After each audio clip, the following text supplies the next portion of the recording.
Tonight we're setting sail on one of the most romanticized, misrepresented, and misunderstood chapters in world history. No, not knights, not pharaohs, not Romans with fancy sandals. We're talking about pirates, the real ones. Not Johnny Depp wobbling around on deck, but the men and women who sailed the Caribbean and the Atlantic during the so-called Golden Age of Piracy. Now here's the thing, we all think we know pirates, eye patches, parrots, R-matey, treasure maps with a big red X, but spoiler alert, that stuff mostly comes from novels, theater, and later Hollywood rewrites. Real piracy was less swashbuckling and more sweaty, smelly, filled with salted beef crawling with maggots, water that tasted like a rotting barrel, and constant anxiety that your ship might sink in a storm, or your captain might keelhaul you for stepping out of line. And yet somehow the legend of pirates has become this glamorous story of freedom, adventure, and treasure. But here's the contradiction, and it's worth letting it sink in. The Golden Age of Piracy wasn't golden at all. It was born out of war, poverty, hunger, and desperation.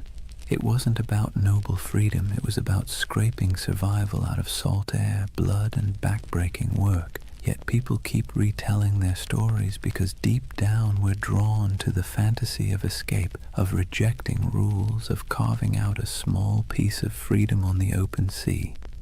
So, as you settle in, maybe dim your lights or turn on some soft background sounds, let's drift together into this world. Imagine the creak of ropes, the groan of wooden planks, the crash of waves on the hull. Tonight, we'll wander through crowded ports, stand under the Caribbean sun with sweat dripping down our backs, and listen to the salty curses of men who gambled everything on the sea. Before we start, a small ask. If you enjoy drifting off with these stories, give this video a like, and maybe even subscribe. And tell me in the comments, what's keeping you up tonight? I'd love to know. Now, let's begin our first chapter with a world teetering on the edge of chaos, just perfect for the rise of piracy. Chapter 1. A world ripe for plunder. Picture the year 1690. Europe has been locked in endless wars. Spain versus England, England versus France, the Dutch fighting everyone. The whole continent is basically one long family feud where nobody remembers what the argument was about, but everyone is still holding grudges. And while kings and queens play chess with soldiers, their colonies across the Atlantic become treasure vaults waiting to be cracked open. The Caribbean at this time was a furnace, not just from the heat, though the sun baked everything in a way that made even the shadows shimmer, but because it was where European empires collided, traded, and stole from one another. Spanish galleons hauled silver from Peru and Mexico, loading it into massive convoys that lumbered across the ocean toward Spain. English, French, and Dutch merchants sailed their own fleets filled with sugar, rum, tobacco, and enslaved Africans, commodities that would fuel entire economies back in Europe. The ports were alive with contradictions. Imagine standing on the docks of Port Royal in Jamaica around 1700. The smell hits you first: tar, rum, smoke, and human sweat. Dock workers shouted in a dozen languages, sailors stumbled drunk, their shirts stiff with salt, elegant merchants in powdered wigs strutted past barefoot fishermen hauling nets of twitching fish. The soundscape was relentless, donkeys braying, sailors cursing, coins clattering on wooden counters, priests mumbling blessings, cannons occasionally booming in the harbor just to remind everyone who was in charge. And here's the irony. These bustling colonial ports were supposed to be the crown jewels of empire, but they were also perfect breeding grounds for lawlessness. Governments thousands of miles away tried to impose order, but the reality was chaos. Governors took bribes, soldiers deserted, officials looked the other way when merchants smuggled contraband. The Caribbean was a place where, if you had a ship and a crew desperate enough, you could either make a fortune or lose everything in a week. Now think about the sailors themselves. Life at sea under a Royal Navy wasn't glamorous. It was miserable.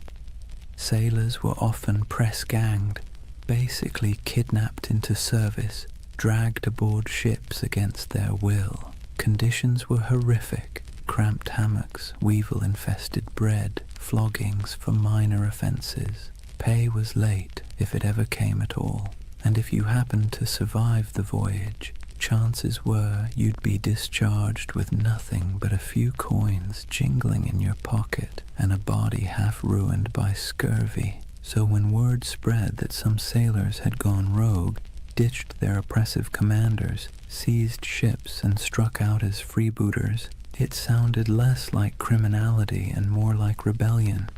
Piracy wasn't just a crime, it was a way out.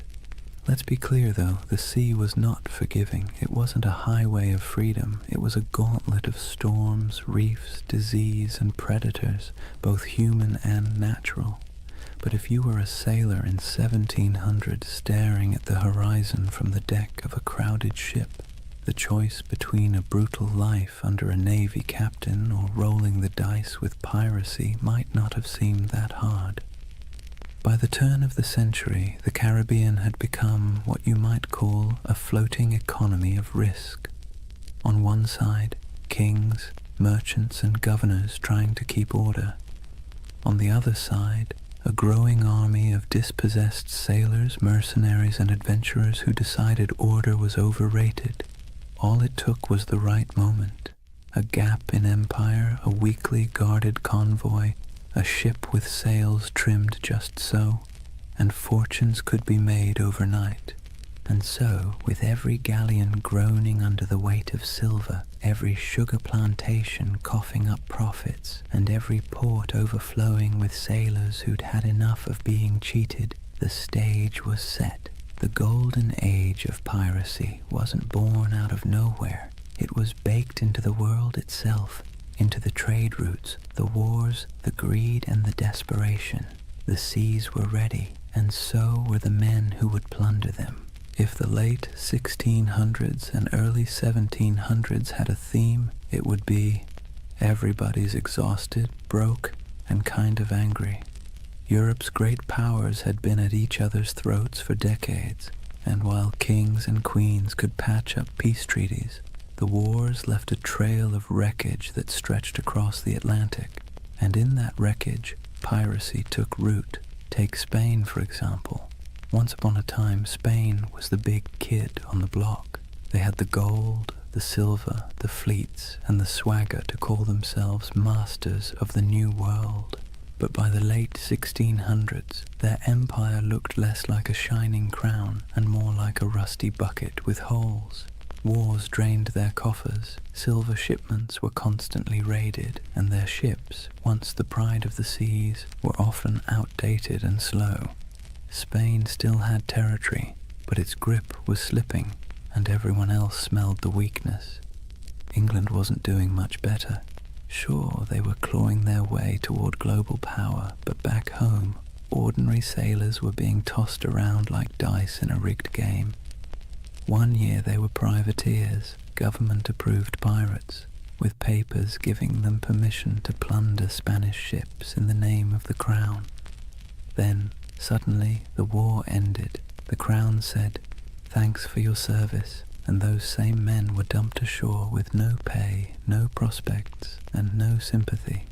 Imagine fighting for your country, risking death a dozen times only to be told you were now just another unemployed vagrant clogging up the docks. The Dutch Republic had its own story. Once dominant traders, their fleets crisscrossed the globe, but wars with England and France chewed through resources, leaving fewer jobs for sailors and merchants. France, meanwhile, under the grandiose reign of Louis XIV, spent lavishly on wars, palaces, and pretty much anything shiny, leaving French colonies stretched thin and their sailors restless. The result? a perfect storm of unemployed seafarers with skills nobody wanted except in piracy. These weren't random peasants deciding to play pirate for fun. These were trained men, veterans of naval battles, gunners who could load a cannon in seconds, carpenters who could patch a hull under fire, navigators who could steer through reefs in the dark, armies of skilled but bitter men, all with the same problem. No empire wanted to pay them anymore. And here's where it gets ironic. These empires had essentially created their own monsters. When Spain and England handed out letters of marque, those little slips of paper that legalized piracy during wartime, they encouraged men to attack enemy shipping. Privateers like Sir Francis Drake in the 1500s became national heroes. But once peace returned, those same activities suddenly became criminal. Imagine working for Uber, then one day Uber shuts down and declares, by the way, anyone still driving is now a car thief. That's what happened to thousands of seafarers who had been told plunder was patriotic until it wasn't. So what do you do when the wars end, your government abandons you, and you still have the skills to handle a ship and fire a cannon? You keep doing what you know best, but now for yourself. You keep raiding ships, you keep seizing cargo, you keep living by the sword, or in this case, the cutlass. Piracy wasn't just desperation, it was habit.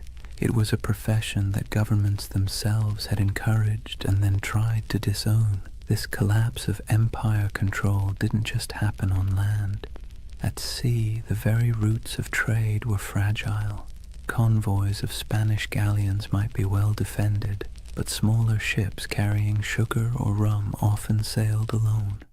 Merchant captains wanted profit, not protection, and cutting corners left them exposed. Add in tropical storms that could scatter fleets like confetti, and suddenly the Caribbean looked less like the King's Ocean and more like a buffet table for anyone bold enough to take a bite. And let's not forget the colonies themselves. Governors sent from Europe often cared more about lining their own pockets than enforcing the law. Some even welcomed pirates, so long as they brought in enough gold or shared enough loot. For struggling outposts like Nassau in the Bahamas, pirates weren't a nuisance, they were the economy. It's hard to enforce anti-piracy laws when half your town depends on stolen goods to survive, so piece by piece the mighty grip of empire loosened. Spain couldn't patrol all its waters. England's navy was stretched thin. France was distracted by continental wars. The Dutch were in decline.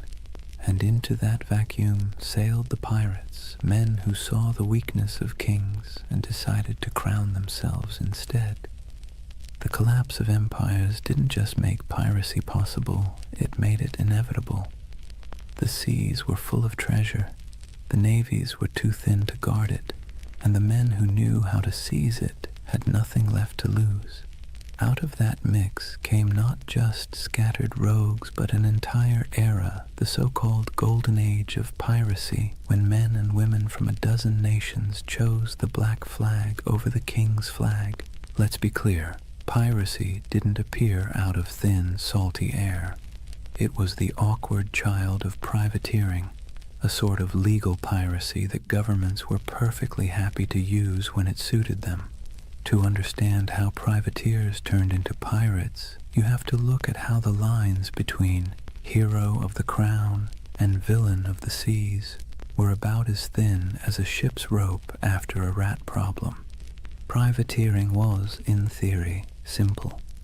A government at war, say England against Spain, would hand out a letter of marque. This was a fancy slip of paper saying, "Go ahead, raid enemy ships, keep a cut of the loot, and send us our share." It was piracy, but with paperwork. Sir Francis Drake did it in the 1500s, sacking Spanish ports and coming home loaded with plunder. England called him a knight, Spain called him a criminal. One man's pirate was another man's patriot. Fast forward to the late 1600s, and the system was still in play. Privateers swarmed the Caribbean and Atlantic during wars, seizing sugar shipments, Spanish galleons, and anything else they could get their hands on. The Caribbean became a giant chessboard, and privateers were the pawns, expendable but useful. As long as the war lasted, they were tolerated, even celebrated. But here's the twist. Wars end. And when they did, governments suddenly didn't need these men anymore. One day you're proudly waving the flag of your nation, attacking the enemy, and selling stolen goods back to friendly ports. The next day, the war is over, the letter of marque is revoked, and now you're just a thief with a ship. There was no retirement plan, no pension, no thank you parade, just a shrug and an unspoken suggestion to quietly disappear. The men, however, weren't built for disappearing. They were hardened sailors who knew the rhythms of the sea better than the rhythms of ordinary life. They knew how to fight, how to navigate, how to survive storms, and, most importantly, how to take wealth by force. These were not skills easily repurposed into farming or shopkeeping. So what did they do? They kept at it.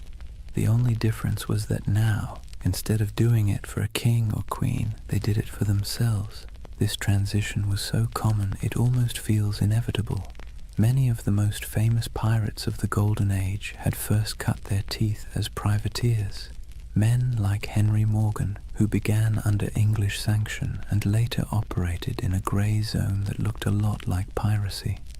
Others, like Blackbeard, likely started out on privateering ships during the War of Spanish Succession before slipping into outright piracy when the war dried up. The habits, the networks, even the bases were already in place. It was just a matter of removing the official paperwork and keeping the cannons loaded. And here's the delicious irony. Governments created the very monsters they later tried so hard to destroy by training thousands of sailors in the art of state-sponsored looting. They gave them a taste for plunder.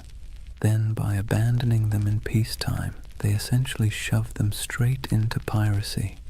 Imagine teaching someone to pick locks during a war because you need spies, then firing them when the war ends and expecting them not to use their skills. Of course they'll keep picking locks, only now it's your house. There was also the question of identity. Once a man had lived as a privateer, free from the crushing discipline of a navy, sharing loot with his mates, and living by the tides, could he really go back to scrubbing decks under the bark of some lieutenant?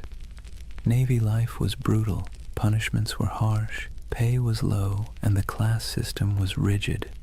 By comparison, the life of piracy, even with its hunger, storms, and risk of hanging, offered more equality and excitement. It wasn't just survival, it was liberation from the grind of the empire. Ports like Port Royal in Jamaica and Tortuga off Hispaniola blurred the line even further. Merchants there didn't care if the goods were captured legally or not. Sugar, silver, rum, if it could be sold, it was welcome. Tavern owners, traders, even governors quietly winked at piracy, especially when it brought wealth into their struggling economies. Some governors even kept pirates as unofficial attack dogs, unofficial allies when convenient, expendable scapegoats when politics shifted. So, from privateers to pirates wasn't a sharp break.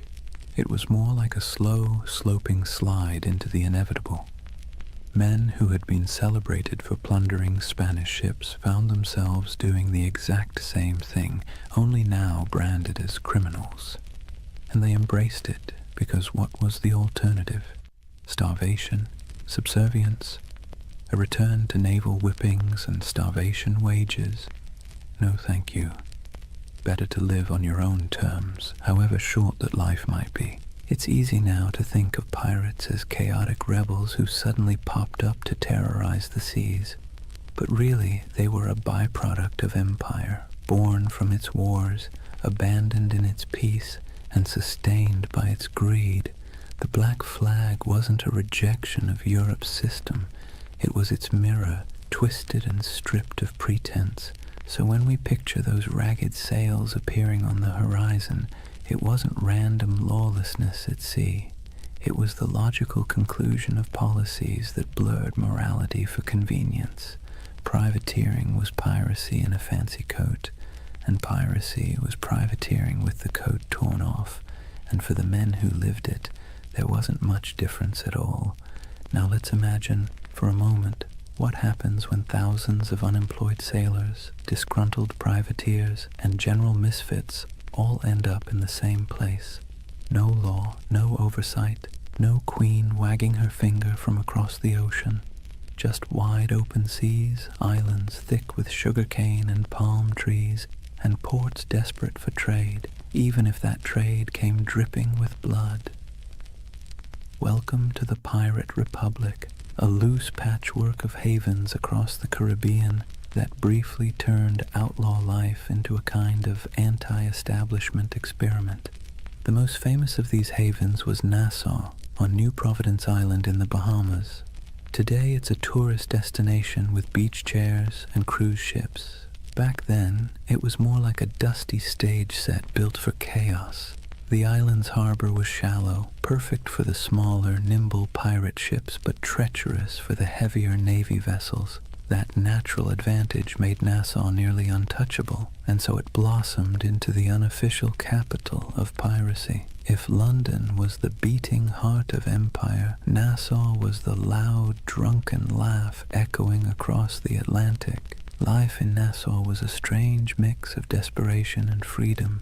Picture ramshackle huts leaning against each other like tired sailors, taverns spilling music and shouting into the night, and the constant smell of rum, sweat, and salt. Pirates from every corner of the Atlantic crammed together, English, French, Dutch, African, even a few indigenous sailors who'd escaped the crushing grip of European colonization. The result was something Europe would never have tolerated back home, a society stitched together by outcasts, running on booze, barter, and the occasional cannon. What made it so intoxicating was the sense of equality. A runaway slave could find a berth on a pirate ship and suddenly be treated, at least relatively speaking, like an equal. A woman could dress as a man, grab a cutlass, and carve her place on deck.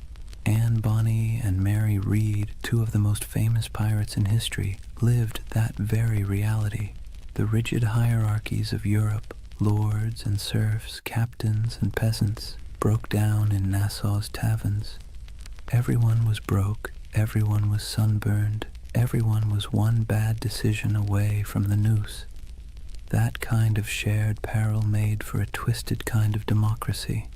And then there was Tortuga off the coast of Hispaniola. French buccaneers had started it as a base in the 17th century, and over time it became another pirate haunt. Tortuga was wilder, less organized than Nassau, but it shared the same energy, a place where authority didn't reach.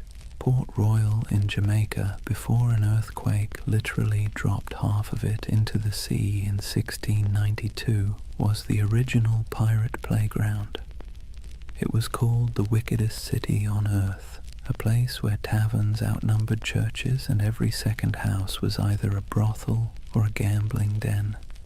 Imagine Las Vegas, but with more cannons and fewer neon lights. These places weren't just drunk paradises, they were strategic. Pirates needed somewhere to fix ships, sell stolen goods, and recruit new crews. Without havens, piracy would have been short-lived. With them, it flourished. Merchants, governors, and tavern owners often looked the other way, because piracy was good for business. Silver, sugar, indigo, rum, it all flowed into these ports. And once it was in the market, who really cared where it had come from? The world's first free trade zones, if you like, just with more swashbuckling.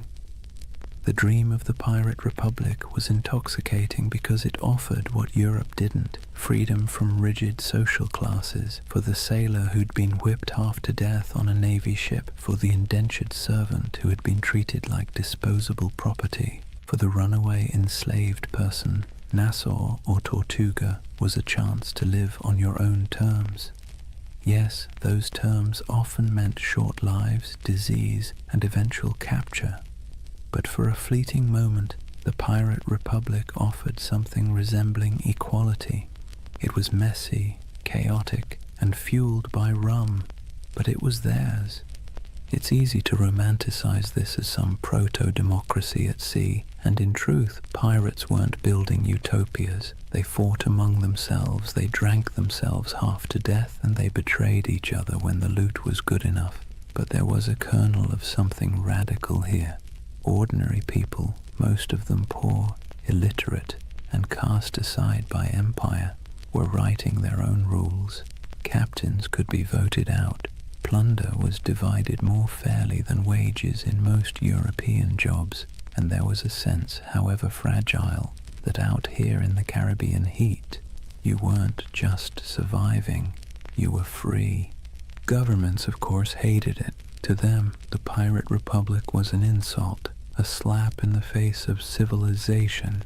They saw it as a cancer spreading across the Caribbean, undermining trade and embarrassing the crown. And so, predictably, they began plotting its destruction. But for a brief, shining decade or two, the dream held. A world of tattered sails and lawless harbors, where outcasts became rulers, if only of themselves. So when you hear the phrase Pirate Republic, don't imagine marble halls or noble ideals.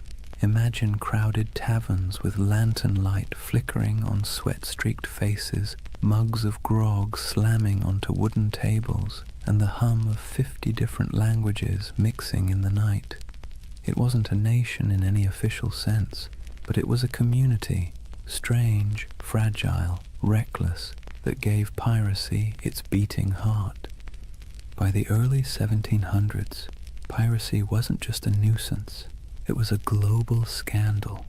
Imagine you're a London merchant who's just sent off a ship full of sugar from Barbados. You're already dreaming about the profits, about the clinking of coins on your counting table. Then word arrives that your ship was intercepted somewhere between Tortuga and Nassau by a crew of outlaws who now plan to sell your precious cargo at a discount in the very next port. Frustrating, absolutely.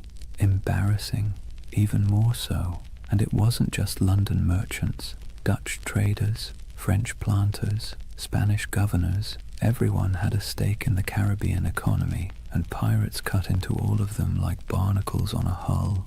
News of piracy spread quickly, carried in letters, pamphlets, and gossip that traveled almost as fast as the ships themselves. In coffee houses in Amsterdam or taverns in Boston, people swapped stories of Blackbeard's blockade of Charleston or of Bartholomew Roberts capturing hundreds of vessels. Pirates became both feared and oddly admired, the same way we talk about celebrities who behave badly. They were disruptive, scandalous, but undeniably fascinating. Governments tried to project strength, but the truth was they were embarrassed. The Caribbean was supposed to be proof of European dominance, a playground of plantations, trade, and naval power. Instead, it was crawling with independent outlaws who mocked imperial authority with every stolen sail. Spain, already stretched thin across its empire, struggled to protect the treasure fleets. England, riding high after victories in European wars, now had to explain why ragged men in patched coats could blockade entire colonial cities. France and the Dutch weren't faring much better. In a world obsessed with image, piracy made the great powers look incompetent. What made it worse was that ordinary people were often rooting for the pirates, at least quietly. Think about it. If you were a poor sailor in Bristol, or an indentured servant in Jamaica, or even a small-town farmer in Virginia, Who would you rather cheer for? The faceless merchants and noble families who controlled your taxes, or the ragtag crews who thumbed their noses at authority and spread the loot, sometimes literally, among the lower classes? Pirates had a populist appeal. They were villains to the elite, but folk heroes to the downtrodden. Ballads were written, stories were exaggerated, and every port town knew someone who claimed to have once seen, or maybe even joined, a pirate crew. That uneasy admiration worried rulers as much as the piracy itself. It wasn't just about stolen goods anymore. It was about stolen loyalty. If too many sailors chose piracy over honest naval service, if too many colonists chose to trade with outlaws instead of legal merchants, the whole system could unravel. In this sense, the Pirate Republic wasn't just an economic threat. It was a political one. It represented a kind of freedom, however messy, that stood in direct contrast to empire. And so, as the first decade of the 1700s drew to a close, the world was watching. Governors wrote desperate letters to their monarchs begging for naval reinforcements. Merchants lobbied for protection. Admirals were dispatched with orders to stamp out the scourge. Yet for all this official outrage, the pirates kept sailing, kept raiding, and kept slipping back into the shallow harbors of Nassau, Tortuga, and Port Royal. The balance of power was precarious, and for a short, chaotic stretch of years, it seemed like the pirates might actually hold their ground. But as with all things in history, nothing so audacious lasts forever. The seeds of the pirates' downfall were already being sown, even as they toasted their freedom with mugs of grog under the Caribbean moon. Kings and parliaments were growing tired of being mocked. Naval patrols were growing stronger, and alliances, those fragile bonds between men who lived by theft and rum, were starting to fracture under the weight of greed. For now, though, the world watched in equal parts fear and fascination. Pamphlets painted pirates as monsters with hearts of stone, while tavern songs turned them into legends. Merchants cursed them, sailors dreamed of joining them, and governments plotted their end. The Golden Age of Piracy was in full swing, and like all golden ages, it glittered brightest just before the fall. Chapter 2. The Pirate's Life, Grit, Glory, and Grievance. So, let's get something straight right at the start. Life on a pirate ship was not a Caribbean holiday. You've probably seen the romantic paintings. Glorious sails catching the wind, dramatic sunsets, and dashing figures with cutlasses gleaming. But if you were actually there, you'd spend less time admiring the view, and more time trying to keep your stomach from revolting at the smell of rotting food. The pirate's life, while freer than serving in the Navy or laboring on a plantation, was still backbreaking, filthy, and endlessly uncomfortable. Imagine waking up below deck in the humid Caribbean heat. The air is thick, cloying, and full of the stink of unwashed bodies, damp wood, and tar. The ceiling is so low that you can't even stand upright. Rats scuttle across the beams, and you can hear the groan of the ship as it shifts against the waves. The pirate life didn't come with feather beds. You'd likely be sleeping on rough planks, maybe with a scrap of canvas for a blanket if you were lucky.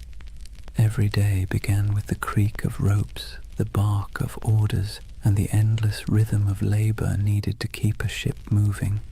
Food was its own special kind of torture. Pirates stole plenty of supplies from captured ships, but unless you were lucky enough to raid a fresh merchantman recently, meals were, let's say, monotonous. Salted beef, so tough you could use it as a weapon. Hardtack, which was basically a cracker but harder than stone and often infested with weevils. Grog, a mix of watered-down rum, was the drink of choice, not because it tasted good, but because plain water went bad quickly in the heat. If you were lucky, you might snag some fruit or vegetables before they spoiled, but scurvy was always lurking like an uninvited guest. Teeth loosened, gums bled, and bones ached from the lack of vitamin C. Daily chores weren't glamorous either. Pirates weren't just fighting and drinking, they were sailors first. That meant scrubbing decks, mending sails, climbing rigging slick with salt spray, and bailing water from the hold during storms. And storms, by the way, were constant reminders that the sea itself was often more dangerous than any enemy. A hurricane could scatter a fleet in hours, leaving survivors clinging to driftwood while their dreams of plunder sank to the bottom. And yet, for all this hardship, men, and a few women, chose it willingly. Why? Because compared to life in the Navy or under the whip of a plantation master, piracy offered something intoxicating: freedom. On a pirate ship, you weren't at the mercy of a cruel officer with a whip. You weren't paid starvation wages while some admiral or merchant lined his pockets. Instead, you had a say in decisions, a share of the loot, and a chance, just a chance, to change your fortune. The hardship was the same, but the dignity was different. Entertainment helped break the monotony. Pirates loved music, fiddles, pipes, and drums when they could get them. They told tall tales, gambled with dice and cards, and sang bawdy shanties that echoed across the waves. Some ships even kept pets, parrots, monkeys, or stray cats, both for company and for laughs. And of course there was always rum. Rum was less a drink than a coping mechanism, numbing sore muscles, smoothing frayed nerves, and sometimes sparking brawls that left men with more bruises than treasure. But make no mistake, life aboard a pirate ship was a constant balancing act between freedom and discomfort. The same deck where you danced to a fiddle tune at night might be awash with seawater or blood the next morning. The same comrades who shared their food with you today might vote you out tomorrow if you crossed the wrong line. It was a world where everything was unstable. The sea, the supplies, the alliances, and that instability defined the pirate's existence. So, yes, the Golden Age of Piracy glittered, but the day-to-day life was about sweat, salt, hunger, and a kind of stubborn resilience. You didn't become a pirate because it was comfortable. You became one because, for all its stink and danger, it gave you control of your own fate, at least for a while. Here's a funny thing about pirates. They were some of the most democratic people of their time, not in the sense of voting booths and campaign speeches, but in a rough, practical way that actually mattered to the men living on those creaking decks. Imagine that.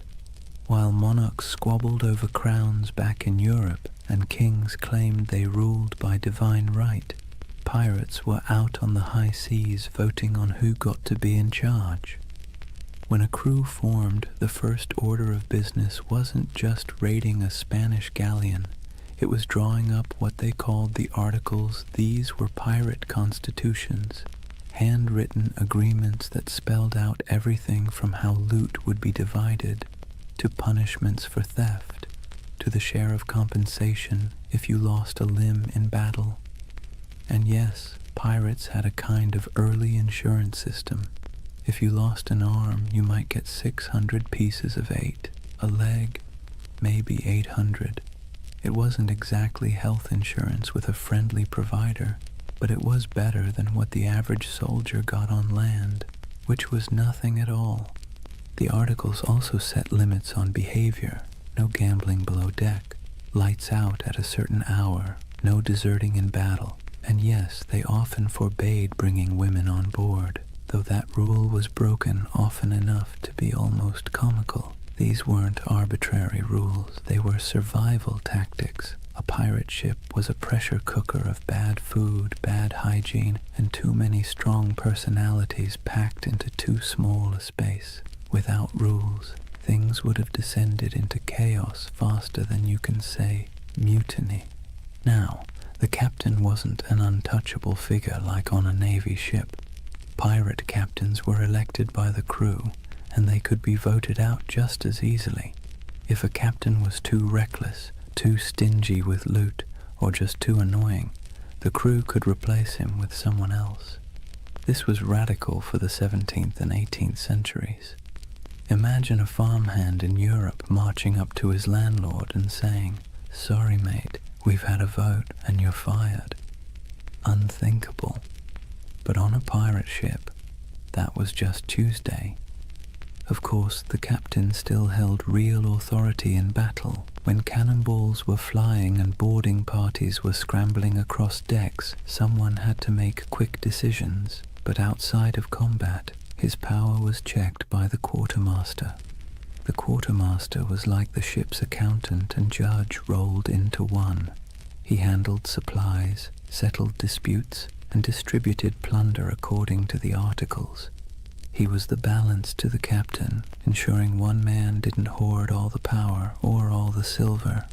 Speaking of plunder, here's where pirates really stood out. On most navy or merchant ships, ordinary sailors got scraps. Captains and owners took the lion's share. Pirates, by contrast, split loot far more evenly. Yes, captains and officers usually got larger shares, but the gap wasn't massive. A captain might get 2 or 3 shares, while a common sailor got 1. Compare that to the Navy, where a captain could rake in a fortune while the sailors were paid in arrears, if at all. For men used to being at the bottom of the social ladder, this was revolutionary. This system created a sense of buy-in. Everyone had a stake in every raid. Everyone had a voice. It's one reason pirate crews could be so terrifyingly effective. They weren't being flogged into action by some officer. They wanted to fight because victory meant coin jingling in their pockets. Cold, heavy, jangly, deliciously spendable coin. It's tempting to see this pirate democracy as noble or progressive, but let's be clear, it wasn't about ideals. It was about practicality. Pirates knew they lived hard, dangerous lives. They needed a system that kept people motivated, minimized infighting, and gave everyone a reason to stick together when things got ugly. Fair shares and voting rights weren't about enlightenment. They were about survival. Still, there's something oddly charming about it. At a time when peasants were tied to land and sailors in navies were practically prisoners, pirates carved out their own rough republics.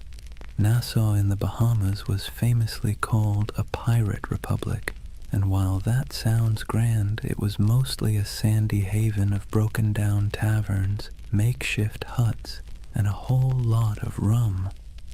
But for the men who had once been whipped by naval officers or cheated by merchant captains, it was paradise. So picture it.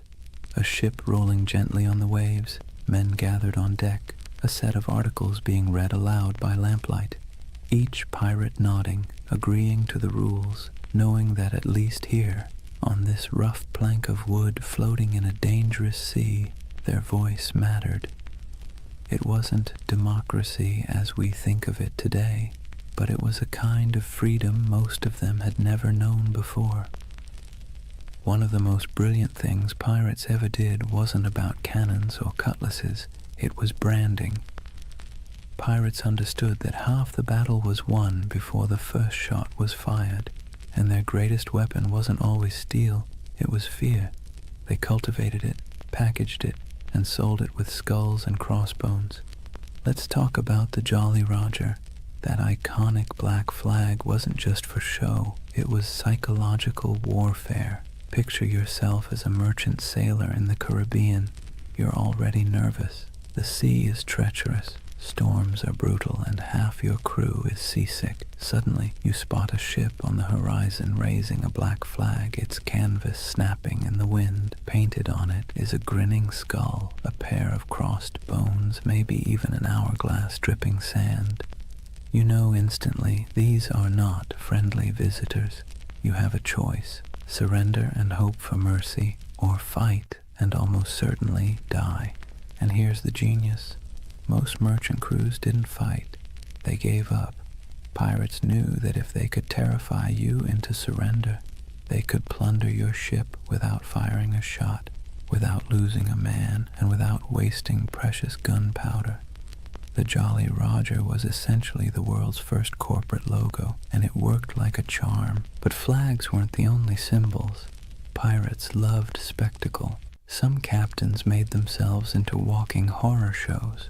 Blackbeard, for example, tied slow-burning fuses into his beard before battle. Imagine a man storming across your deck with his hair literally on fire, eyes wild, smoke curling around his face like some demon from the deep. That's not just intimidation, that's theater. He was turning himself into a nightmare that sailors would retell in every port from Jamaica to London.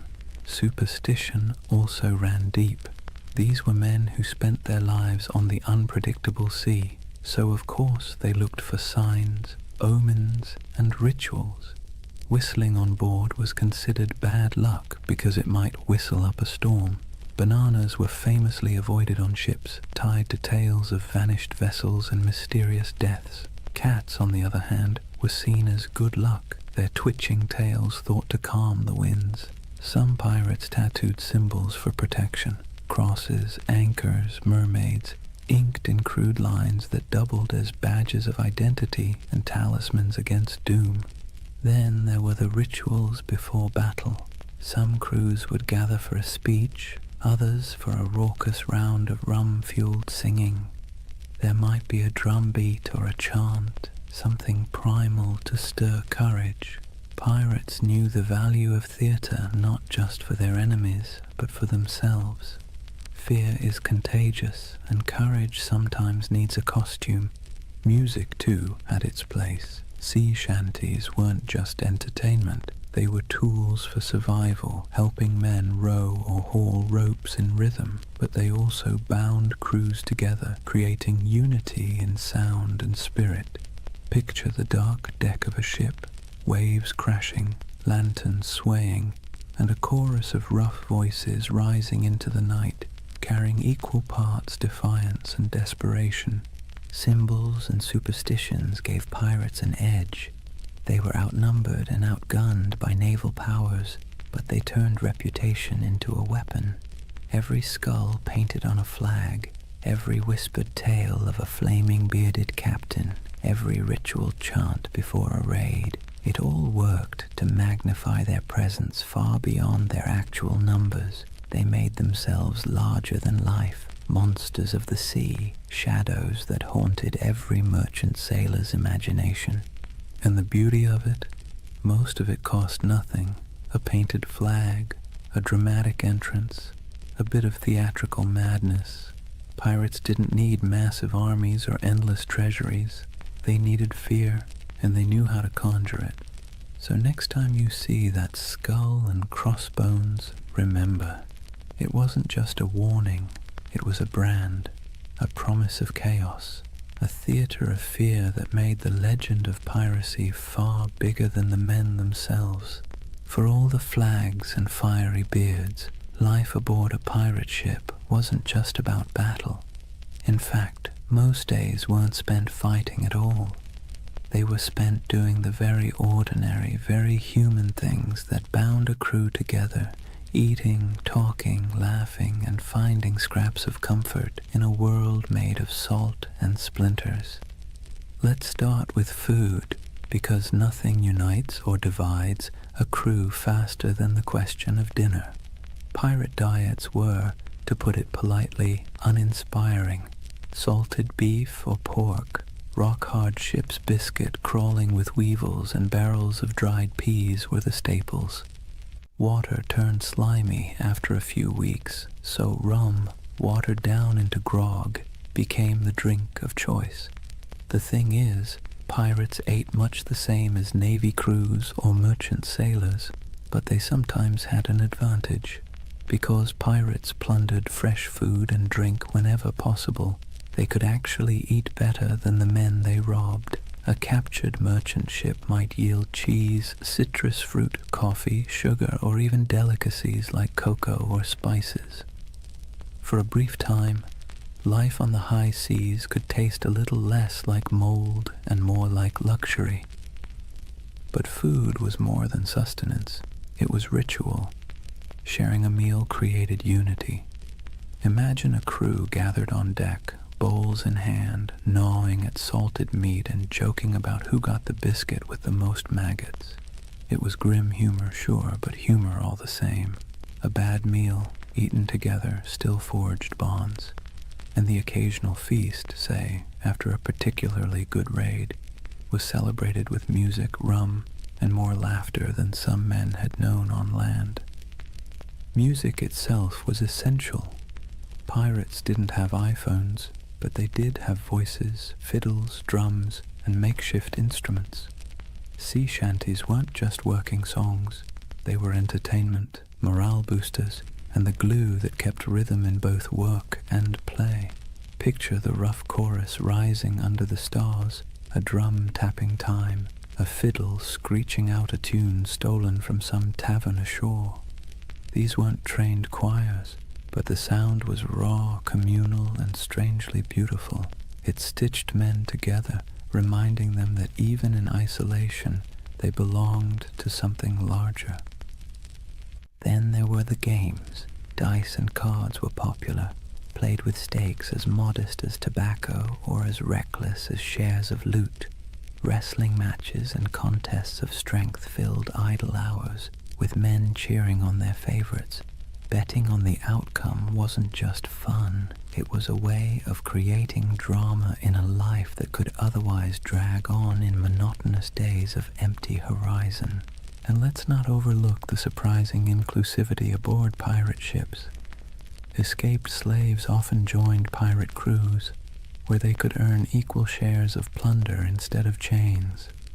Women, though rare, found roles too, sometimes as disguised sailors, sometimes openly accepted as fighters or partners.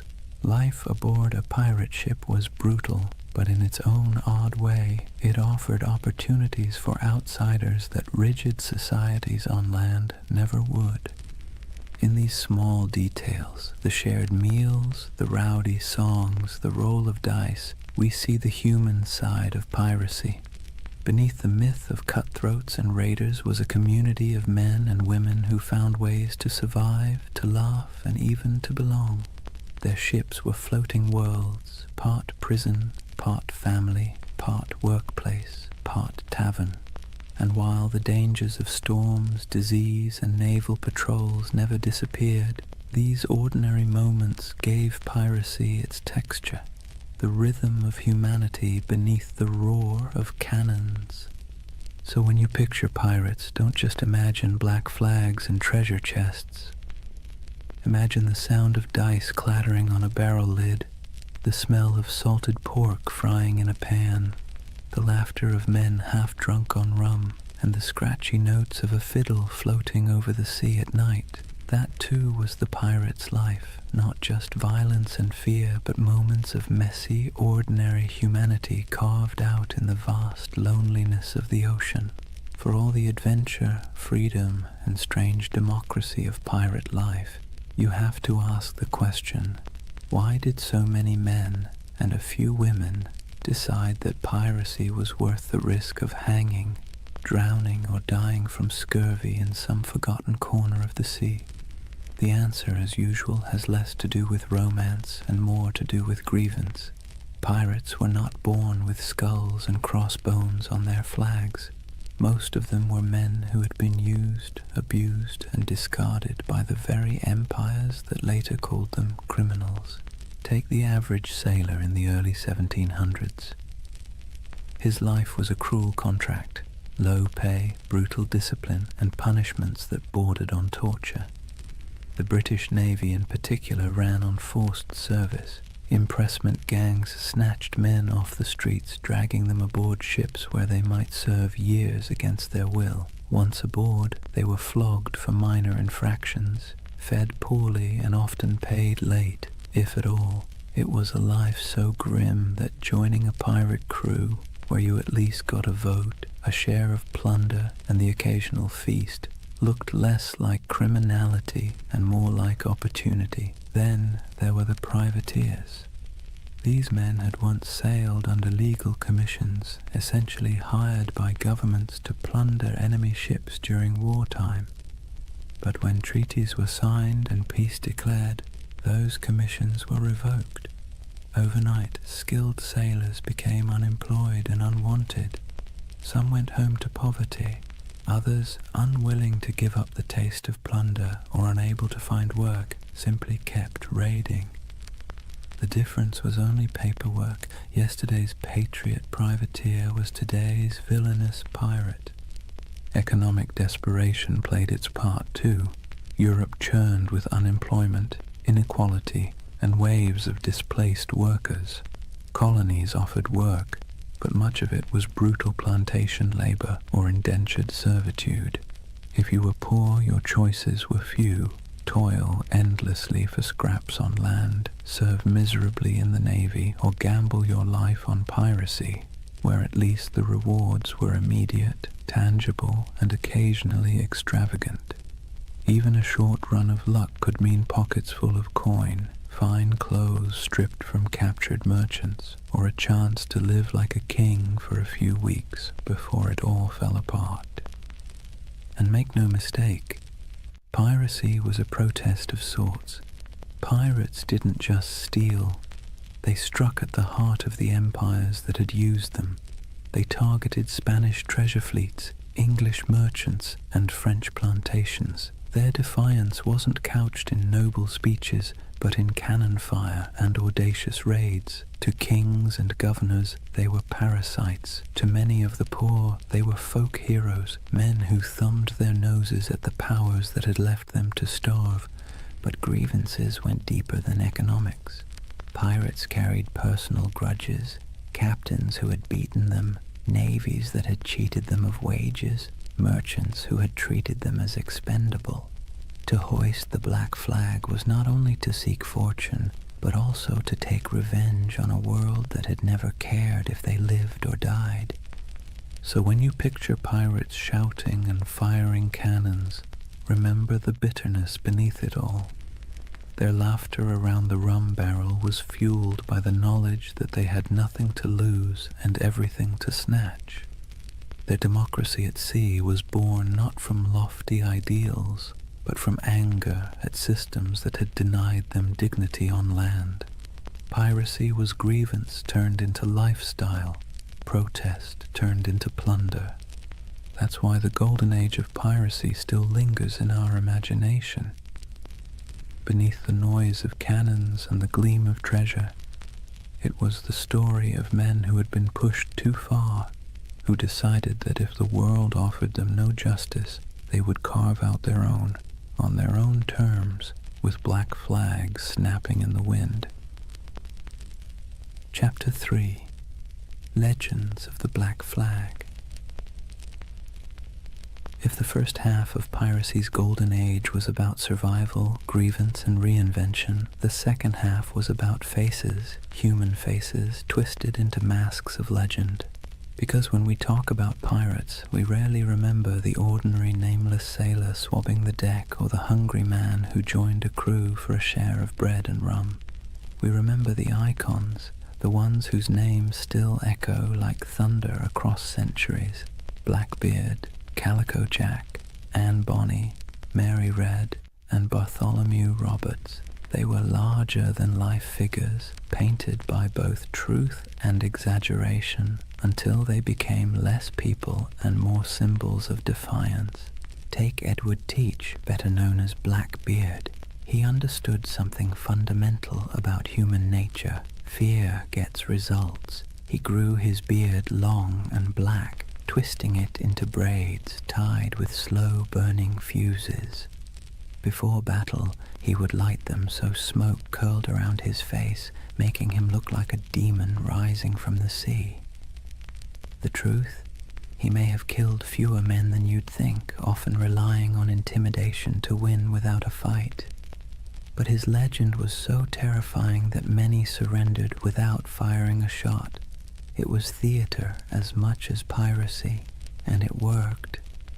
Then there was Calico Jack Rackham, named for his fondness for bright, flamboyant clothing made of calico.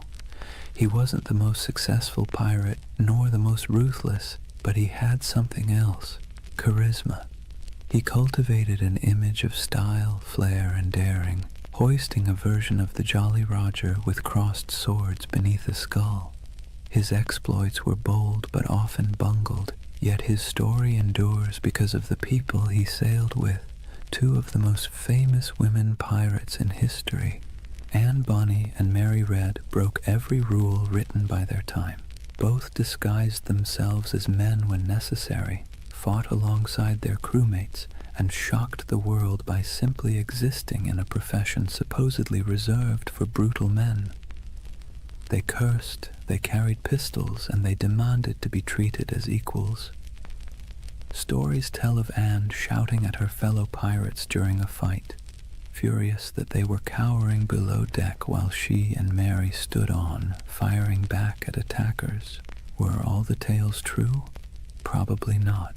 But the image of two women wielding blades under the black flag has been impossible to forget. And then there was Bartholomew Roberts, Black Bart. Unlike Calico Jack, he was ruthlessly effective. Roberts captured more than 400 ships in his career, making him arguably the most successful pirate of the era. He dressed extravagantly, wore a crimson waistcoat in battle, and carried himself with the stiff pride of a gentleman gone rogue. He turned piracy into a system, drilling his men like a navy and enforcing discipline that other captains might have laughed at. If Blackbeard was terror and Calico Jack was style, then Roberts was efficiency, a man who turned plunder into a full-time industry. These figures didn't just survive, they thrived because they understood the power of story. Pirates lived and died quickly, but their reputations could sail farther than any ship. Merchants whispered their names in fear, tavern-goers retold their exploits in drunken awe, and pamphleteers in London exaggerated every detail to sell more copies. Legends inflated as fast as the sails of a ship in strong wind, until the line between man and myth blurred completely. So when you picture the Golden Age of Piracy, don't just imagine faceless crews swarming merchant ships.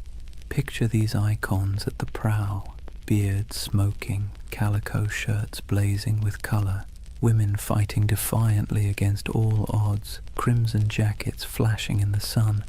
They were performers as much as criminals, masters of spectacle, writing themselves into history by sheer audacity.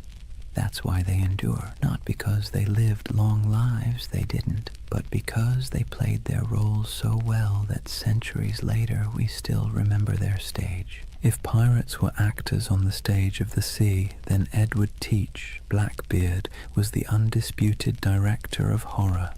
He understood better than almost anyone else that violence wasn't always necessary if you could make your enemies believe it was inevitable. His greatest weapon wasn't his cutlass or pistols, but the terrifying image he constructed of himself. Imagine this. You're a weary merchant sailor, your ship heavy with sugar and rum, when you spot a vessel in the distance. Its sails are patched but full, its hull dark and looming, and then you see him. A giant of a man with wild, coal-black hair and a beard so thick it looks like it's swallowing his face. He's tied slow-burning fuses into his braids, sparks spitting, smoke curling around him as if he's stepped straight out of hell. The sight alone is enough to send shivers through the toughest crew. Guns are loaded, cannons are aimed, but more often than not, the merchant ship simply lowers its colors and surrenders. Why fight when the devil himself has shown up to collect? Here's the funny part. For all his terrifying image, Blackbeard wasn't actually the most bloodthirsty pirate. In fact, his ledger of confirmed kills was surprisingly slim compared to others. He didn't need to spill blood when his performance did the work for him. He crafted a persona so fearsome that it did the fighting long before the first cannonball flew. Think about it. Would you rather battle a man who looked like your neighbor or a smoke-shrouded demon who seemed to revel in chaos? Most captains chose the wiser option and handed over their cargo. Blackbeard also knew the value of spectacle beyond the battlefield. He cultivated stories about himself, feeding into his myth. He'd fire pistols in the air just to startle his own crew. He once blockaded the entire port of Charleston, South Carolina, holding the city hostage until he was supplied with medicine. This wasn't just piracy, it was theater on a grand scale, a demonstration that one man and a few ships could humiliate an entire colony. It was both ridiculous and awe-inspiring. But beneath the smoke and noise, Blackbeard was a practical man. He divided plunder with some fairness, treated his crew as partners more than slaves, and knew when to negotiate. He wasn't some mindless brute. He was calculated. His use of fear wasn't just for show. It was a strategy that minimized actual risk. Why fight bloody battles when you can win by reputation alone? Still, his career was short. He rose fast and fell faster. By 1718, the British Crown, tired of his antics and the disruption of trade, decided it had had enough. Lieutenant Robert Maynard lured him into a trap off the coast of North Carolina. In a brutal fight, Blackbeard was shot and slashed repeatedly before finally going down. His severed head was hung from Maynard's ship like a grotesque trophy, a final theatrical image for a man who had lived by performance. And yet, did death end the legend? Not at all. If anything, it sealed it. Blackbeard's ghost was said to haunt the waters where he died, his headless body swimming in the waves, searching for its lost skull. Fishermen swore they saw his spectral ship, the Queen Anne's Revenge, drifting silently across the horizon. Whether or not any of it was true didn't matter. The myth had already outgrown the man. So when you hear the name Blackbeard today, you're not just recalling a pirate. You're recalling one of history's greatest performers, a man who understood fear as both an art and a weapon.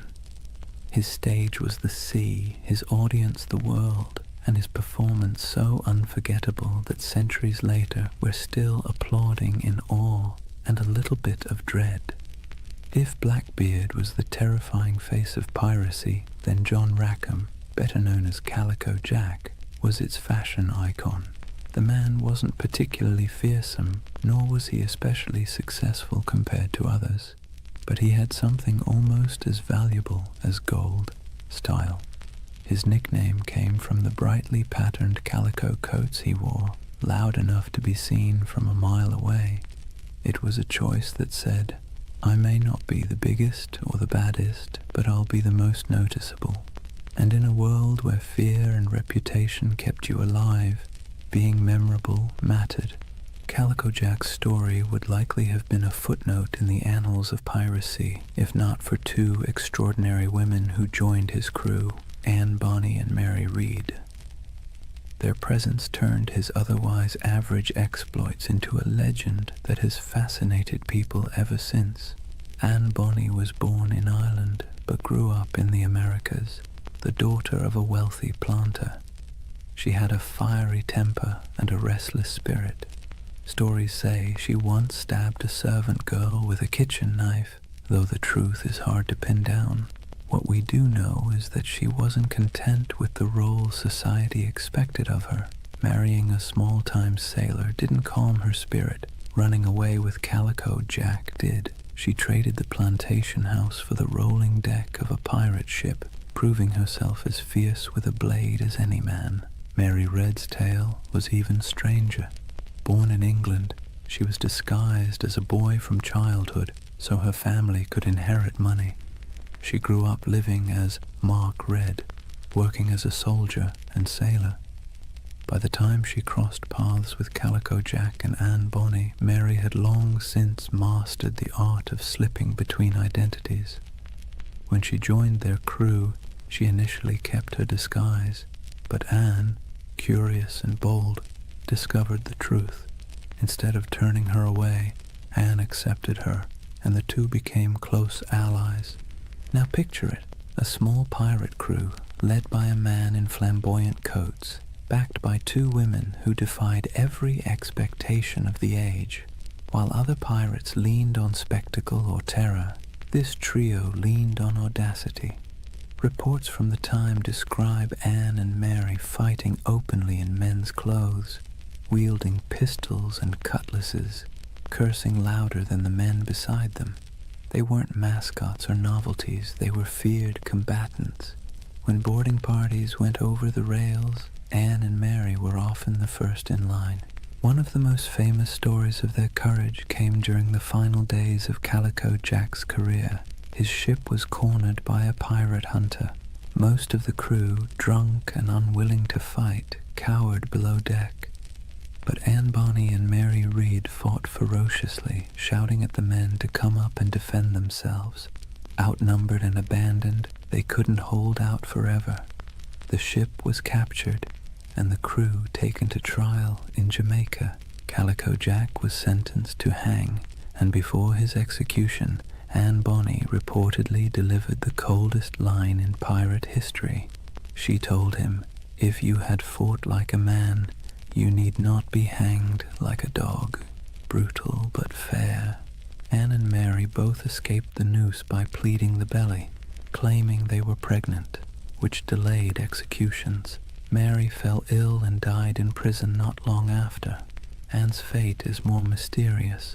Some say her wealthy father intervened to free her, and she lived out her days quietly.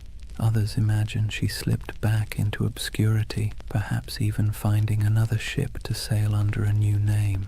The truth is lost, but the legend remains. Together, Calico Jack, Anne Bonny, and Mary Read embodied a different side of piracy. Not the sheer terror of Blackbeard, but the wild defiance of people unwilling to live within the boundaries society had drawn for them. They weren't the richest or most feared pirates of their age, but they became symbols of rebellion, of choosing freedom over obedience, even if that freedom came at the cost of the gallows. And maybe that's why their story still resonates. Pirates are remembered not just for plunder, but for the dream of living life on your own terms, no matter how brief or dangerous that life might be. When people imagine pirates, they often picture chaos, rowdy drunkards waving swords, shouting curses, and stumbling around the deck. But not all pirates fit that mold. Some, strangely enough, insisted on discipline, manners, and even a touch of elegance. Enter Bartholomew Roberts, also known as Blackbot, the most successful pirate of the Golden Age. Not in legend, but in sheer numbers, the man captured over 400 ships in his career. That's not exaggeration, that's bookkeeping. Roberts wasn't the kind of pirate who stumbled into the life because he liked rum and adventure. He was originally a skilled navigator, forced into piracy when his ship was taken. At first, he wanted nothing to do with it, but the pirates saw his talent with charts and stars, and when their captain died, they elected Roberts as the new leader. He reportedly said he didn't much care for the pirate life, but since it offered a short life but a merry one, he might as well make the most of it. That short life turned out to be remarkably eventful. Roberts stood out for several reasons. For one, he had standards. He banned drinking on his ships, which sounds downright heretical for a pirate crew. He also enforced strict rules against gambling, desertion, and even bringing women aboard.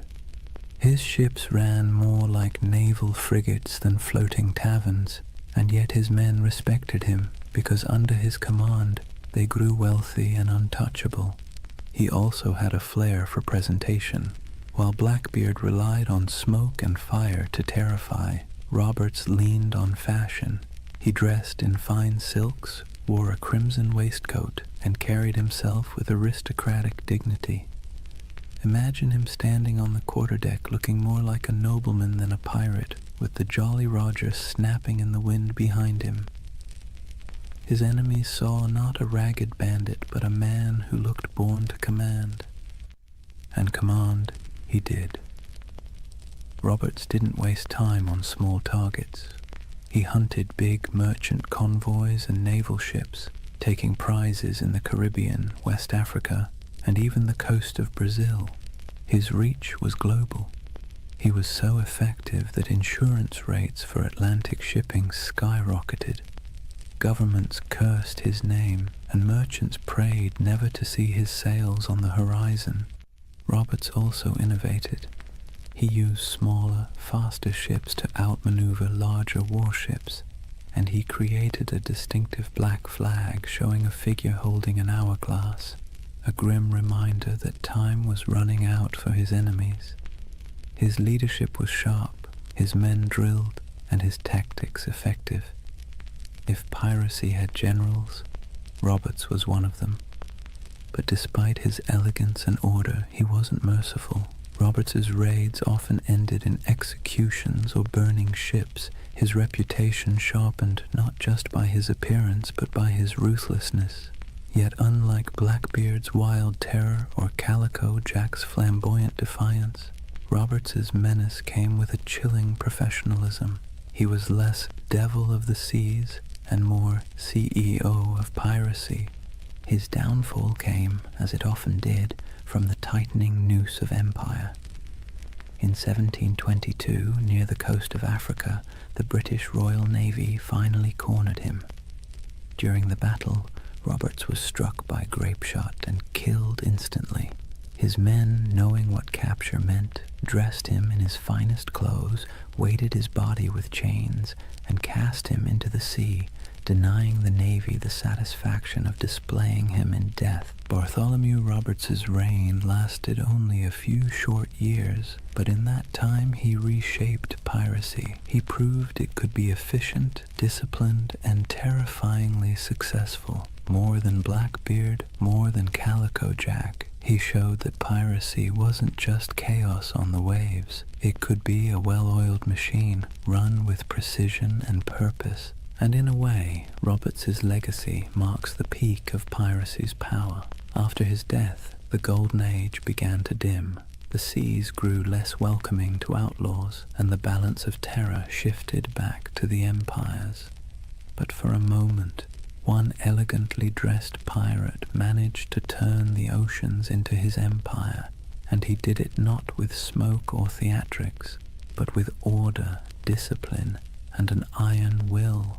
If pirates were remembered only for their hunger, sickness, or sunburn, the Golden Age wouldn't have stuck in our imagination. What really carved them into legend were the moments when ragged crews on creaking ships went toe-to-toe with empires and lived to tell the tale. These were the epic raids and showdowns that spread their reputation across oceans like wildfire, whispered from tavern to tavern, and exaggerated until they felt larger than life. Let's start with the Caribbean, where Spanish galleons groaned under the weight of treasure hauled from the New World. These ships were floating vaults, packed with silver from Peru, gold from Mexico, and spices from across the empire. They were also well-armed and heavily guarded, but that didn't always save them. Pirates struck with speed, knowing that a single galleon could fund a lifetime. Stories circulated of bold raids where men climbed aboard under musket fire, smoke filling the decks as treasure chests were dragged away. The truth was often messier, with smaller victories and more frustration, but the image of pirates plundering Spanish treasure ships became the core of their legend. Then there were the blockades, audacious acts where pirates essentially declared themselves rulers of the sea. Imagine sailing into a harbor, dropping anchor across the entrance, and holding an entire town hostage. That's exactly what Blackbeard did at Charleston in 1718. For nearly a week, he strangled the city's trade, capturing ships and ransoming hostages. The people of Charleston, terrified of massacre, had no choice but to give in to his demands. It wasn't just robbery, it was theater, a statement to the world that pirates could hold whole cities in the palm of their hands. Other raids were more brutal, like the infamous attack on Ouida on the coast of Africa by Bartholomew Roberts. Roberts stormed the harbor, seizing ships, killing crews, and leaving smoking wrecks behind him. His reach across continents showed how piracy had gone global. It wasn't just the Caribbean anymore. It was the Atlantic, Africa, Brazil, anywhere trade sailed and wealth moved. But the stories weren't just about treasure. They were about battles fought against impossible odds. Pirate crews often faced warships far larger than their own. When they won, it wasn't just luck, it was tactics. They fought dirty, boarding quickly, using fear and confusion as weapons. A Navy captain might train for years to master a cannon broadside, but pirates knew how to turn desperation into an edge. Their greatest victories weren't about gold. They were about proving that outcasts and runaways could stand against the giants of empire. Of course, these showdowns didn't always end well. For every successful raid, there were failed ones, with crews scattered, captured, or killed. Yet somehow, it was the victories that stuck in memory. Sailors retold the stories in candle-lit taverns, each time with a little more smoke, a little more fire, a little more treasure. And as the tales grew, so too did the aura of piracy. It's worth pausing to think about why. Pirates didn't win many wars. They didn't topple kingdoms or rewrite maps, but they became symbols because of these moments when they defied the odds, even briefly. They lived in the cracks between empire and chaos, and their raids and blockades became stories of small men standing up to vast powers. That's the kind of tale that sticks, even when the facts get fuzzy. So whether it was Blackbeard choking a city, Roberts storming a harbor, or nameless crews slipping away with treasure under the moonlight, these epic showdowns kept the legend alive. And while empires eventually struck back in those brief, violent, theatrical moments, it was the pirates who ruled the seas. Chapter 4. The End of an Era. For all the bravado of pirates waving black flags and swaggering into taverns, their freedom was always temporary. The Golden Age of Piracy wasn't built on strength, it was built on neglect. The empires of Europe had been too busy fighting each other to deal with the nuisance of rogue captains. But once the wars settled and merchants began counting their lost profits, the patience snapped. Suddenly, the same kings and governments who once winked at piracy decided it was a scourge that had to be eradicated.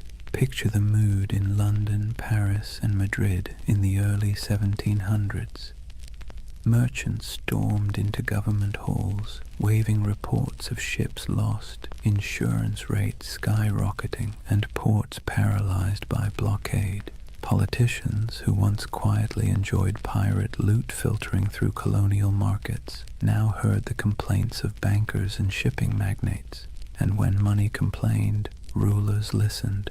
What followed was a coordinated crackdown, an imperial revenge tour. Naval patrols that once turned a blind eye now prowled the Caribbean.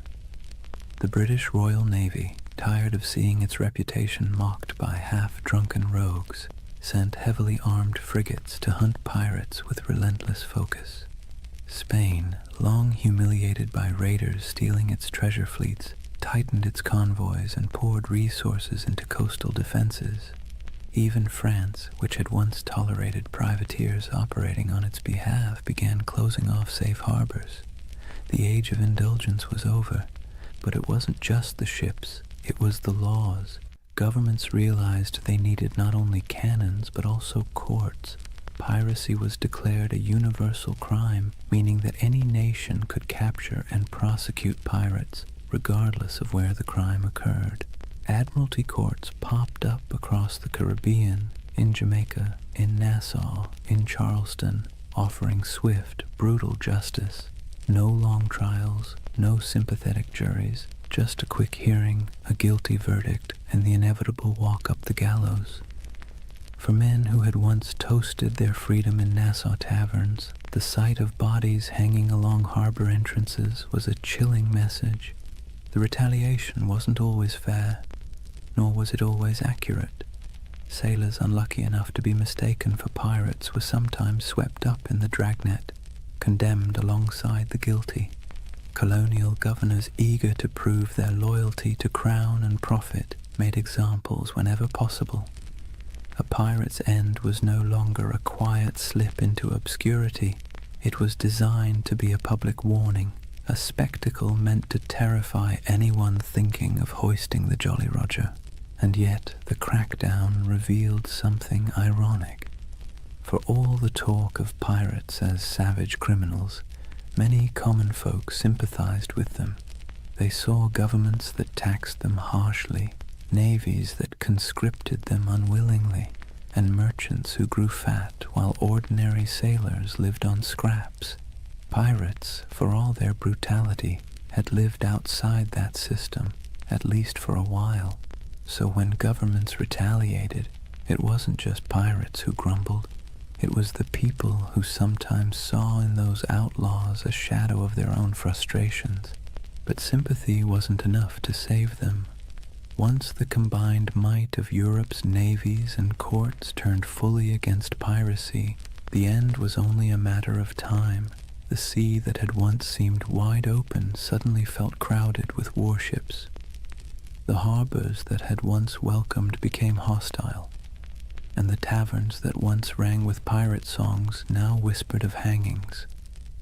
The retaliation had begun, and with it, the Golden Age of Piracy was sailing into its final storms. The retaliation wasn't just abstract policy. It had names, faces, and bloody finales. The Golden Age of Piracy closed not with a quiet fade, but with dramatic hunts that read like the last acts of a tragic play. If pirates had been the rock stars of the seas, their final chapters were their public downfalls, staged for maximum effect. Take Edward Teach, better known as Blackbeard. His reputation had grown so outrageous that even his enemies described him with a shiver of reluctant admiration. He cultivated fear like an artist, braided his beard with smoking fuses, glared from beneath a tangle of hair, and moved through battle with pistols strapped across his chest like a walking arsenal. But in the end, fear was not enough. In November 1718, the British Navy decided Blackbeard had outlived his usefulness as a legend. Lieutenant Robert Maynard sailed out from Virginia with a pair of sloops and cornered him off Ocracoke Island. The battle was brutal and up close, fought with pistols, cutlasses, and grit, and though Blackbeard fought like a demon, he fell.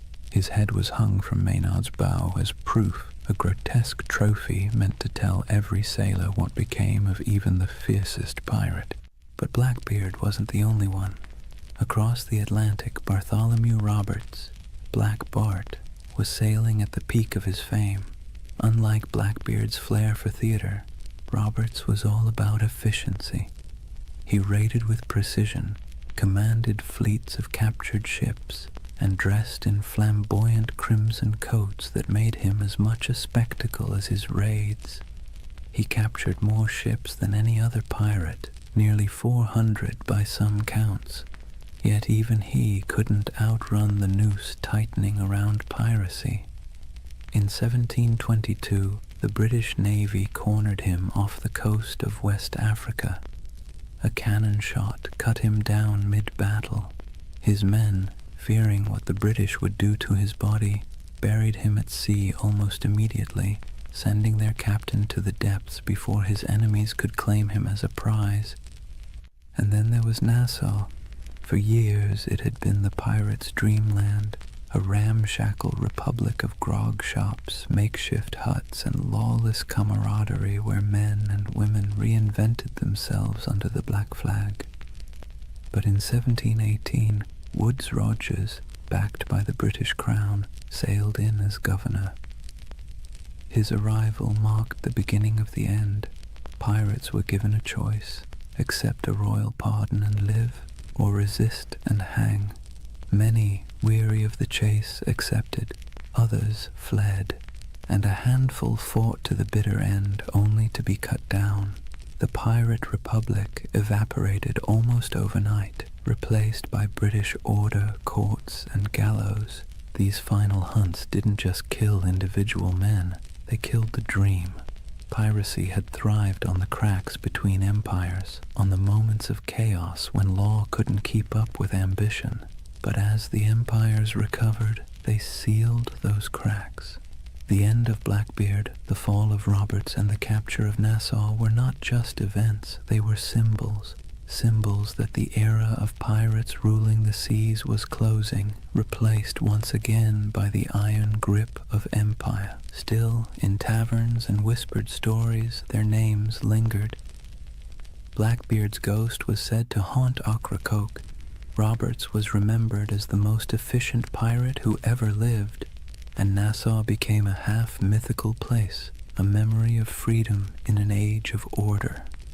The final hunts had claimed the bodies, but the legends were already slipping beyond reach, sailing into something no navy could kill: myth. When the nooses were tightened and the bodies left swinging in the Caribbean sun, it wasn't just individual men who were gone, it was a way of life. The end of piracy marked the closing of a strange, brief experiment in freedom and rebellion. But like all endings, it was not complete. Something was lost, yes, but something also remained. So, what was lost? First, the fragile dream of equality at sea. On land, society was suffocatingly rigid. Kings at the top, peasants at the bottom, and 1,000 unspoken rules about who could eat what, wear what, or even look at whom. But on a pirate ship, things were startlingly different. Captains were elected, loot was shared, and even the least skilled sailor had a voice in the Articles of Agreement. When piracy ended, that floating democracy sank with it.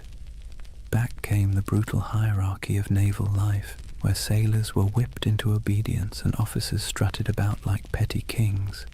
The sea, once a frontier of possibility, reverted to another arm of empire.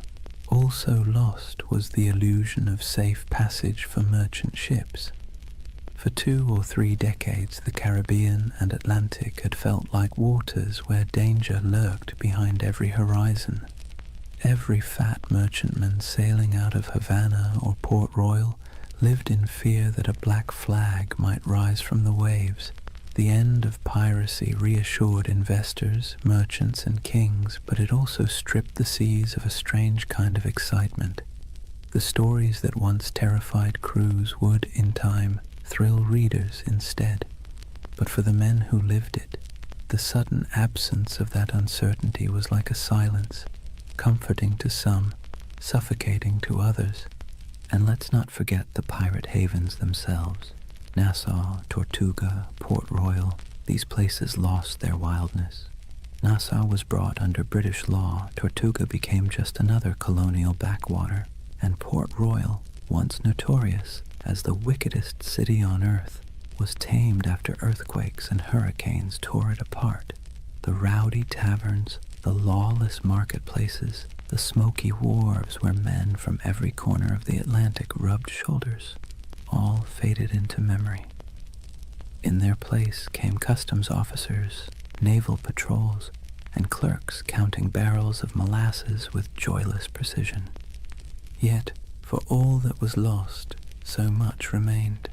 Pirates had stamped themselves into the imagination of the world, and that stamp proved impossible to erase. Their names lived on in court transcripts, sailor songs, and whispered tales in dockside taverns.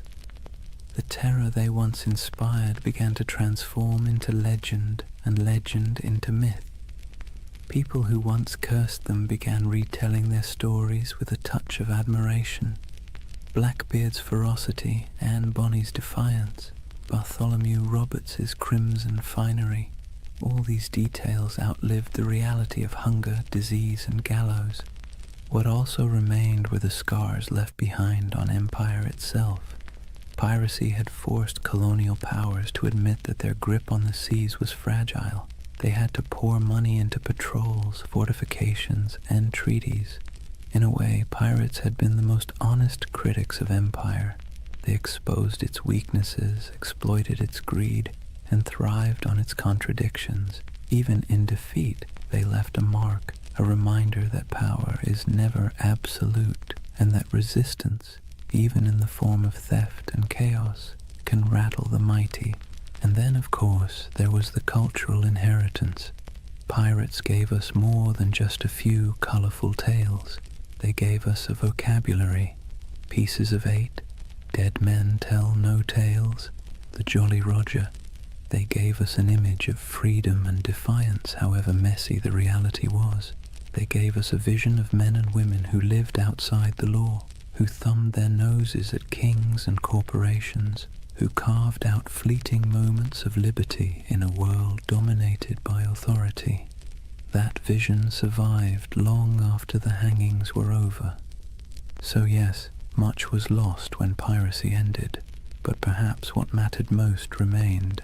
The idea that, for a brief, turbulent moment in history, ordinary people seized the sea and lived by their own rules, and even as their bodies rotted under the Caribbean sun, their legends sailed on untouchable. Here's the thing about pirates. They may have died at the gallows, but their ghosts never left. The Golden Age of Piracy, brief as it was, cast echoes that still rattle through our culture today. You can hear it in the creak of a movie ship's rigging, see it in the skull and crossbones slapped on Halloween costumes, and even hum it in the chorus of a sea shanty that went viral on TikTok centuries after the last pirate flag fell. The age itself ended, but the echo never stopped. The first echo came in literature. In the decades after the crackdowns, sailors still sang about Blackbeard and Roberts in taverns, but it wasn't until the 18th and 19th centuries that writers really started polishing the pirate into something mythic. Captain Charles Johnson's A General History of the Pirates, possibly written by Daniel Defoe, was basically the pirate's who's who of its time. It turned real men into larger-than-life anti-heroes, blending fact, rumor, and outright invention. Without Johnson's book, we might not even remember Anne Bonny or Calico Jack.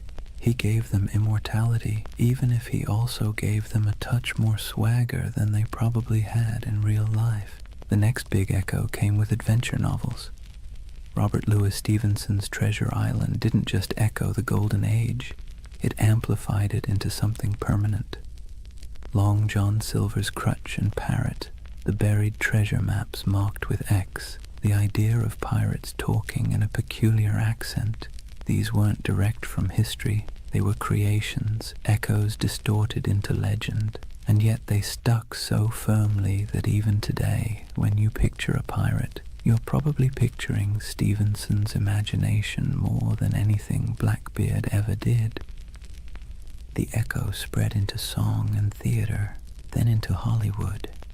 Errol Flynn swung from rigging with suspiciously clean teeth. Disney built an empire of its own with Pirates of the Caribbean, turning Captain Jack Sparrow into a global icon. And with each retelling, the pirate grew further from the salty, disease-ridden truth and closer to an eternal symbol of rebellion, freedom, and adventure. Pirates once hanged for terrorizing shipping lanes were recast as lovable rogues. History got smoothed over, but the echo carried on. There's another echo too, one that's less flashy but maybe more important. Pirates left behind ideas that have crept into modern conversations about democracy, labor, and resistance.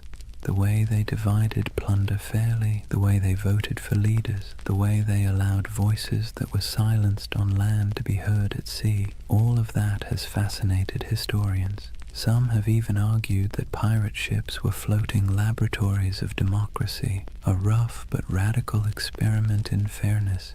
The echo of those ideas about equality, about rejecting hierarchy, still has a strange resonance today, whether or not we acknowledge the source.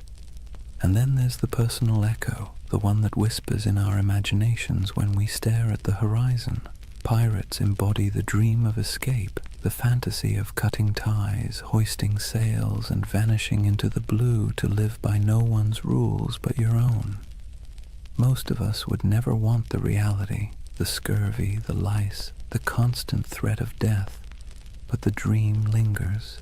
It's why pirate flags still flutter on college dorm walls, why people still hold talk like a pirate day, and why buried treasure stories still make kids dig holes in the backyard. The echo isn't just in books and movies, it's in us. So when we talk about the Golden Age of Piracy, remember, it didn't just end, it transformed. The flesh and blood pirates are gone, but the shadows they left behind still sail.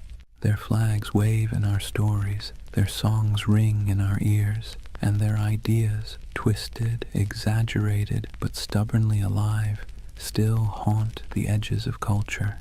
The seas are quieter now, the Caribbean no longer stalked by men with pistols and cutlasses, but in the echo of their age, they never truly died.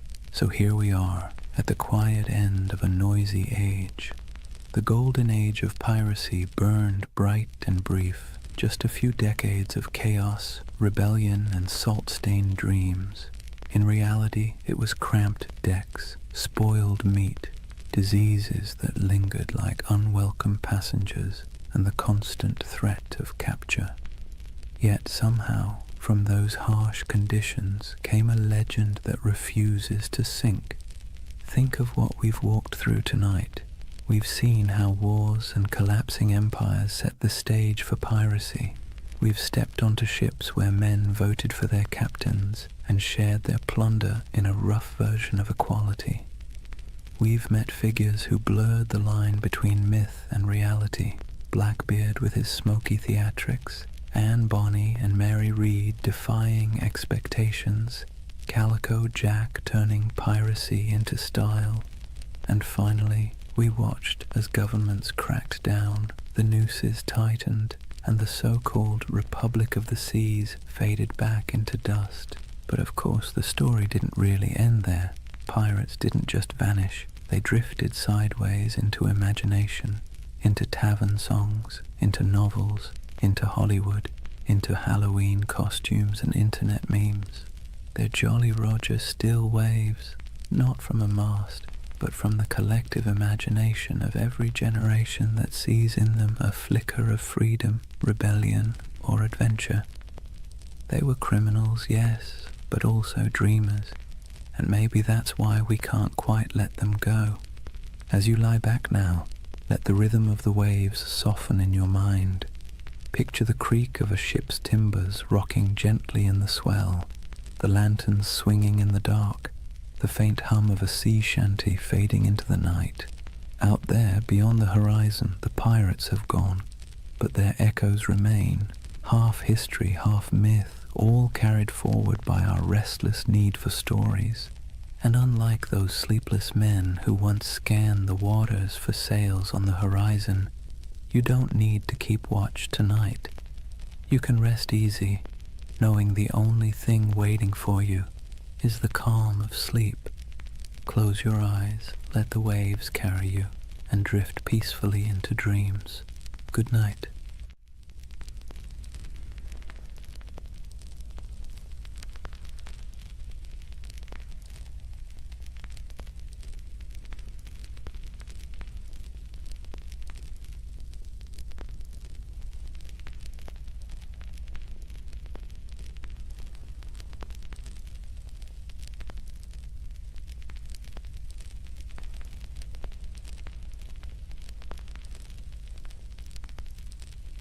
Hey guys, welcome back to the Sleep Atlas. Before we start tonight's journey, take a moment, dim the lights, let the noise of the day dissolve.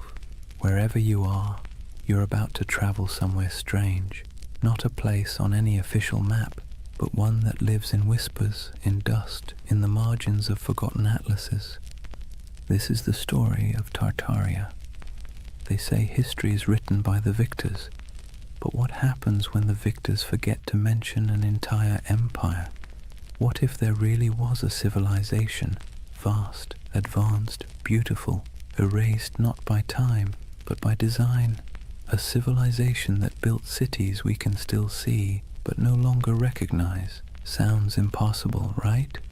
Yet somehow you've probably already seen pieces of it. The old photos of cities with windows buried beneath the streets, the maps labeled Grand Tartary, the ornate architecture that feels out of place as if it belonged to someone else, someone older, someone gone.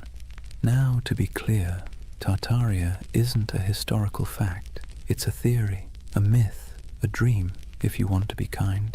But it's a dream that refuses to die, because at its heart lies something irresistible. The idea that history isn't what we think it is, that we've been handed a world with a few missing chapters, and whether you believe the myth or not, it's hard not to feel something when you see it. So tonight, we're going to drift through that myth together, through maps, ruins, and half-buried cities, through stories of explorers and erased empires, through the dusty edges of history where imagination and memory blur together. And if you fall asleep along the way, that's fine. That's kind of the point. For more journeys through history to help you sleep, please subscribe to the Sleep Atlas. And hey, what's keeping you up tonight? Let me know in the comments. Alright, let's begin. Imagine fog rolling over endless plains, gold grass bending under the wind. You stand before a vast land that feels both ancient and impossible, somewhere between Asia and memory, somewhere once called Tartaria. Chapter 1. The Empire That Never Was, or was it? They called it Grand Tartary. On maps from the 17th and 18th centuries, it sprawled across nearly half of Asia, an empire stretching from the icy edges of Siberia to the mountains of Tibet, from the Pacific all the way to the Caspian Sea. A continent-wide expanse so huge it made Europe look like a backyard garden. But here's the strange thing. When you look closer, it doesn't behave like any other empire on the map. No clear capital, no list of rulers, just a name, Tartaria, floating over deserts and steppes, surrounded by decorative drawings of camels and horsemen. The cartographers might as well have written, "Here be mystery." And yet, for hundreds of years, Western mapmakers copied that name again and again. Tartaria, Grand Tartary, the Great Tartar Empire. Sometimes they drew castles or cities with minarets. Sometimes they left it blank, as if even they didn't know what they were depicting. So what was Tartaria, according to the official story? Nothing. The word Tartary was simply a European catch-all term for the unknown lands of Central and Northern Asia. The people who lived there, Tatars, Mongols, Siberian tribes, were lumped together under one convenient label. To the Europeans of the 1600s, it was the great blurry East, wild, uncivilized, and beyond comprehension. But to modern eyes, it doesn't look like nothing. It looks deliberate, mysterious, like the ghost of something that was once real. And that's where the story starts to hum. Because if you look long enough, if you trace enough old maps, you start to notice inconsistencies. Cities drawn where no cities should exist. Structures too grand for the people historians claim built them. Ruins that don't seem to fit their supposed age. Some believe those ruins were Tartarian, that an advanced civilization, older than Rome, older even than Egypt, once stretched across the world. They say its architecture was sophisticated, its technology almost magical, free energy, perfect symmetry, towering buildings powered not by fire or water but by something lost, something we can no longer name. It sounds absurd, but then you see the photos, black and white images from the late 19th century, cities under construction except everything already looks finished, cathedral-sized buildings supposedly built in a decade, though even modern machinery would struggle. Streets half-buried, windows below ground level, as if the earth itself had swallowed the first floors. That's where the mud flood theory enters. According to believers, some great cataclysm, maybe natural, maybe man-made, swept across the world in the 1800s, burying entire cities in mud and erasing all evidence of this lost empire. When humanity dug out afterward, we inherited the world we think we built. In other words, the Victorians didn't build all those ornate cities. They unearthed them. It's easy to roll your eyes, but it's also strangely poetic, because even if Tartaria never existed, the feeling behind it, that something monumental was lost, is very real. And part of why this myth persists is because, well, history does lose things. Entire civilizations have vanished before. The Minoans, the Indus Valley, the Olmecs, people who built incredible cities, traded across oceans, and then disappeared, leaving nothing but stones and speculation. So maybe the idea of Tartaria isn't so far-fetched. Maybe it's a reflection of that same human ache, the need to fill in the gaps with something beautiful. Imagine wandering through a European city at dusk. The sky is pale gold, pigeons circle over rooftops. You walk down a street where the buildings rise like cathedrals, domes, arches, pillars carved in perfect balance. It all feels too good, too symmetrical, too ancient to have been born in the soot and smoke of the industrial age. For a moment you wonder, did we build this, or did we inherit it?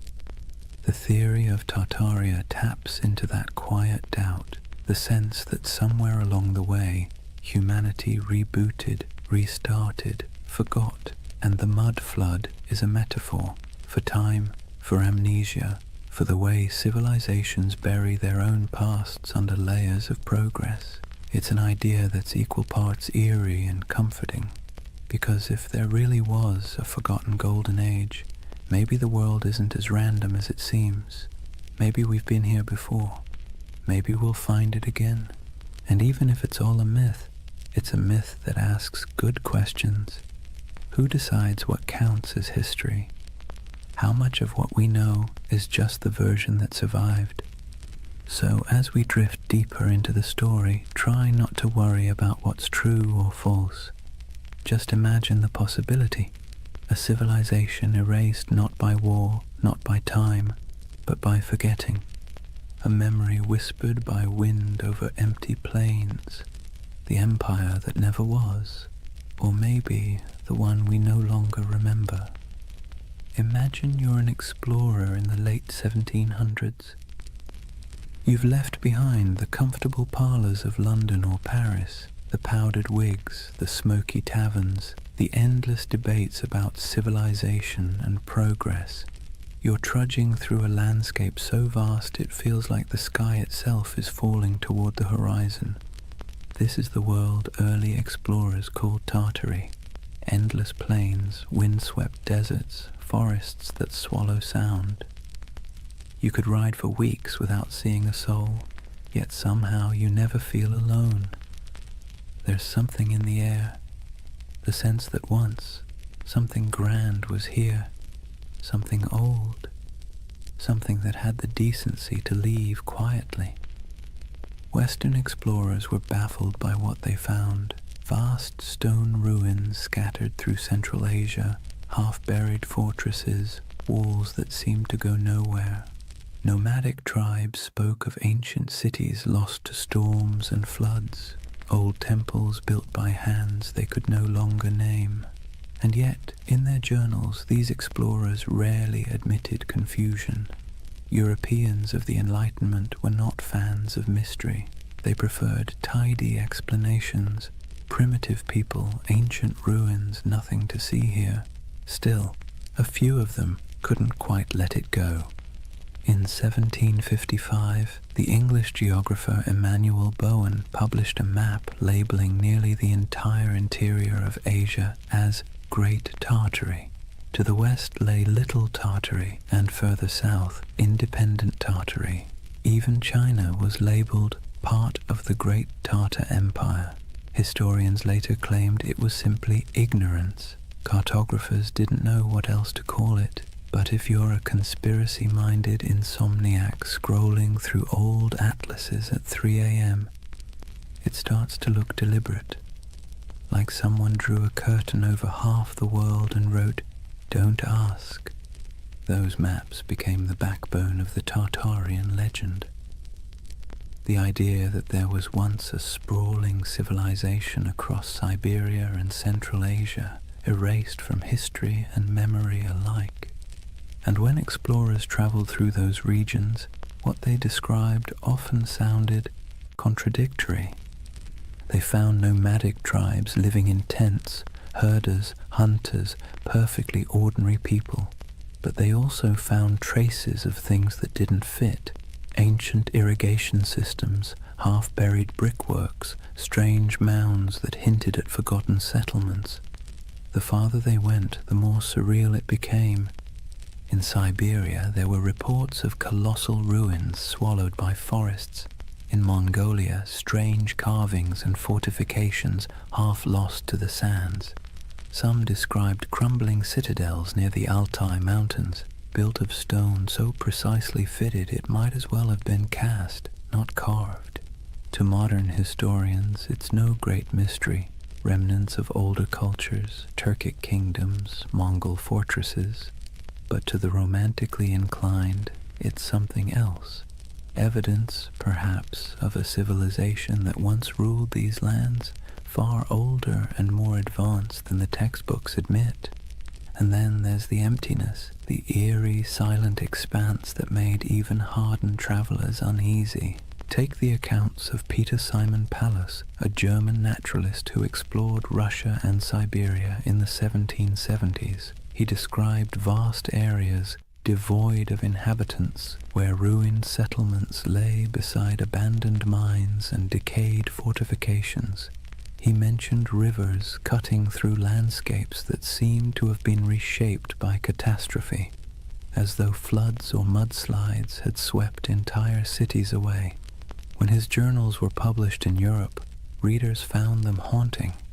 The image of a land once filled with life, now reduced to wind and silence.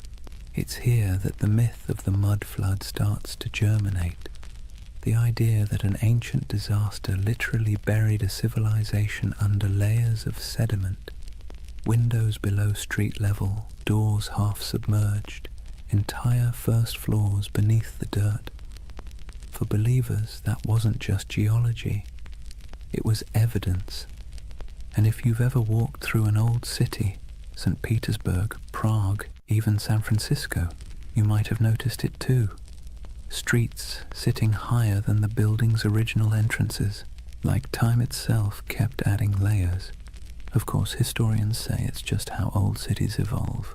Roads get repaved, foundations sink, streets are raised to prevent flooding. But the human imagination doesn't like boring answers. Geological settling doesn't keep you awake at night. The idea of a worldwide cataclysm, though, that does. What's compelling about these explorers' reports is not what they found, but what they felt.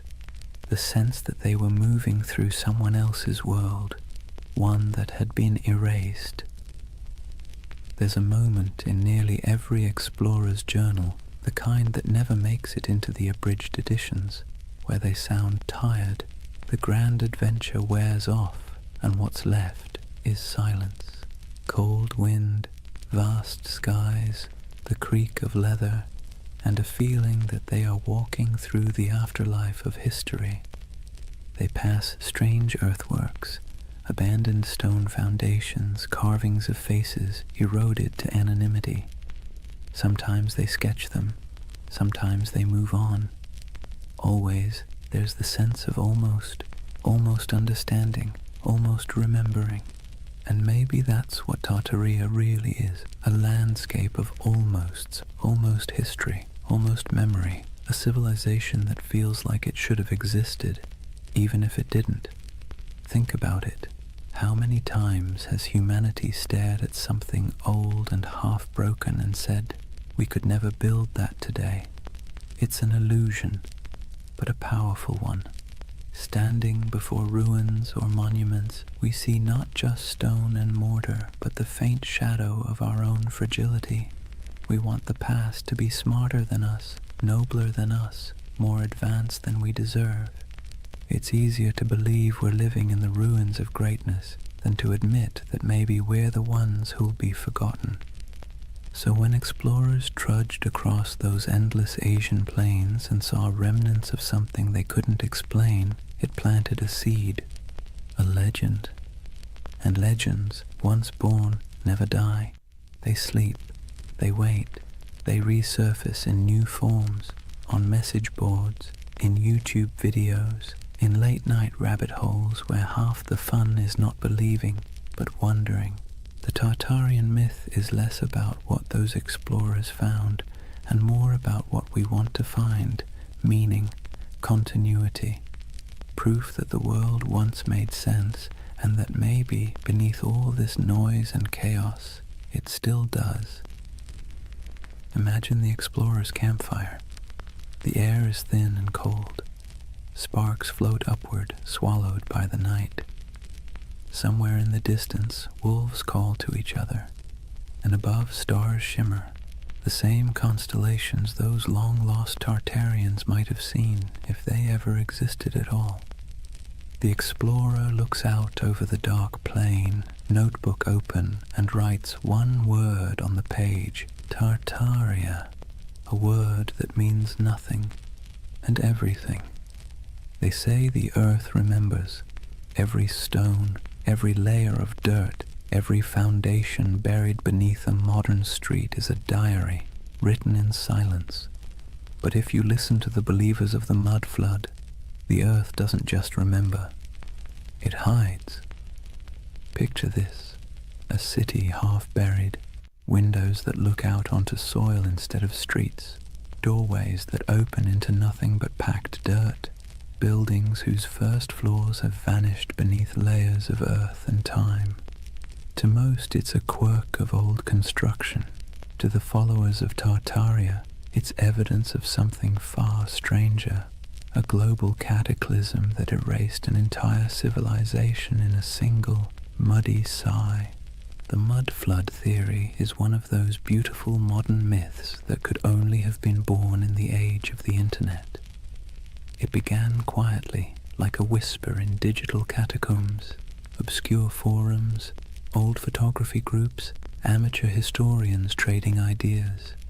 Someone noticed something odd, antique photos from the 1800s showing cities with half-buried buildings, windows at ground level, strange architectural anachronisms.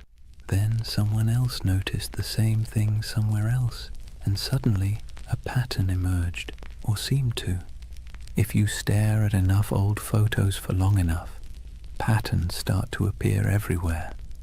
And soon the whispers took form. What if history isn't what we think it is? What if there was a reset, a literal flood of mud that buried the old world, wiped it clean, and left us to rebuild on top of its bones? It sounds ridiculous, but also admit it. It's a little bit seductive. Let's take a closer look at what this story really says. According to the myth, sometime in the 18th or 19th century, dates are always vague, an immense cataclysm struck the earth.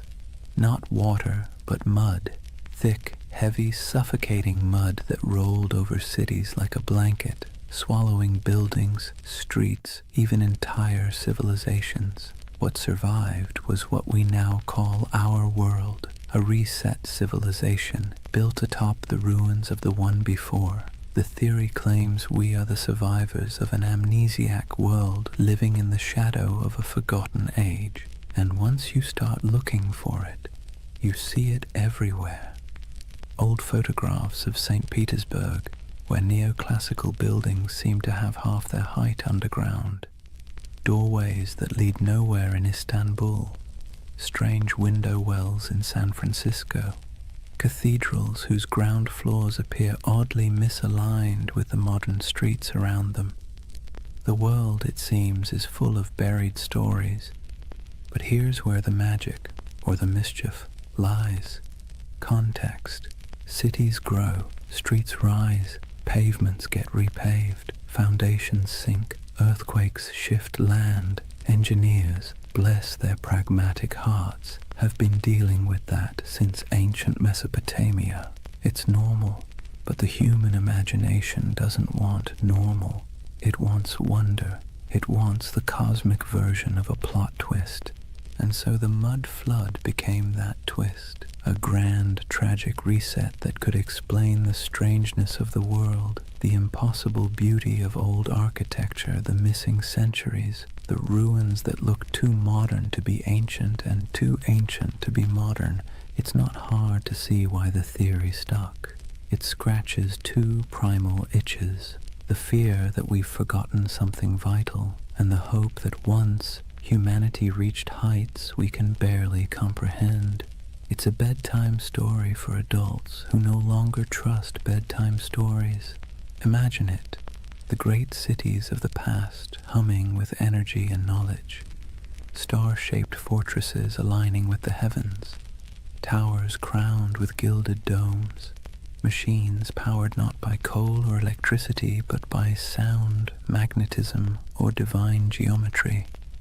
A golden age washed away in silence, leaving behind half-buried clues for the curious to rediscover centuries later. It's haunting, isn't it? The thought that the ground beneath your feet might be hiding a version of civilization more graceful, more harmonious, and, let's be honest, less exhausting than this one. The most poetic versions of the myth don't even insist on global destruction. They suggest something subtler. That time itself buried Tartaria. That the mud is just metaphor. The weight of centuries pressing down until memory sank into soil. That our cities grew atop their bones, and we live in their echoes without even realizing it. But even the literal believers, the ones who pore over 19th century photographs and Google Earth screenshots, are chasing something more than evidence. They're chasing awe, the sense that the world is not yet fully explained, that maybe, just maybe, there are still secrets hiding in plain sight. Because here's the uncomfortable truth. We like feeling small, not powerless, just small. The idea that we are part of something vast, mysterious, and older than we can imagine brings comfort. It means our anxieties, our endless scrolling, our late-night insomnia, they're all just surface noise above something deeper, older, wiser. The mud flood myth, for all its implausibility, taps into that longing. It's also, in a strange way, an act of defiance. In an age where algorithms decide what we see and experts tell us what to believe, the mud flood says, "No, I'll look for myself." It's a rebellion of curiosity, however misguided. And curiosity, even when it wanders off the map, is still one of the noblest human instincts. There's another reason the mud flood myth feels oddly soothing. It provides closure. History as we know it is messy. It's full of gaps, contradictions, burned archives, and lost languages.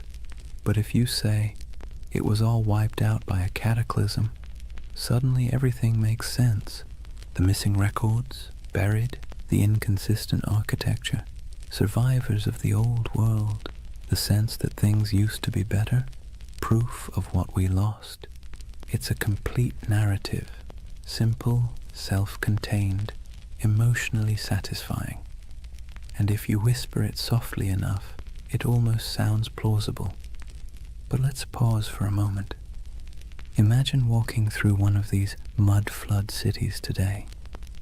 St. Petersburg in winter, snow falling over pale facades, the streets gleaming under the dim orange glow of street lamps. You pass a row of 18th century buildings, their ground floors half below street level, the windows dark and shuttered. And for a second, just a second, you feel it. The hum of something ancient, the faint vibration of time layered upon time. You know rationally that the explanation is boring, centuries of road repairs and architectural evolution. But your imagination doesn't care. It leans closer, it listens, it wants to believe. That's the quiet power of myths like Tartaria. They live not in evidence, but in emotion. And emotion, not logic, is what builds civilizations, or stories of them. So when someone insists the world was buried in mud a few hundred years ago, it's tempting to laugh, but look closer, and you'll see what they're really saying. They're mourning something they can't name. They're trying to make peace with the feeling that something's missing. That modern life, bright, loud, and efficient, feels a little hollow, as if the real story is still underground. And maybe, in a metaphorical way, it is. Not beneath our cities, but beneath our certainty. History is the soil we stand on, and every generation adds another layer. The deeper you dig, the older the questions get, until eventually you realize that the mud was never hiding the past. It was making it. The world is built on burial, and everything beautiful is, in some sense, reclaimed from the dirt. So maybe Tartaria was never an empire at all.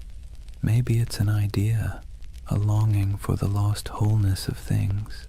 Or maybe it's just a very elaborate excuse for why so many basements flood in spring.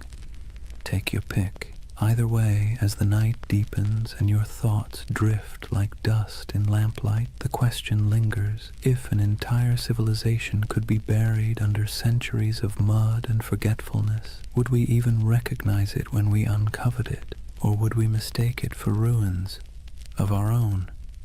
It's a strange thing, how ruins can feel alive. You walk among them and swear you can hear breathing. Not loud, not human, but the slow exhale of stone, the whisper of time smoothing edges and swallowing stories. That's the allure of forgotten grandeur, the feeling that the past isn't gone, just drowsing, half buried, half awake, waiting for someone to notice. When people speak of Tartaria, they don't imagine mud and dust. They imagine beauty, colossal arches, glittering domes, towers capped with orbs of gold, and wide boulevards aligned with the stars. They imagine symmetry, harmony, perfection, the world before we made it messy. And that's the quiet genius of the myth. It isn't built on fear, but on longing. You've seen it, even if you didn't recognize it. The grand railway stations built in the 19th century, dripping with ornament that seems almost too elegant for its purpose. The courthouses with domes that look more celestial than civic. The cathedrals rising from cobblestone streets like frozen thunderclaps of devotion. You stand before these buildings and wonder, who built this, and why don't we build like this anymore? That question is the ember that keeps Tartaria glowing in the imagination, because it feels wrong that we've forgotten how to make beauty on that scale. It feels wrong that we can't carve marble with such grace, or erect domes that kiss the clouds. And when something feels wrong, the human mind looks for a story to explain it. Tartaria becomes that story, a civilization that mastered form, function, and soul, then vanished without a trace. Some say those old buildings are Tartarian relics, that the ornate facades of St. Petersburg, Paris, Chicago, and even San Francisco are remnants of the same world, a world whose architecture was an act of faith. That the reason we can't replicate it now is because the knowledge was erased, the formulas for harmony, for proportion, for power drawn from geometry, gone, buried under new blueprints and the hum of electric wires. Of course, historians roll their eyes at this. They'll tell you, patiently, that these buildings were designed by very real architects, that neoclassicism was an artistic movement, not evidence of a hidden empire, that the beauty of those domes and arches came not from secret knowledge, but from mathematics, sweat, and a lot of unpaid apprentices. And they're right, technically. But here's the thing. Beauty doesn't care about technicalities. The Tartarian myth persists because these buildings feel different. They hum at a frequency modern architecture doesn't. Walk past a concrete office block and your mind slides off it. Walk past a century-old opera house and you slow down without meaning to. You feel something, a pulse. Maybe it's nostalgia, maybe it's resonance, maybe it's just the echo of a time when craftsmanship was an act of worship. But whatever it is, it feels alive. Imagine standing at twilight in front of one of those old structures. The stone glows amber. The carvings seem to move in the shifting light. You can almost believe the building is remembering itself, its birth, its purpose, its centuries of reign and revolution. That's the spell of forgotten grandeur. The architecture isn't just old, it's haunted by the idea of meaning, and when meaning vanishes, mystery rushes in to fill the space. Tartaria thrives in that mystery. It offers an explanation for why the world feels simultaneously ancient and amnesiac, why progress sometimes feels like forgetting, why the cities of the past, those that survived wars, plagues, and fires, still look more eternal than anything we've built since.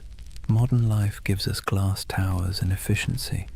Tartaria promises something slower, something that glows, a civilization that built not for profit or speed but for resonance, structures designed to outlast memory itself. It's an irresistible dream, because whether or not Tartaria existed, the feeling it represents is real, the ache for beauty that doesn't apologize for existing, for craftsmanship that outlives its makers, for a sense of belonging to something both vast and intentional. That's why the myth never fully dies. People share photographs of star-shaped forts, cathedrals that look like spaceships, and ornate courthouses buried halfway underground, whispering, "Look, this can't just be random." And maybe they're right, though not in the way they think, because what they're really seeing isn't proof of a lost empire. It's proof of a lost mindset, a time when humanity built upward and outward with a kind of faith we've since replaced with convenience. Take St. Isaac's Cathedral in St. Petersburg. It looks like it shouldn't exist. A colossal dome balanced on rows of red granite columns covered in gold that blazes even through fog.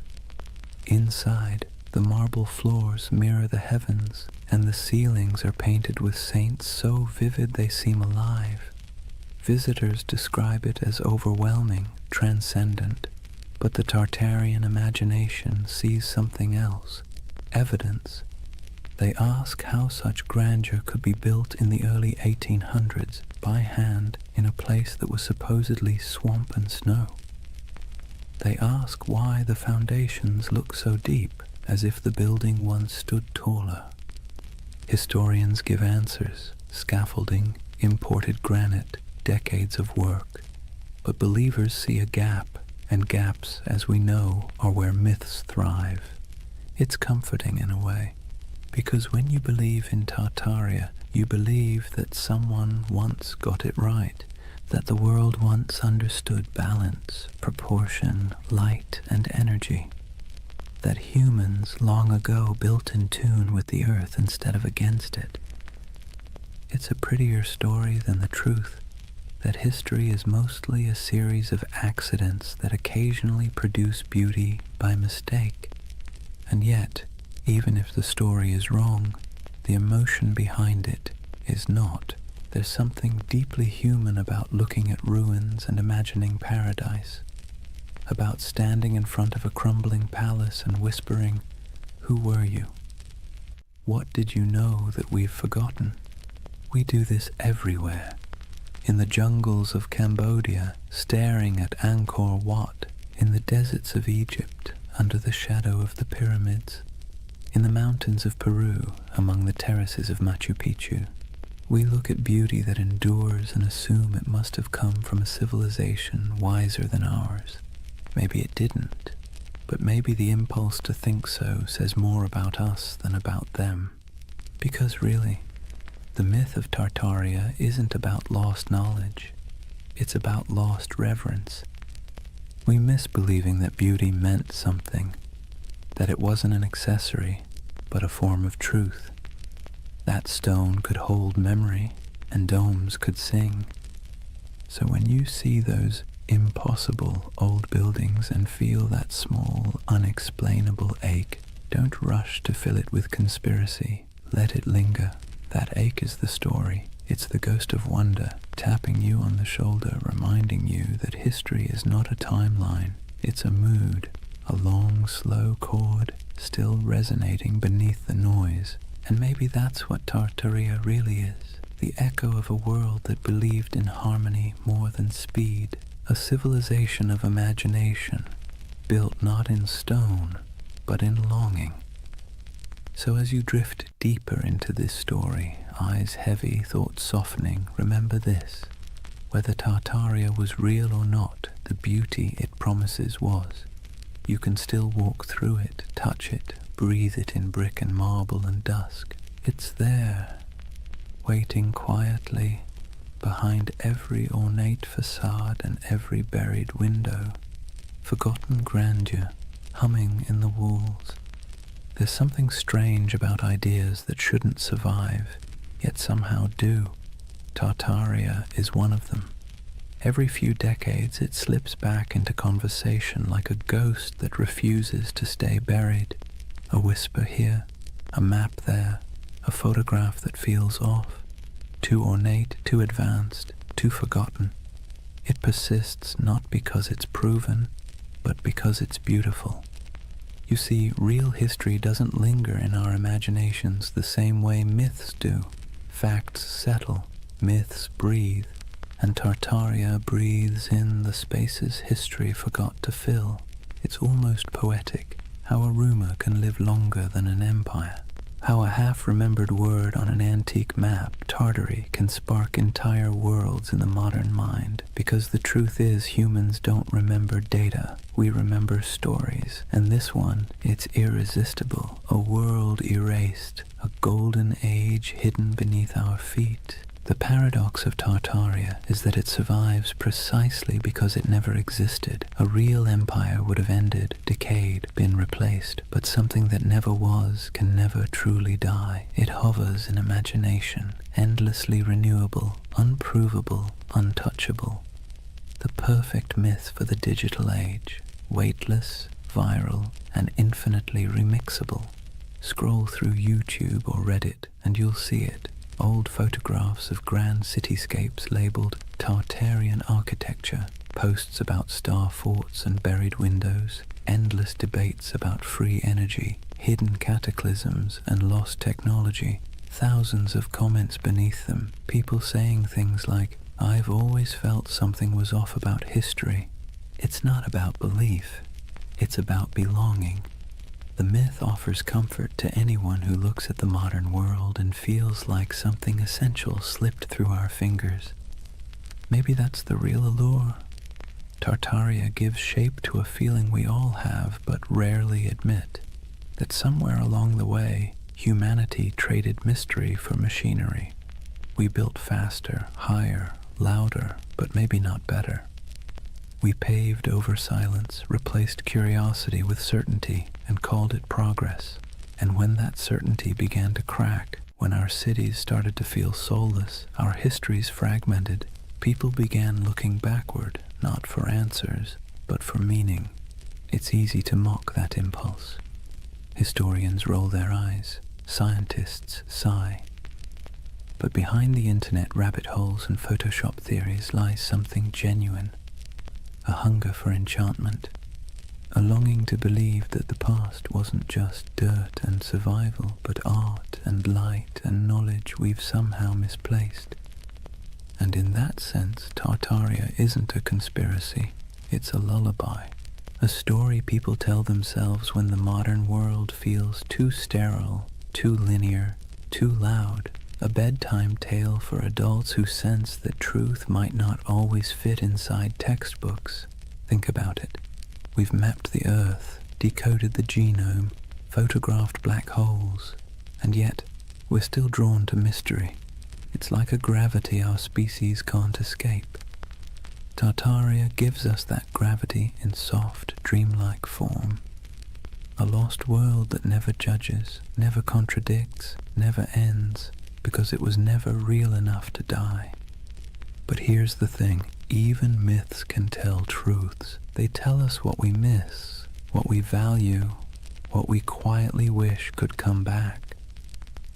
When people imagine Tartaria, what they're really longing for isn't a lost empire, it's coherence, a sense that the world once made sense, that knowledge was sacred, that beauty and purpose weren't at odds. In a way, Tartaria is less about history and more about therapy, a collective daydream for a civilization that feels spiritually jet-lagged.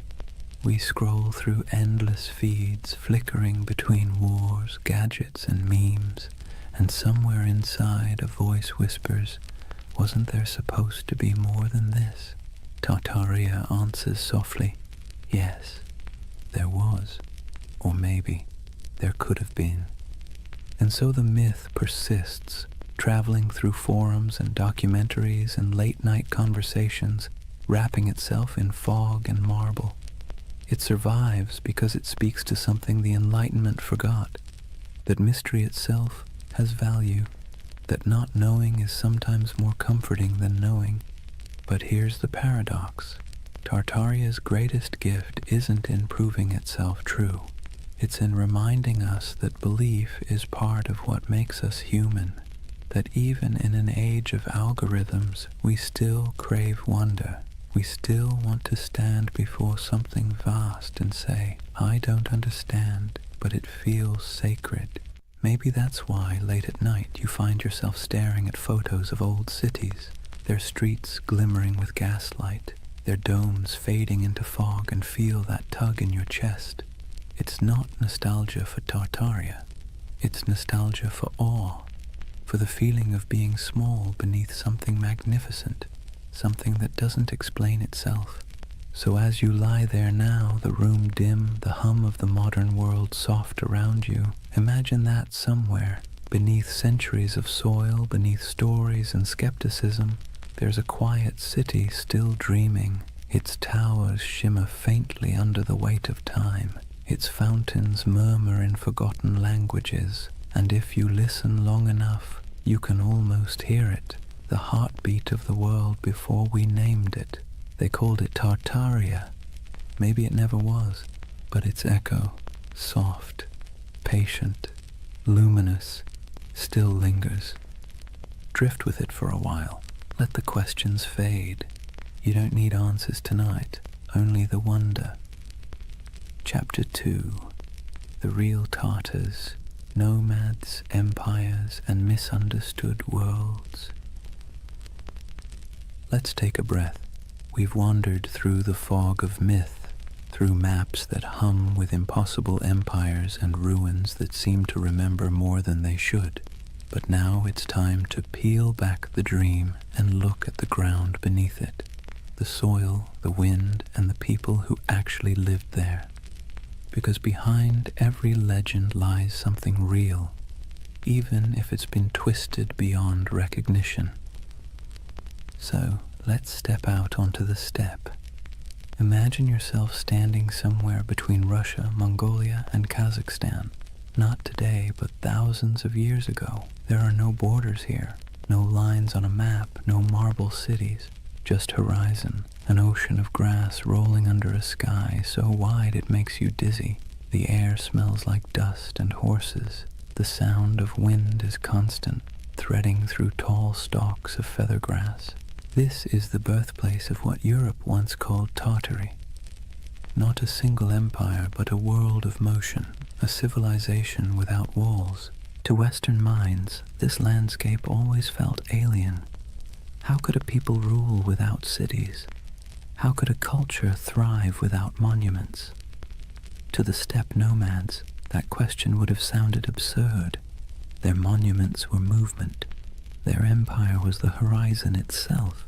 Centuries before anyone drew Tartaria on a map, there were the Scythians, archers and horsemen who painted their bodies, buried their dead in golden tombs, and drank fermented mare's milk.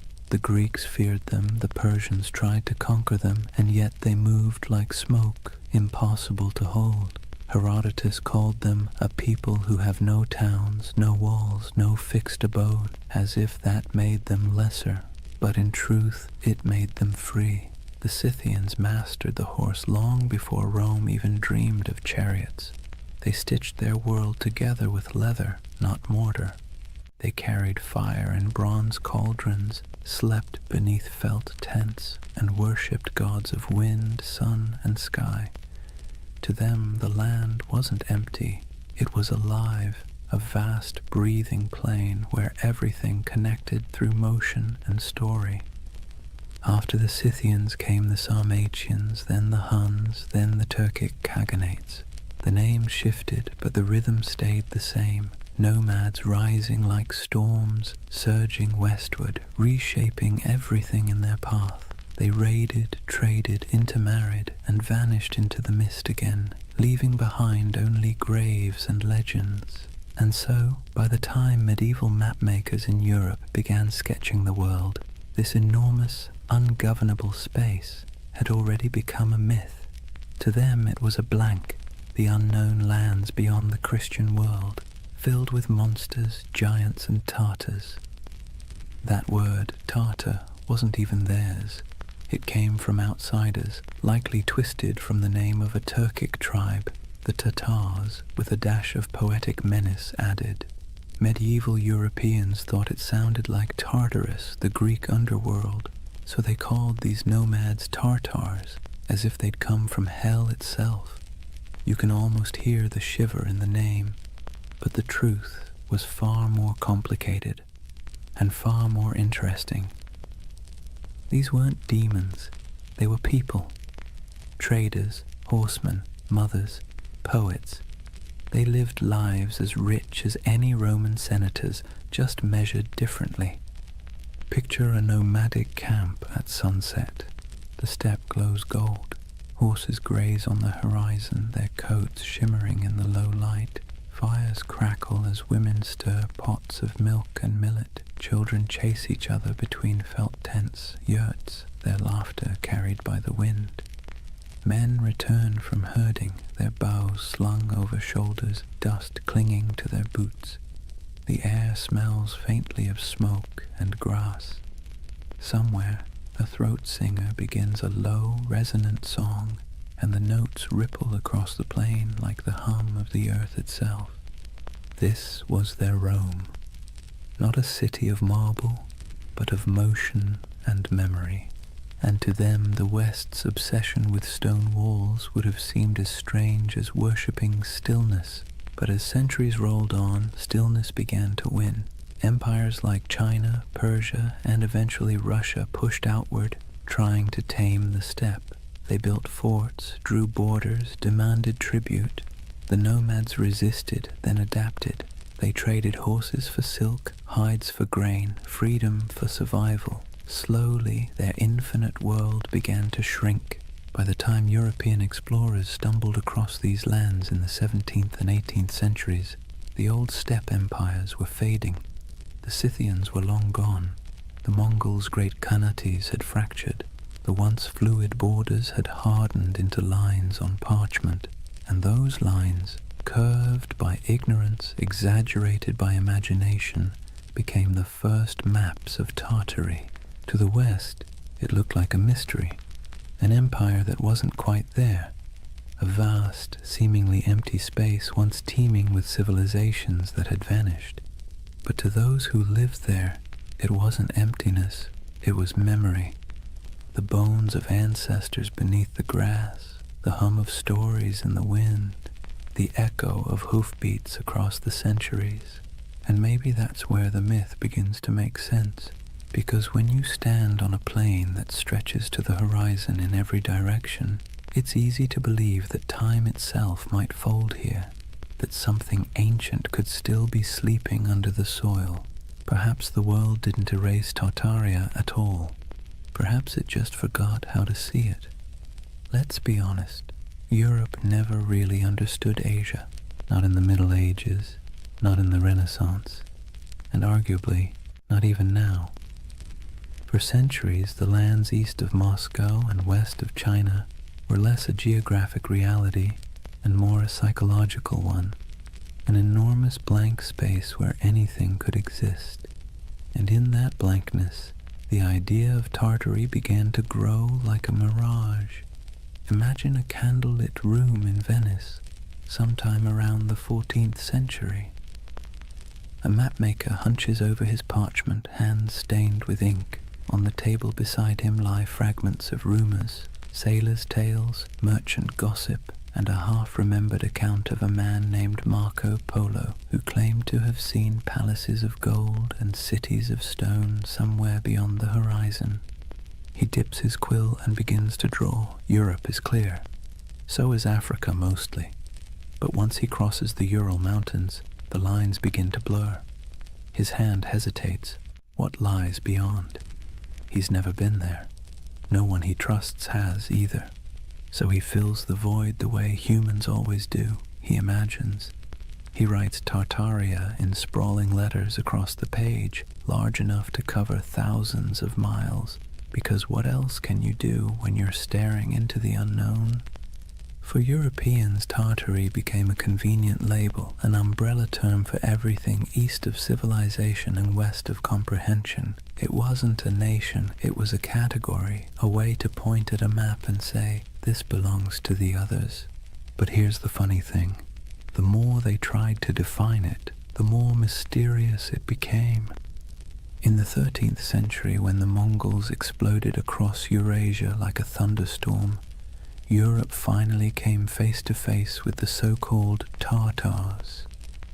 Villages burned, kingdoms crumbled, and word of unstoppable horsemen spread faster than the riders themselves.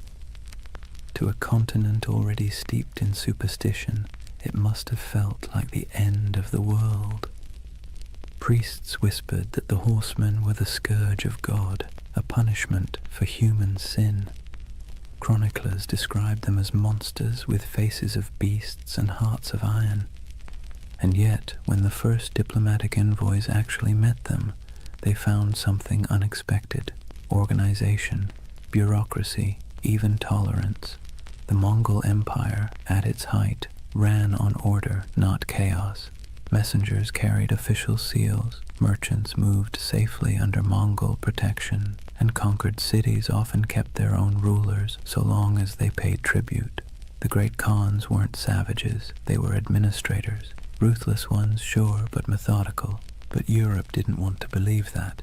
It was easier, somehow, to imagine an empire of shadows, to turn complexity into myth. So the name Tartary stuck, not as a real place, but as a kind of warning, a whispered reminder that beyond the edge of the familiar world, something vast and unknowable waited. By the Renaissance, the legend of Tartary had evolved into something even stranger. The age of exploration brought better maps, but not necessarily better understanding. Cartographers began drawing Great Tartary, Little Tartary, and Chinese Tartary across their globes. carving up Central Asia into neat territories that existed mostly in imagination. If you were a European scholar in 1700 and you saw a map of Great Tartary stretching from Siberia to the Caspian Sea, you'd assume there was a single civilization there, a mighty hidden empire rivaling Rome or China. And if you were an explorer wandering through empty steppes, stumbling across crumbling ruins or strange earthen mounds, your mind might start to fill in the blanks. Who built this? Where did they go? Humans hate loose ends. We crave narrative closure, and Tartary, this vast echoing blank on the map, offered none. Marco Polo didn't help either. His travels fed the fire beautifully. He spoke of vast courts, cities paved in stone, golden palaces, and khans who ruled lands so wide that weeks of riding couldn't cross them. He wasn't wrong exactly. The Mongol Empire really was that enormous. But when his book was copied, translated, and retold, his words grew elastic. People read his tales and imagined something grander still. A civilization older than memory, hidden beneath layers of dust and time. You can almost see it, the way myths grow like vines around facts. Even the Enlightenment couldn't kill it. In the 18th century, as Russian explorers pushed eastward into Siberia, they stumbled upon ancient fortifications, strange geometries in the earth, and traces of civilizations long gone.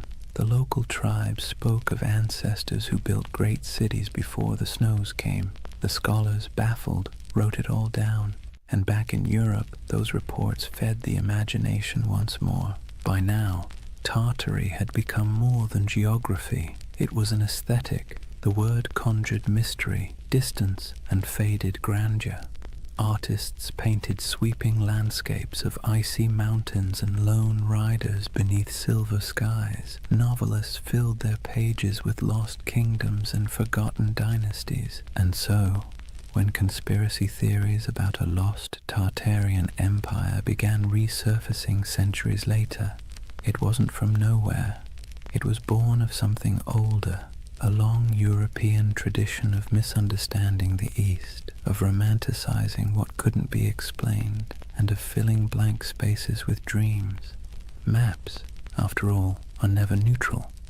They don't just show where things are, they show what people believe matters. And for centuries, Tartary mattered not because it was real, but because it was mysterious.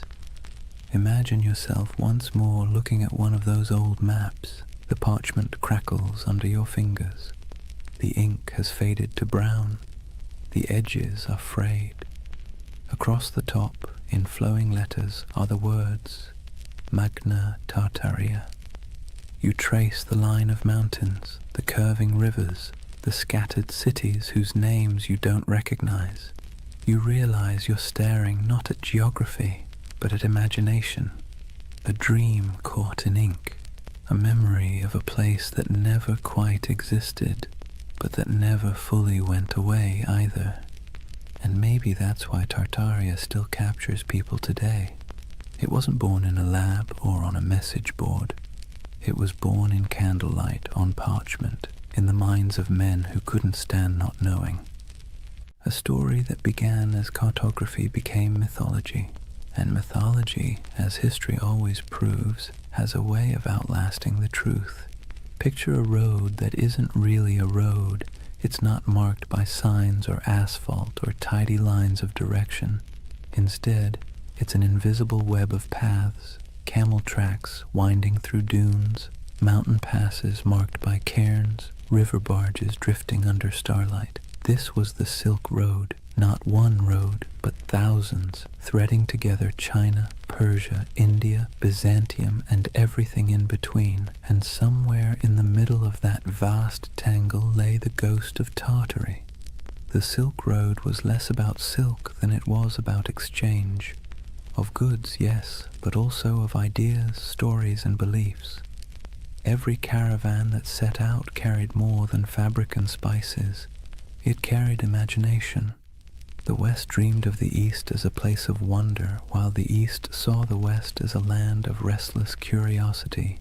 And where those two imaginations met, right there, in the open steppes of Central Asia, the myth of Tartary quietly took root. Imagine the rhythm of a caravan, bells jingling from camel necks, dust swirling beneath hooves, a merchant humming softly, half to himself, half to keep his pace. At night, when the fires burned low, stories flowed like wine, tales of lost cities swallowed by sand, temples of gold hidden in the desert, empires that rose and vanished before the next dawn. Every traveler added a new layer to the legend, and the Silk Road became less a trade route than a whispering gallery of the world's dreams. Now let's be clear, there were empires here, real ones. The Scythians, Parthians, Sogdians, Kushans, and of course the Mongols, civilizations that thrived for centuries, building fortresses, minting coins, and carving art that fused Greek realism with Persian geometry and Indian grace. These were the real architects of what Europe would later call Tartary. But to a traveler passing through, the borders blurred. One city's language faded into another's. One god's statue looked suspiciously like a god from somewhere else. The world felt unified and strange all at once. The Silk Road had a way of softening distinctions. It made neighbors of distant worlds. Greek philosophers' ideas found their way into Buddhist monasteries. Chinese silk wrapped Roman senators. Persian astronomers charted the same stars that guided caravans across the steppe. But myths travel even faster than silk. When a merchant from Samarkand sold a roll of fabric in Venice, he didn't just trade goods, he traded worlds. He told stories of the East so dazzling they didn't sound real. Cities with towers of glass, he might say, rivers that shimmer like silver. Men who lived 200 years, and back home, when he unpacked his profits and poured himself a drink, he probably heard equally absurd stories about the West. It's easy to forget that for most of human history, distance was a form of magic. The farther away something was, the more fantastical it became. And no distance loomed larger in the European mind than that mysterious space labeled Tartary. Through this swirling exchange, Tartary became a kind of mythic glue, a word that held together the fragments of a world too vast to comprehend. Think of it like this. When a Venetian mapmaker in 1500 scribbled Tartaria across the center of his globe, he wasn't really describing a political entity. He was describing everything between Europe and China, between knowledge and ignorance, between history and imagination. And here's where things get interesting. While Europe imagined Tartary as an exotic wilderness, the people who actually lived there were building connections that shaped the ancient world. The Sogdians, for instance, traders from what's now Uzbekistan, ran a network of trade colonies so extensive that historians sometimes call them the FedEx of the Silk Road. They spoke multiple languages, mediated between empires, and filled their homes with art from every culture they touched. A single Sogdian mural might show an Indian goddess, a Persian king, and a Chinese dragon all sharing the same painted wall. To them, Tartary wasn't a mystery, it was home. And yet, this multicultural world also sowed the seeds for misunderstanding. When distant observers caught glimpses of it, they didn't see the nuances. They saw only the grandeur, the temples, the stone roads, the fortified cities, and assumed it must belong to a single empire. That assumption, multiplied over centuries, became the illusion of the great Tartarian civilization. Even today, the ruins scattered across Central Asia, stone walls buried in sand, intricate tile work crumbling in forgotten courtyards, feed that same longing. People look at them and wonder, Who built this? Where did they go? Why do our textbooks skip over it? It's a fair question, because history doesn't just forget, it edits. When empires fall, so do their names. When borders shift, so does memory. The Mongols became the Tatars became Tartars. And eventually, Tartary became a convenient shorthand for the unknown. But beneath all that confusion was something real. A network of humanity that spanned continents. Imagine standing on a hill somewhere near Bukhara around the 10th century. The air smells of dry sage and smoke. Below you the road shimmers in the heat, lines of travelers winding toward the horizon. A caravan from China passes one from Persia. A monk from India shares a meal with a soldier from Byzantium. Coins from Rome jingle beside jade amulets from the East. It's not an empire. It's not chaos.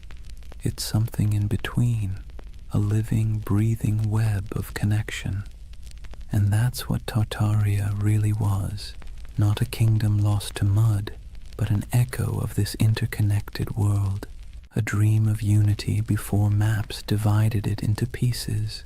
The Silk Road gave birth to the myth by accident, because connection always looks like magic when seen from afar. So when modern believers look at old maps and see the word Tartaria sprawled across half the world, maybe they're not completely wrong to feel awe. They're just reading a poem that was once mistaken for a border. The Silk Road blurred the lines between civilization and myth, empire and echo. And in that blur, half dust, half starlight, the legend of Tartaria found its heartbeat. Words have a funny way of sticking to things they were never meant to describe. Tartary was one of those words, an intellectual shortcut that turned into a centuries-long misunderstanding. By the time Europe stumbled out of the medieval era, the East was less a place and more a story. Monks copied maps showing vast lands labeled Tartaria, shaded in pale yellows and browns, with scribbled notes like, "Here be dragons," or "Land of Giants." It wasn't meant as insult or precision. It was just ignorance wrapped in ink. But ignorance dressed up nicely enough can look like authority. When Marco Polo returned from his travels in the late 1200s, he told Europe about the magnificence of the Mongol Empire. Golden palaces, porcelain cities, and roads so smooth you could roll a wagon for days without breaking an axle. His descriptions, half wonder, half exaggeration, lit up Europe's imagination. And when cartographers began to draw what he described, they needed labels. Cathay for China, Ind for India, and for everything else in the vast cold space north of Persia and east of Russia, Tartary. Let's be clear, Europe didn't know what Tartary was, but that didn't stop them from acting like they did. To Western minds, Tartary became a convenient placeholder for the unknown. It wasn't a country, it was a concept, a blank canvas where explorers, missionaries, and chroniclers could project whatever they needed to believe about the world beyond their reach, and what they needed, more often than not, was mystery.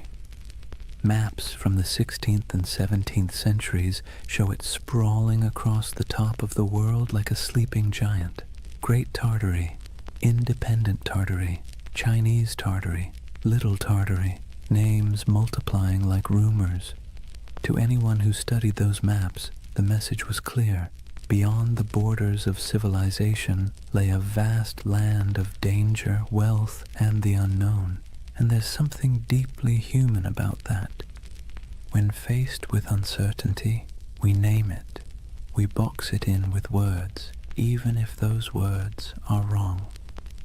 To Europeans of the early modern world, Tartary became shorthand for all the places they hadn't yet conquered, understood, or categorized.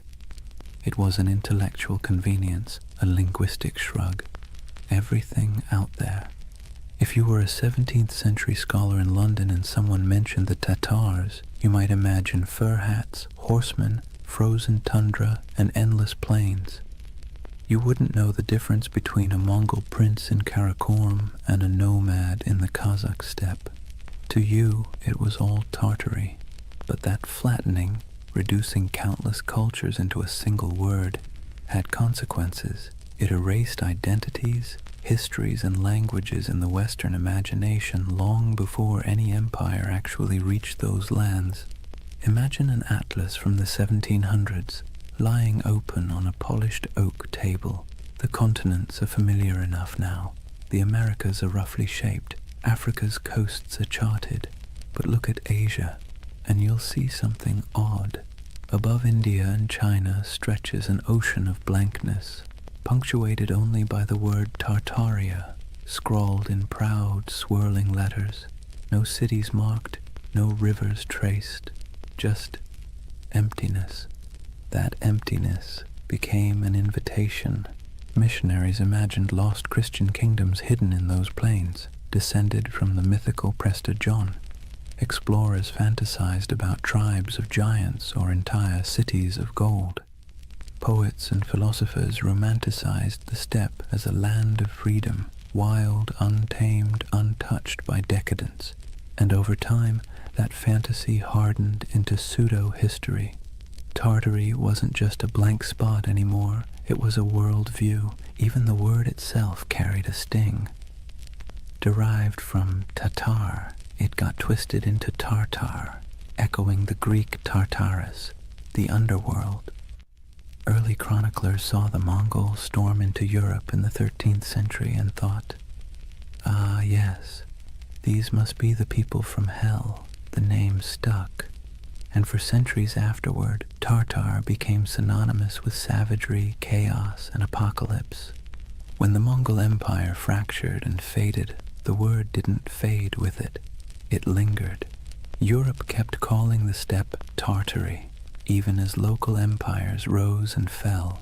The Golden Horde, the Timurids, the Kazakh Khanates. To the west, these nuances didn't matter. The name Tartary swallowed them whole. The irony. By the time Europe started mapping Tartary with any real accuracy in the 18th and 19th centuries, it had already become a relic. Russia had expanded eastward, swallowing Siberia province by province. Qing China had claimed the west, and yet the word persisted, echoing in atlases long after it had lost any real meaning. There's something almost poetic about that, how a word can outlive the thing it never actually described.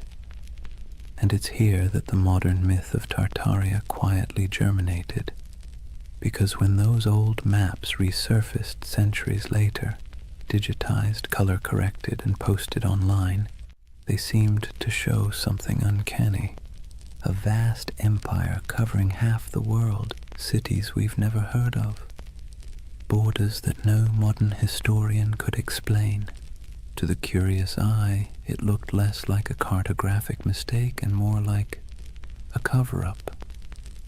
Why don't they teach this in school? People asked. How could such a massive empire just vanish? But the answer, as with most things, is simpler and somehow more mysterious. It didn't vanish. It never existed. Not as one empire, anyway. What vanished was understanding. What collapsed was the web of meaning connecting the real places, Siberia, Mongolia, Central Asia, to the word Tartary. The West's misunderstanding created a ghost, and the modern age brought that ghost back to life. There's an eerie beauty in that, a reminder that myths don't die. They just wait for technology to resurrect them. When you look at one of those antique maps, ink faded to sepia, the parchment curled at the edges, you can almost feel the hum of it, not as evidence of a conspiracy, but as a fossil of imagination. Tartary wasn't a lie. It was a mirror. It reflected Europe's fears, desires, and limits. and like all mirrors, the longer you stare into it, the more it stares back. By the dawn of the 18th century, the old mystery of Tartary was about to meet its slow death, not in battle, not in flames, but in bureaucracy, in borders drawn, treaties signed, and maps updated by men who preferred paperwork to poetry. It wasn't an erasure in the way myths like to imagine. No secret cataclysm, no forbidden knowledge sealed away by shadowy elites. It was something quieter, more mundane, and somehow more tragic. Tartary was about to be swallowed, not by time, but by empire. Let's set the stage. The year is 1721. Peter the Great has just declared the Russian Empire. He's reformed the army, modernized the navy, shaved the beards off his nobles, and built a brand new capital, St. Petersburg, on a swamp that would one day gleam like a mirror of Europe itself. Russia, once the frontier of the old Tartarian wilderness, now saw itself as its conqueror. And conquest, as Peter understood, was as much about naming as it was about fighting. Where the maps once said Tartaria, Russia began writing Siberia, Yakutsk, Omsk, Irkutsk. The empty spaces of imagination were replaced with administrative precision, governors, garrisons, and census records. You can almost hear the scratching of quills replacing the crack of hooves across the steppe. This was empire by cartography. For centuries, Europe had peered east and seen a void. Russia filled it with coordinates. And just like that, the last breaths of Grand Tartary disappeared under layers of ink and decree. But here's the irony. While the West's maps were losing their mystery, the lands themselves were as unknowable as ever. Siberia wasn't tamed. It was endured. Frozen rivers, taiga forests, mountains that chewed up expeditions and spat them out as legends. To the empire, it was a treasure chest of resources, furs, minerals, and later oil. But to the people living there, it was home. The native tribes, the Evenki, Buryats, Yakuts, and dozens more, didn't think of themselves as Tartarians or Russians. They were simply themselves, and yet, in the tidy world of European cartographers, they became footnotes to someone else's empire. Take a moment to picture a Russian expedition in the mid-17th century, trudging through snow so bright it hurts to look at. The air burns the lungs, the dogs pant steam. A Cossack officer marks a new river on a map, proud that he's bringing civilization to the wilderness. But behind him, an old shaman watches silently, knowing that the land doesn't belong to anyone who needs to draw it to believe it's real. That's how Tartary truly vanished, not by disaster, but by documentation. The Enlightenment had arrived, and mystery was no longer fashionable. The world had to be measured, categorized, and explained. A single romantic name like Tartaria didn't fit into that neat little system. It was too vague, too mythic, too medieval. By the early 19th century, Tartary lingered only as a kind of ghost word on maps, an anachronism that survived in outdated atlases or in the minds of travelers who still preferred fantasy to geography. You might find Chinese Tartary scribbled across what is now Xinjiang, or independent Tartary hovering somewhere over Kazakhstan, but it was already fading, the ink almost apologetic. What had once stretched across half the known world was reduced to a linguistic relic, an old world word for a world that no longer existed. But this quiet death of Tartary created a strange paradox. By removing the name, the empires of the 18th and 19th centuries thought they were clarifying history. In truth, they erased a mystery so thoroughly that, centuries later, people would come looking for it again, because that's the thing about erasure, it always leaves an outline. In the modern age, when digital archaeologists started poring over antique maps, The rediscovery of Tartaria didn't feel like uncovering a lie. It felt like uncovering a secret. Here was proof, they thought, that something immense had once existed and been scrubbed from the record. The irony? They weren't wrong about the erasure. They were just wrong about what was erased. It wasn't a hidden utopia or an advanced global empire. What disappeared was ambiguity itself, the willingness to admit we didn't know everything. The 18th century push for rational order, scientific mapping, and imperial control smoothed the rough edges of the world, and in doing so, it flattened mystery into history. Let's be clear, the loss of Tartary wasn't a conspiracy. It was a side effect of certainty, and maybe that's why its ghost haunts us still, because deep down humans don't actually like a world that's too explained. We crave wonder, we miss the blank spaces, so when we see Tartaria glowing faintly on an old parchment, we don't just see a name, we see a question. A whisper from the past asking, "What did you forget?" The collapse of Tartary wasn't a fall. It was a fade-out, a slow dimming of a word that once carried the vastness of the unknown. And the quieter it got, the louder the myth became. By the time Russia completed its imperial expansion across Asia, by the time the British, French, and Qing empires carved their pieces of the East, Tartary had been buried not under mud, but under maps. And centuries later, when people began brushing that dust away, what they found wasn't evidence of a lost civilization. It was evidence of our collective imagination still alive and searching. That is the strange beauty of this myth.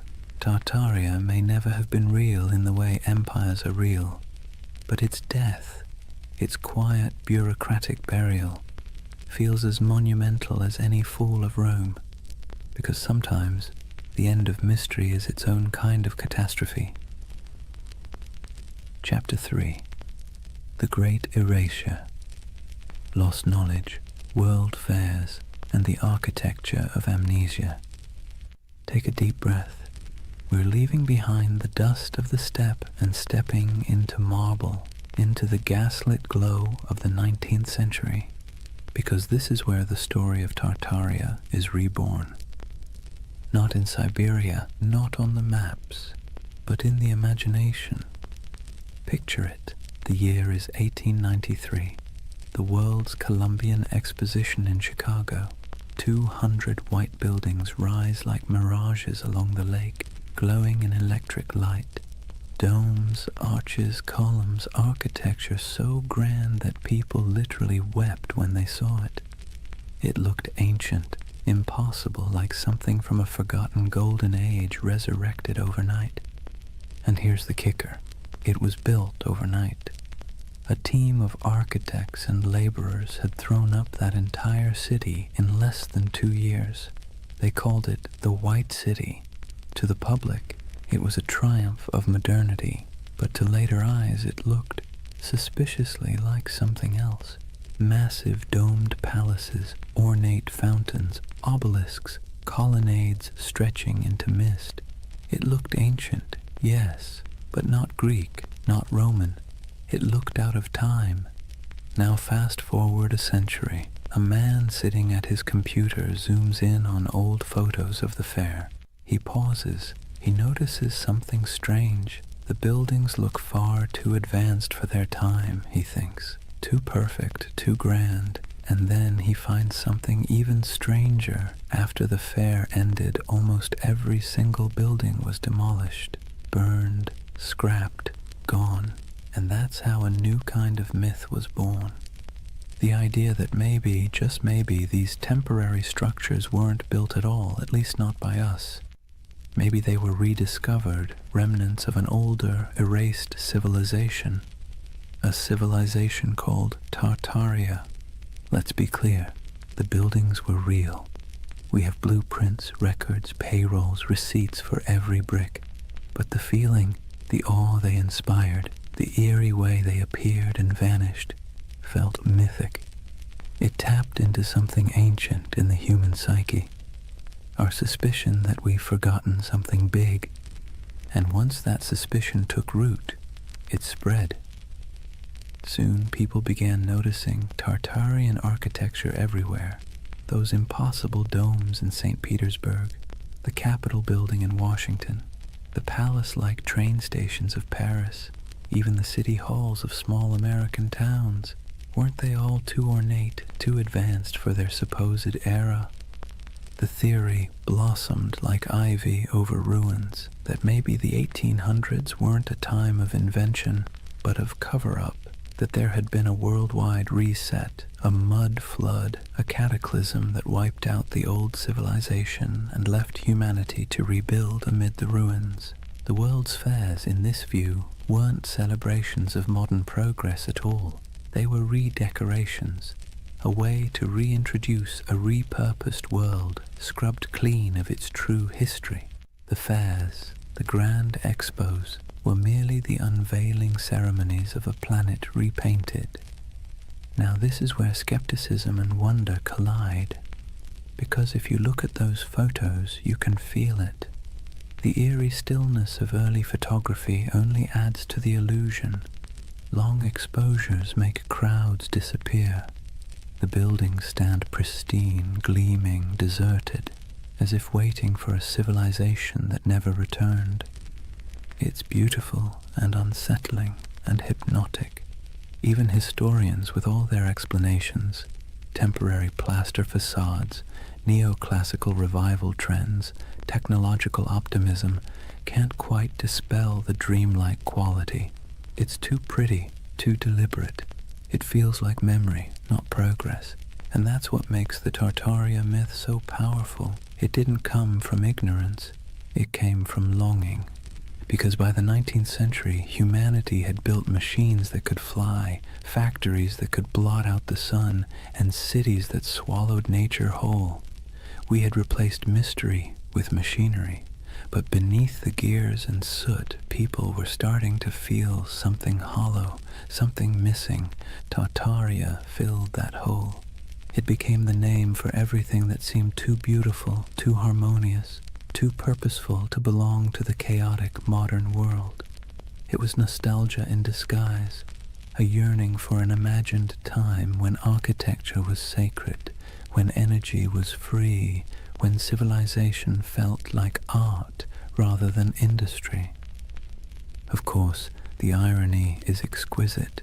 The people of the 19th century built those palaces themselves, but we, centuries later, look back and refuse to believe them capable.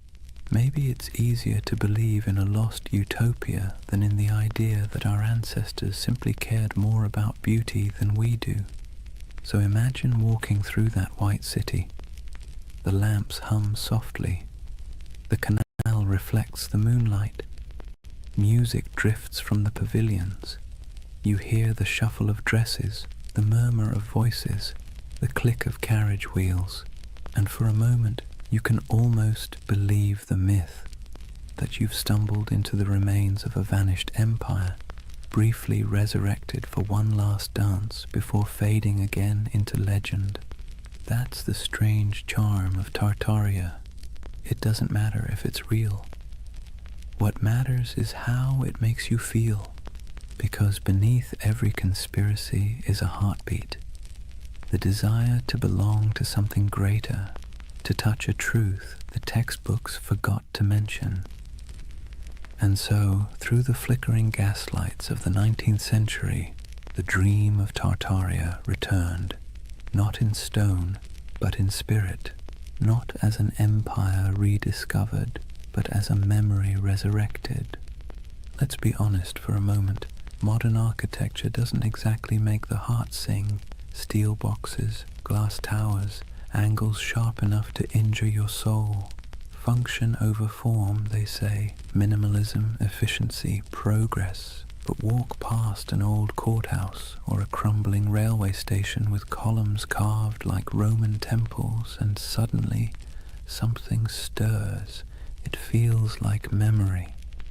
Not your memory, but someone's.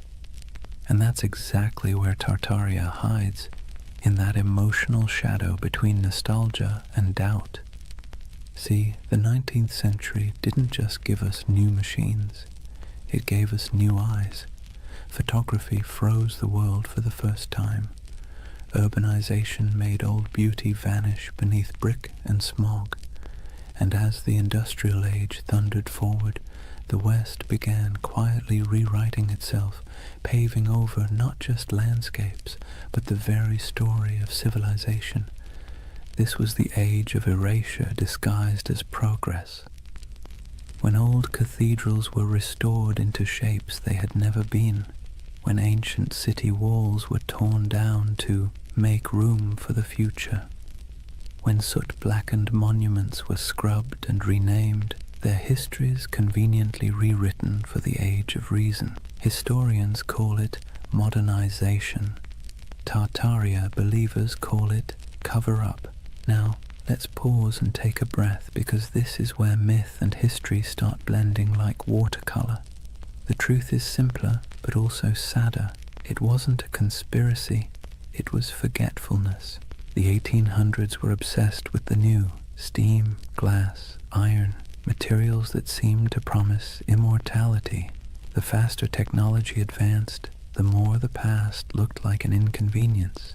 When people demolished centuries-old buildings to make room for factories or boulevards, they didn't think they were erasing history. They thought they were improving it. But here's the paradox. Progress, when it moves fast enough, feels like amnesia.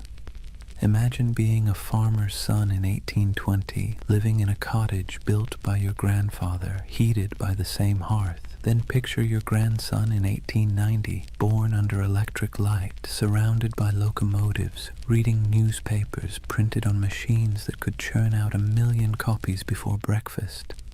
The pace of change was dizzying. The world your ancestors knew had disappeared before your own eyes.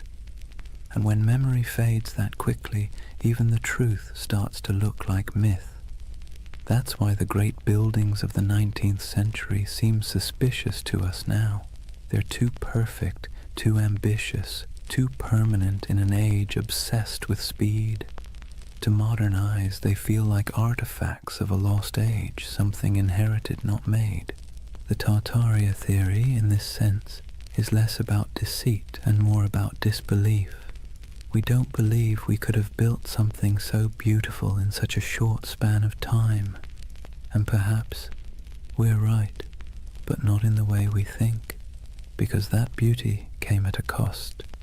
It came from child labor, industrial soot, and the quiet suffering of millions who laid bricks, carved columns, and forged iron in furnaces hotter than the sun.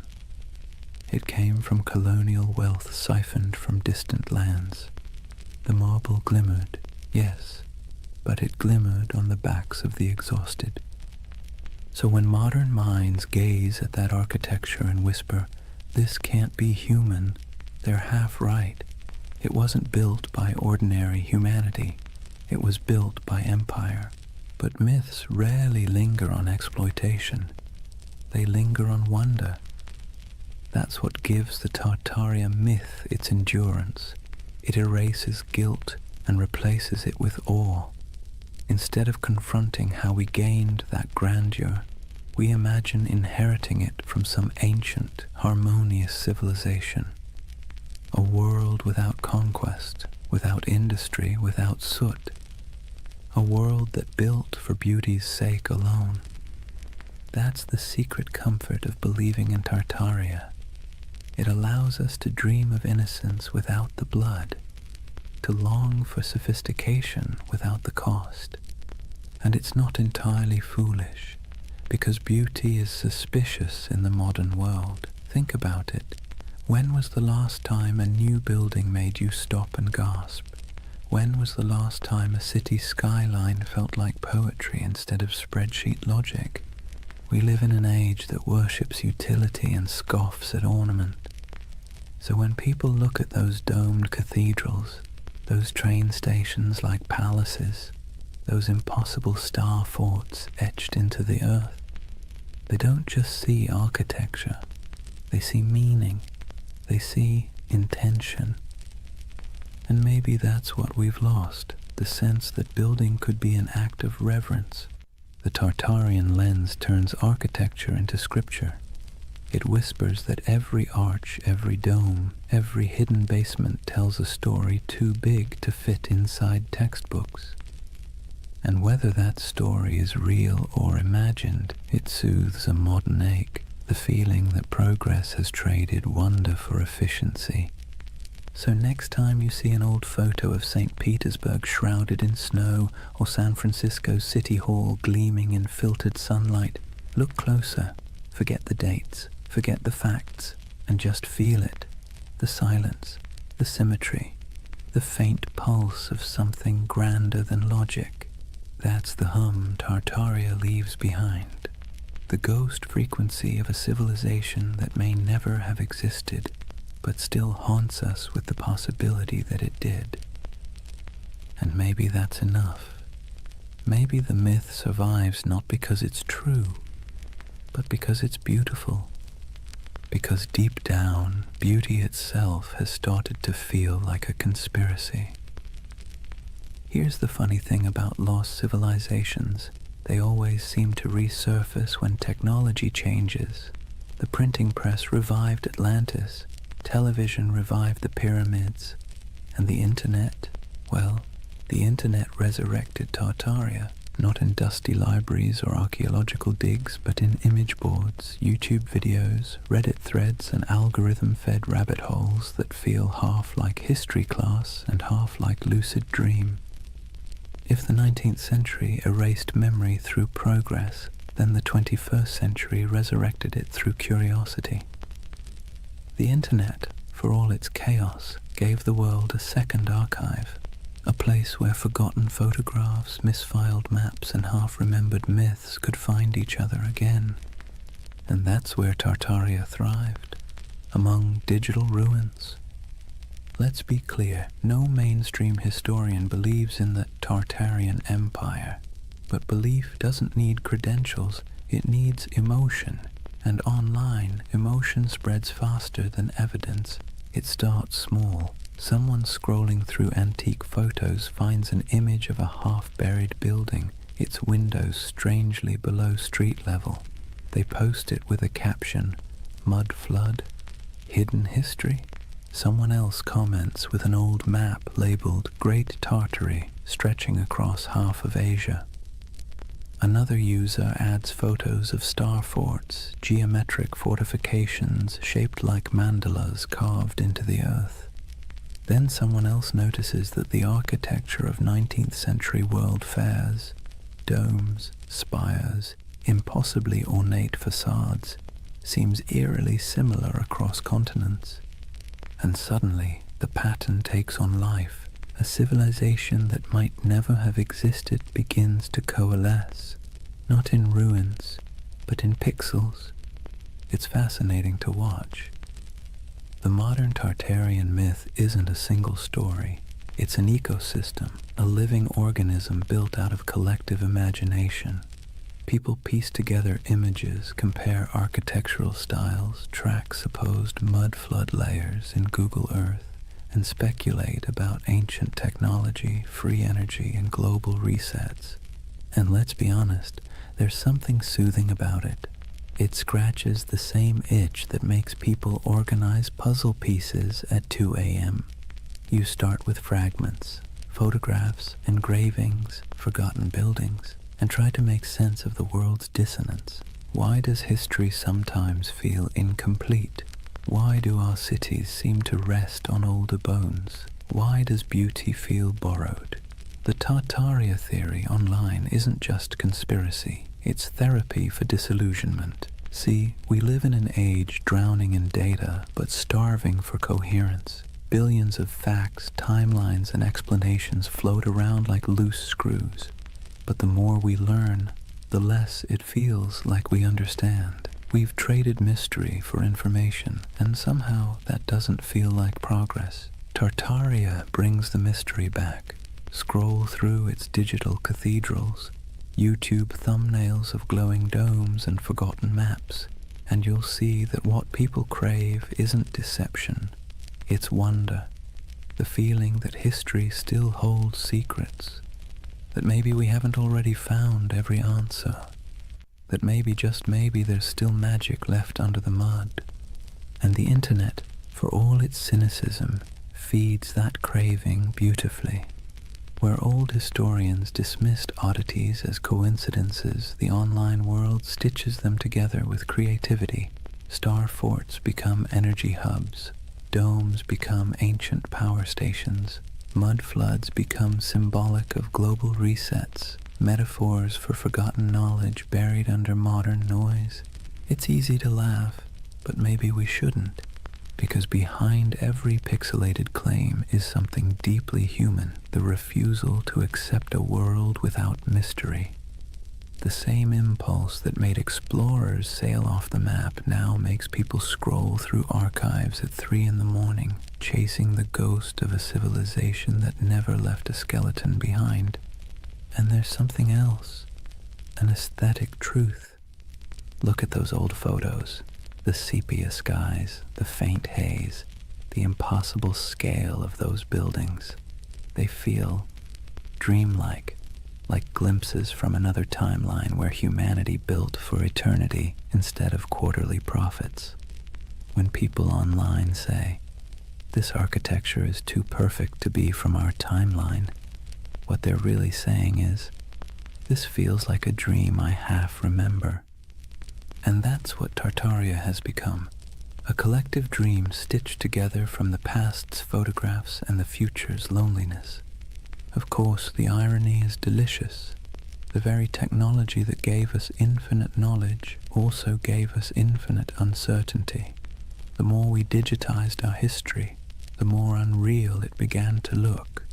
Old black and white photos uploaded at high resolution don't make history clearer. They make it stranger. The lighting, the shadows, the absence of movement, it all feels frozen, ghostly, like the world before electricity was somehow more alive. So when you see someone online connecting old city photos and whispering Tartaria, what you're witnessing isn't delusion, it's longing, a search for coherence, for the feeling that history isn't just progress and decay, but a cycle of remembering and forgetting. And isn't that what all civilizations do? They rise, they crumble, and then they return in imagination. Rome, Atlantis, Lemuria, Tartaria, each one a mirror reflecting not the past, but our hunger to belong to something grander than the present. In that sense, the internet didn't invent Tartaria, it simply gave it a voice, a new empire of whispers sprawling across servers and screens, where myths are immortal and disbelief is optional. Scroll long enough and you'll start to see why people stay. The posts feel soothingly repetitive. Arches, domes, star forts, mud floods, each image a little lullaby of lost grandeur, a bedtime story told by algorithms instead of grandfather. So maybe Tartaria isn't a place at all. Maybe it's what happens when memory and imagination meet in the glow of a computer screen. Half fact, half wish. The myth doesn't just say, "Look what we've lost." It says, "Look what we still want to believe." And that, perhaps, is the most human story of all. Let's pause for a moment, take a slow breath, and think about why people believe in things like Tartaria. Not in the mocking way you see on forums or documentaries, but really think about it. Why does the idea of a lost civilization hidden under our cities feel comforting? It's not stupidity. It's not gullibility. It's yearning. Humans, for all our cleverness, are wired for mystery. We're pattern-seeking animals, tracing meaning in the stars, in tea leaves, in the cracks of old maps. The unknown makes us restless. The known makes us bored. And between the two, we spin myths that make life feel a little more meaningful. Tartaria lives in that space. It's not really about mud floods or star forts. It's about the suspicion, deep down, that the world we've been handed is incomplete, that someone, somewhere, has hidden something important, that maybe history isn't a straight line of progress, but a looping dream where civilizations rise, fall, and are forgotten not by accident, but by design. And honestly, that's not such a crazy thought. Think about how much of history you've forgotten personally. Think of everything humanity has lost to fire, war, vanity, or neglect. Libraries burned, languages erased, empires swallowed by desert and jungle. The dark ages weren't dark because nothing happened. They're dark because the light of memory didn't reach that far. So when someone looks at an ornate 19th century building and says, "I don't think we built that," they're not rejecting history. They're mourning it. They're mourning a world that seems to have misplaced its wonder. Let's be clear, modern life doesn't give us much mystery anymore. We have answers for everything, or at least the illusion of them. You can type any question into a search bar and get a dozen replies in seconds. But that convenience has a side effect. It kills the thrill of not knowing. And mystery, as it turns out, is essential to the human spirit. Without it, the world feels flat. That's where conspiracies slip in. They fill the void left by lost awe. When people say the elites hid the truth of Tartaria, what they're really saying is, I miss when the world felt magical. It's an emotional rebellion against boredom, a soft protest against a sterile universe made of facts but lacking enchantment. And here's the interesting part, it's not new. Every age invents its lost golden age. The Greeks dreamed of Atlantis, the Victorians romanticized Lemuria, the 20th century turned the Mayans into cosmic prophets, and now in the digital age we have Tartaria, an empire of dreams built on archives and algorithms. Each generation looks backward and imagines perfection because it's easier than imagining perfection ahead. We do it because the past is safe. It can't disappoint us anymore. Psychologically, belief in a hidden civilization like Tartaria scratches multiple itches at once. There's pattern recognition, the brain's love for connecting dots even when they don't belong together. There's narrative control, the soothing illusion that the world makes sense, that nothing happens by accident. And there's nostalgia, the bittersweet ache for a world that may never have existed, but should have. And then there's trust. Modern institutions, media, government, academia, have lost credibility with the public. When experts say, that's impossible, a growing part of the population quietly replies, so was flight once. The more closed and dismissive authority becomes, the more open people become to alternative voices whispering, maybe they're hiding something. It's not that people trust random YouTube channels more than historians. It's that the channels sound human, curious, skeptical, fallible. The voice of official history often sounds cold, certain, and patronizing. The voice of the Tartaria believer sounds like someone sitting beside you late at night saying, "Look at this, doesn't it make you wonder?" And wonder is addictive. Once you feel it, it's hard to go back to plain explanations. Even the act of believing, of piecing clues together, creates a small dopamine rush. It gives the believer a sense of purpose. You're not just scrolling, you're investigating. You're part of something big, something secret.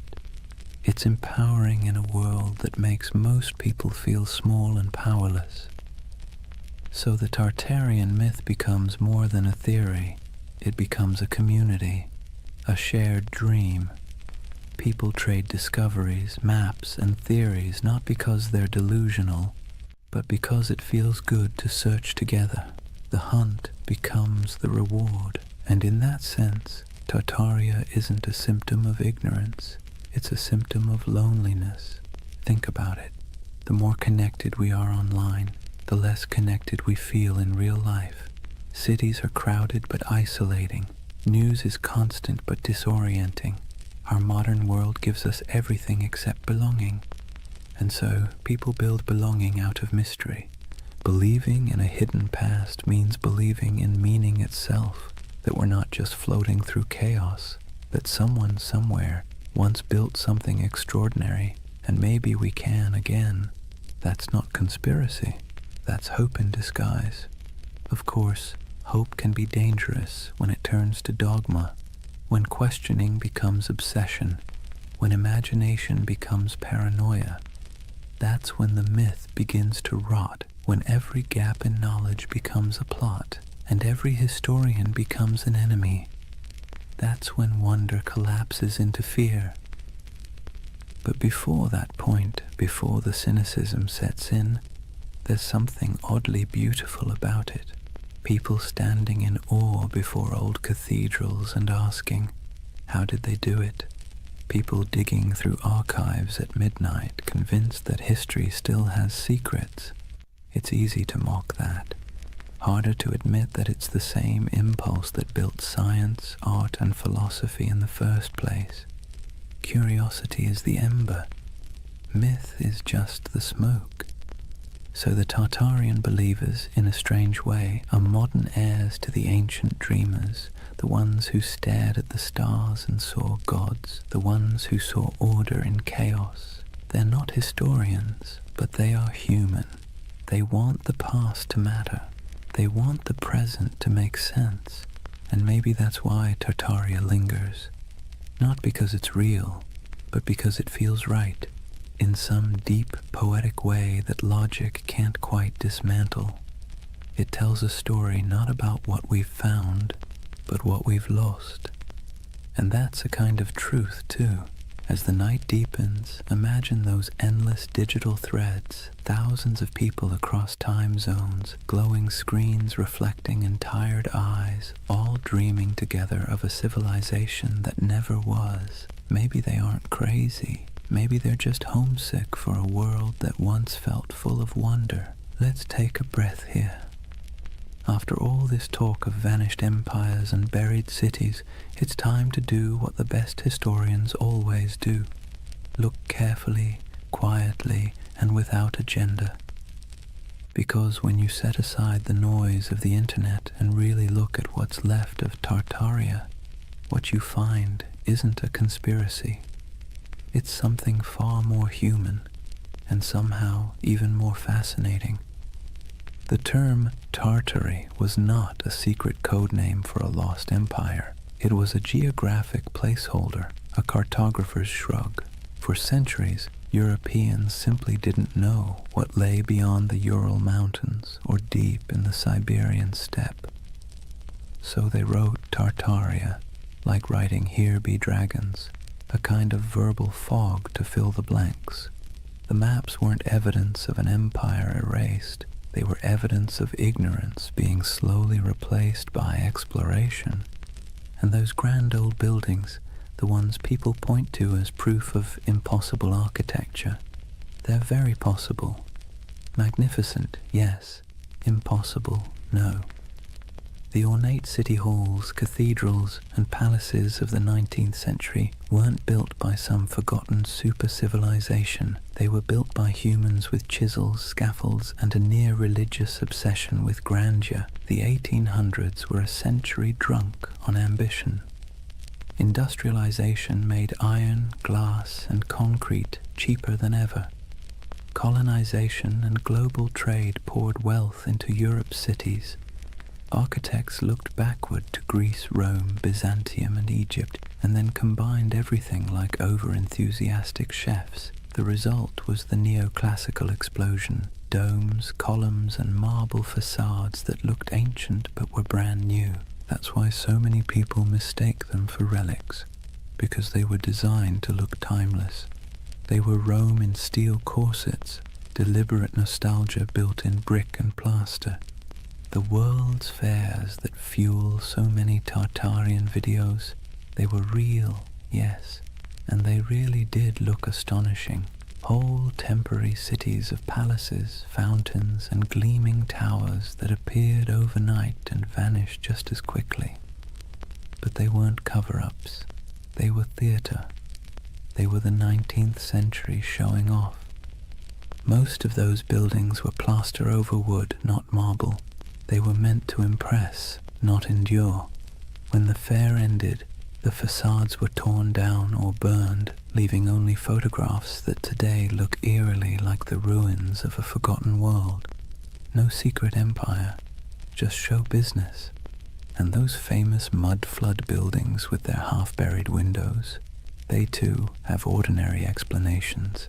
Cities sink, streets rise, over centuries as populations grow and roads are repaved. Layers of soil and stone accumulate. Old ground floors become basements. It's not mystery, it's maintenance. Yet it's easy to see why the illusion caught fire. Because even the real explanations, erosion, engineering, economics, are, in their own way, beautiful. The world doesn't need hidden magic to be miraculous. Consider this. The same roads once labeled Tartarian carried traders, nomads, poets, and conquerors across continents. Cultures met, clashed, and blended until identities blurred. What Europe called Tartary was not one empire but a kaleidoscope of peoples, Turkic, Mongol, Persian, Russian, Chinese, each with their own stories, languages, and gods. Out of their collisions came ideas, inventions, and art that shaped the world we still live in. The myth says Tartaria was erased. The truth is that it was never singular to begin with. It was many, and that's why it's hard to pin down. The steppe doesn't lend itself to borders. Empires there were fluid, waves of power that rolled across the grasslands and receded again.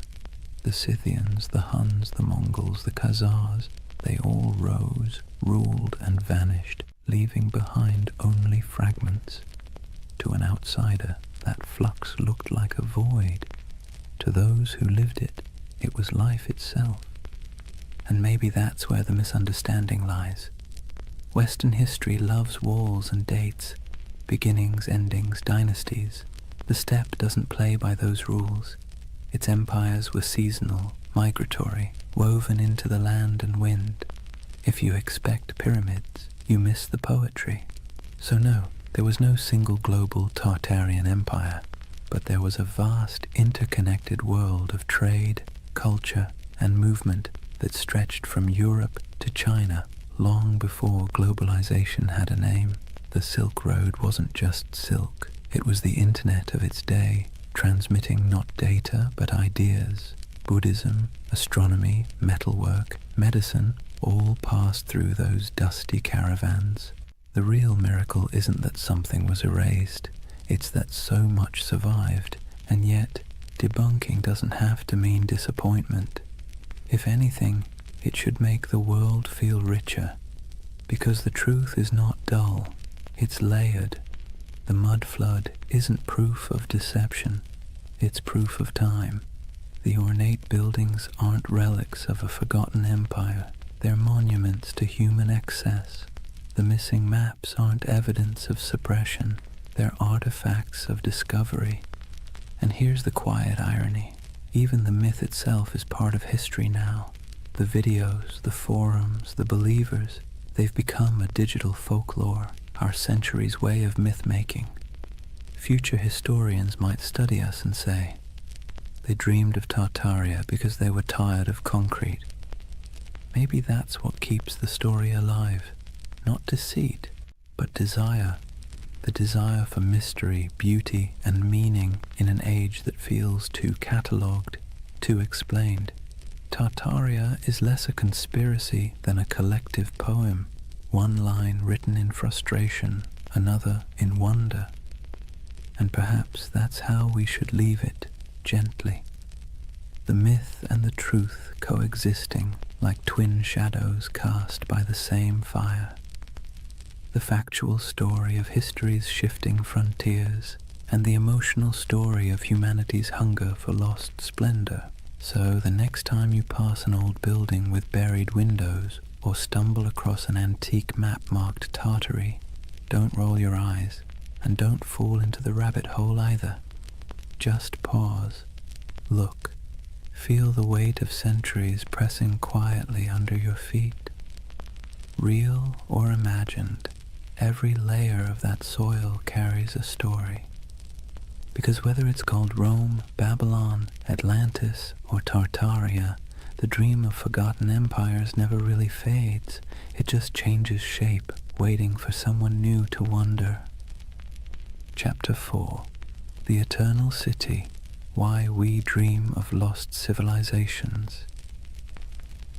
Take a moment, close your eyes, and imagine you're standing in the ruins of a city that never existed. The stones are warm beneath your feet. The air hums faintly with the echo of 1,000 unrecorded stories, and the wind brushes against carved columns whose builders' names were never written down. It's a dream, but somehow it feels truer than waking. That's the strange comfort of Tartaria. Even after we've picked apart the facts, even after the history books have closed the case, the idea lingers. The notion that somewhere, sometime, humanity built something magnificent, a civilization unified, enlightened, and then, inexplicably, erased. It's the same instinct that makes us search for Atlantis, or Lemuria, or the lost library of Alexandria. A quiet yearning that whispers, maybe we used to know more, maybe we were better once. And let's be clear, this isn't foolishness, it's longing. Believing in Tartaria isn't really about maps or mud floods. It's about something deeper, the ache for lost harmony, for order in the chaos of modern life. When we look around at endless screens, broken systems, and cynical politics, it's easy to imagine that somewhere in the past, people had it figured out, that there was a time when beauty and wisdom ruled, before we traded them for convenience. The myth gives that feeling a shape. Tartaria becomes a mirror for what we think we've lost, a golden age we can project our frustrations onto, a fantasy of unity against the fragmentation of the modern world. But here's the curious twist. Myths like Tartaria comfort us because they're out of reach. They can't be disproven in a way that satisfies the heart. The less we know, the more space the imagination has to wander. That's what myths do best. They thrive in the gaps, the shadows between facts. Think about how the story feels, not just what it says. Tartaria isn't told in sharp, factual sentences. It's whispered in forums late at night by people who sound more wistful than conspiratorial. They're not shouting about domination. They're sighing about what might have been. It's not paranoia. It's melancholy. The same kind of melancholy you feel walking through an abandoned building, seeing beauty and decay folded together. There's a paradox at the heart of this comfort. We know modern life is more advanced than any age before it, yet it rarely feels that way. We have the internet, medicine, spaceflight, instant communication, but we also have loneliness, burnout, and an undercurrent of loss. The myth of a vanished civilization fills that emotional void. It says, you're right to feel that something's missing. It's like nostalgia for a memory we never had, and in that sense, Tartaria isn't about the past at all. It's about the present, about how alien our own world can feel. The skyscrapers of glass and steel, the humming servers, the sterile symmetry of cities built for efficiency rather than awe. No wonder people scroll through photos of old domes, arches, and impossible cathedrals and feel something stir. Those buildings look like they remember something we've forgotten, so we call it Tartaria. We give the feeling a name. It's easier to believe there was once an age of grace that was stolen than to accept that beauty is fragile, and we let it slip away ourselves. But this comfort isn't all illusion. The belief itself reveals something profound about us. Humans are meaning-seeking creatures. When the world feels senseless, we create patterns to make it make sense. We weave stories over the noise, and in those stories, we find calm. Myths are our way of telling ourselves that the universe still has order, even if it's hidden. That's why so many people find peace in the idea of a lost civilization. It implies that knowledge, beauty, and balance aren't gone forever, just misplaced. It turns chaos into a temporary condition. And maybe that's why Tartaria caught fire in the digital age. The internet is chaos incarnate, 1,000 overlapping timelines, all screaming for attention. In that noise, the myth feels like a lullaby. It slows everything down. It says, once there was harmony. Once the world was whole. Now, whether that's true or not almost doesn't matter. What matters is the feeling it evokes, the quiet pull towards something larger, wiser, softer than the present. The myth becomes a kind of spiritual balm for an age that measures everything but meaning. Imagine yourself late at night, scrolling through photos of ornate ruins, strange domes, or cities half buried in snow. You feel that twinge, that recognition without memory. The beauty is haunting, not because it hides a secret empire, but because it reminds you that time erases, and yet somehow we still search for permanence. That search, that ache, is what keeps myths alive. They aren't about fooling ourselves. They're about coping, finding wonder again in a world that's forgotten how to dream. And maybe that's the greatest comfort of all. Tartaria might not have existed on a map, but it exists in us, in that quiet place between curiosity and longing, where we still hope that something grand and good once stood before the mud, before the noise, before the forgetting. If you really want to understand why Tartaria has captured so many imaginations, you have to stop asking what it was and start asking what it means. Because myths, like mirrors, don't just reflect the world, they reflect us. When people talk about Tartaria, they're not just discussing lost cities or forgotten empires. They're projecting themselves, their hopes, their doubts, their nostalgia, onto a blank canvas of the past. Tartaria becomes less of a place and more of a personality test for civilization. Think about it. To some, Tartaria represents a golden age of harmony and beauty, proof that humanity once lived in balance with nature and technology. To others, it's evidence of corruption and suppression, a story of truth hidden by elites and rewritten by victors. The same myth, two completely different reflections. It tells you less about history and more about what people want from it. And maybe that's the point. Tartaria isn't history. It's a Rorschach test for modern anxiety. We look into its cloudy waters and see what we most long for, or most fear.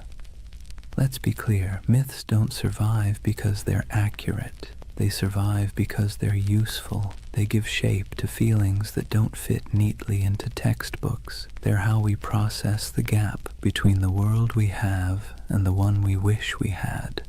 The idea of a lost, enlightened civilization comforts us precisely because it suggests that the world wasn't always this complicated. That maybe somewhere back in time people figured out the balance between science and spirituality, between art and function, between progress and peace.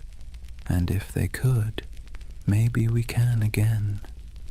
That's why you'll notice something poetic in the way Tartaria believers talk. It's not just data or dates, it's reverence. They speak of architecture the way others speak of cathedrals. They trace maps like pilgrimages. They aren't just arguing for history. They're mourning for something sacred.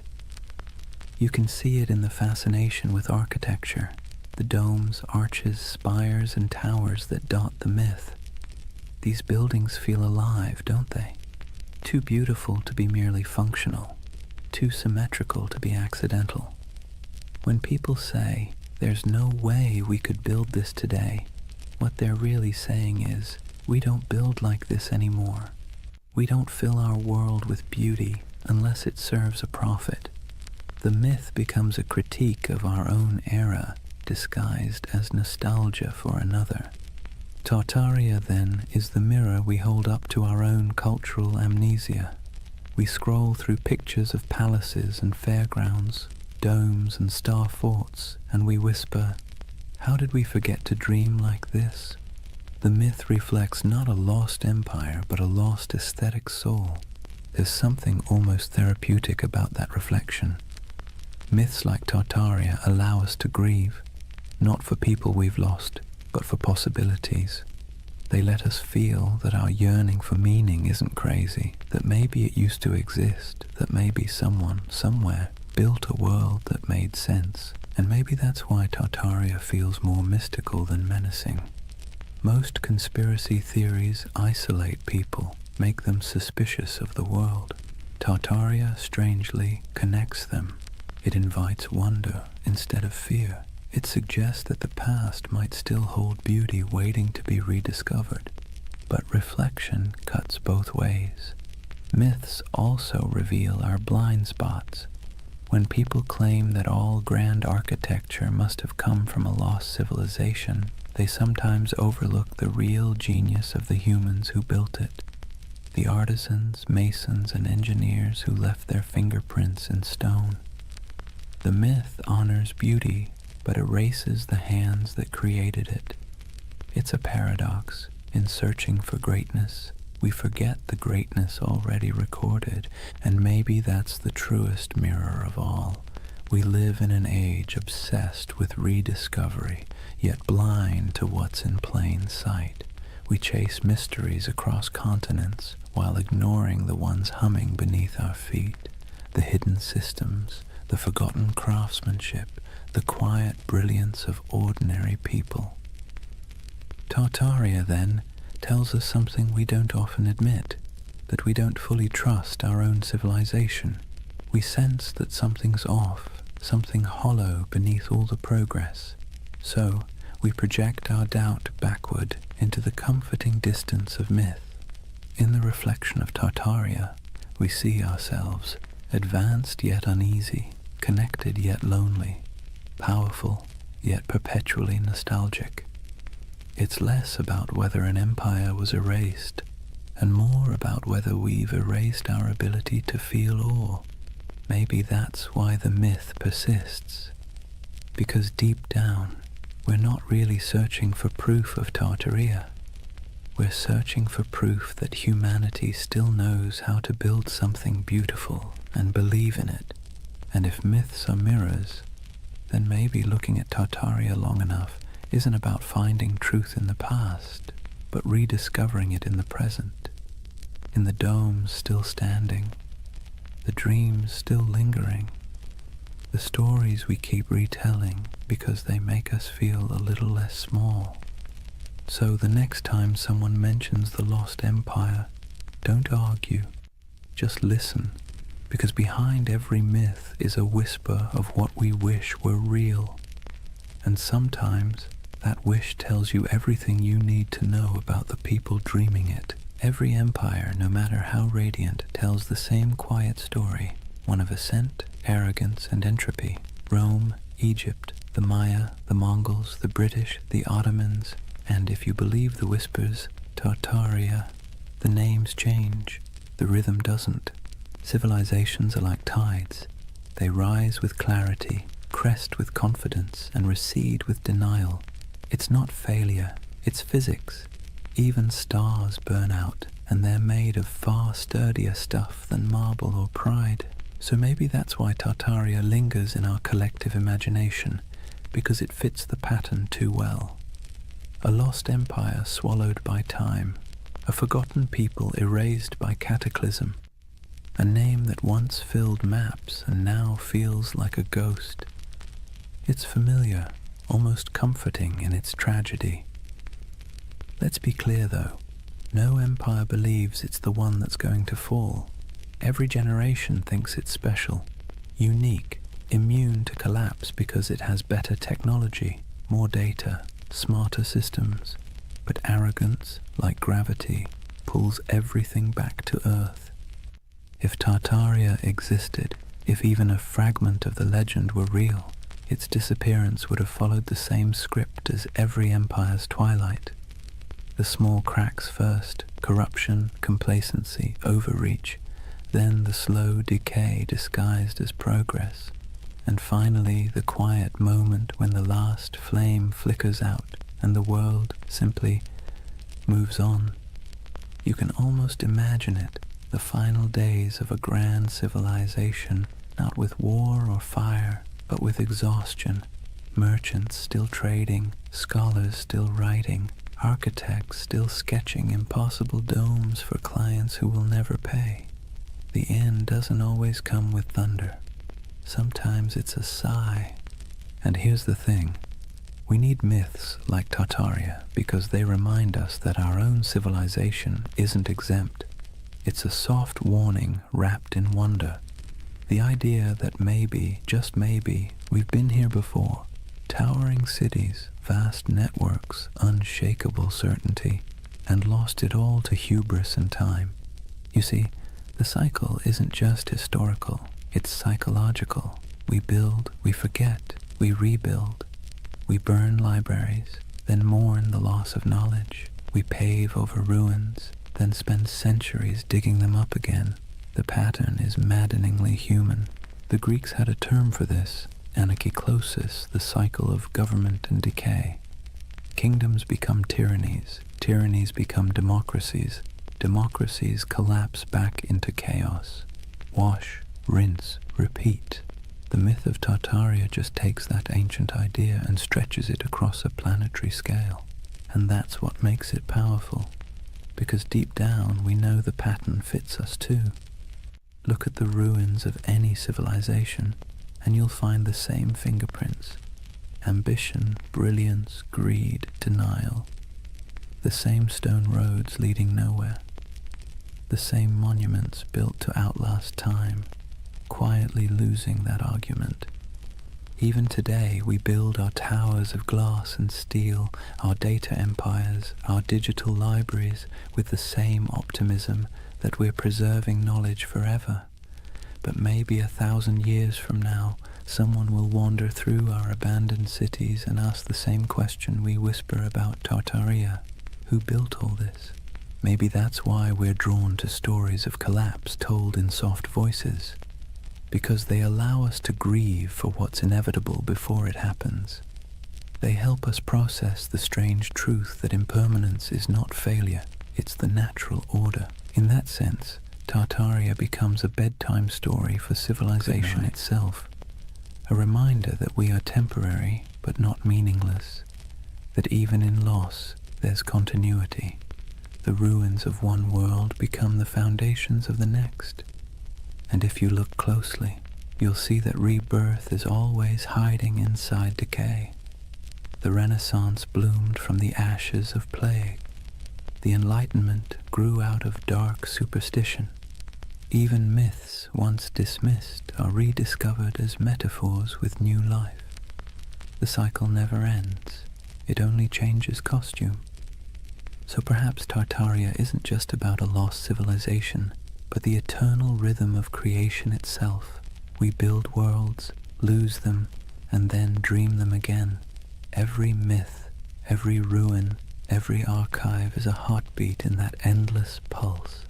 Imagine standing at the edge of some forgotten city, moss creeping over marble, wind sighing through hollow windows, and realizing that this place once thought it was eternal too, that people once stood here, confident that their children's children would never forget their names. But the earth has other plans, and yet the beauty is in the persistence. Even in silence the stones whisper. Even when names fade, the patterns remain. Every fallen empire becomes a lesson written in dust, and every myth like Tartaria is the echo of that lesson, trying to reach us before we make the same mistake. History doesn't repeat exactly, but it rhymes in hauntingly familiar cadences. The trick isn't to break the cycle, it's to learn to hear the rhythm, to build with humility, to remember what was forgotten before, and to leave behind something that, even when buried, still hums with meaning. So when you hear the word Tartaria, don't roll your eyes. Listen to the rhythm beneath it, because that's not just a myth about the past. It's a lullaby for the present, and maybe a warning for the future. There's something irresistible about a mystery that refuses to die. You can debunk it, explain it, trace its origins down to the dusty corners of old libraries, but if it still feels like a secret, people will keep chasing it. That's the real magic of Tartaria. It doesn't survive because it's proven. It survives because it haunts. In a world that measures everything, categorizes everything, and leaves nothing ungoogleable, a mystery like Tartaria feels like a rebellion. It's a crack in the glass of certainty, a reminder that not everything is neatly archived in the cloud. Some things remain just out of reach, teasing, luminous, half-remembered. Let's be honest, the modern world isn't built for mystery. We live in an age of answers. Every question has a search bar waiting to solve it in half a second. And yet deep down, we miss not knowing. We miss wonder. We miss the feeling that the world is bigger than our understanding. Tartaria gives us that feeling back. It's a paradox. We're surrounded by more information than any civilization in history, and somehow we trust less of it. We have satellite maps of every mountain, street view of every alley, but we still find ourselves staring at old maps labeled Grand Tartary and thinking, maybe something's missing. Maybe history isn't as linear as it pretends to be, and who can blame us? The past is always a little blurry, like a photograph printed from a damaged negative. Historians do their best to fill the gaps, but even the most rigorous scholarship leaves shadows. Tartaria slips into those shadows, into the empty spaces between what we know and what we feel. There's also a quiet beauty in unanswered questions. They remind us that curiosity itself is a form of connection. When someone spends years digging through forgotten archives, zooming into grainy satellite images, or exploring the ruins of an abandoned palace, they're not just chasing facts, they're chasing wonder. They're trying to feel something vast and timeless, something that hums beneath the noise of everyday life. Tartaria gives people permission to believe that the world might still hold secrets. That's why even skeptics can't quite bring themselves to dismiss it entirely, because even if it's not true in a historical sense, it's true in a psychological one. It's the same impulse that made ancient people draw constellations in the stars, to impose meaning on the infinite and find comfort in the patterns. Imagine yourself walking through an old European city at night. The cobblestones glisten after rain.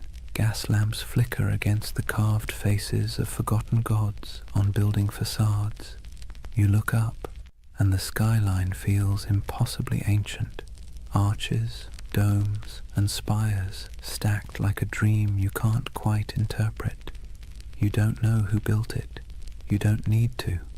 The mystery itself is enough. It's like hearing a song in a language you don't understand but somehow recognize.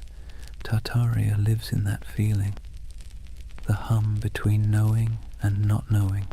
The soft echo of lost craftsmanship, the sense that time might be a loop and we're just tracing paths our ancestors already walked. And the irony is, the more we learn about history, the more mysterious it becomes. Every discovery opens 10 new questions. Every answer reveals how much we don't know.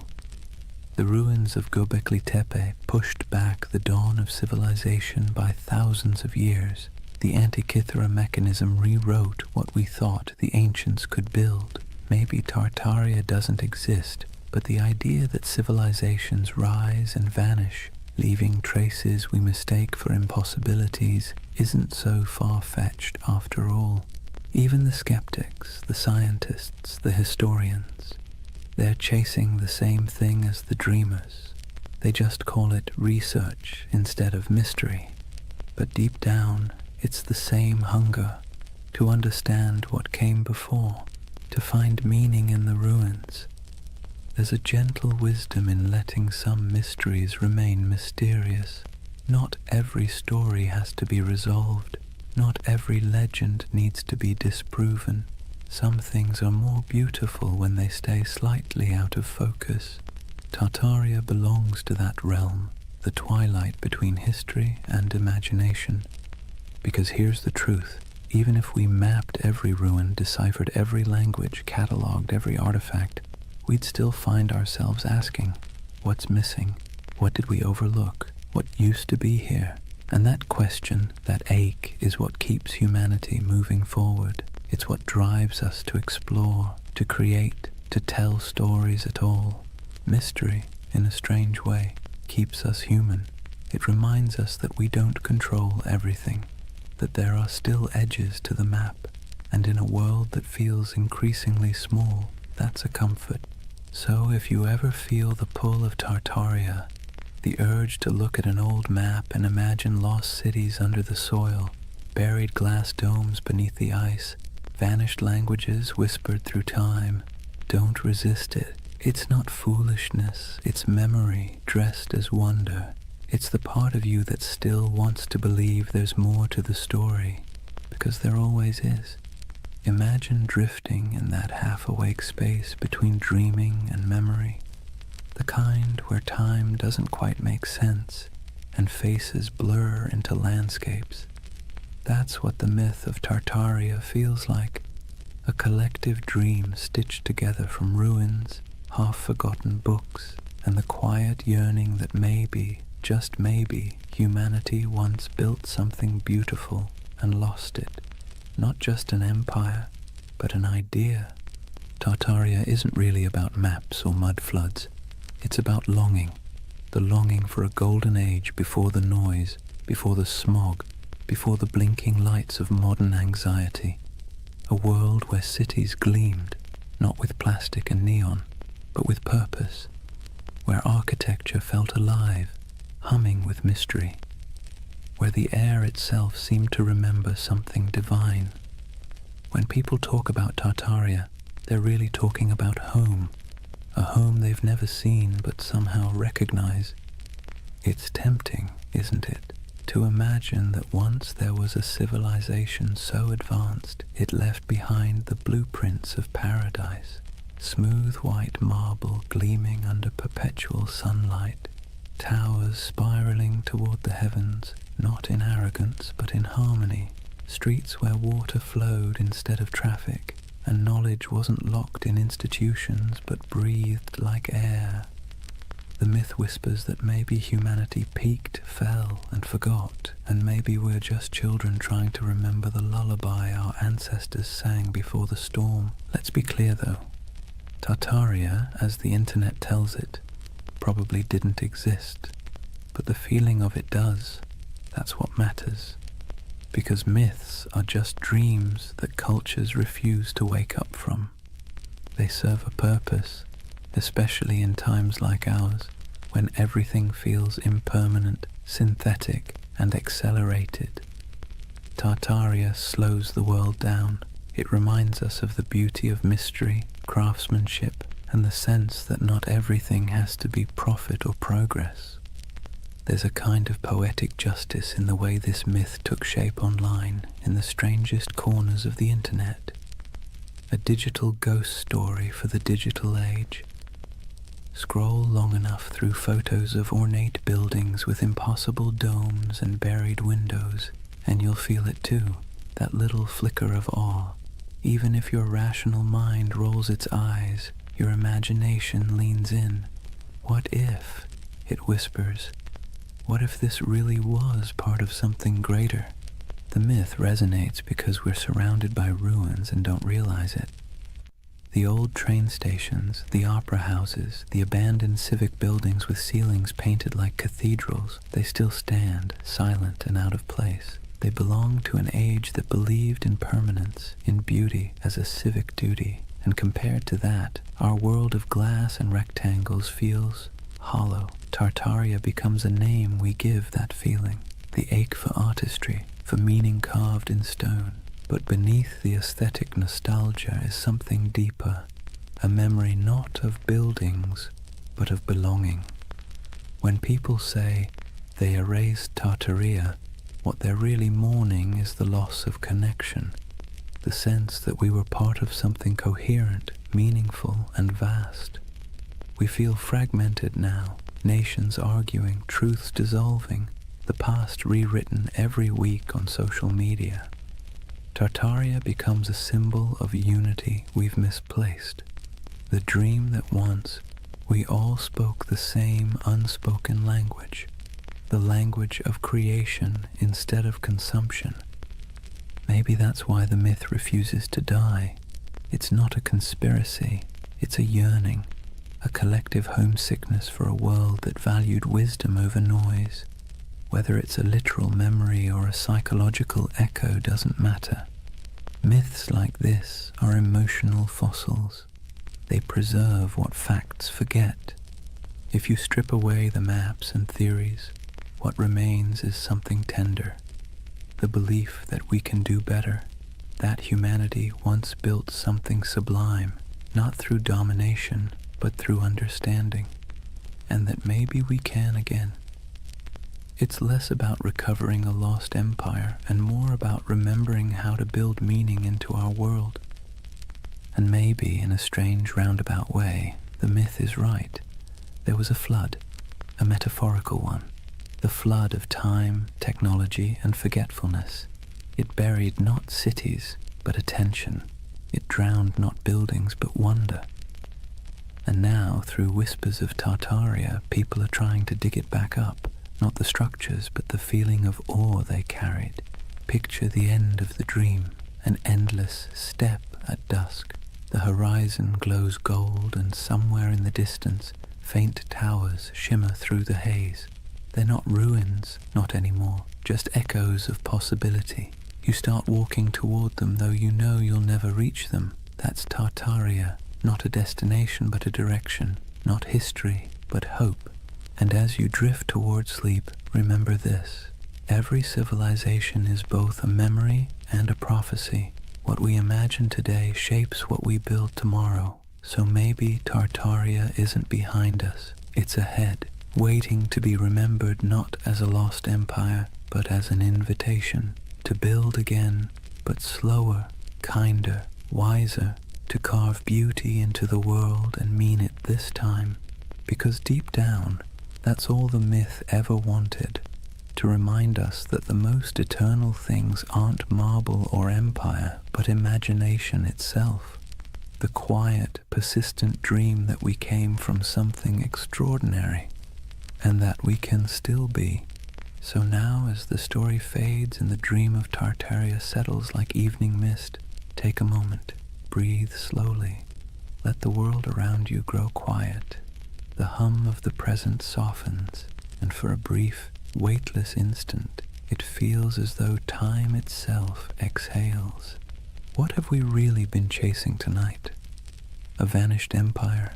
A mystery hidden in maps and marble? Or something smaller, quieter?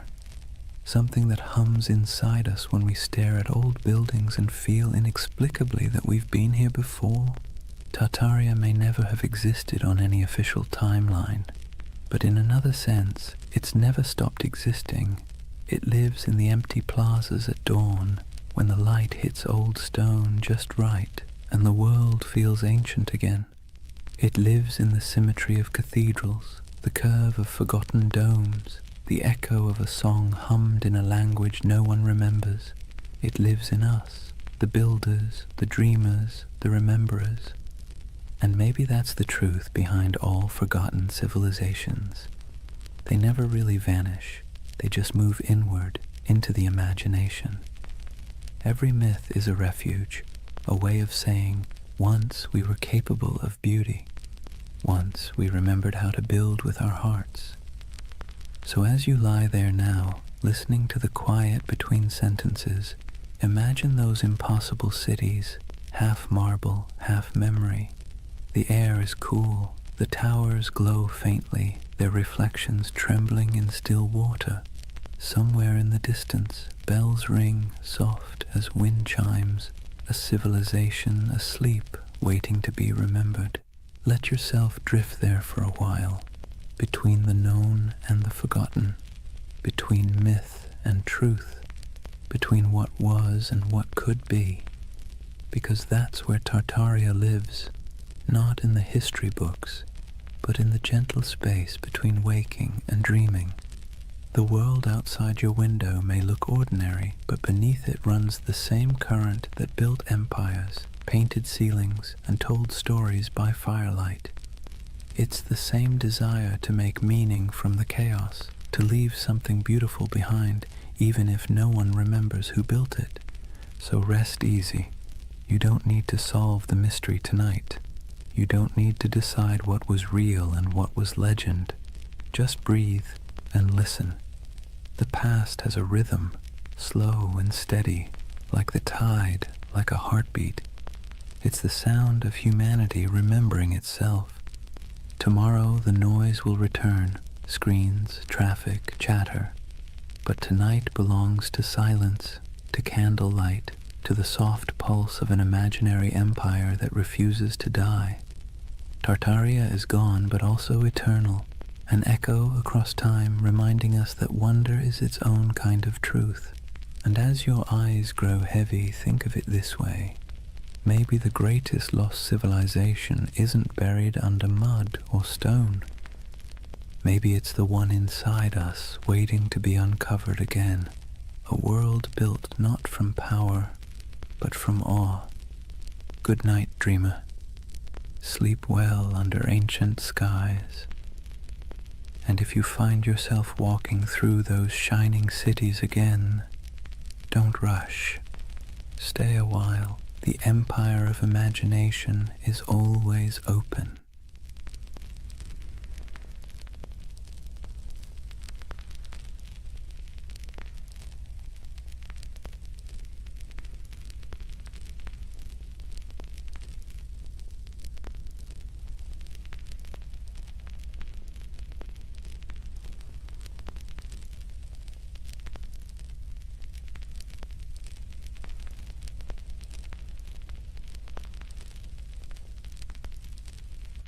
Hey guys, welcome back to the Sleep Atlas.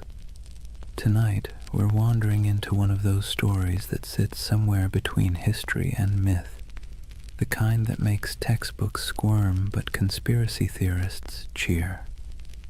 We're talking about the Anunnaki, the ancient gods of Mesopotamia, the so-called Great Ones, whose names have echoed for thousands of years.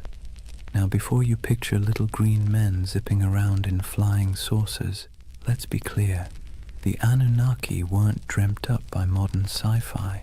They were very real to the people of ancient Mesopotamia, the Sumerians, Akkadians, Babylonians, and Assyrians, who lived their entire lives believing these beings were watching, judging, and occasionally meddling in their affairs. These gods weren't distant. They weren't serene. They were moody, demanding, and sometimes alarmingly human in their behavior. But here's the twist. In the last few decades, the Anunnaki have been rebranded, plucked out of their ancient temples and repackaged as spacefaring engineers who supposedly created humanity. You've probably seen them pop up on late-night cable documentaries with dramatic music, or in corners of the internet promising that the truth is out there. On one hand, that's entertaining. On the other, it's a perfect reminder that myths are slippery. They change to fit whatever worries and wonders we carry. So tonight, I'm going to tell you their story. The real story, as much as we can piece together from clay tablets, broken myths, and a lot lot of scholarly head-scratching. We'll wander through the fields of Mesopotamia where ordinary farmers sweated under the sun, convinced that every harvest was a divine test.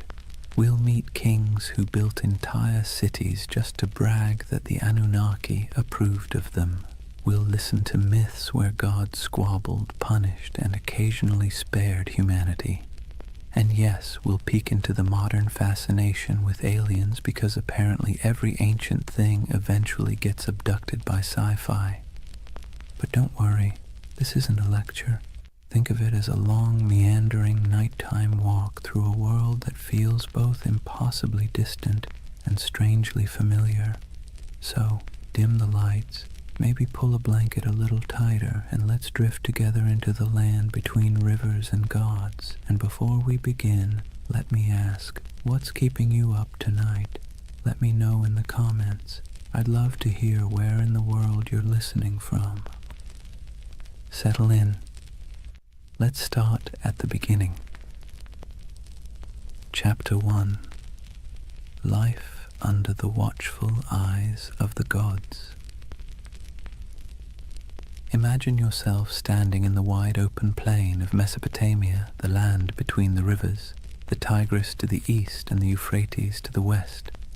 The horizon stretches flat and endless, broken only by the shimmer of heat and the twisting bodies of those unpredictable rivers.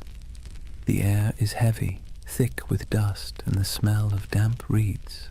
Somewhere in the distance, a donkey brays, and over all of it, an invisible weight hangs in the air, the belief that the Anunnaki are watching. To the people who lived here thousands of years ago, the rivers weren't just water, they were divine moods made liquid. A generous flood meant the Anunnaki were pleased, a drought meant they were angry, a sudden storm that flattened your barley fields. That was a cosmic tantrum, the gods reminding you who really ran the show. Every harvest, every illness, every successful birth or sudden death was interpreted as a sign that the Anunnaki were either blessing or punishing humanity. Daily life unfolded under this constant sense of scrutiny. Farmers trudged barefoot through muddy fields, wooden plows dragged by weary oxen. Every furrow cut into the soil was not just work, but an offering. An unspoken prayer that the Anunnaki would let the grain grow. Scribes bent over clay tablets in the shade of temples, scratching wedge-shaped symbols into wet clay, convinced that the gods valued their careful accounting of grain, beer, and taxes. Mothers tucked their children into reed mats at night with stories of Inanna and Enlil, half myth, half warning, because even bedtime carried reminders that the gods were keeping score. The landscape itself reinforced the idea. Towering ziggurats rose above flat mud-brick cities, stepped pyramids painted in bright colors that have long since faded. To climb one was to ascend closer to the heavens, to the Anunnaki who supposedly convened in their council chambers above. At the base, ordinary people shuffled forward with offerings, bowls of grain, jars of beer, bleating goats, hoping that their small sacrifice might earn a flicker of divine favor. And through it all, the question lingered. Were the gods ever satisfied? The answer, most of the time, was no. If the Anunnaki were pleased, life was merely tolerable. If they were displeased, life became unbearable. It was a kind of spiritual anxiety disorder written across an entire civilization, one that never let you forget that your fate was being judged by beings you couldn't see but definitely believed in. So here's the paradox of Mesopotamia and of the Anunnaki themselves. They gave people a framework to explain the chaos of life, but they also kept everyone permanently nervous. Imagine waking up every day knowing that your job performance review wasn't coming from your boss, but from a pantheon of unpredictable, immortal beings with the power to ruin your entire year. Comforting? Not exactly. Necessary? Absolutely. That was life under the watchful eyes of the Anunnaki, and it was only the beginning. Now that we've set the scene, the dust, the rivers, the nervous glances toward the heavens, let's lean into the daily grind of keeping the Anunnaki happy, because if there was one thing everyone in Mesopotamia agreed on, it was that the gods were needy. Think of the Anunnaki less like distant divine beings and more like an extended family of very spoiled aristocrats. They didn't simply exist in the background of your life. They were treated as if they lived right there in the city with you, lounging in temples that were really more like mansions stocked with food, drink, and endless attention. Priests fed the gods' statues elaborate meals. They clothed them in fine garments. They bathed them, sang to them, and even tucked them into bed at night with rituals designed to assure the gods that yes, they were adored.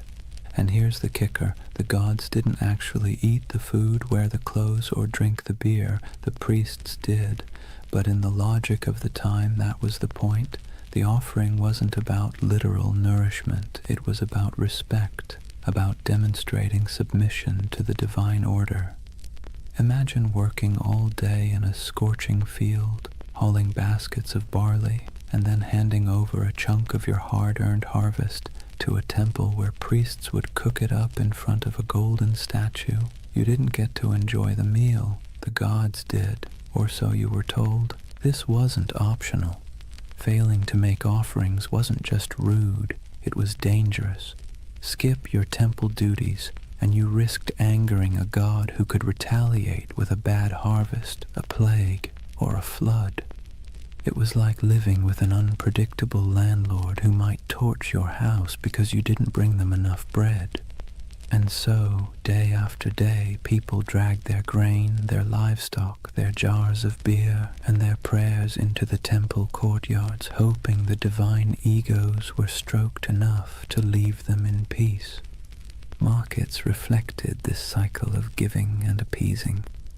Merchants sold incense imported from far-off lands, exotic woods for temple furnishings, and precious stones for idol adornment. Whole industries thrived not because people needed goods for themselves, but because the gods supposedly needed them. The economy of worship was real, and it was heavy. And then there were the rituals, constant, exhausting, and often bewildering. Priests performed chants, sacrifices, and ceremonies to interpret the gods' moods. Ordinary people had little say in the process. They simply trusted or feared that the professionals got it right. Was the river about to flood? Only the gods knew. Was a plague looming? Better pay for a ritual just in case. Imagine the anxiety. You might lose your family, your crops, your city, not because of something you did wrong in the field, but because a priest forgot to wash a statue properly before a ritual. This constant pressure shaped how people thought about themselves. You weren't just a farmer, a merchant, or a craftsman. You were a servant of the gods, and your work was always under review. The Anunnaki weren't the kind of bosses who praised your effort either. At best, they ignored you. At worst, they punished you for reasons you could never quite understand. And yet there was comfort too. As strange as it sounds, the ritual obligations gave life structure. There was a rhythm to the year, festivals, sacrifices, processions, moments when the whole city gathered together in noisy, colorful celebrations. For a while, the pressure of survival melted into shared relief. Beer flowed, music played, incense smoke curled into the sky, and people could convince themselves that the Anunnaki might actually be pleased for once. But make no mistake, the weight of worship was heavy. It pressed down on every meal, every harvest, every family gathering. It meant living in a world where you never really owned your life. You were always making payments upward, into the hands of gods who demanded much and explained little. Civilization, in other words, came with a permanent divine subscription fee. So when you picture Mesopotamian life, don't just imagine mud brick houses and busy bazaars. Picture the temples looming above everything, casting long shadows across the city. Picture priests bustling through courtyards, chanting prayers and carrying offerings. And picture the ordinary farmer at the gate, holding a bowl of barley with cracked hands, hoping that this small gift would keep the Anunnaki's attention fixed somewhere else. That was the weight of worship, a constant burden, heavy as the mud brick walls themselves, shaping every breath of life in the land between the rivers. If temples were the stage for grand rituals, then the family was where belief in the Anunnaki seeped into the most ordinary corners of life. From the moment you were born in Mesopotamia, you were wrapped in layers of tradition, lore and stories that all reminded you the gods were watching and you had better behave. Picture a household, mud brick walls enclosing a small courtyard with reed mats laid out for sitting and sleeping. The air smells faintly of cooking grain, sheep dung burned for fuel, and maybe onions sizzling in oil if the family was lucky enough to afford them. Life here was simple, cramped, and endlessly repetitive. Yet, hovering over every task, grinding flour, weaving wool, teaching children their chores, was the belief that the Anunnaki were present, judging not just cities or kings, but households too. Families were patriarchal, meaning the oldest male ruled the home, and his authority was framed not as personal power, but as divine order. Fathers were seen as enforcers of a structure that supposedly mirrored the cosmic hierarchy. Just as gods ruled over humans, men ruled over their families. Hammurabi's famous law code spelled this out with brutal clarity. Wives owed obedience, children owed respect, and failure to comply could bring harsh consequences. This wasn't just social convention. It was written into the laws that claimed divine backing from the gods themselves. Mothers carried their own weight, of course. They were the backbone of the household, weaving, grinding, managing food stores, raising children, and passing on the stories that glued the family's beliefs together. Bedtime wasn't a cozy session of fairy tales. It was an education in fear and respect. Children were told myths of Inanna descending to the underworld, of Enlil sending storms, of the Anunnaki judging souls in the afterlife. These stories weren't entertainment so much as early compliance training. The message was clear: live properly or the gods will notice. Children's lives reflected this constant training. Boys learned the family trade early, whether that meant trudging in the fields, selling goods in the marketplace, or, if you were very lucky, scratching cuneiform signs into clay tablets under the harsh eye of a schoolmaster. Girls learned weaving, cooking, and managing the household, roles that prepared them to keep the rhythm of worship alive in the next generation. Even play wasn't free of divine oversight. Children carved little clay figurines of gods and heroes used in games that blurred the line between fun and reverence. Faith wasn't just whispered in prayers, it was baked into family rituals. Before meals, small offerings of grain or beer might be set aside for the household gods. Amulets were hung by doorways to ward off demons.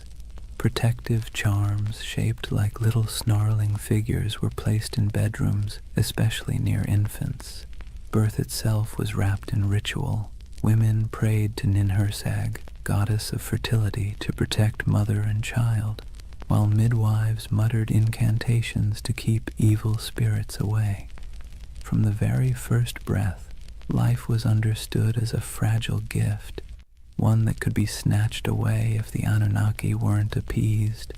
And here's the thing, families weren't just private units, they were miniature reflections of the larger city and its hierarchy. Just as kings claimed authority from the gods to rule nations, Fathers claimed authority from the gods to rule homes.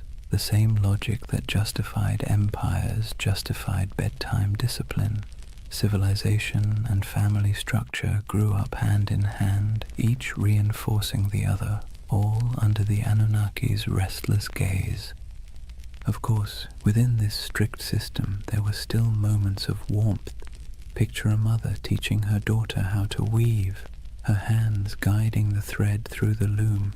Picture a father showing his son how to plant barley, pressing the seeds into the soil with calloused fingers. Picture siblings squabbling in the courtyard, stealing figs, chasing each other until their laughter echoed against mud brick walls.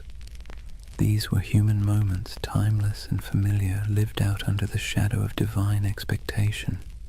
So when you think of Mesopotamian families, don't imagine cozy equality or freedom of choice. Imagine order, hierarchy, and obligation structured from the top down, from the Anunnaki themselves to the smallest child in the household. Family wasn't just family, it was a rehearsal for serving the gods, and every story told at bedtime, every offering laid out at a threshold, every whispered prayer before sleep reinforced the same lesson. The Anunnaki were always listening. That was family and faith in ancient Mesopotamia, woven so tightly together that you couldn't separate one from the other. Home was never just home. It was a microcosm of the cosmic drama played out every day under the eyes of gods who demanded order, loyalty, and obedience. If Mesopotamian families carried the rhythm of worship in their courtyards, then the cities themselves thundered with it. The soundscape of Mesopotamia wasn't just donkeys braying or merchants shouting. Woven through the daily hum was an undercurrent of sacred noise, constant reminders that the Anunnaki were never far away. Imagine walking barefoot across the packed dirt streets of Ur or Uruk, the air heavy with heat and dust. The first thing you'd notice rising above the chatter of the marketplace is chanting, long, steady voices carrying from the temple courtyards. Priests chanted hymns in Sumerian or Akkadian, their words flowing like the rivers themselves, steady, unrelenting, rhythmic. To the people listening, these weren't just words, they were incantations meant to keep the cosmic order intact. If the chanting stopped, who knew what chaos might break loose?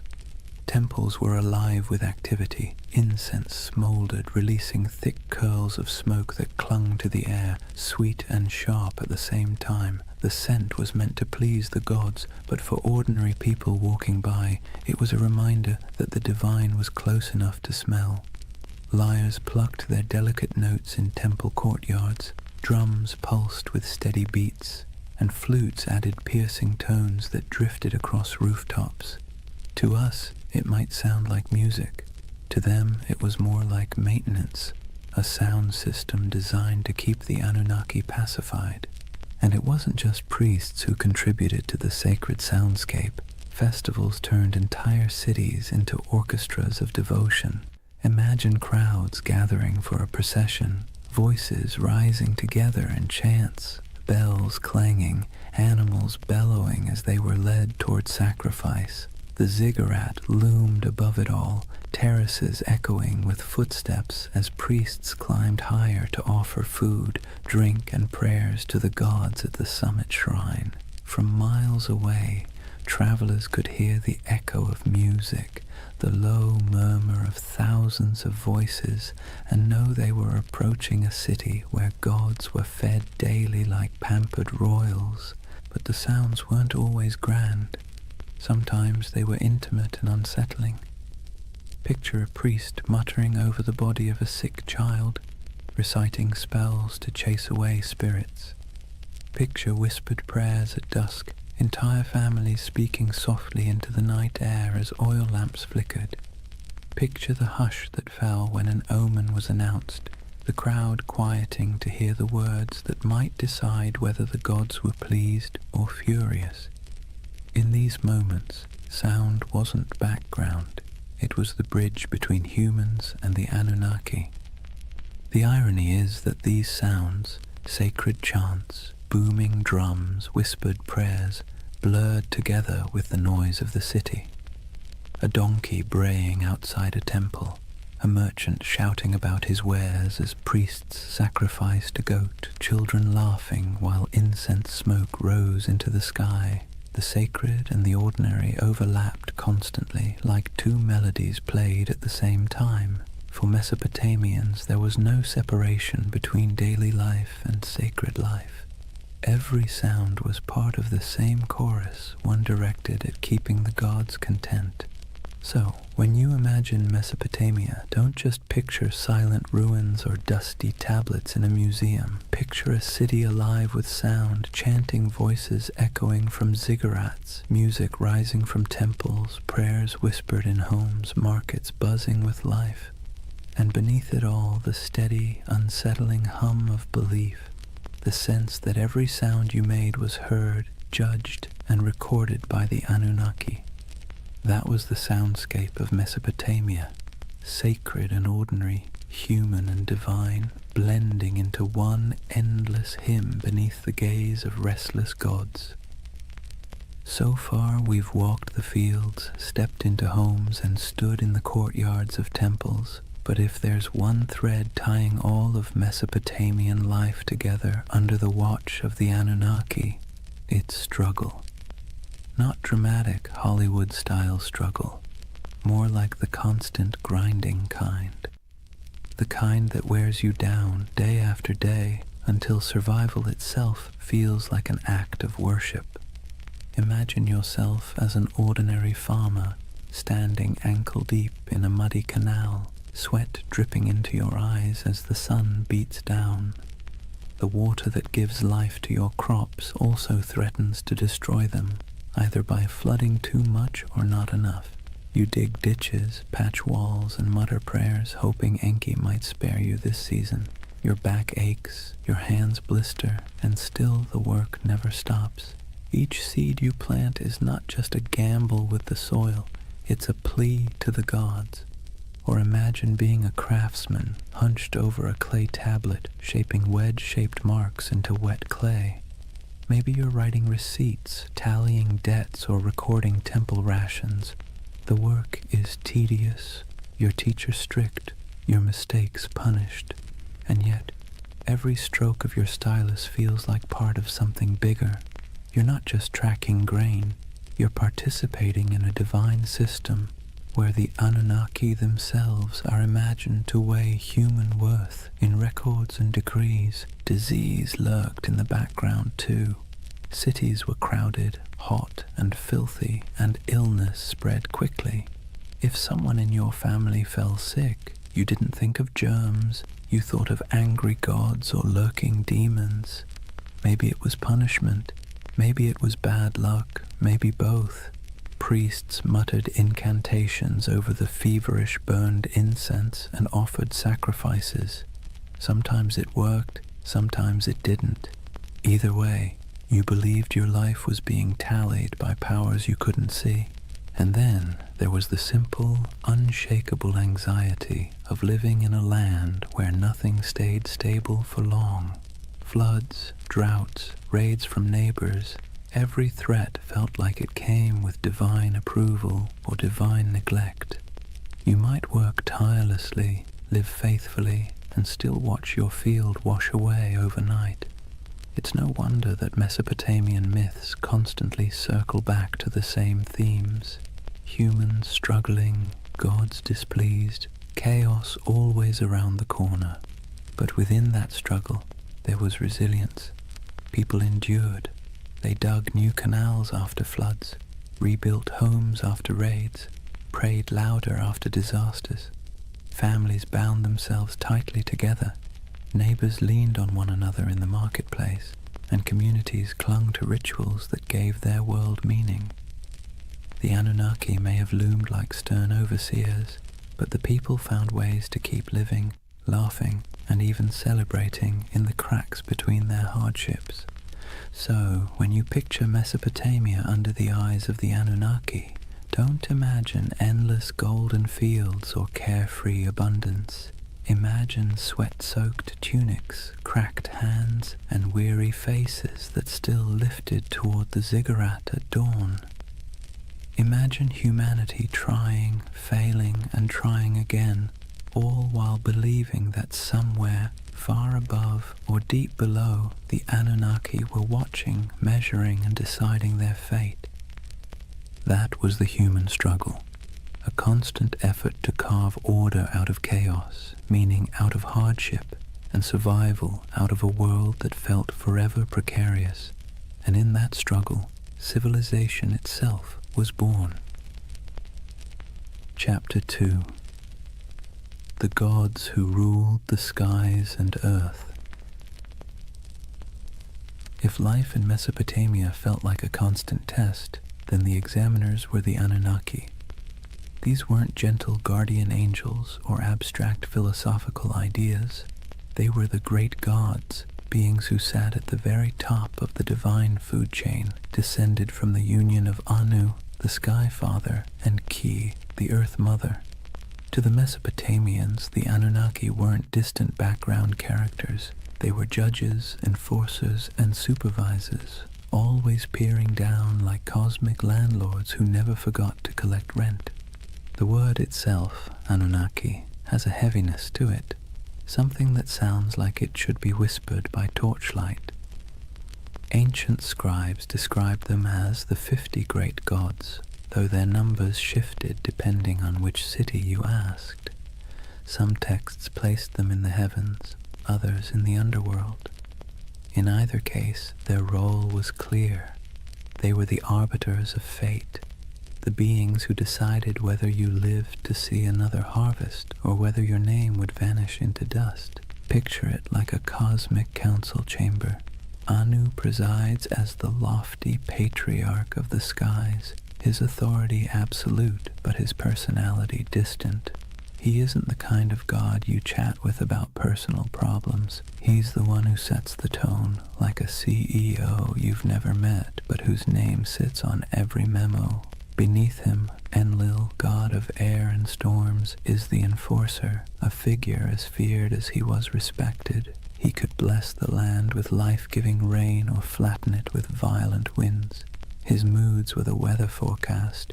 Ea, or Enki, the clever god of wisdom and water, often played the role of fixer, the one who bent the rules when the council's decisions were too harsh. Ninhursag, the mother goddess, embodied fertility and nurturance, though even she could be stern when humanity overstepped. The Anunnaki weren't imagined as serene or harmonious. Their council was more like a divine courtroom full of debates, rivalries, and power plays. They were the ones who weighed the fates of kings and commoners alike. If a ruler conquered a rival city, it was because the Anunnaki permitted it. If a plague swept through the streets, it was because the Anunnaki had signed off on the punishment. Their decisions rippled down into every corner of daily life, from the canals of farmers to the palaces of kings. And while ordinary people couldn't see them directly, their presence was everywhere. Every temple inscription invoked their names. Every prayer carried their authority. Every law code claimed their approval. Kings ruled not because of military might alone, but because they claimed to be chosen by the Anunnaki. To question their power was to question the gods themselves, and that was a career-ending move, if not a life-ending one. So, when you picture Mesopotamian religion, don't imagine a single figure like Zeus hurling thunderbolts or a kindly creator painting the skies. Imagine a boardroom full of moody, powerful beings, each with their own agenda, each wielding immense influence over humanity. Some offered guidance, some unleashed terror, and all demanded constant recognition. The Anunnaki were both the architects and the auditors of civilization, and their signatures were stamped on everything that survived from Mesopotamian life. They weren't just gods in stories. They were the living framework of reality, the background hum of existence. and under their watchful eyes, humanity took its first halting steps into what we call civilization. If the Anunnaki were the great gods of Mesopotamia, then their stories were the epic sagas that gave life meaning and, frankly, kept people both entertained and terrified. These weren't bedtime tales meant to lull you to sleep. They were cautionary dramas about power, mortality, and what happens when you cross the wrong god on the wrong day. Take Inanna, also known as Ishtar, the goddess of love, war, and everything messy in between. Her most famous story is the descent into the underworld. Imagine her striding into the shadowy realm ruled by her sister Ereshkigal, Queen of the Dead. But there's a catch. At each of the 7 gates she passes through, she must remove an item of clothing or jewelry. By the time she arrives before her sister, she's stripped bare, not just physically, but of her power and protection, and the Anunnaki, acting as judges in the underworld, condemn her. She's struck down, lifeless, and the world above begins to wither without her presence. Only through divine trickery and intervention does she return, but not without a price. Her lover, Dumuzi, is dragged down to take her place for part of the year. It's a story about death and rebirth, about the cycles of fertility and decay, but also about how even the mightiest goddess isn't immune to the stern judgments of the Anunnaki. Then there's Enlil, the god of storms, whose power was as unpredictable as the weather he ruled. In one tale, he decides humanity has become too noisy. Seriously, that was their crime, just existing too loudly, and pushes for their destruction. You can imagine a farmer shaking his head at this, muttering, "We break our backs in the sun, and still the gods complain we're too chatty." But it wasn't just petty annoyance.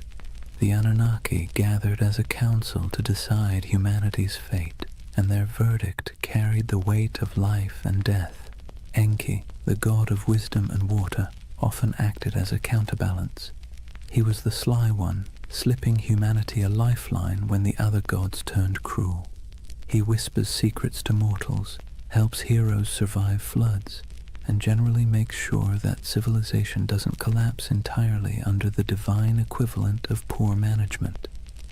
His rivalry with other Anunnaki, especially when their decrees seemed harsh, created the tension at the heart of many myths. Without him, the stories would end a lot sooner, usually with humanity wiped off the map. The Anunnaki didn't just sit around in myths as background figures. They were portrayed as active enforcers of cosmic law. They're described as judges in the underworld, weighing the souls of the dead. They show up in tales as the arbiters of fate, determining whether kings succeed or fall. To the Mesopotamians, this wasn't abstract philosophy. It was how the universe worked. The Anunnaki weren't just on the stage. They were the directors, the critics, and occasionally the executioners. And then, of course, there's the divine drama. Rivalries, betrayals, and power grabs weren't unique to human kings. The Anunnaki mirrored the squabbles of earthly rulers. They fought, negotiated, sulked, and occasionally unleashed chaos on a cosmic scale. Every myth reinforced the idea that the universe was not run by serene, detached beings, but by temperamental gods with very human flaws. So, the mythic storylines of the Anunnaki weren't simple tales. They were the scripts by which Mesopotamians understood their place in the world. When you planted your crops, you remembered Inanna's descent. When storms raged, you muttered prayers to Enlil. When you needed a glimmer of hope, you looked to Enki. These stories explained why life was fragile, why the gods were fickle, and why survival always felt like it balanced on the edge of divine whim. If Mesopotamian myths were the great campfire stories of their day, then the Epic of Gilgamesh was the full-length box set, multi-season, full of drama, cosmic cameos, and the occasional existential crisis. And tucked into this saga, just behind the swagger of Gilgamesh himself, you find the fingerprints of the Anunnaki. They weren't the stars of the show, but they were always present, quietly pulling strings, stamping judgments, and reminding humanity who was really in charge. Gilgamesh, king of Uruk, is portrayed as 2/3 divine, 1/3 human, a math equation that somehow worked in Mesopotamian mythology but would make your high school algebra teacher sweat. Despite his divine heritage, he still lived under the gaze of the Anunnaki. His strength, his ambition, even his arrogance, all of it was tolerated but not entirely unchecked. The Anunnaki weren't about to let one man, no matter how mighty, get away without consequences. Take his quest for immortality. After the death of his companion Enkidu, Gilgamesh is swallowed by grief, staring mortality in the face, and in that grief he sets out to find Utnapishtim, the Mesopotamian Noah, the one mortal granted eternal life after the great flood. But here's the twist. Utnapishtim's story is inseparable from the Anunnaki. It was they who decreed the flood to wipe out humanity, annoyed once again by our collective noisiness. It was they who sealed the fate of countless villages, and it was Ea, sly Ea, who bent the rules by whispering to Utnapishtim, helping him survive in a boat loaded with animals. Without that divine trickery, there would be no flood hero, and thus no quest for Gilgamesh to undertake. When Gilgamesh finally finds Utnapishtim, he's told in no uncertain terms that immortality isn't for him. The Anunnaki themselves had decreed it. When the gods created man, they allotted him death, but life they retained in their own keeping. That line is essentially the fine print of existence. Humanity got the mud bricks, the barley, the back-breaking labor. The gods kept immortality for themselves. Tough luck. Even the great adventures within the epic, slaying Humbaba, guardian of the cedar forest, or killing the bull of heaven after Inanna sends it to punish him, circle back to the gods' involvement. The Anunnaki weren't background noise. They were the referees, deciding when Gilgamesh had crossed a line and when his hubris deserved punishment. The death of Enkidu, for instance, is the direct result of divine judgment. The Anunnaki convene and decree that one of the pair must die for their defiance. Enkidu becomes the casualty, and Gilgamesh, for all his divine strength, can do nothing but weep and rage. What's remarkable is how these stories resonate with us even now. The Epic of Gilgamesh isn't just about a king wrestling lions or digging canals. It's about humanity's oldest anxieties. Why we die, why we suffer, and why no amount of wealth or power can change those facts. And standing behind those anxieties are the Anunnaki, like cosmic administrators who handed humanity its most dreaded memo. Life ends, always. So, as Gilgamesh wandered deserts, scaled mountains, and crossed seas in search of eternal life, he wasn't just wrestling with his own fears. He was wrestling with the verdict of the Anunnaki, a verdict no mortal could ever overturn. His story wasn't just a king's adventure. It was a parable about the boundaries set by the gods and the futility of trying to break them. And in the end, Gilgamesh's great realization wasn't that he could cheat death, but that he couldn't. His city, his walls, his legacy, those would endure, not his body, which, ironically, is exactly what the Anunnaki seem to want. Humanity striving, building, suffering, and remembering, but never escaping. Civilization itself, with all its mud, sweat, and noise, became the immortality humans were allowed. If you've ever heard the story of Noah's Ark, you might think it's unique. One righteous man, one enormous boat, a zoo crammed 2 by 2, and a god who decided humanity needed a hard reset. But here's the thing, Long before the Bible put pen to parchment, Mesopotamia had already told its version. Several versions, in fact, and at the center of everyone, like judges sitting in an endless board meeting, were the Anunnaki. The earliest version we know comes from the Atrahasis epic. In this story, humanity isn't destroyed because of sin or even bad manners, but because of noise. Yes, noise. Apparently, humans were just too loud for the gods to get a decent night's rest. Picture the Anunnaki sitting in their divine chambers, grumbling like cranky landlords. These humans won't stop partying, yelling, clattering around with their plows. Enough. So they decide to wipe the slate clean. First they try droughts, then plagues, then famine, but nothing seems to stick. Humanity, stubborn as ever, bounces back. Finally, the Anunnaki pull the ultimate lever, a flood to drown every last village. Rivers swell, storms rage, and the land sinks beneath walls of water. Humanity is meant to vanish, a failed experiment erased by divine decree. But one god doesn't quite play along. Enter Ea, clever, cunning, and a little too sympathetic toward mortals for his own good. He whispers a warning to Atrahasis, a man chosen not for his holiness but for his usefulness. Build a boat, Ea advises, and not just any boat, a giant vessel sealed with pitch, stocked with food, and loaded with animals. Atrahasis obeys, and when the waters rise, he and his cargo survive, bobbing above the drowned world like the last ember of human life. A later version of the story appears in the Epic of Gilgamesh, where the survivor is called Utnapishtim. The details are eerily familiar: divine anger, whispered instructions, an ark, a flood, and birds sent out to find dry land. Sound familiar? It should.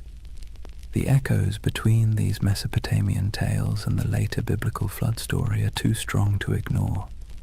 Scholars argue endlessly about who borrowed what, but one thing is clear: Mesopotamia wrote the first draft of humanity's greatest flood myth, and in every draft, the Anunnaki are central. They sit in council, they bicker about humanity's fate, and when the floodwaters finally cover the land, they're portrayed in almost comic relief, huddled together, terrified by the very storm they unleashed. Some tablets even describe them as starving, deprived of the offerings that humans usually provided. Without people bringing bread, beer, and incense, the gods themselves were suddenly cut off. The flood, in other words, was as inconvenient for them as it was catastrophic for us. The flood stories reveal something essential about how Mesopotamians saw the Anunnaki, as powerful but flawed, terrifying but needy. They could annihilate the world on a whim, yet still panic when their own survival was threatened. They were less like all-knowing deities and more like moody overlords with too much power and not enough foresight. For the people who told these stories, the message was clear. Humanity existed at the mercy of forces it could never control. Floods could sweep away entire harvests overnight. Droughts could starve villages. Life was precarious, fragile, and unfair. By embedding those anxieties into myth, the Mesopotamians made sense of the chaos. The Anunnaki weren't just random forces of nature. They were personalities you could bargain with, flatter, or, if you were lucky, find an ear to outwit on your behalf. And maybe that's why the flood myth has lasted so long. It resonates with the most basic human fear, that everything we've built, everything we've struggled for, can be washed away in an instant. The Mesopotamians wrapped that fear in the story of divine judgment, a story so powerful it sailed forward through time, carried on clay tablets, copied into scripture, and retold for millennia. So the flood wasn't just water rising, it was a story of humanity's fragility, the gods' capriciousness, and the desperate hope that someone, anyone, might survive to start over again. If you've ever sat through a corporate meeting where everyone jockeys for credit, interrupts each other, and tries to outdo the boss, congratulations, you already understand Mesopotamian divine politics. Because the Anunnaki, for all their cosmic authority, were basically the original middle managers of the universe, constantly bickering, scheming, and pushing their agendas. Let's be clear. The Anunnaki weren't serene, enlightened beings sitting in eternal harmony. They were more like a council of city-states writ large. Each had their turf, their loyalties, and their grudges. When they gathered, it wasn't kumbaya around the celestial campfire. It was more like a landlord's association deciding how much rent to raise while secretly planning who to stab in the back at the next vote. Take Enlil, for example, the storm god, known for being both immensely powerful and immensely irritable. He's often depicted as the one pushing for harsh judgments, floods, plagues, the occasional smiting. If you had to assign him a modern role, he'd be that boss who always thinks the best solution is fire half the staff and never sticks around to clean up the mess. Then you've got Ea, or Enki, the god of wisdom and water, who often played the role of the office saboteur. Whenever Enlil wanted to wipe out humanity, Ea would sneak behind his back, whispering to mortals like Atrahasis or Utnapishtim. He wasn't rebellious enough to stage a coup, but he was crafty enough to bend the rules. Think of him as the co-worker who nods along in the meeting, then quietly emails the client with a completely different plan. And of course, Inanna, also known as Ishtar, the goddess of love, war, and chaos incarnate. She didn't just play politics, she was politics. One moment she's seducing rivals, the next she's unleashing the bull of heaven on Uruk, because Gilgamesh bruised her ego. If the Anunnaki had a group chat, you can bet Inanna was the one sending messages in all caps at 3 a.m. This divine drama mirrored human politics almost perfectly. Kings invoked the Anunnaki to justify their wars. Priests claimed to interpret the gods' wishes, usually in ways that happened to benefit their city. When two cities fought, it wasn't just about irrigation canals or trade routes. It was framed as their gods battling too. The human squabbles were just the earthly reflection of celestial office politics. What's fascinating is that the Anunnaki weren't portrayed as flawless rulers. They were prone to jealousy, anger, and terrible decision-making. They punished entire populations for petty grievances. They feasted on offerings while mortals starved. They demanded loyalty, but offered little security in return. Sound familiar? That's because the people who invented these myths knew exactly what it felt like to live under rulers who acted the same way. The gods were a cosmic mirror of their kings, only with bigger egos and the ability to drown the world when annoyed. And yet this chaos wasn't just accepted, it was baked into the worldview. For Mesopotamians, the divine council was messy because life was messy. The Anunnaki didn't represent a utopia, they represented reality, unpredictable, unfair, and exhausting, but also the only system anyone knew. So the next time you picture Mesopotamian religion, don't imagine calm temples and peaceful hymns. Picture a smoky back room, gods arguing over humanity's fate, each angling for influence while pretending to act for the greater good. That was the drama of divine politics, and it shaped every flood, famine, and fleeting moment of human survival. Chapter 3. Myths, Mysteries, and Alien Theories. Before we dive into modern theories about aliens with laser beams building ziggurats, let's ground ourselves in how the people of Mesopotamia themselves actually understood the Anunnaki. Because for them, these weren't space visitors or sci-fi saviors. They were the very fabric of existence. The Anunnaki were the great gods, descended from Anu, the sky, and Ki, the earth. They weren't casual background deities. they were the stern judges, the cosmic accountants of fate.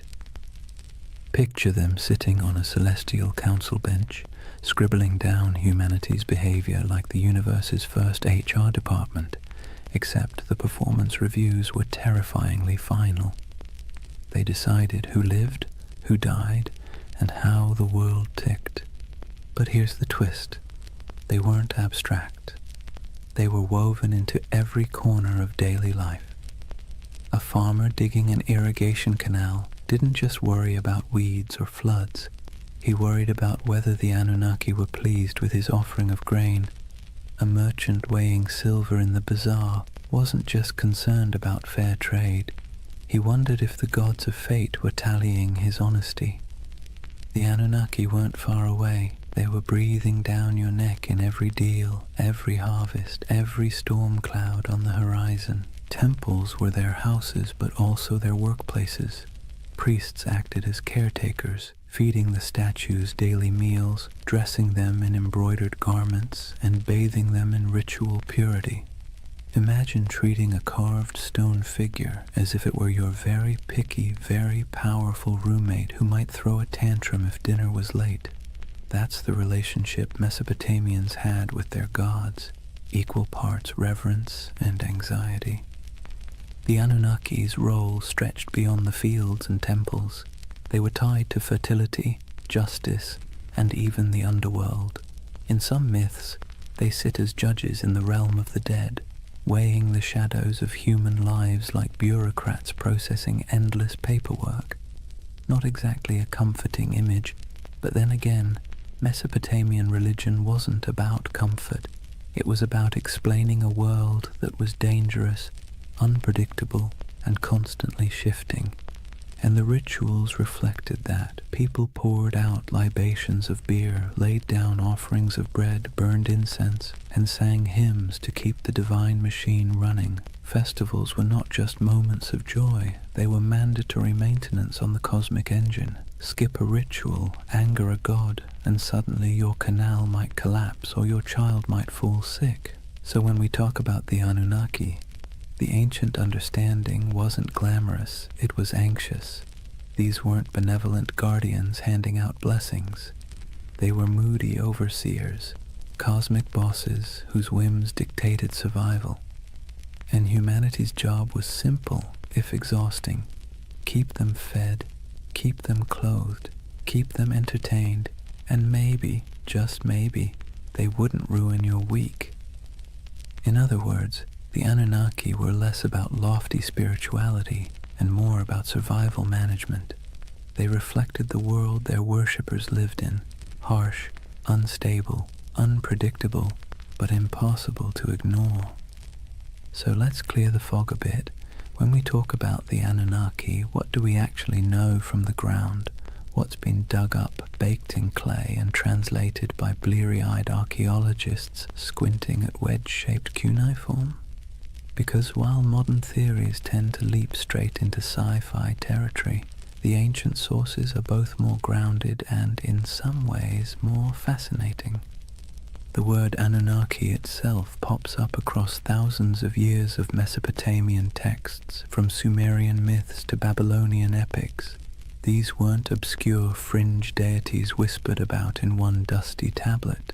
They were front and center, woven into the very structure of Mesopotamian religion.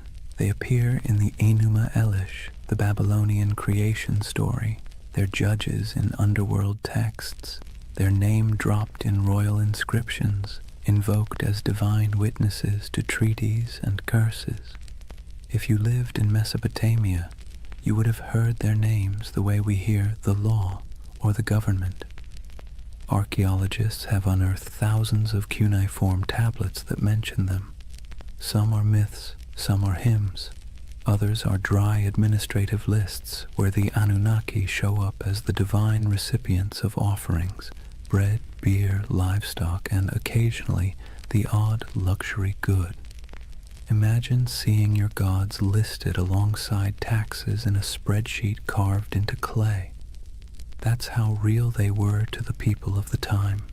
Visually, the evidence is trickier. Unlike Egyptian gods with instantly recognizable animal heads, the Anunnaki weren't locked into one iconography. Sometimes they're represented as human-like figures in elaborate robes with horned crowns, a symbol of divinity. Other times, they're mentioned collectively, more as a divine council than as individuals with distinct faces. Reliefs from places like Assyria show gods flanking sacred trees, holding ritual objects, or hovering in winged forms.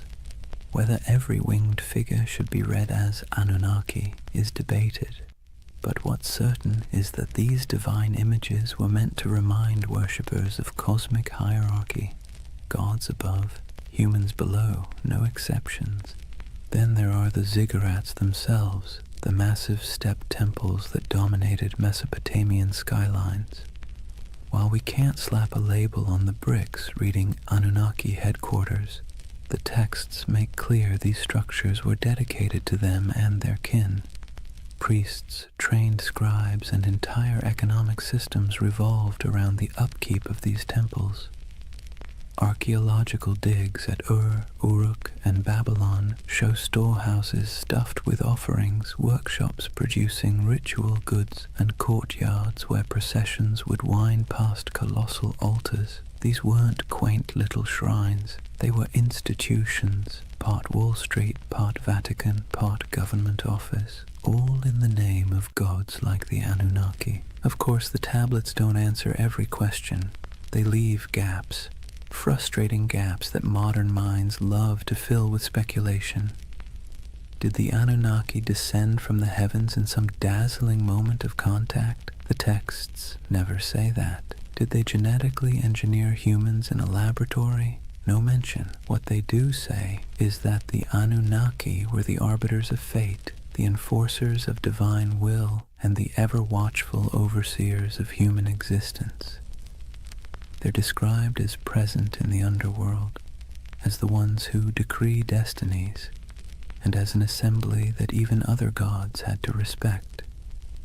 The challenge and the beauty of the archaeological evidence is that it roots the Anunnaki firmly in the ancient imagination without giving us neat answers. What survives is clay, dry, cracked tablets that were once wet mud in the hands of scribes. Reliefs chipped out of palace walls, broken statues that once carried offerings, the echoes of rituals performed in smoke-filled courtyards. The Anunnaki live on through these fragments, like a puzzle with half the pieces missing, and maybe that's why they remain so compelling, because the evidence is enough to prove they were central to Mesopotamian life, but not enough to fully explain them, which leaves space, too much space, for centuries of speculation, from serious scholarship to, well, let's just say, less serious theories about alien overlords building irrigation canals. Now, here's where things take a sharp turn from dusty tablets to late-night cable television. For thousands of years, the Anunnaki lived quietly in broken clay fragments and forgotten ziggurats. Then the 20th century rolled around, and suddenly they were recast as cosmic engineers from another star system. The gods of the underworld became astronauts, and the myths of Mesopotamia were rebranded as ancient history's greatest cover-up. The name most associated with this reimagining is Zecharia Sitchin, a writer who in the 1970s published a series of books claiming that the Anunnaki weren't just gods. They were extraterrestrials from a mysterious 12th planet he called Nibiru. According to his interpretation of Sumerian texts, these beings came to Earth hundreds of thousands of years ago, mined gold to repair their failing atmosphere, and genetically engineered humanity as a labor force. Essentially, humans are the original interns in someone else's cosmic business plan. Sitchin's book sold like hot bread in a Mesopotamian market. They tapped into a cultural moment when UFOs, space exploration, and Cold War paranoia made alien narratives irresistible. His Anunnaki weren't just mythic figures. They were proof, he claimed, that our origins weren't entirely our own. The gods of Sumer weren't metaphors, they were visitors, technicians, and in some versions, slave masters. And conveniently, they promised to return someday, which gave the whole story a nice mix of biblical prophecy and sci-fi cliffhanger. From there, the Anunnaki leapt into popular culture. They became staples in documentaries, internet forums, video games, and conspiracy theories. You've probably seen them lurking in the background of the History Channel's Ancient Aliens, their horned crowns swapped for astronaut helmets in digital recreations. They pop up in books arguing that ancient architecture, the pyramids, Stonehenge, Machu Picchu, was the handiwork of godlike beings with advanced technology. Never mind that the Sumerians never claimed their ziggurats were rocket launch pads. The imagery proved too enticing for modern imaginations. The Anunnaki as aliens theory has sticking power because it blends two irresistible ideas, that the gods were real and that humans didn't climb the ladder of civilization entirely on their own. It offers mystery, grandeur, and, let's be honest, a touch of flattery. Because if aliens engineered us, then clearly we're special, or at least somebody's favorite experiment.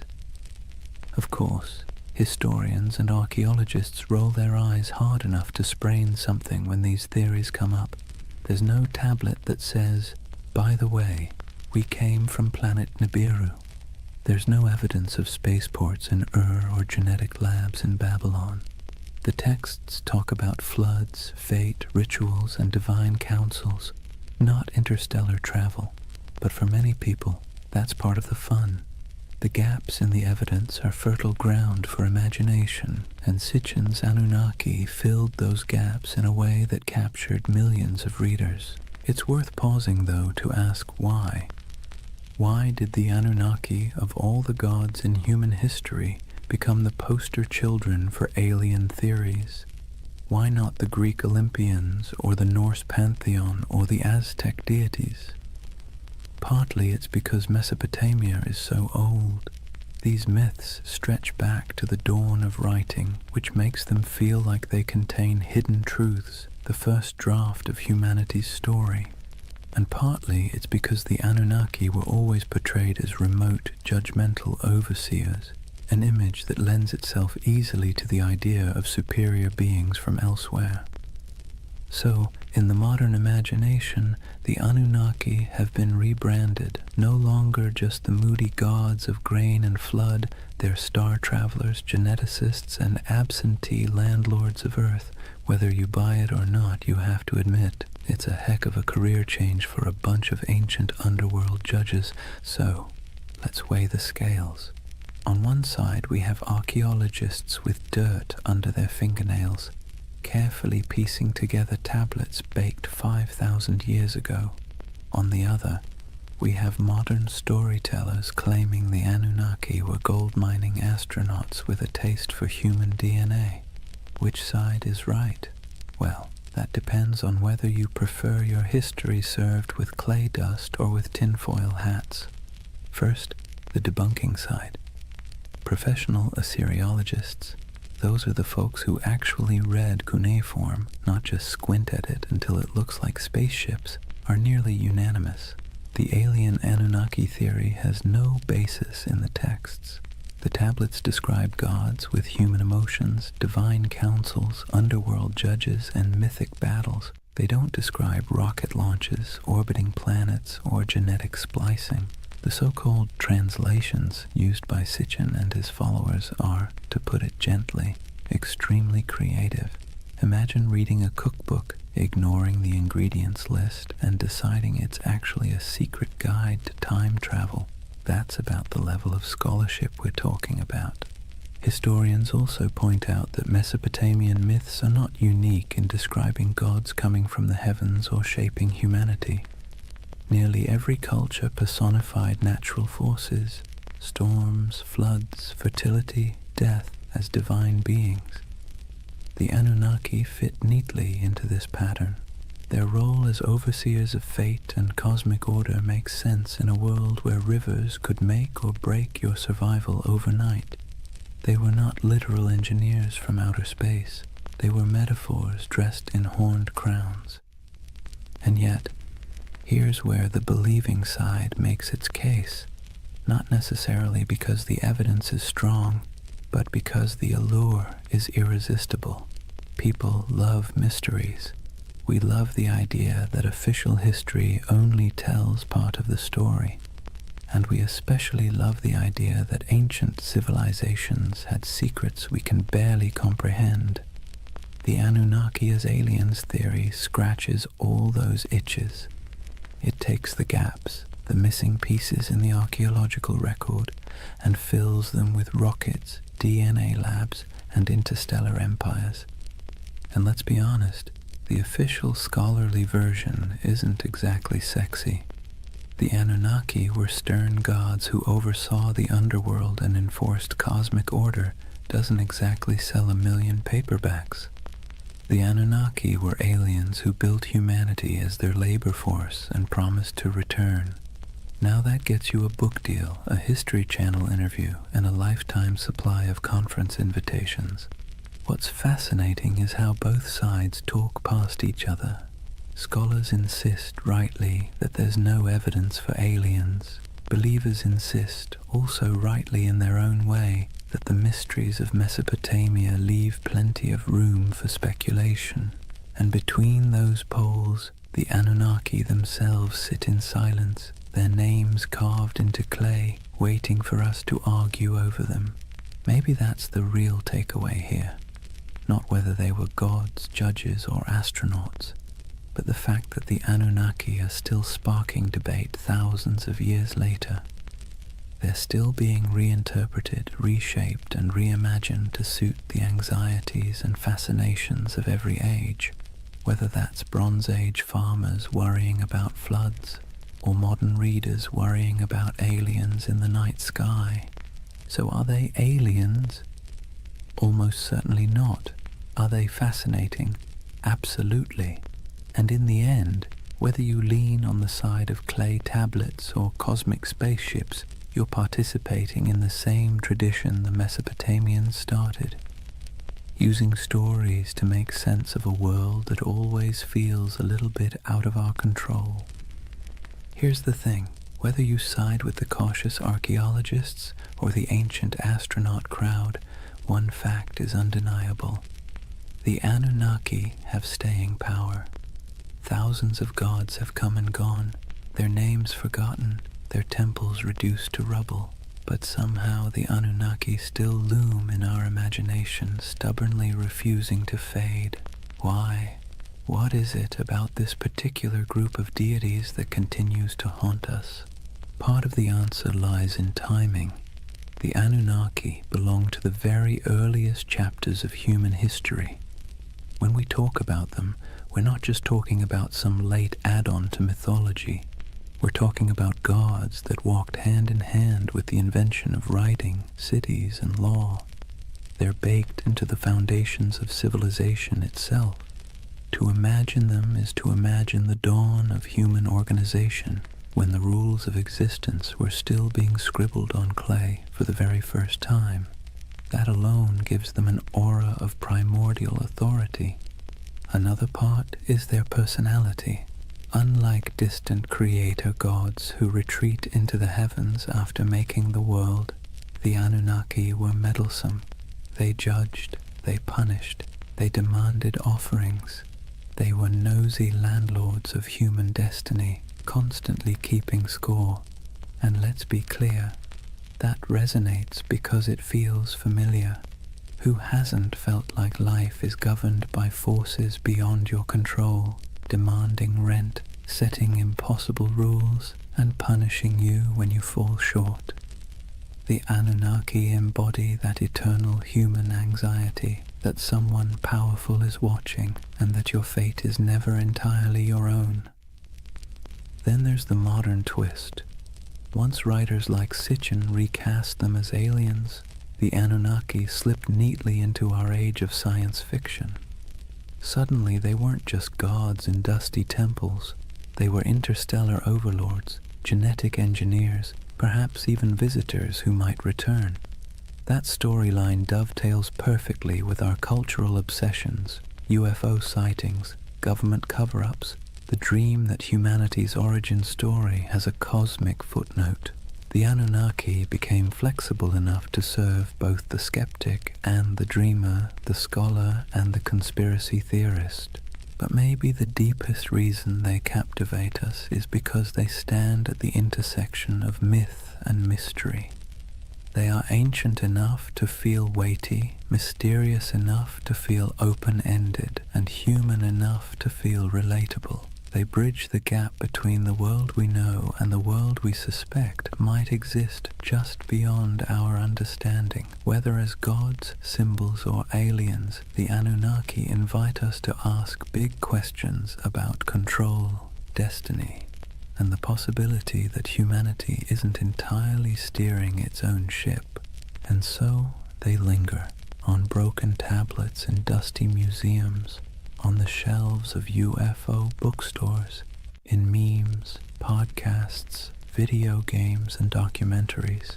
They've outlived the cities that once worshipped them, and they'll probably outlive our own stories too, because the Anunnaki aren't just gods of the underworld, they're gods of imagination, and that, in the end, might be the only immortality any deity truly needs. Chapter 4. Legacy, Splendor, and Echoes in Time. If you were a Mesopotamian king, life wasn't just about managing crops or worrying about canal maintenance. That was for everyone else. Your main job, besides bragging in stone, was to convince people that the Anunnaki were firmly in your corner. Ruling wasn't just politics, it was theater, and the Anunnaki were the ultimate stage props. Step into the palace of a Babylonian ruler and look at the walls.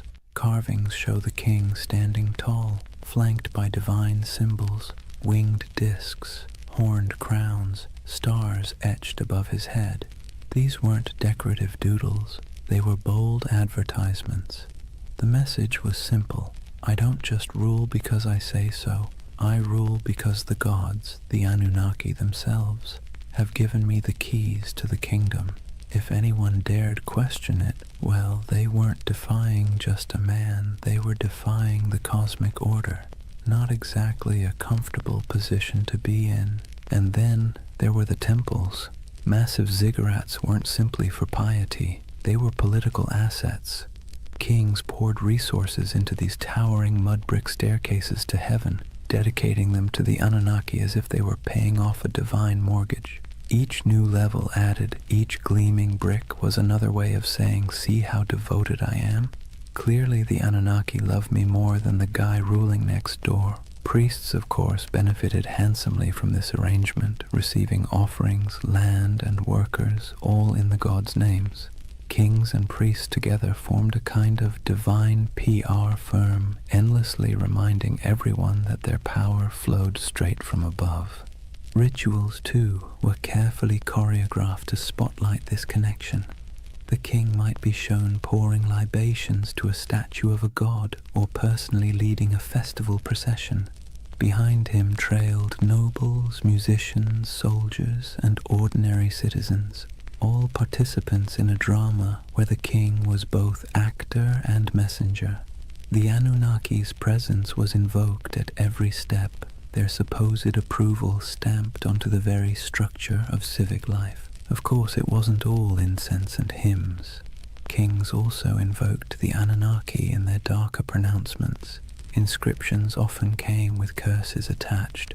Whoever defaces this monument, may the Anunnaki destroy his seed, wither his fields, and turn his name to dust. Nothing like a little cosmic threat to keep people from messing with your statues. The Anunnaki became both benefactors and enforcers, tools for rulers to extend their grip long after their actual armies had gone home. To the elite, the Anunnaki were less distant deities and more political allies. Their approval justified expansion, conquest, and the construction of monumental architecture. Their names adorned treaties, their authority sealed laws, and their imagined presence loomed over courts and councils.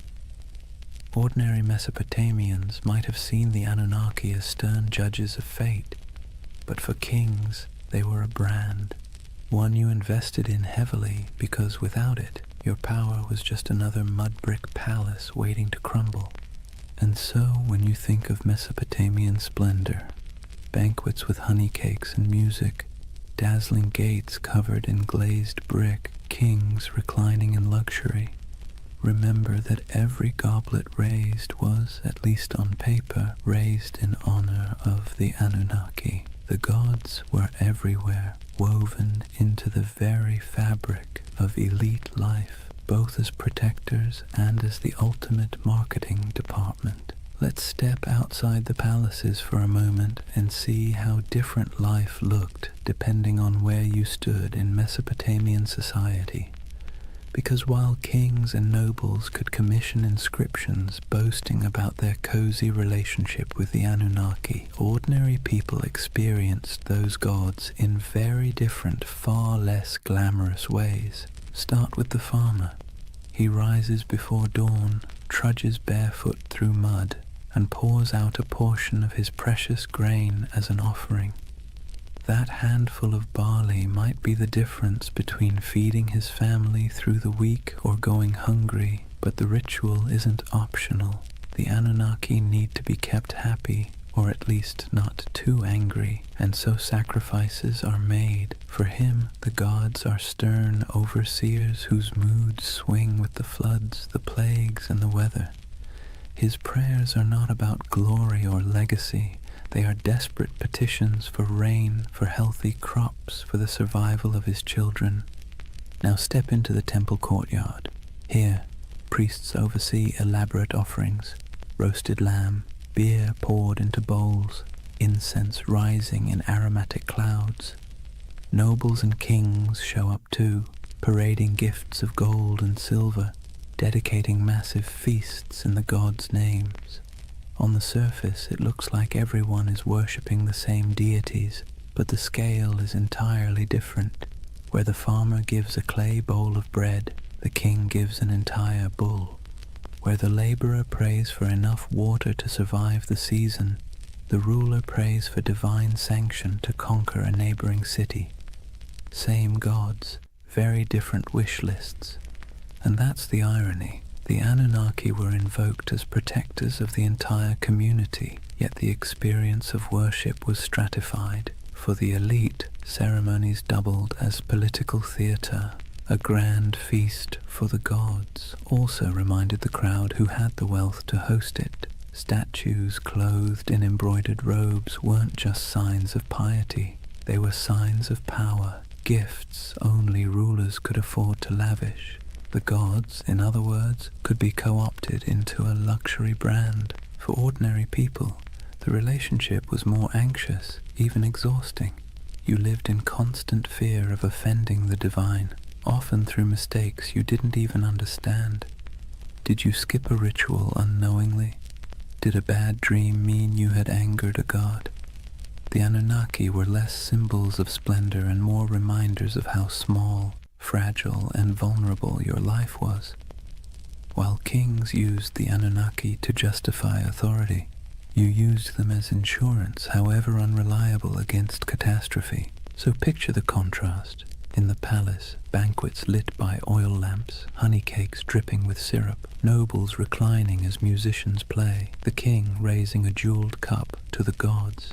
In the commoner's home, a dim reed fire, a bowl of barley porridge, children sleeping on mats while parents whisper prayers that the river won't flood that night. Both acts are framed as honoring the Anunnaki, but the emotional reality could not be more different. And yet, this inequality was accepted because it was dressed in the language of religion. If the Anunnaki had chosen to bless the king with riches, then clearly the king deserved it. If a farmer struggled, well, perhaps he had failed to please the gods properly. Religion became the great explainer of inequality, smoothing over cracks by wrapping them in divine will. The gods, it seemed, loved hierarchy just as much as kings did. That divide between the opulence of elite worship and the bare-bones devotion of ordinary people reveals something profound about Mesopotamian civilization. The Anunnaki weren't just deities of the skies and underworld.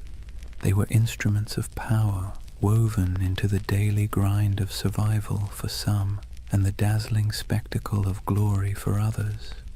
Nothing lasts forever, not even gods. For centuries, the Anunnaki dominated Mesopotamian imagination. They judged in the underworld, presided in temples, and loomed over every prayer, curse, and clay tablet.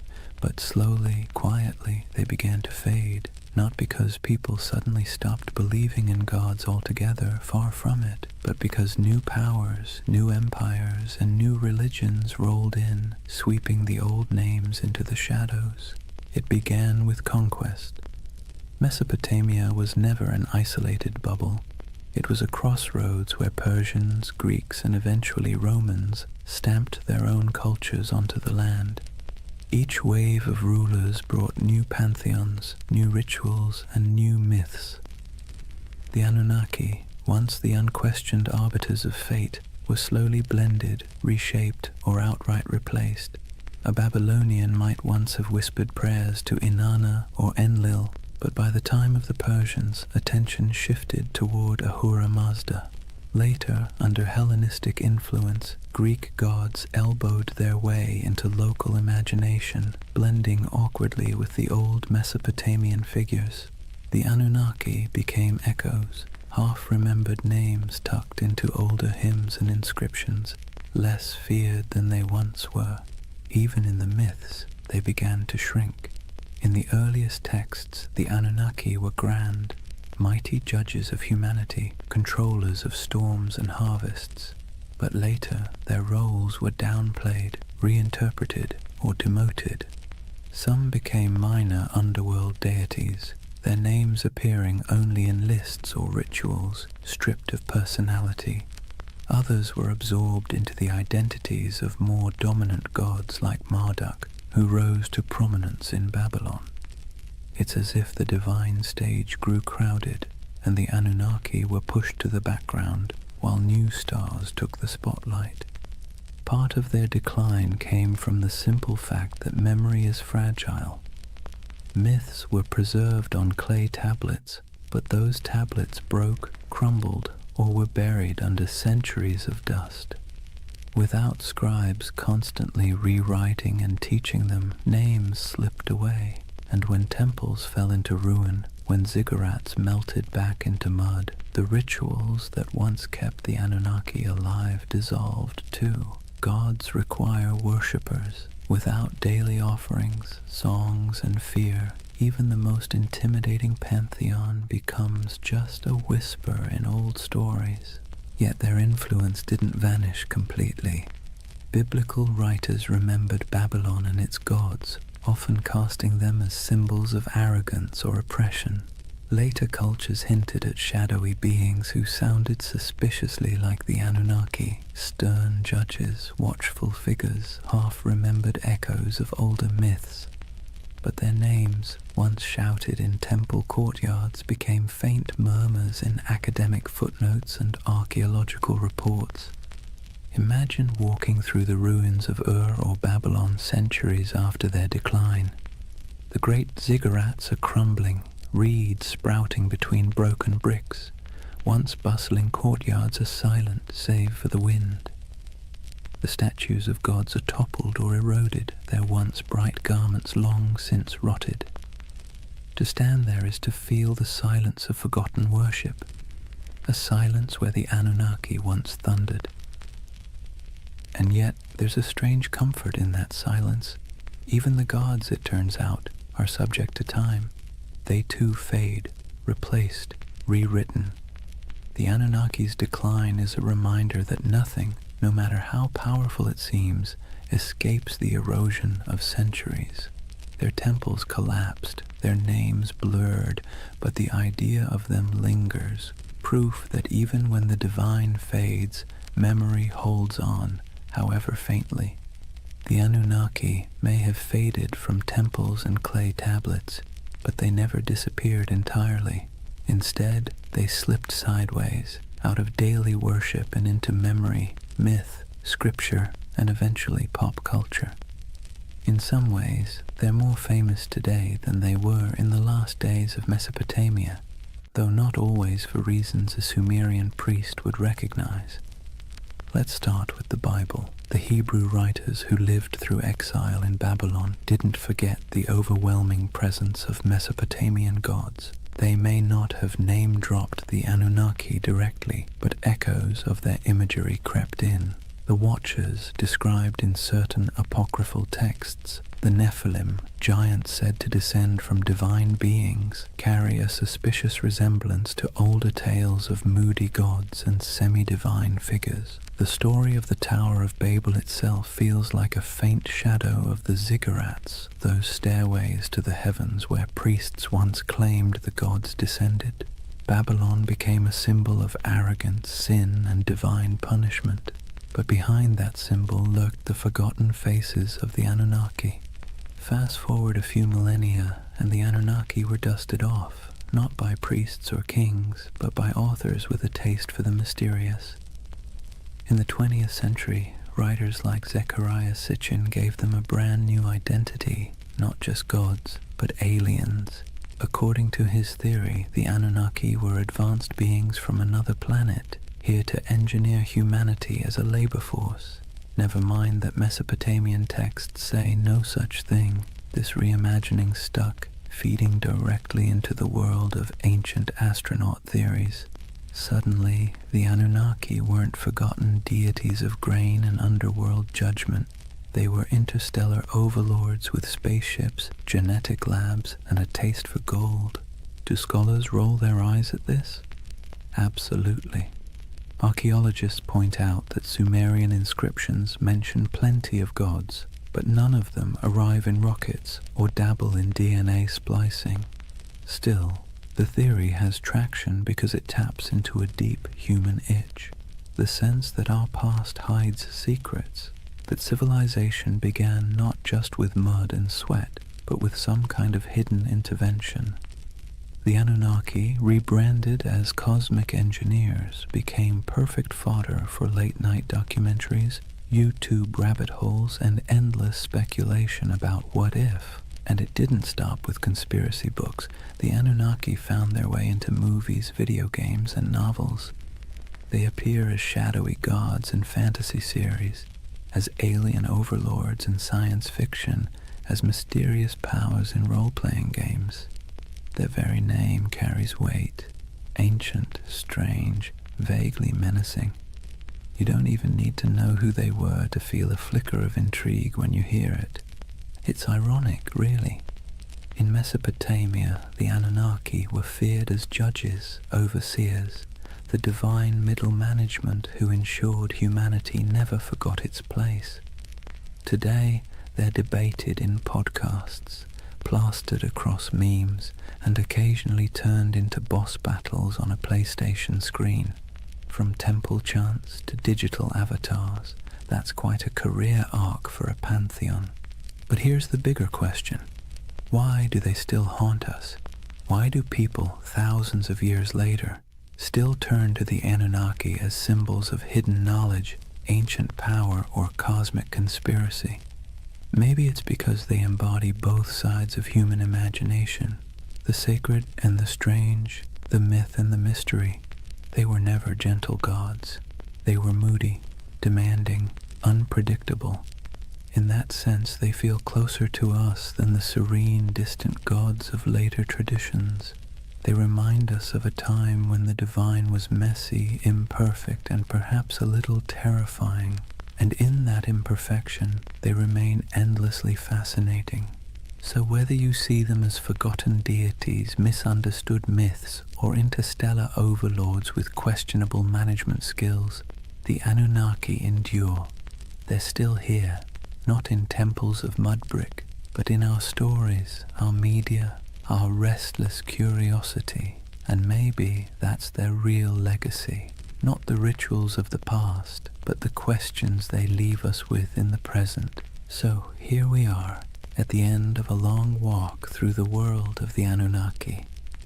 From their thunderous presence in Mesopotamian temples to their quiet afterlife in pop culture, they have proved to be more than just forgotten gods. They are a mirror of how humans explain the unexplainable, manage fear, and weave stories to make sense of chaos. Think about what the Anunnaki represented to the people who first told their stories. They were the ones who judged the living and the dead, who decided whether floods would come, who weighed the worth of humanity day after day. They were terrifying, yes, but they were also familiar. They quarreled like humans, demanded food and drink like humans, punished and forgave like humans. In their flaws, they reflected the world of their worshippers. Life in Mesopotamia was harsh, unpredictable, and full of petty dramas. So naturally, their gods were too.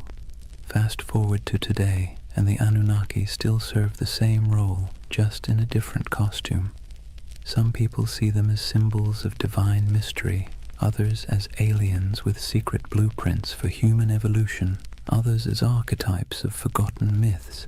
But underneath those interpretations is the same impulse, the need to believe that our world is not random, that there are forces, whether gods, aliens, or fate, shaping our story.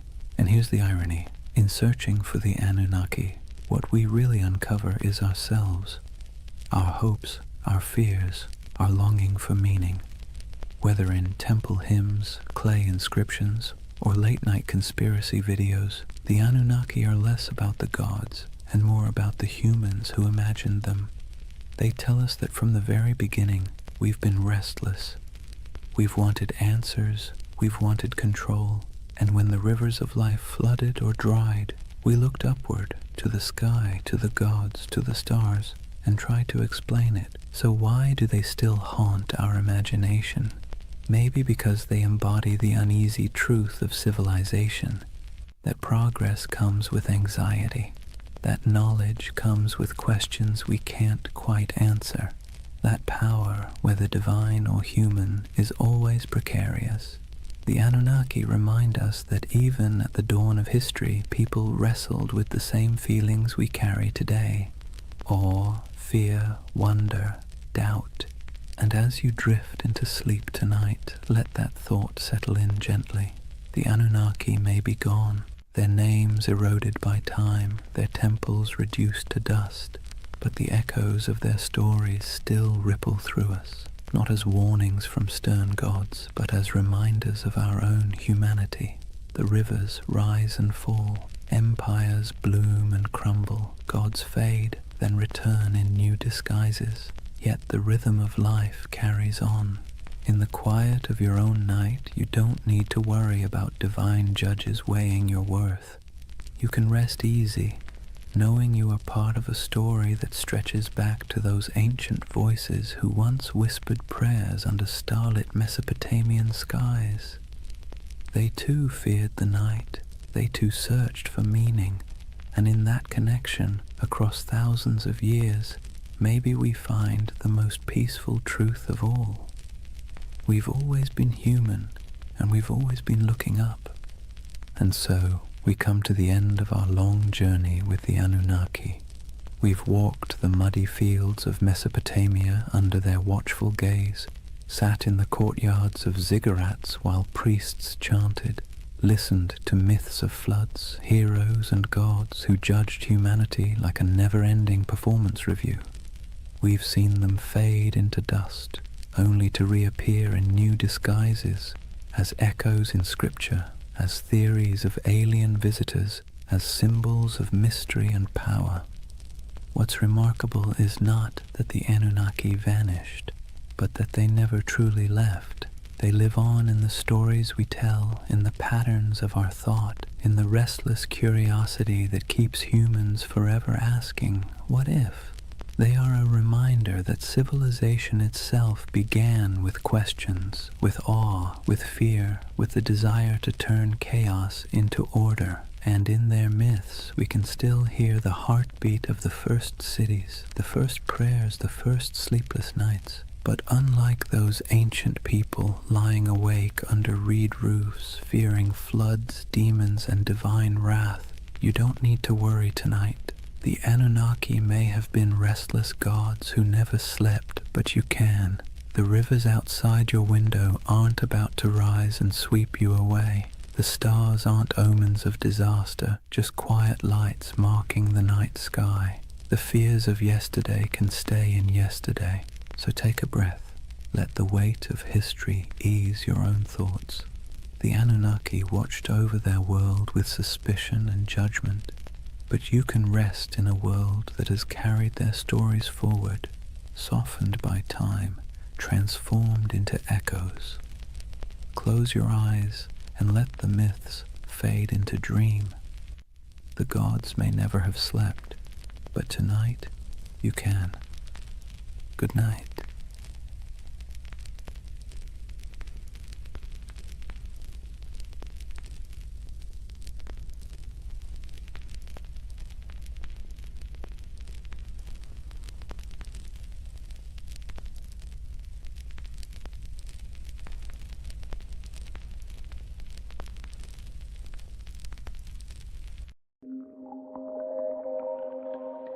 Sometimes history hides things so enormous that we only notice them when we leave the planet. Hidden deep in the Sahara is a perfect circle 25 miles wide, a formation so strange that astronauts were the first to truly see it.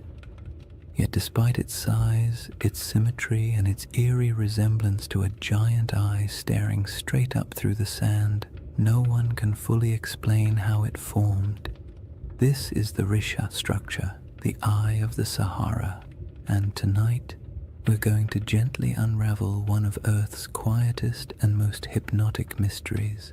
But here's the part that stops you in your tracks. However, despite all our technology, satellite mapping, and geological theories, the Risha structure still doesn't neatly fit into any box.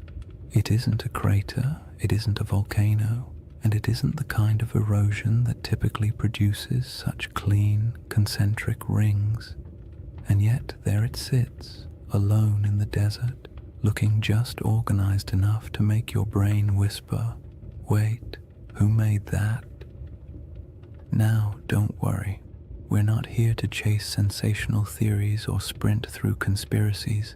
This channel is all about slowing down, letting curiosity stretch out a bit, and using history's strangest corners as gentle stepping stones toward rest. So if you're someone who falls asleep best to ancient civilizations, quiet landscapes, and mysteries wrapped in soft, soothing detail, you're in the right place tonight.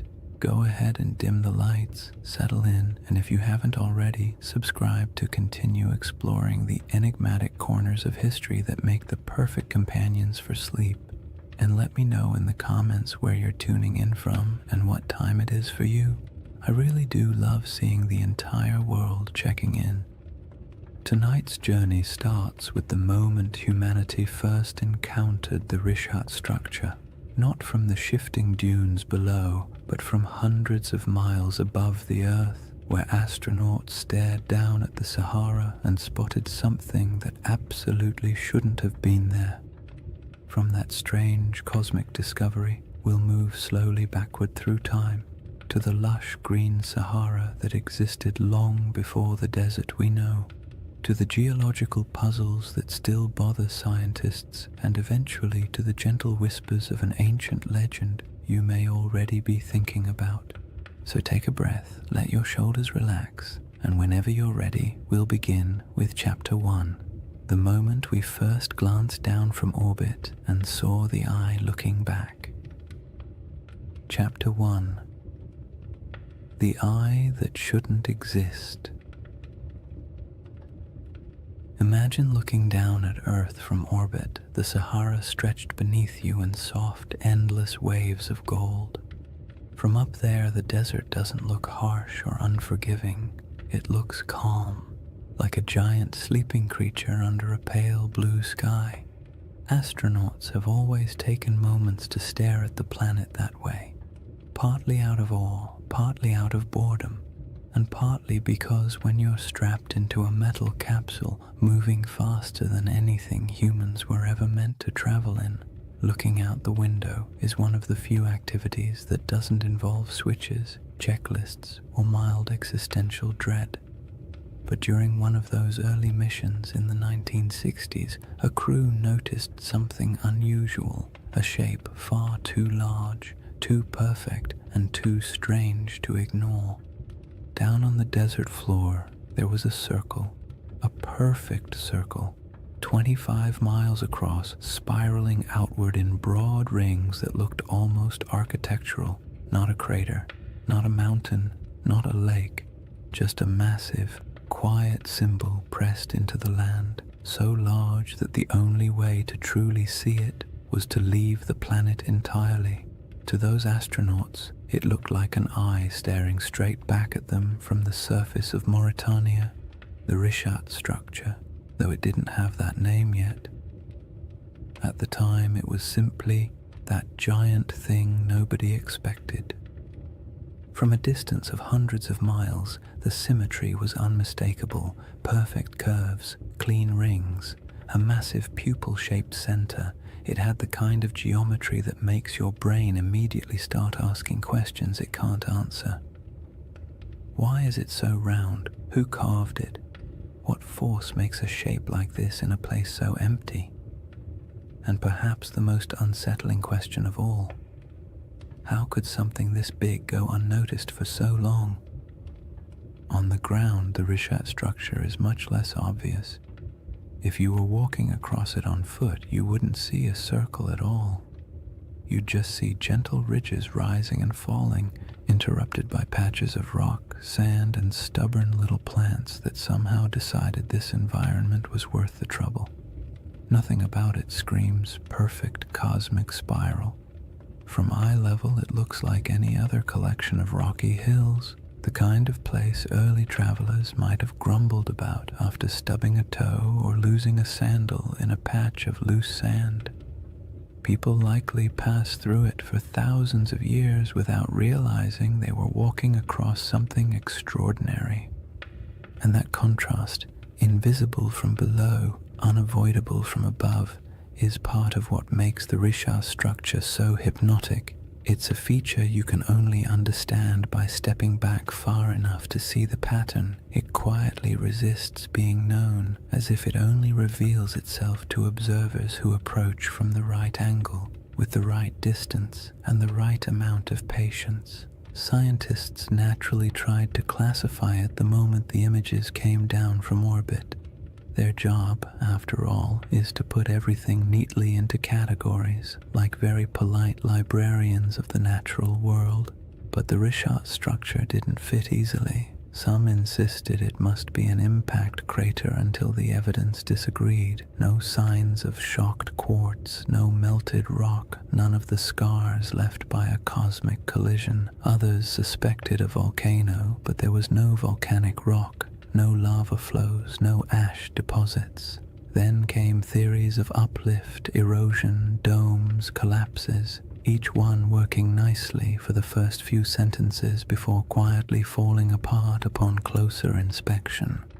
The Richat structure, in classic mysterious fashion, remained cooperative enough to study, but stubborn enough to defy a simple explanation.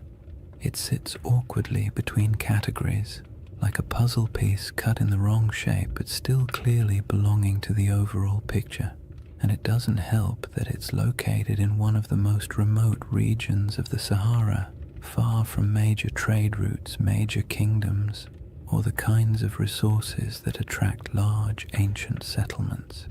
This is not the place where ancient people built empires or dug canals or left behind giant inscriptions announcing their presence.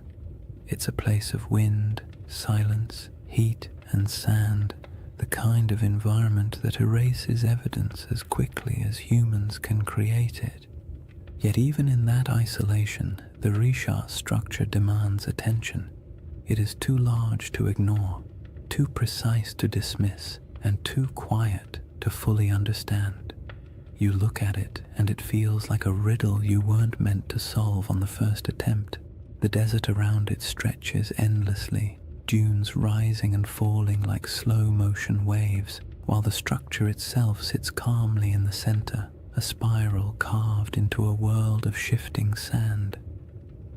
There is a strange comfort in its stillness, as if it has been watching changes for far longer than humans have been paying attention, waiting patiently for someone to finally look down and notice. People naturally draw comparisons to ancient tales, especially the ones involving circular cities and lost civilizations swallowed by disaster. Humans are not subtle when it comes to pattern recognition. You show us a shape that even vaguely resembles something familiar, and our imaginations sprint ahead with enthusiasm.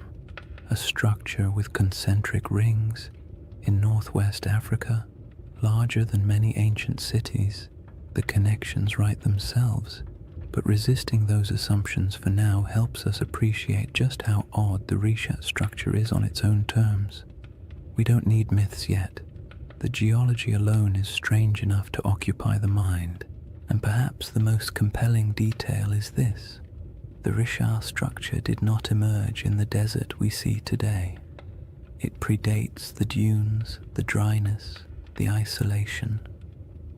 It formed long before this region became a barren expanse, back when the land was green, watery, and alive. Understanding what this place used to look like changes everything about how we interpret the structure, because the environment around it wasn't always harsh silence. There was a time when this region held rivers, lakes, animals, and early humans whose daily lives unfolded under a sky that seems impossible when compared to the Sahara's modern emptiness. The Risha structure watched all of that. It watched ecosystems rise and fall, climates swing from wet to dry and back again, people migrate across its slopes, and entire landscapes vanish beneath shifting dunes. Before we compare it to any myth, we have to travel back to that older world, the Sahara before the Sahara, to see what the eye looked like when it was surrounded not by sand, but by life. To understand why the Risha structure feels so uncanny, you have to set aside the modern Sahara entirely. The desert we picture today, an endless, shimmering expanse of heat and sand, is actually one of the youngest landscapes on the planet. For most of human existence, this region wasn't a wasteland at all. It was green, fertile, and astonishingly alive. Picture wide grasslands rolling out to the horizon, with clusters of acacia trees and patches of wetlands where birds gathered in noisy flocks. Picture rivers meandering through valleys, carrying cool water across a landscape thick with the smell of damp soil after summer rains. And somewhere in the middle of all that, the Risha structure sat quietly, not as an isolated monument in an empty desert, but as part of a thriving environment full of sounds, movement, and human life. This ancient green Sahara wasn't a brief, lucky moment in history. It was part of a repeating cycle caused by subtle shifts in Earth's orbit and tilt, changes that alter the intensity of monsoon rains across Africa. Every so often, rainfall increases enough to transform the desert into a lush savanna. During these humid periods, lakes stretch across thousands of square miles, rivers intersect the plains, and the entire landscape becomes something you'd associate more with national parks than the modern Sahara. One of these lakes, Lake Megachad, grew so large it dwarfed most modern bodies of water. Today it's reduced to a fraction of its former size, but the ancient shoreline is still visible from space, ghostly arcs etched into the ground. People lived in this green Sahara, not mythical super beings or forgotten high-tech civilizations. just ordinary families doing the same things humans have always done, carrying water, tending fires, raising children, arguing about small chores, making tools because stores wouldn't exist for another 10,000 years. They carved rock art showing giraffes, cattle, and hunters. They painted scenes of life that would feel familiar even now. Herders guiding animals, groups traveling together, children playing near pools of water. These paintings sit today in silent caves and overhangs, reminders that the desert once held a different world entirely. In that greener age, the Risha structure would have been part of daily life, not an object of wonder, not a sacred shape, not a giant spiral people tried to decode. Just land from the ground. The structure doesn't appear circular. You only see ridges and slopes, gentle arcs rising and falling like the ribs of a giant slowly sleeping beneath the surface. Early humans would have walked across it without a second thought. Maybe they used its higher points as lookout spots to scan for animals. Maybe they sheltered in its inner valleys when storms rolled through. Maybe they avoided certain parts out of superstition, or maybe they never thought about it at all. Most likely it was simply background scenery, the same way we barely notice the hills near our own towns unless someone points out their shape. But even if it blended into the landscape, the Rishat structure would have quietly shaped the rhythm of life around it. The ridges could have guided migration paths. Water might have pooled in certain low areas after seasonal rains. Vegetation could have grown thicker in pockets where moisture collected. For thousands of years, people and animals would have used the structure without realizing they were interacting with something that would one day puzzle scientists, entice researchers, and inspire late-night conversations about lost civilizations and ancient catastrophes. As the climate shifted and rainfall declined, the green Sahara slowly began to fade. Lakes shrank, rivers dried, vegetation withered. The smell of earth after rain became less common. Migration stretched longer as people followed dwindling water sources, and eventually dunes crept across the landscape, swallowing paths, burying campsites, and erasing nearly all traces of the world that had existed before. What's haunting about this transformation is how quickly it happened in geological terms. A few thousand years, an eye blink in Earth's timeline, was all it took to turn a thriving ecosystem into one of the largest deserts on the planet. The people who lived here would have witnessed that shift firsthand.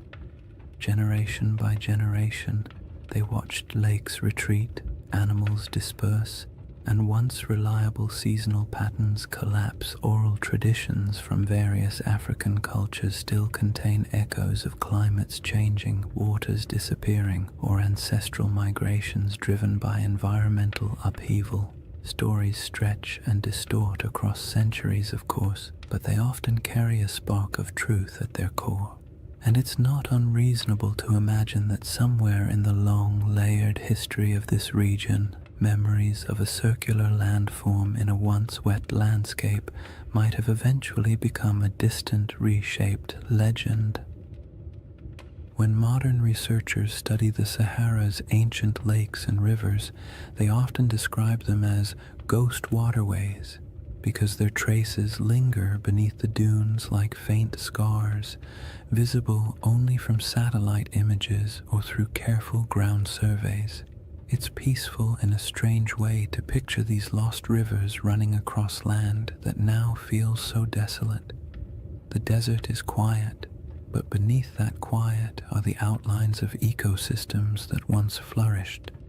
The Risha structure existed during all of those cycles. It watched water fill basins, watched wetlands grow thick with life, watched grass return and then die away. It endured storms, sun, wind, and the slow grinding force of erosion. There's something soothing about how unbothered the structure is by all these changes. Landscapes rise and fall, climates swing wildly, civilizations appear and vanish, and the Risha structure simply remains. It doesn't tell its own story. It doesn't announce its presence. It doesn't offer answers. It's just there, a constant in a world where almost nothing else is.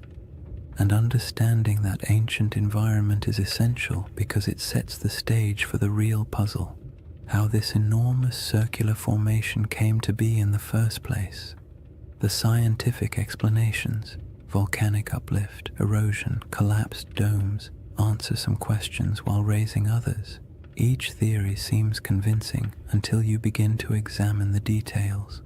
The Risha structure looks simple from orbit, but grows more complicated the closer you approach it, like a calm surface hiding a tangled set of mysteries beneath. Now that the Sahara's old green world is clear in your mind, the geological puzzle becomes even more intriguing, because any explanation has to account not only for the structure's shape, but for how incredibly long it has stood unchanged through shifting climates and changing environments. The puzzle sits before us, layer after stubborn layer. Once you've pictured the Sahara as it used to be, wet, green, alive, and almost unrecognizable, the Risha structure becomes even stranger, because whatever formed this enormous circle had to withstand everything nature threw at it. Floods, droughts, storms, shifting climates, and entire ecosystems rising and collapsing. And yet it remains, not as a faint trace or a distorted outline, but as a nearly perfect set of rings still visible from space. That kind of durability demands an explanation, and scientists have certainly tried to provide one. The trouble is, each explanation works well for a few minutes before quietly unraveling under closer inspection, as if the Earth itself had decided to play a slow geologic prank on everyone who studies it. The first idea scientists proposed was the most obvious: an impact crater. Something big, something dramatic, something that would have made an enormous noise if anyone had been around to hear it. A meteorite slamming into the ground would create a circular depression, after all. And the Sahara is certainly large enough to have attracted its fair share of flying space debris. But the Rishat structure doesn't behave like a crater. Craters have distinct signatures, very specific patterns of shock, melted rock, and high-pressure minerals that act like the universe's version of a calling card. And the Risha has none of those. In fact, the rocks at its center aren't melted or crushed at all. They're simply there. Old, eroded, stubbornly normal. Not the sort of rocks you'd expect to find at the scene of a cosmic collision. So the meteor theory quietly excused itself from the conversation, and the next geological explanation stepped forward: a volcanic eruption. Volcanoes can create circular features after all, and their plumbing beneath the earth can sometimes produce domes, bulges, and ringed formations. Perhaps the Risha structure was an ancient volcanic dome, the remains of a magma chamber swelling beneath the surface before cooling and collapsing. But again, the evidence refuses to cooperate.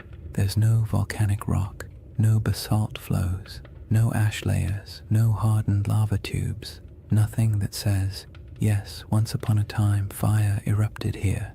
The region around the Rishat structure is geologically calm, too calm for the kind of drama that volcanoes tend to bring into the world. The next traditional candidate was an eroded dome, something called a geological uplift. Imagine a bubble pushing up from beneath the crust, slow enough to avoid attracting attention, then eroding away for millions of years until a circular pattern of rocks remains. This idea actually gets halfway close, because the Richard does contain different layers of rock exposed in circular patterns, almost like the inside of a peeled onion, but even this explanation feels incomplete. Uplifts don't usually produce such clean rings. Erosion is messy. Wind and water rarely work with architectural precision, and yet the Richat structure has rings so consistent that they appear intentional when viewed from above. The dome theory explains the general shape, but not the perfection of it, and certainly not its scale. A 25-mile wide circle is not something easily dismissed as coincidence. Even erosion has its limits when it comes to symmetry, and geologists who typically love tidy classifications had to admit the Richat structure was mostly behaving but not entirely cooperating, like a student turning in homework that looks suspiciously too neat compared to their handwriting in class. Then there's the age problem. The rocks that make up the Richat structure are incredibly old, hundreds of millions of years in some places, but the shaping of the structure itself, the exposure of its rings, is much younger, something pushed upward long ago, something eroded later, something left behind a pattern that would eventually catch the eye of anyone staring down from orbit. It's not a single event. It's a series of long, slow, overlapping processes, each stretching far beyond the human timeline. And yet even knowing that, the structure feels too deliberate. The more scientists studied it, the more the Richat structure revealed small curiosities. The center is oddly flattened. Some ring segments are more pronounced than others. The patterns of quartzite and softer stone alternate in ways that feel as though nature was following a set of instructions. But nature doesn't usually draw in spirals or circles unless something dramatic is happening. Impact, volcanism, collapse. But in this case, the evidence for anything dramatic is conspicuously absent. And then there's the perfect ring issue, the one that quietly bothers everyone who looks at the structure, even if they don't say it out loud. Circles in nature are rare at this scale. Random erosion doesn't create them, rivers don't carve them, wind doesn't sculpt them, and when you see one this large, this clean, and this old, it's hard not to feel like the earth briefly decided to act like a compass and draw a near-perfect shape in the sand. It's not surprising that the Richat structure often leaves people with a vague sense of unease, not fear, not dread, just the gentle discomfort of encountering something that feels too orderly in a world built on chaos. Geologically, the best explanation we currently have is that the Richat structure started as a circular uplift, a dome of ancient rock that rose slowly from the earth long before humans existed. Over tens of millions of years, wind and water eroded the softer materials, leaving behind harder rings of quartzite that resisted erosion. In essence, the shape is a natural accident, a byproduct of uplift plus erosion plus time. But even if this is the correct explanation, it still doesn't quite satisfy the imagination, because most uplifts don't look like this. Most erosion doesn't cooperate so neatly, and so the Richat structure lives in that strange middle space, scientifically explainable, yet visually suspicious, like a naturally occurring optical illusion, a formation that checks enough geological boxes to avoid being classified as supernatural, yet raises enough questions to spark curiosity in anyone who looks at it. It's the kind of feature that almost begs for a story or a legend, something to give meaning to its shape, even if that meaning exists only in the human mind. Once you've explored the geological explanations and realized none of them fully capture the structure's quiet strangeness, it becomes easier to understand why some people entertain a very different question. Not the scientific, what made this, but the mythic, does this remind me of something? A city described long ago, with concentric rings of land and water positioned somewhere to the west of ancient civilizations, a place said to have vanished in a single day and night. The Risha structure does not announce itself as that place, but it echoes the pattern just enough to make you wonder where coincidence ends and imagination begins.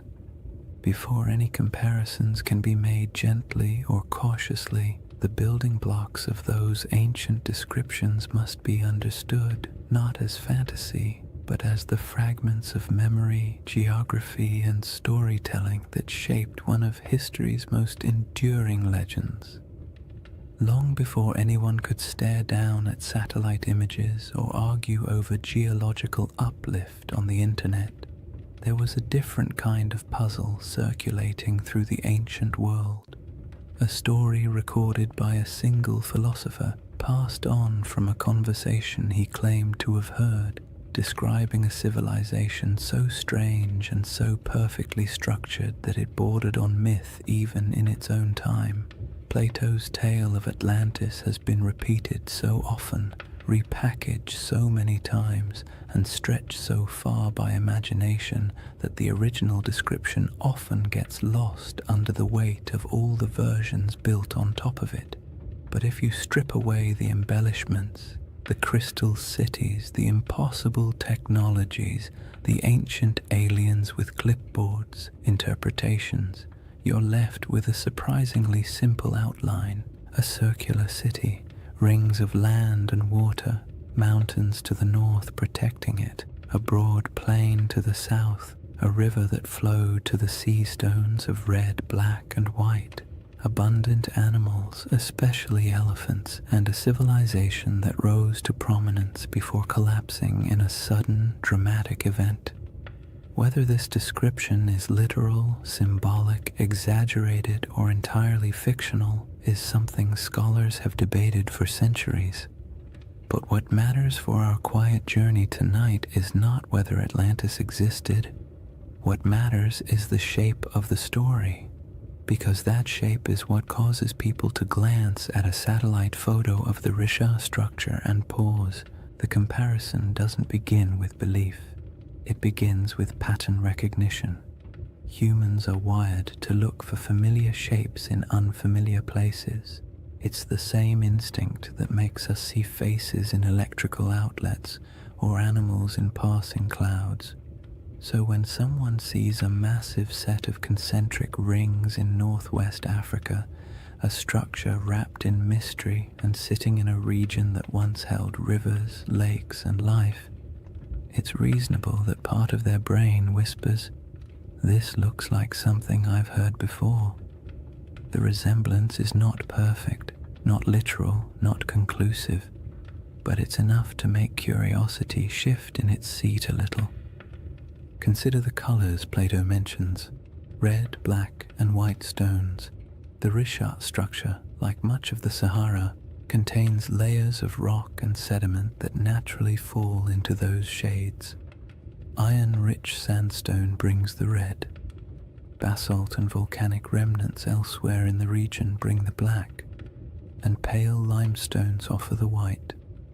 No one is saying ancient builders selected them and arranged them like a geological art project, but the coincidence is interesting, especially when paired with the natural ring pattern visible from above.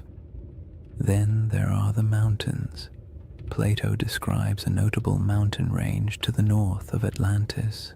The Risha structure sits in front of the Adrar Plateau, a raised, rugged region that would have looked like a natural wall in a greener era. Today, it's a dry, worn highland, sculpted by time and wind, but long ago it would have been more dramatic. Cliffs, ridges, and elevated land dotted with vegetation and wildlife. If early people lived in the region, they would have viewed those northern heights as a defining feature of their landscape. And what about animals? This part always surprises people because they imagine the Sahara as permanently empty. But during the African humid period, elephants were plentiful. So were giraffes, rhinos, crocodiles, and countless other species. Elephants weren't just passing through, they were thriving.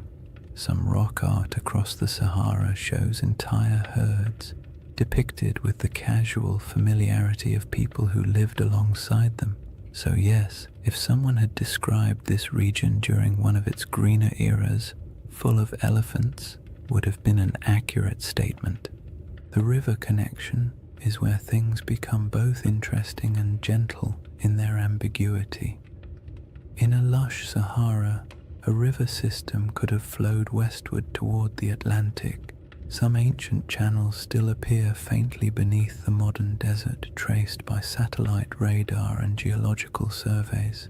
These channels hint that at least some rivers once traveled across areas that are now sand and stone. Whether any of them connected near the Richard structure is debated, but the possibility is not unreasonable. In a world where climates shifted dramatically, waterways did too. It's worth saying calmly and clearly, none of these correlations prove anything. They simply show why the mind wanders toward the comparison. The Richet structure does not need Atlantis to be interesting. Its mystery stands fully on its own.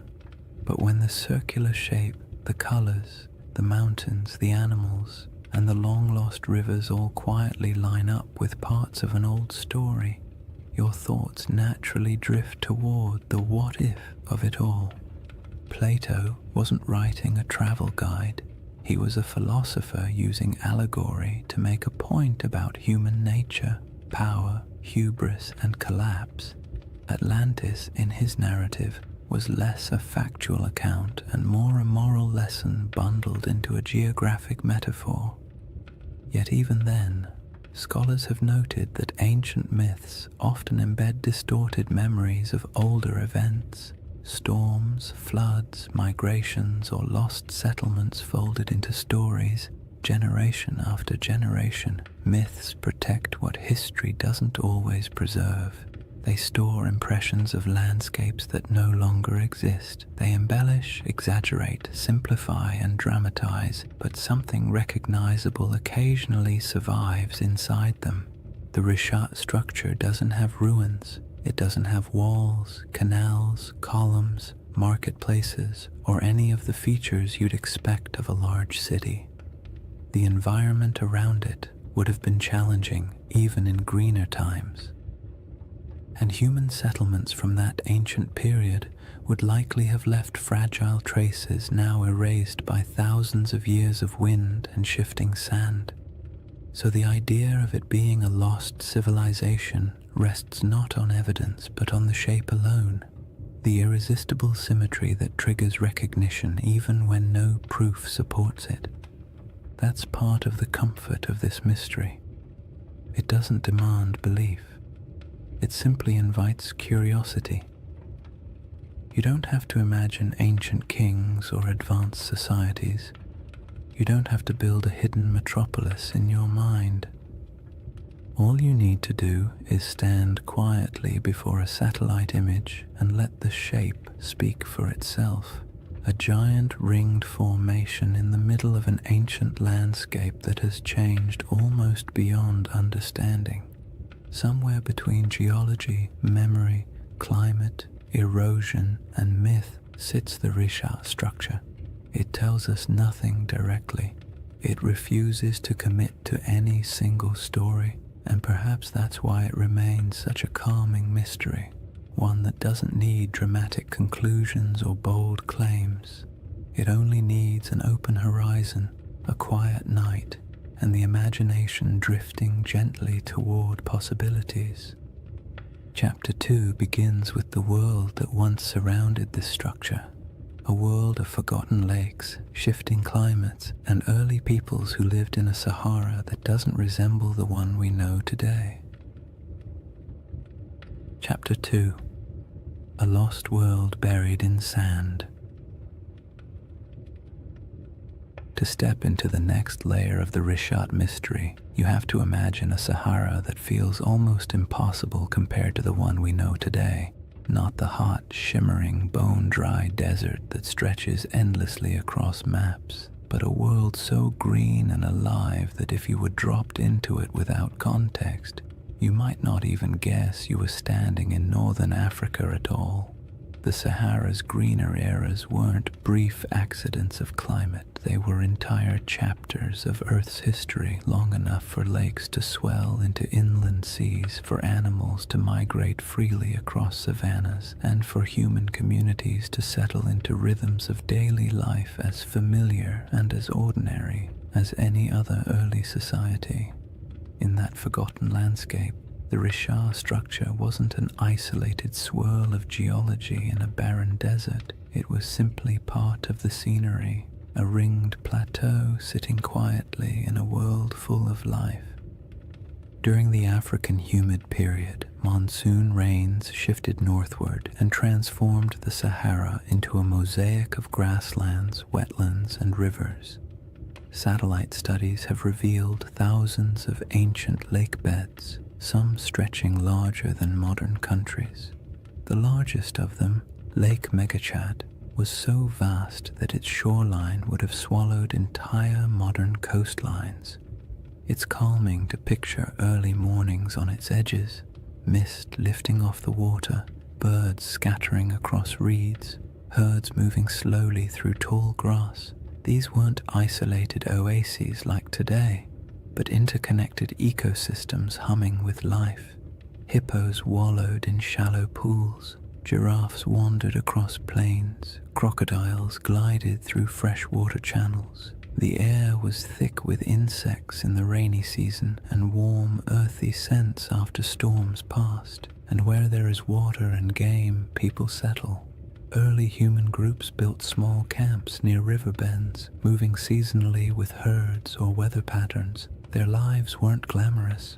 They dealt with all the usual prehistoric frustrations: unpredictable weather, stubborn animals, unreliable food sources, and the constant inconvenience of tools that, despite countless hours of crafting, were still capable of breaking at the worst possible moment.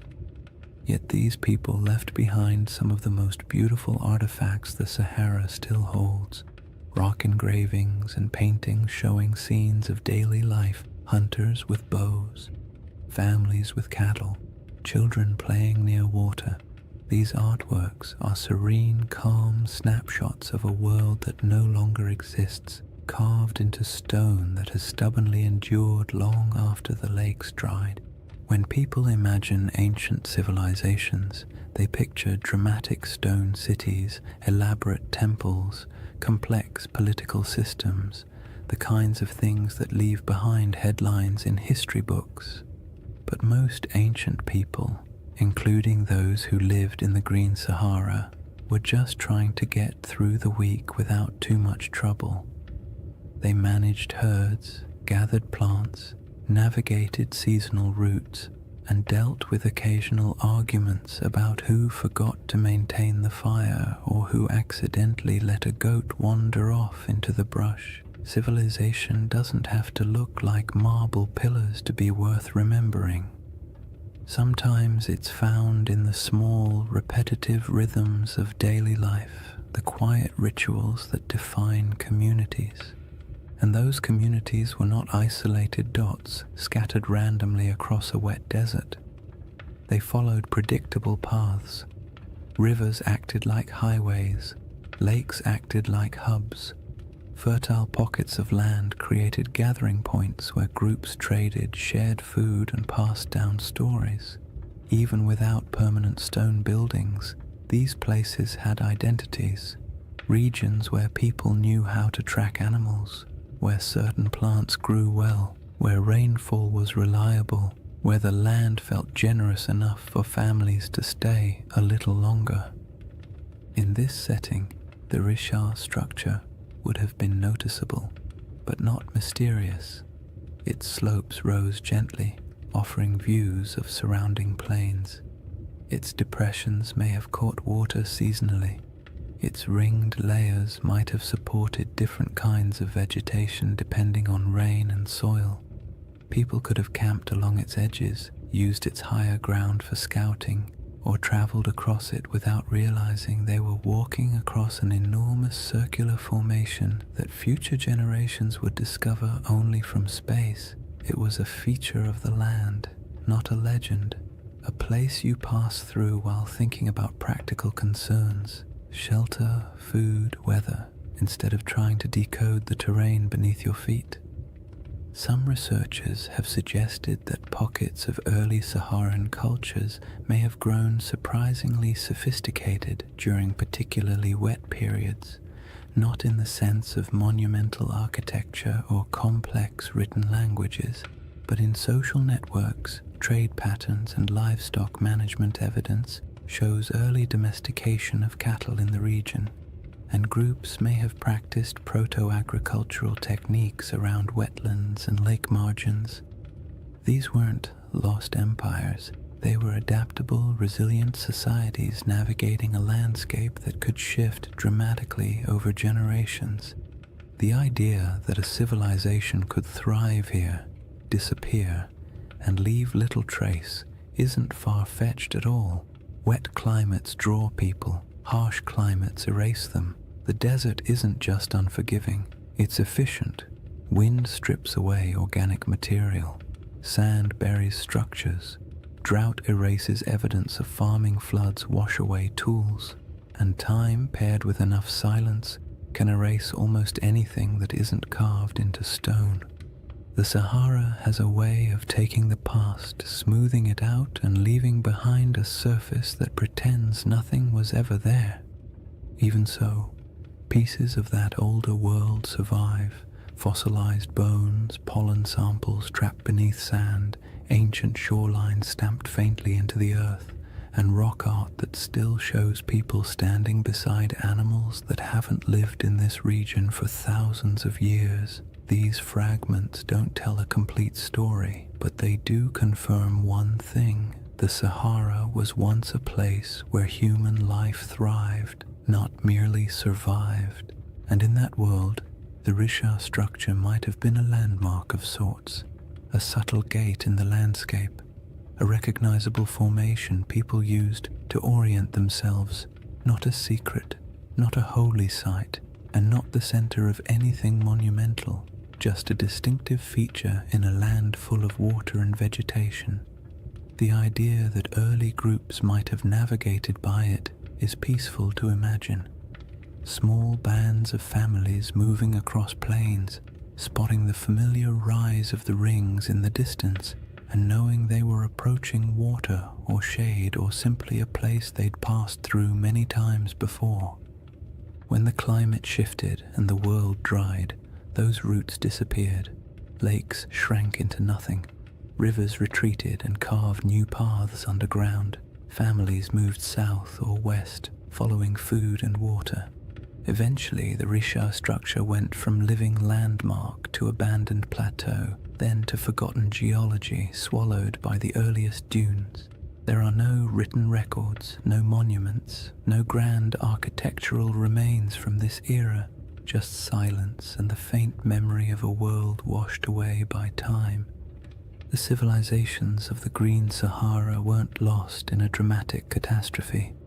They faded gradually, quietly, as the rains weakened and the land transformed, and that gradual fading matters when we begin comparing ancient descriptions, lost worlds, and the shape of stories that survived long after the land itself changed beyond recognition. The timeline of that fading, and how closely it lines up with certain ancient myths, forms the next layer in the riddle. When people hear the word Atlantis, they often imagine something impossibly ancient, a civilization so old it might as well have existed when mammoths were still wandering around, being large, shaggy inconveniences. But Plato didn't describe Atlantis as a civilization from the dawn of time. He dated its downfall to around 9,600 BCE, a period surprisingly close to the end of the last ice age and, as it happens, surprisingly close to the moment when the Sahara began shifting into one of its long, humid phases. The more you compare his proposed timeline with the environmental data, the more you notice an odd overlap, not in details or certainty, but in rhythm. And rhythm is often what ancient memories preserve best. Geologists studying the African humid period estimate that around 10,000 BCE, rainfall began increasing dramatically across North Africa. The desert, which had been relatively dry and barren, transformed into a landscape of lakes, wetlands, and grasslands. This wasn't a gentle shift. Climate models show that the monsoon system surged northward in a way that would have felt abrupt on a human timescale. Rivers reappeared, plants spread, herds expanded, and places that had been empty for thousands of years suddenly became habitable again. If you were living anywhere near the region, the shift would have felt like the land itself waking up after a long sleep. Plato's date for Atlantis is often treated like a mystical number.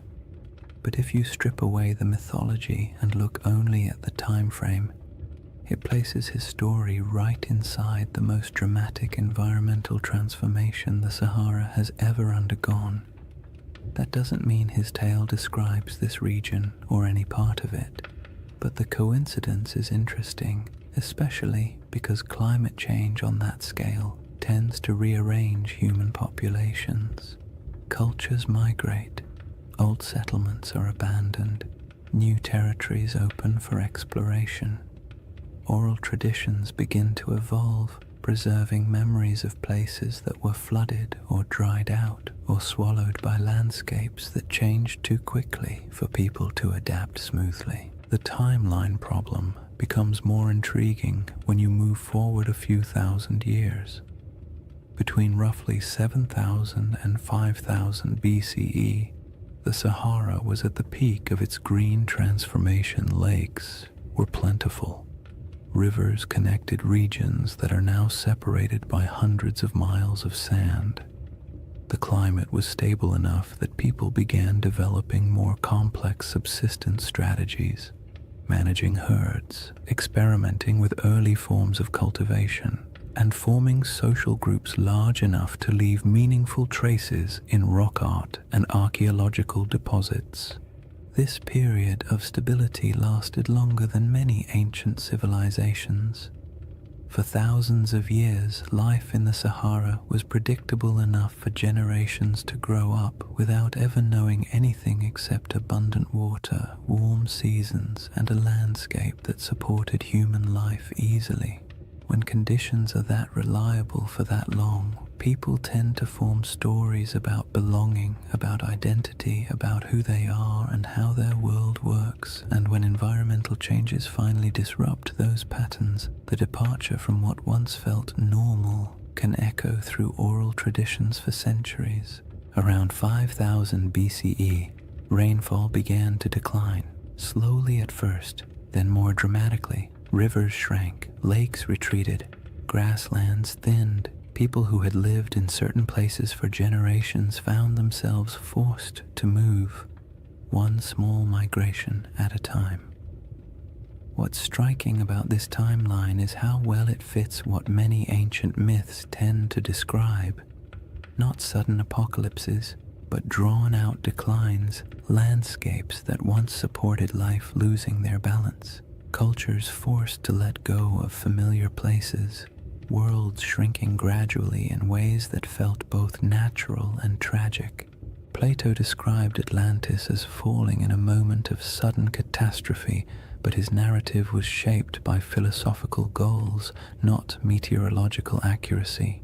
When you strip the moral and symbolic layers away, you're left with a simple suggestion: an old civilization, once vibrant, lost to changing conditions long before recorded history. You don't need a supernatural event to produce a memory like that.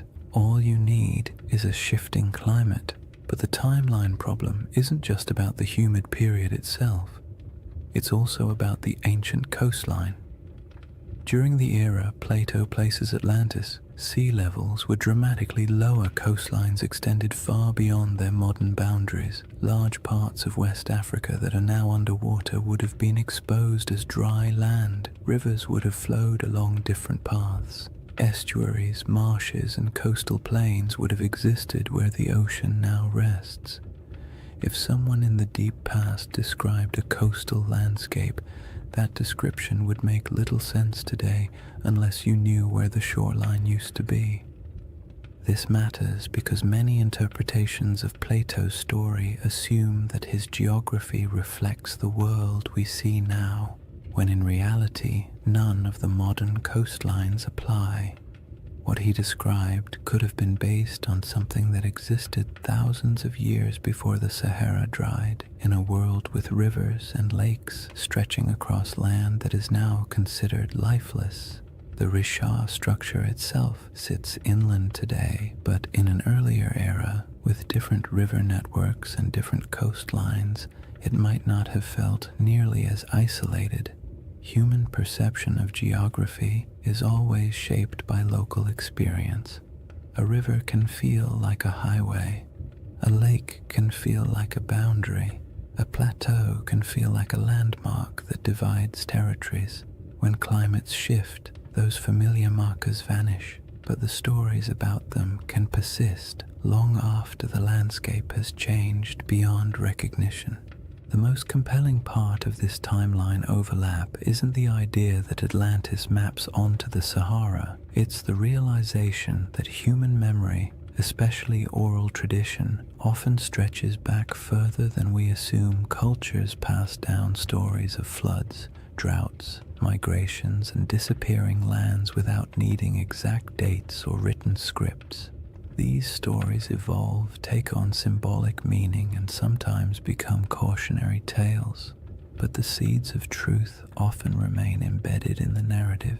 A changing coastline becomes a city swallowed by the sea. A drying river becomes the fall of a once great kingdom. A shifting climate becomes a punishment from the gods. Human imagination attaches meaning to change, especially when change feels larger than individual experience. The Risha structure sits quietly in the middle of this enormous timeline, a geological constant in a world that refused to stay still. Ancient people may have lived near it when the land was green. Their descendants may have moved away when the desert expanded. Their grandchildren may have carried memories of lost lakes or vanished rivers into stories told over fires in distant regions. Those stories may have drifted into different cultures over thousands of years, and by the time someone like Plato heard fragments of them, much of the original context would have faded, leaving only symbols and shapes. The timeline problem is not really a problem at all. It's a reminder. The Sahara we know today is young. The world Plato described was older than most of the settlements humans would later build. And between those eras, countless stories were lost, reshaped, or retold. When you compare timelines, climates, and ancient memories, the idea of a forgotten world in North Africa stops sounding fantastical and begins to sound, quietly, like something entirely plausible in a landscape that has reinvented itself so many times. The next piece of the puzzle lies in the maps, reports, and strange hints left by ancient writers who claimed that distant peoples lived beyond the Pillars of Hercules, in lands most Greeks had never seen. These records aren't proof, but they are clues, echoes of a world few modern people realize ever existed. Long before satellites, long before compasses, and long before anyone tried to draw the Sahara from anything resembling first-hand experience, ancient geographers took their best guesses about the world beyond familiar coastlines. Their maps were charmingly confident and wildly inaccurate, full of creatures that never existed, coastlines that wandered like drunk serpents, and entire regions labeled with vague phrases like lands unknown or people of strange appearance. Yet even within that imaginative chaos, certain patterns appear again and again.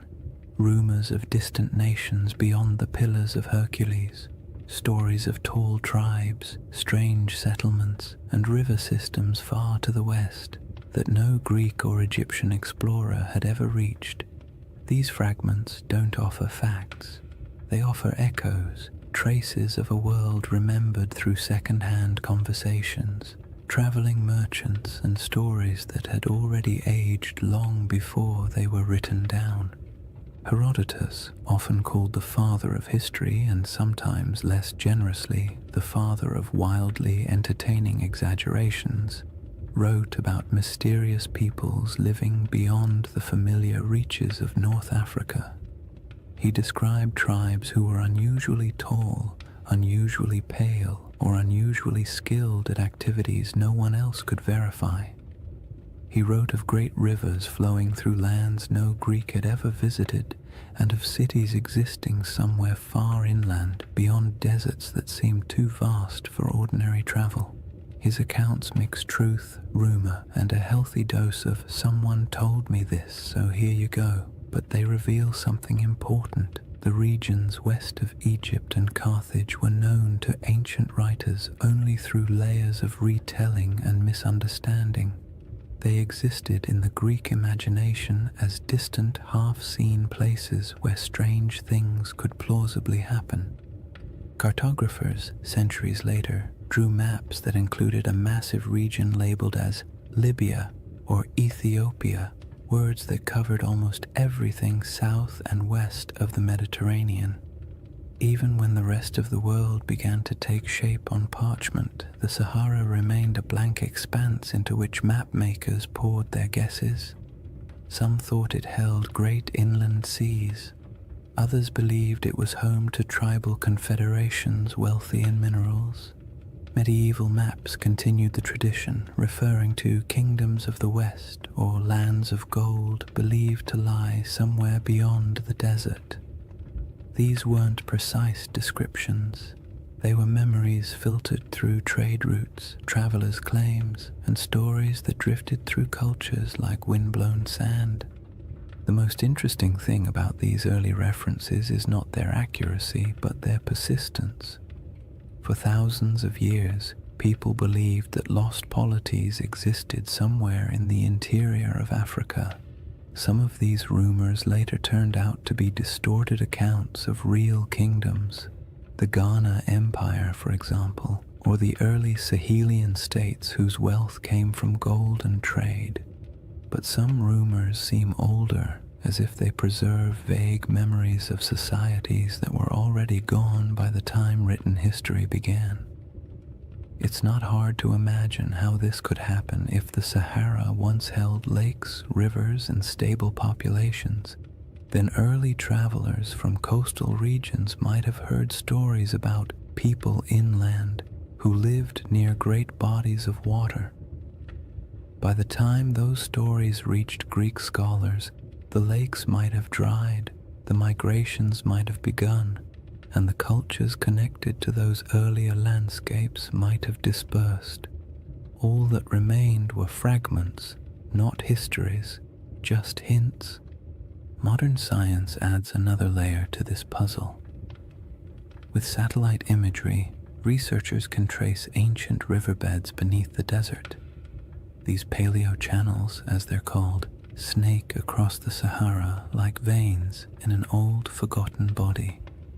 Some run directly from central North Africa toward what is now the Atlantic. Others branch into networks that once fed massive lakes. These rivers didn't disappear in a sudden catastrophe. They dried gradually as the climate changed, leaving landscapes that no longer match the stories that may have been told about them.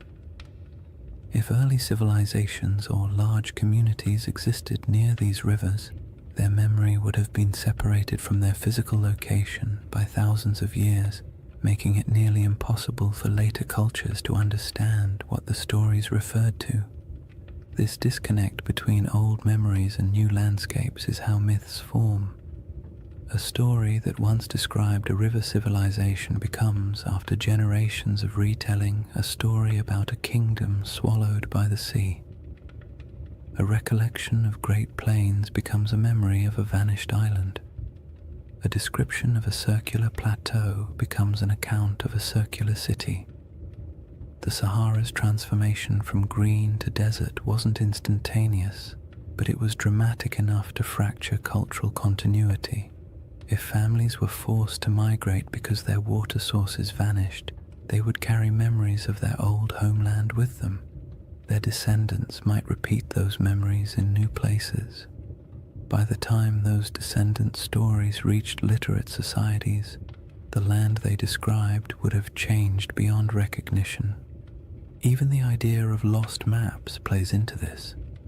Some early maps portray strange circular features in North Africa, drawn not with precision, but with a kind of symbolic confidence, as if the mapmaker was trying to capture something half understood. These circles often correspond to mountain ranges or basins that once held water. They might represent ancient memories of circular lakes, natural rings of highland terrain, or simply the human impulse to draw the unknown in symmetrical shapes because symmetry feels meaningful. When you compare those old maps to modern satellite images, you occasionally find that their circles line up suspiciously well with real geological features. Not perfectly, but enough to make you wonder how much geographic memory survives inside even the roughest ancient drawings. And then there's the broader Mediterranean tradition of referring to lands beyond the West as mysterious, advanced, or somehow older than the civilizations closer to the sea. Phoenician traders, known for their long-range voyages, undoubtedly reached parts of West Africa, but their records are mostly lost. Carthaginian sailors may have traveled even farther, leaving behind legends like those of Hanno the Navigator, who described coastlines that are still debated today. These accounts weren't detailed maps or precise reports. They were impressions, glimpses of coasts, glimpses of rivers, glimpses of interior lands that would later be swallowed by dunes over generations. These impressions morphed. Cultures forgot the context but kept the intrigue. What makes all of this so calming and strangely satisfying is the realization that humans have always tried to map the unknown. Even when they lacked the tools, even when they guessed incorrectly, they kept trying. And in doing so, they sometimes preserved things they couldn't possibly understand. Old coastlines, vanished rivers, or stories from travelers who described worlds that no longer existed. When you approach the Sahara with that perspective, its ancient geography becomes less like a blank desert and more like a palimpsest, a surface written over many times but still carrying traces of the words beneath.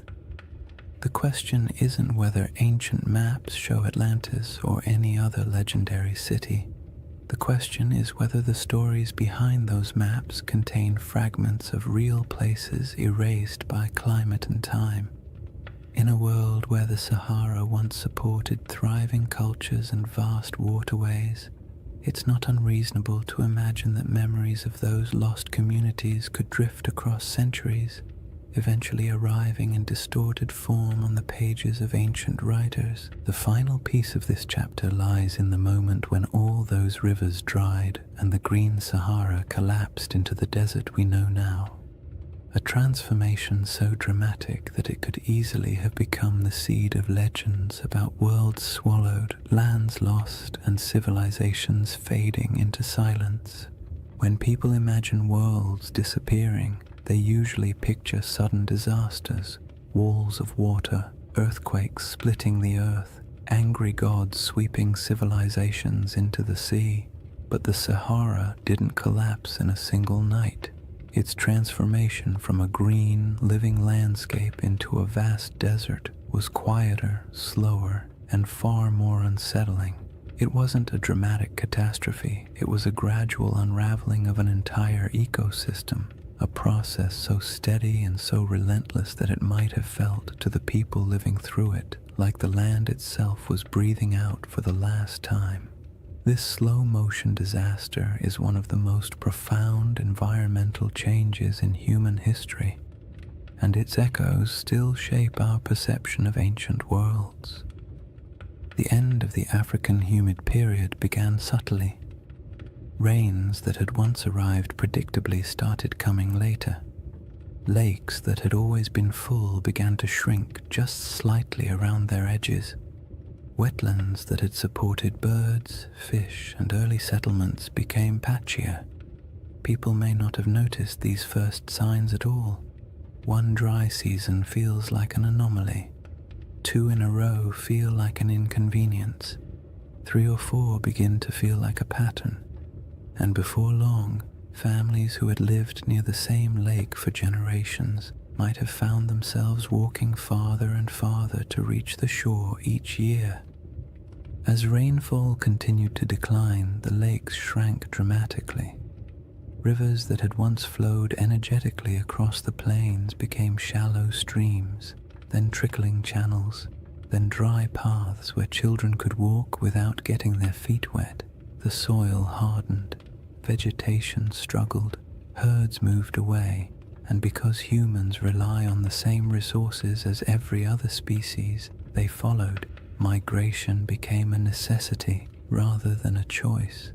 People packed up their belongings, tools, baskets, simple ornaments, memories of what had once been, and set out in search of more reliable water. This wasn't an age of monumental architecture. People didn't leave behind cities where archaeologists could sift through layers of foundations. What they left behind were stories, passed from one generation to the next. Stories of places that had been full of water. Stories of rivers that used to run through valleys now swallowed by dust. Stories of hunting grounds that disappeared so gradually it felt like watching a friend fade over time. These stories survived even after the landscapes themselves did not. And as families moved farther away, spreading into new regions, the memory of those green lands became a distant echo, reshaped by each retelling. If you could watch the Sahara's drying from a high vantage point, maybe even from the center of the Richard structure itself, the change would look like a slow retreat, lakes pulling inward decade by decade. Shorelines collapsing, riverbeds fracturing into networks of disconnected pools before vanishing entirely, grasslands thinning until the only plants left were the stubborn species adapted to drought. You would see the land lose color, then texture, then sound, until finally all that remained was the wind sweeping grains of sand across empty plains. But there were moments during this drying where the process didn't feel slow at all. When monsoon patterns shifted suddenly, regions that had relied on predictable rainfall could experience dramatic declines in just a few years. A lake that had provided generations of stability might disappear in 2 or 3 long drought cycles. Floods that once rejuvenated riverbanks might stop arriving altogether. These moments would have felt catastrophic to the people experiencing them. They wouldn't have had the language of climate science, but they would have understood that something fundamental had changed in their eyes. The land had turned against them. Such moments of environmental collapse often become the seeds of myths. A lake vanishing can become a story about the gods withdrawing a gift. A flood that never returns can become a story about a cursed people. A migration forced by drought can become a tale of exile. When these stories pass through enough generations, the context blurs and the details shift. What once described a drying valley might eventually become a narrative of a kingdom sinking beneath waves or disappearing overnight. Not because the original event was exaggerated maliciously, but because the environment changed more quickly than human memory could keep up with. As the desert expanded, dunes began to march across the land, Sand doesn't move with purpose, it simply responds to wind, drifting slowly over everything in its path. It fills valleys, it buries old lake beds, it smooths over animal tracks, human footprints, and any fragile structures that once stood nearby. Over centuries, dunes consumed the last evidence of the old Sahara. Rock art survived only where cliffs or caves shielded it. Any settlements built from organic materials vanished entirely. The landscape became clean, empty, and silent, a perfect blank slate for future generations to wonder about. Today, when you look across the Sahara, it's difficult to imagine the world that came before it. The silence is heavy. The land feels ancient in a way that suggests permanence, but permanence is an illusion. The desert is young, geologically speaking. It is still changing, still shifting, still carrying beneath its surface the faint outlines of rivers that once sustained entire populations. And in the midst of this world of sand sits the Rishat structure, a relic of deeper geological time that somehow feels connected to the stories of the people who once lived nearby. If early civilizations or pastoral groups did gather near the Rishat structure in greener times, they would have watched their world collapse gradually. The retreat of the lakes, the shrinking of rivers, the decline of herds, and the encroachment of sand would have felt like losing a home in slow motion. And when those people moved on, their stories went with them. Stories of a place where water once flowed, stories of circular hills or landscapes shaped in ways that felt meaningful. These stories might have evolved into tales of lost worlds, not because anyone invented them out of fantasy, but because the original geographic references vanished. This is what makes the drying of the Sahara such a powerful backdrop for ancient legends. When a land undergoes such a dramatic transformation, memories of the old world become mythic by default. A fertile plain becomes a garden of the gods. A shrinking lake becomes a vanishing kingdom. A circular plateau becomes a city swallowed by disaster. Not because any of these interpretations are literally true, but because the landscape changed so completely that the only way to explain it was through story. By the time later civilizations began writing their records, the Green Sahara had been gone for thousands of years. All that remained were scattered hints, maps with odd symbols, travelers' reports of ancient rivers, and faint memories passed through cultures far from where the original events took place. And all of it sets the stage for the comparisons and questions that would later emerge when people finally saw the Rishat structure from above and began searching for meaning in its perfect rings. With the ancient landscape transformed, the stage is set for the next part of the mystery. How the Rishat structure quietly echoes elements of Plato's most enduring legend. Chapter 3. Atlantis, Coincidence or Clues? By the time people began comparing the Rishat structure to Atlantis, Plato had already been misunderstood, misquoted, stretched into metaphors he never intended, and, to his likely horror, placed at the center of more conspiracy theories than any other philosopher in history. Yet at the core of his tale is a surprisingly compact list of details, simple descriptions that, when read plainly, don't sound like mystical riddle poetry or coded allegory. They sound like someone describing a place, a very specific place with very specific features. Whether he meant it literally, symbolically, or somewhere between the two is a debate scholars love to have, usually over too much coffee, but the details themselves are straightforward enough to explore calmly. The centerpiece of Plato's description is the shape. Atlantis, he wrote, was arranged in concentric rings, alternating circles of land and water, each perfectly circular, each surrounding the next. This is the detail that grabs people instantly because most landscapes do not naturally arrange themselves into rings, and when you see a 25-mile-wide circular formation in northwest Africa, your brain taps you on the shoulder and whispers, "Huh, interesting."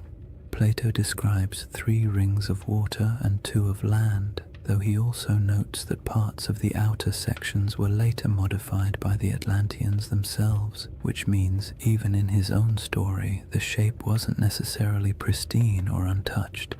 When you compare this to the Richat structure, you naturally see a resemblance, not a perfect match, not a one-to-one replication, but a visual echo, a geological rhythm that resembles a narrative rhythm.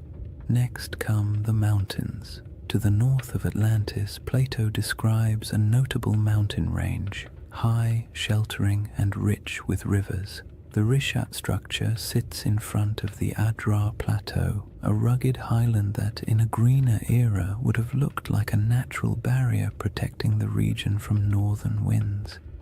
Today it looks like ancient stone sculpted by ages of dryness, but 10,000 years ago those elevations would have been covered in vegetation dotted with water sources and significantly more imposing. The match isn't perfect, but it's enough to make you tilt your head slightly. Plato then mentions the plain to the south, long, level, fertile. In his account, this plain was one of the defining features of the Atlantean realm, not the center city, but the agricultural heartland that supported it. In the modern Sahara, fertile plains feel like a strange fantasy, but during the African humid period, they were very real. Vast stretches of land south of the Richat structure once held grasslands, wetlands, and seasonal rivers. The environment shifted dramatically with each cycle of climate change, but during the greener ages the region could have supported exactly the kind of plains Plato describes. Whether he was referencing this area or somewhere entirely different is impossible to say, but the environmental context overlaps in interesting ways. One of the most striking details Plato gives is about the materials used in Atlantis. He refers to red, black, and white stones, distinct colors quarried from the landscape and used for construction. The Richat region naturally contains these colors in abundance. Iron-rich sandstones provide reds, dark volcanic rocks and basalts provide blacks, pale limestones and quartzites provide whites. Again, this doesn't prove anything at all. It simply means the palette Plato described exists in the region, which is more of a quiet coincidence than a revelation. But it's the accumulation of quiet coincidences that tends to capture people's attention.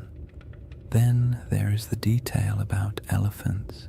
Plato notes that the island of Atlantis had many elephants, not a few, not occasional sightings, but many today. The idea of elephants in the Sahara feels absurd, a contradiction to the very concept of a desert.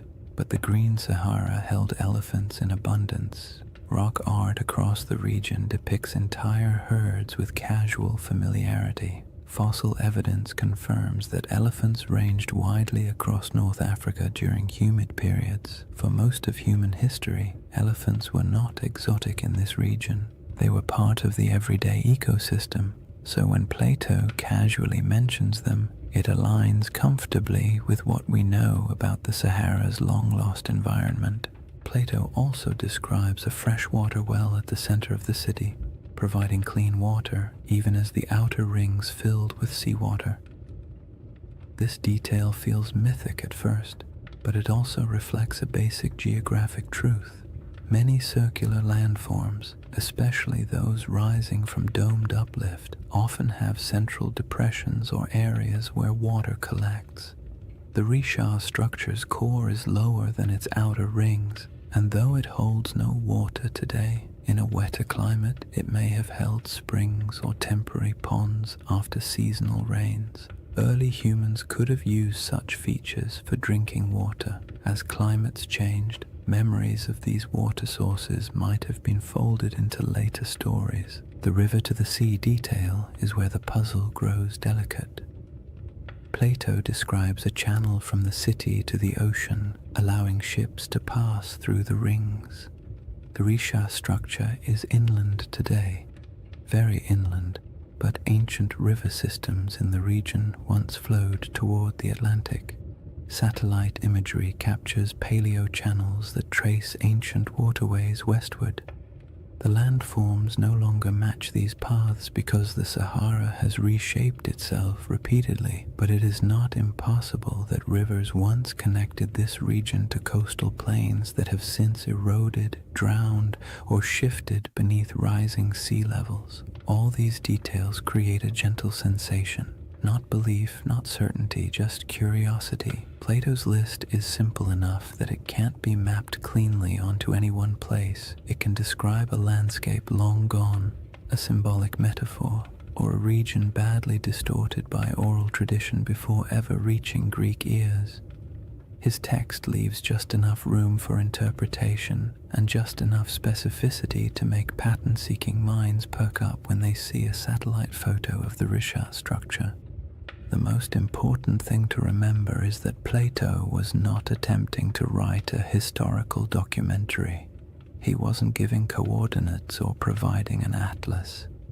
His story was part philosophical argument, part political commentary, and part inherited memory. He may have drawn from older Egyptian traditions or misunderstood travel accounts or combined several cultural memories into one dramatic narrative. But within that narrative lies a pattern: rings, plains, mountains, colors, elephants, rivers that align loosely, gently, and intriguingly with what once existed in parts of North Africa.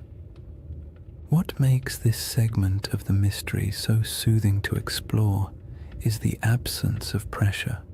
You don't need the Risha structure to be Atlantis. You don't need the description to match perfectly.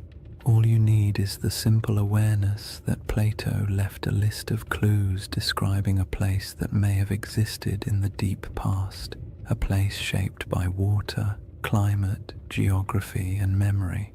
And when you place those clues beside a quiet, circular geological formation surrounded by a desert that used to be alive, it becomes easy to drift into a state of gentle wonder, the kind that invites curiosity without demanding conclusions. Once you've examined Plato's clues and quietly accepted that some of them line up with the Rishat structure in a pleasantly suspicious way, the next step is to look at the smaller oddities, the details that don't prove anything on their own but linger in the mind like faint fingerprints on ancient glass. These are the features that make researchers pause, tilt their heads slightly, and say something academic like, "Well, that's interesting." They don't demand conclusions, they simply refuse to be ignored. One of the strangest among them is the presence of ancient salt deposits inside the Risha structure. In a desert environment where rain is scarce and water evaporates quickly, salt isn't surprising by itself. What is surprising is the suggestion that the salt layers within the structure formed through processes involving ancient water bodies. Some geologists have pointed out that portions of the Risha contain evaporate deposits, minerals that form when water sits, lingers, and evaporates over long stretches of time. This doesn't mean the Risha was once a lake, but it does hint that water interacted with its geology in ways that aren't immediately obvious from the modern climate. When you picture the Sahara during a humid phase, rivers flowing, lakes filling, storm clouds gathering, it becomes easy to imagine water pooling in the structure's circular basins, creating the kind of environment where salt layers could slowly accumulate. Then there are the ancient river systems that slither beneath the desert like ghosts of a wetter world. Radar imaging in the late 20th and early 21st centuries revealed the outlines of these massive paleo channels. dried riverbeds that once carried immense volumes of water across North Africa. Some of these channels flow in directions that match Plato's narrative surprisingly well, running from deep inland regions toward what is now the Atlantic coastline. In modern geography, the Richard structure sits far from the sea, but in the world of 10,000 or even 8,000 years ago, the landscape would have been dramatically different. Coastlines were altered, deltas shifted, and river networks created pathways across regions that are now hostile to life. When you consider these ancient waterways, the idea of a circular formation once connected to a westward flowing system becomes far less far-fetched. Another curiosity is the distribution of ancient fauna across the region, especially elephants. Plato goes out of his way to mention that Atlantis had many elephants, as though their presence was noteworthy, and it would have been if you were writing for an audience in classical Greece, where elephants were known but rarely encountered. But in the Green Sahara, elephants weren't exotic at all. Fossil evidence shows they roamed freely across vast stretches of North Africa. Rock art carved by prehistoric peoples depicts them with a kind of casual familiarity, often standing near lakes or grazing beside herds of cattle.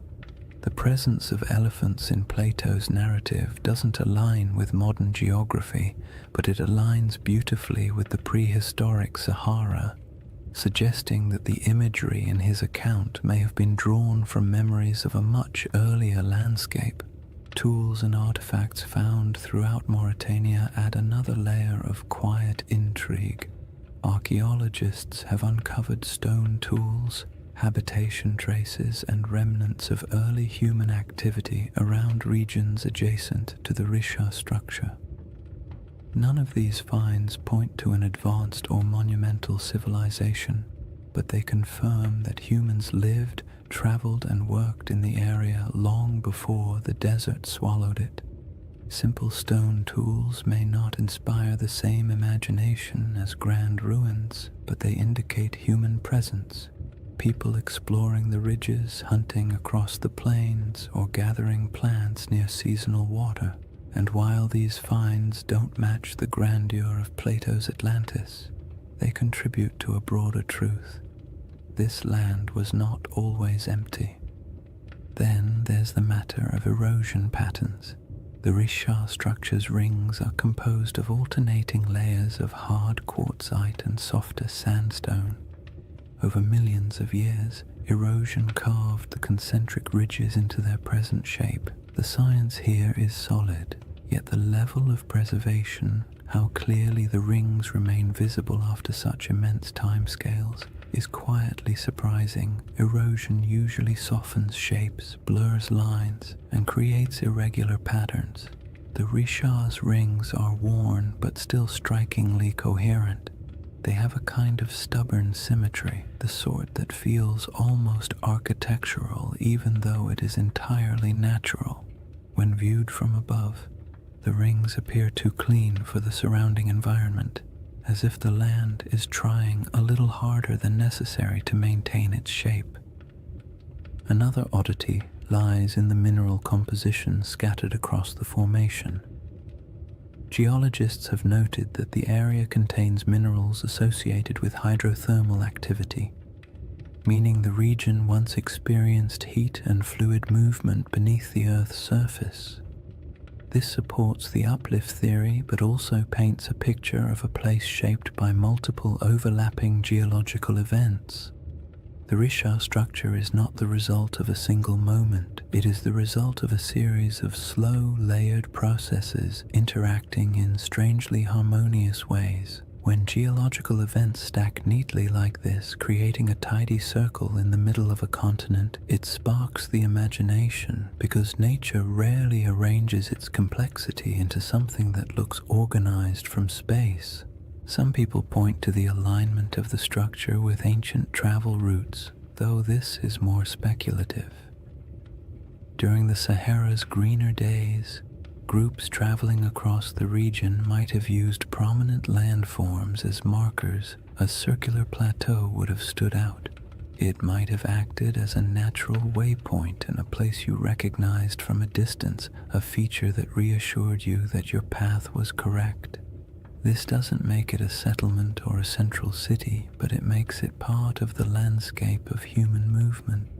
Landmarks have always shaped migration, even unintentionally. Then there's the subtle but persistent fascination researchers have with the interior depressions of the Richat structure. The central basin and inner rings create natural pockets where water might have pooled during rainy seasons.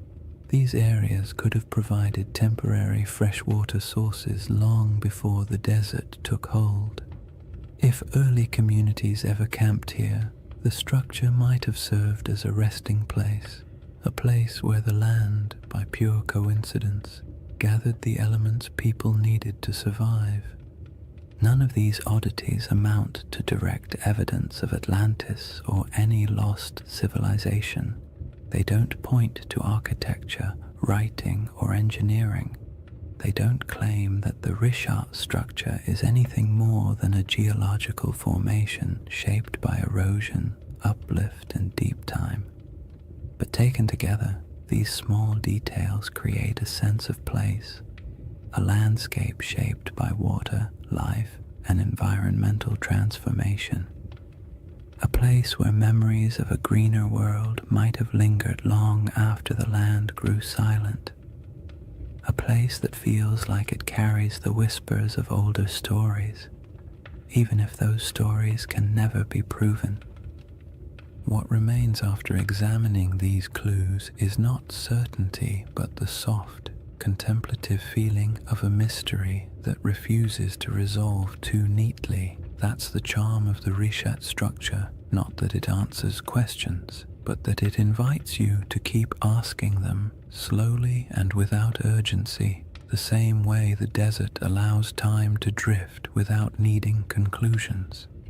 After exploring the curious parallels and intriguing coincidences, it's important to settle into the other side of the discussion, the quiet, grounded, scientifically steady side, the side that takes a deep breath, adjusts its glasses metaphorically, and says, "All right, let's not get carried away." Because while the Richat structure is visually compelling and undeniably mysterious in its aesthetic, the case against it being anything remotely like Atlantis is just as strong as the case that makes people wonder in the first place.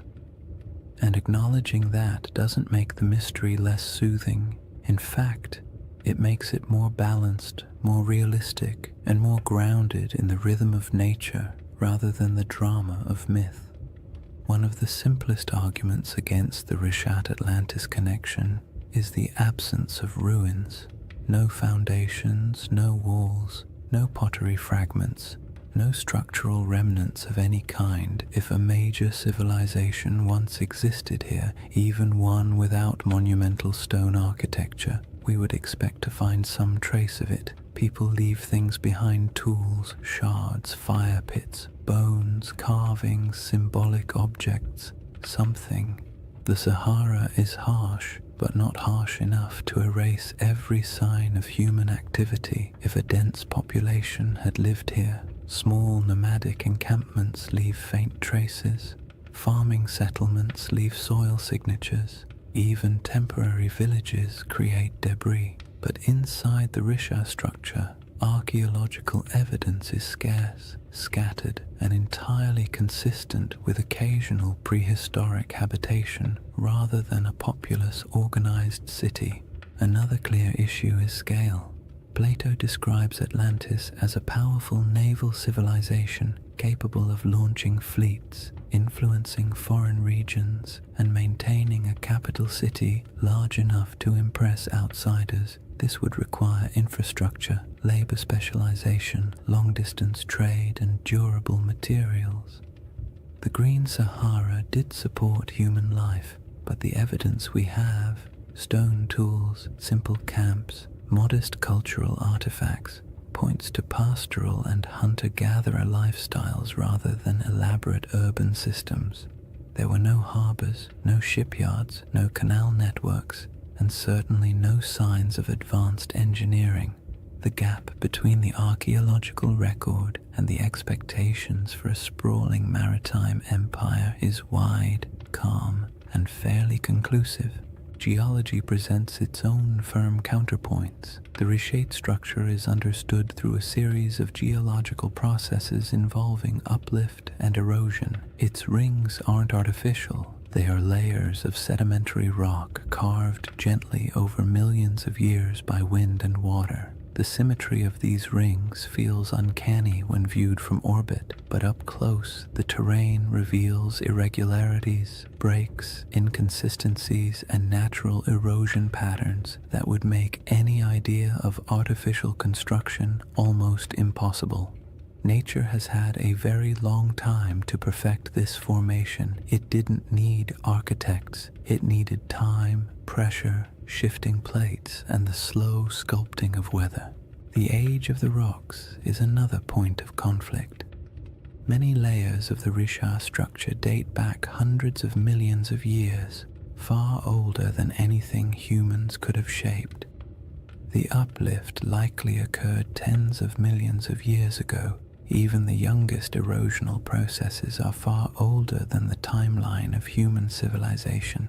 If Plato's account referred to an advanced society around 9600 BCE, the Richat's geological history simply does not align.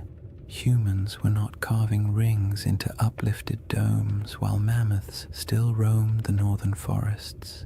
The idea collapses under the sheer weight of deep time. There is also the question of context. Atlantis, as Plato describes it, was a hub of Atlantic navigation, a power that interacted with Mediterranean societies, but the Richat structure sits far inland, even accounting for ancient coastlines. Even at its closest connection, this region would have required extensive river systems or routes across wide plains, and while ancient rivers existed, the logistics of sustaining a large maritime civilization so far from stable ocean access are difficult to justify. Plato's Atlantis was a sea power. The Richat region was, at best, a freshwater-rich inland landscape during humid periods. Another important point comes from understanding Plato himself. His dialogues, Timaeus and Critias, are philosophical works, not historical treatises.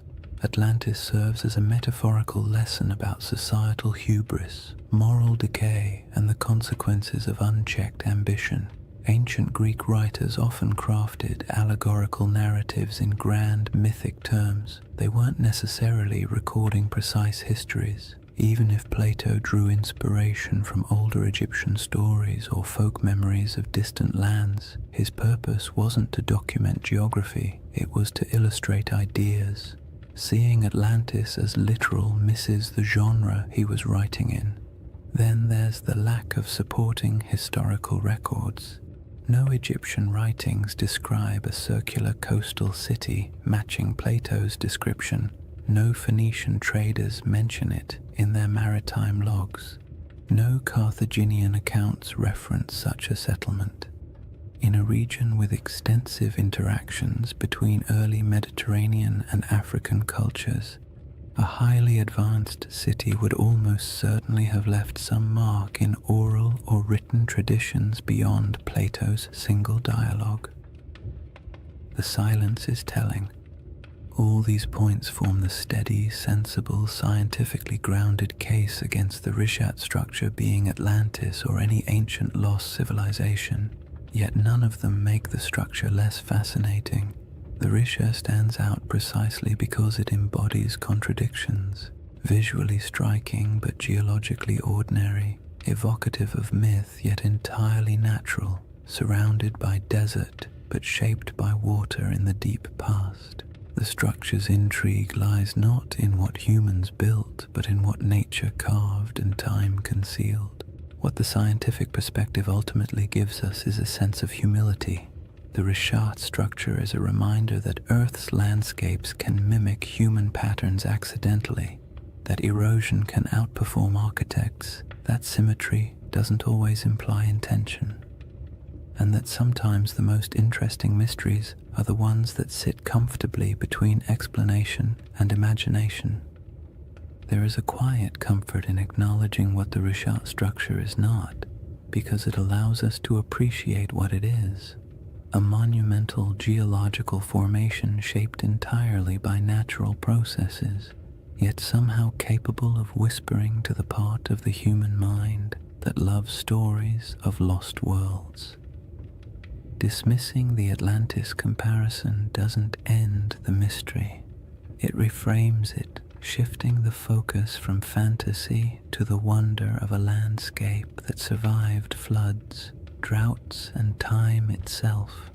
And somewhere between geological certainty and mythic speculation lies a middle path, a gentle possibility that doesn't require lost empires or supernatural disasters.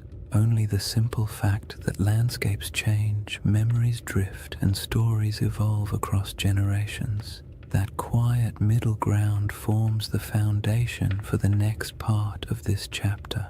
After weighing the clues and counterpoints, what remains is a space in between, a soft, contemplative middle ground where certainty isn't required and imagination doesn't have to be excessive. It's the place where most real historical mysteries quietly live, suspended between the cold confidence of science and the gentle allure of myth.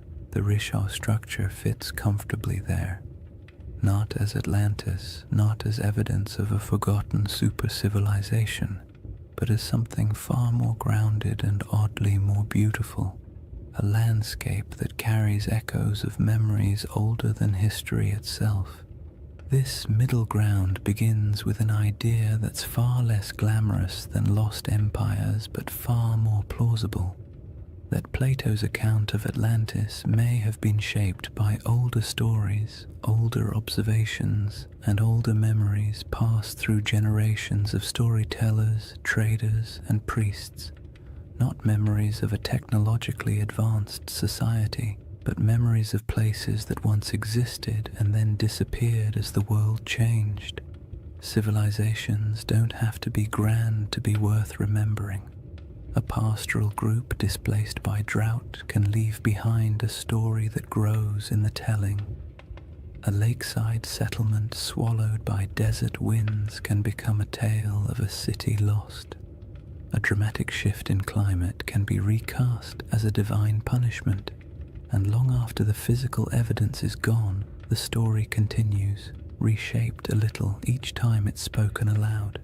If you imagine early North African cultures watching their world change, watching lakes shrink, herds migrate, familiar routes vanish beneath encroaching sand, it's easy to understand how memories of those landscapes could eventually transform into myths about lost worlds. The Sahara didn't disappear overnight, but it disappeared quickly enough in human terms that it would have felt, to those who lived through it, like watching a homeland dissolve. People don't forget something like that. They carry it into new regions, tell it to their children, bury it in rituals and cautionary tales, and as those stories move from one culture to another, details shift, embellishments form, and simple memories become larger narratives. When Plato eventually recorded the Atlantis story, he may have been receiving not a literal historical account, but a story already many generations old. A story so old, in fact, that the geography behind it had changed completely since the original events. That is the gentle possibility that keeps the Richat conversation alive. Not that it was Atlantis, but that it resembles the type of place that could have inspired memories strong enough to survive climate shifts, migrations, and cultural reinterpretation. In this middle ground, the Richat structure becomes less a candidate for Atlantis and more a symbol for the forgotten worlds that once existed during the Sahara's green phases. The circular shape isn't a blueprint, It's a coincidence that resembles human descriptions of circular settlements or lake systems. The environment around it, once fertile, later desolate, fits the rhythm of myths describing lands that flourished and then vanished, and the geological strangeness of the formation makes it the type of place human imagination gravitates toward, even without evidence of ancient cities or monumental architecture. This perspective is calm and grounding. It acknowledges that the Richat structure is geological, not architectural. It embraces the idea that natural formations can inspire awe without requiring supernatural explanations, and it allows space for the possibility that human stories, especially the very old ones, often preserve impressions of landscapes altered or erased by time. In this view, Atlantis isn't a lost city waiting to be excavated. It's a cultural memory of a world transformed. The middle ground also makes room for one of the most fascinating aspects of human storytelling, our tendency to merge different memories into single narratives.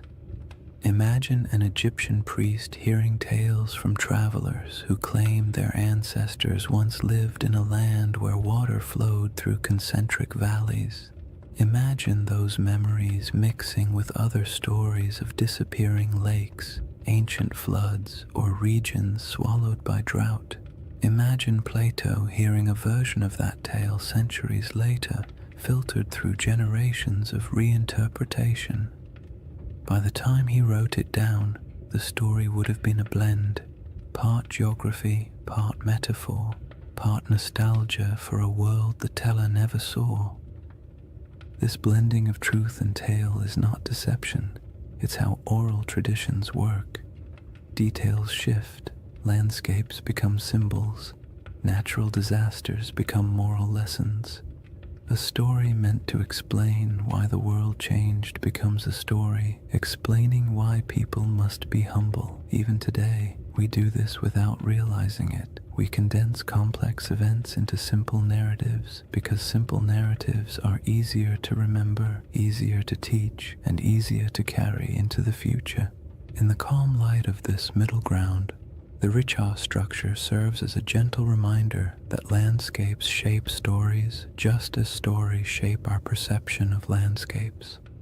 The structure's rings might have meant nothing to the people who walked across it thousands of years ago, but to someone hearing a distorted account of those landscapes generations later, the image of a circular landform might have blossomed into something mythic, not because the Richat structure was Atlantis, but because it felt like the kind of place myths grow from, strange, memorable, and entirely out of step with its surroundings. The temptation of this middle path lies in its openness. You don't have to believe the Richat structure hides ruins. You don't have to assume ancient people built concentric canals. You don't even have to decide whether Atlantis existed as a literal place. You simply accept that the ancient world was filled with environments now gone, and that stories from those environments survived in forms we barely recognize. The Richat structure becomes one of many possible inspirations, not the answer, but an echo. There's something soothing about mysteries that don't demand solutions. They allow your mind to drift without needing to arrive anywhere specific. The Richat structure isn't a riddle asking to be solved. It's an invitation to explore deeper layers of time, to imagine landscapes that no longer exist, and to appreciate how human memory stretches across millennia. It reminds us that myths often begin with something real, not a lost empire necessarily, but a lost environment, a lost way of life, or a lost understanding of the land.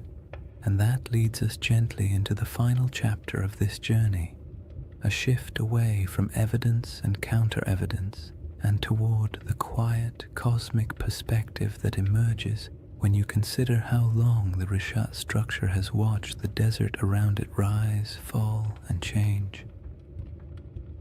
Chapter 4. the eye that remembers everything. If you ever find yourself imagining the Richau structure at night, it helps to forget the satellite photos and geological diagrams for a moment and picture something much quieter.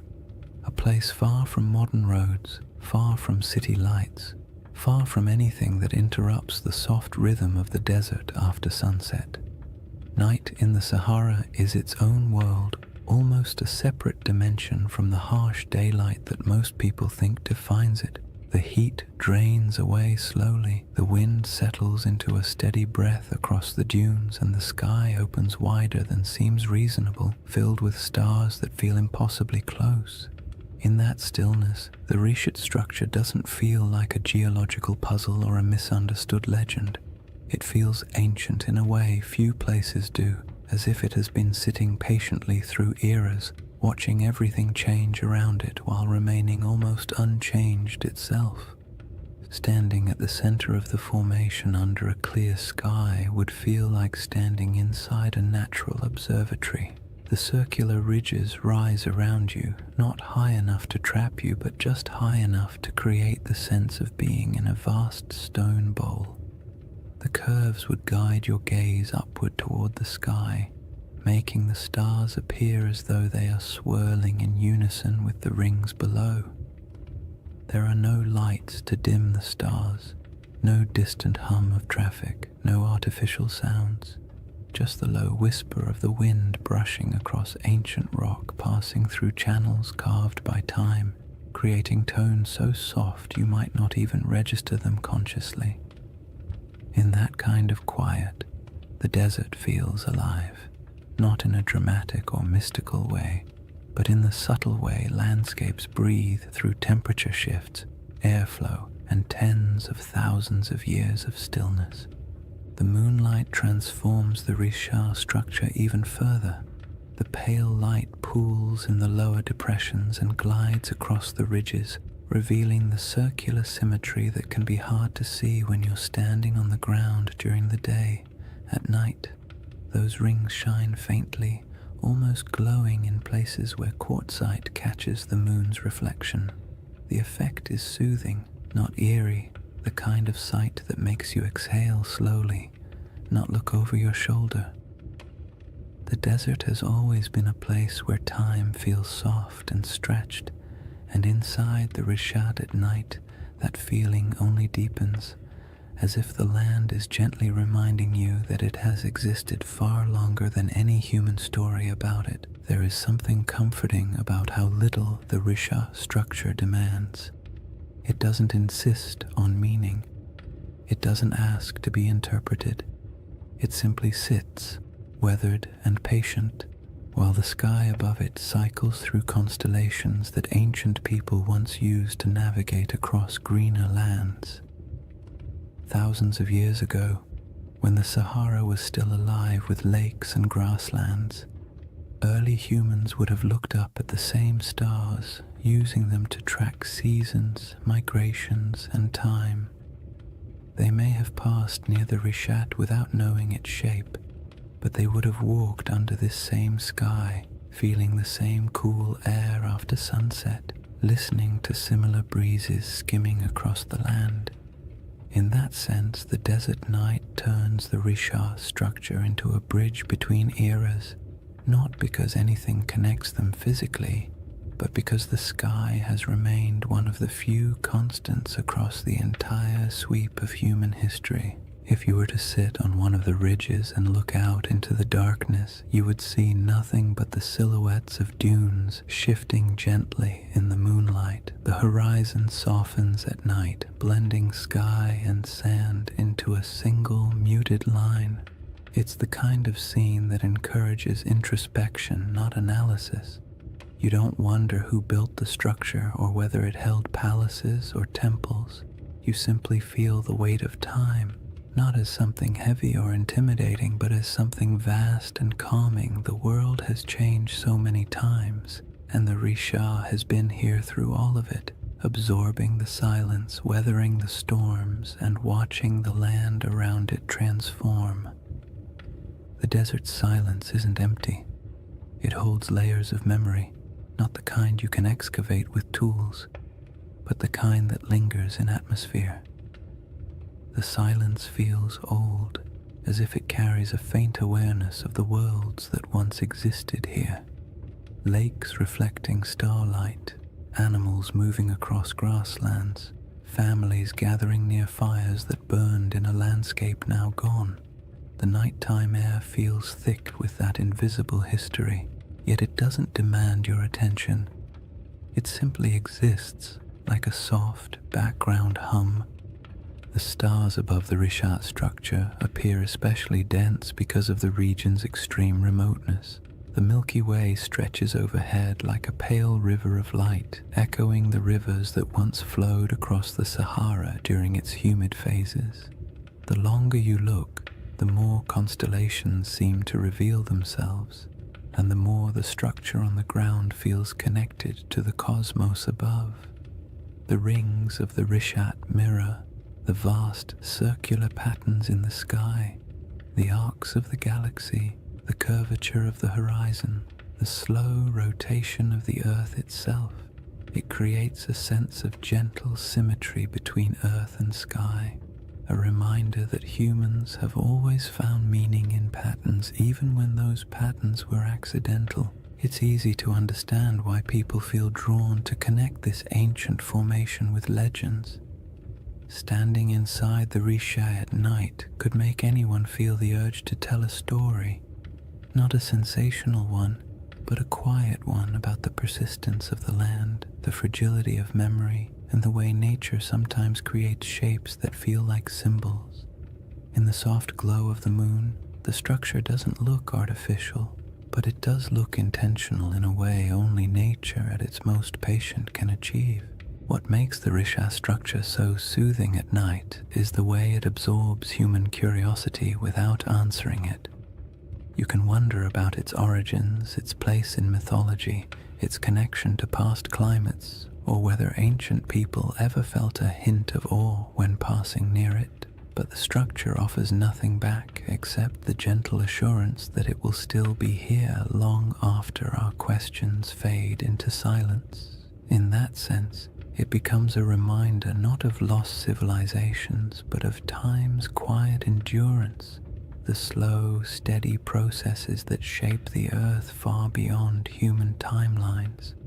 And as the night grows deeper and the air cools further, the Rishat structure settles into complete stillness, becoming not a mystery to solve, but a place to simply exist for a moment, to rest, to breathe, and to absorb the sense of calm that comes from standing in a landscape that has survived every climate, every story, and every shift the world has thrown at it.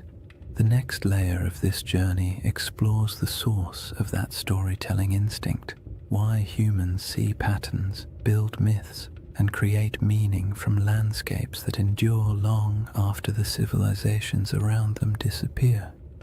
If you sit long enough inside the Risha structure, not literally of course, but in your mind, quietly imagining the desert night and the slow movement of stars overhead, you eventually drift into a very human question. Why do we tell stories about places like this? Why do certain landscapes, certain formations, certain patterns pull at the imagination more strongly than others? We don't look at an ordinary hill and assume it holds ancient secrets. We don't stare at a random cluster of rocks and start crafting mythologies, yet give us a perfect circle in the middle of a desert, or a mountain shaped like a face, or a forest that feels too symmetrical to be an accident, and our brains immediately begin weaving meaning into the shapes. It isn't irrational, it's instinctive. A deep part of how humans make sense of the world, especially the parts of it that feel older than our ability to explain them. That instinct begins with something simple: pattern recognition. Humans are exceptional at spotting patterns even when those patterns don't exist. It's a survival trait. Recognizing the difference between a harmless shadow and a predator hiding in the bushes was once a matter of life and death. Over time, That instinct expanded into art, religion, storytelling, and all the imaginative ways we try to connect the dots between what we see and what we feel. When early people saw the rings of the Rishat structure, perhaps not from the ground but from the gradual rise of surrounding terrain, they might have sensed an unusual regularity in its shape. Maybe not enough to interpret it as a city or a monument, but enough to remember it, enough to describe it, enough to make it feel distinct from the ordinary landscapes around it. The human imagination thrives on places that feel just slightly out of place. The Risha structure does exactly that.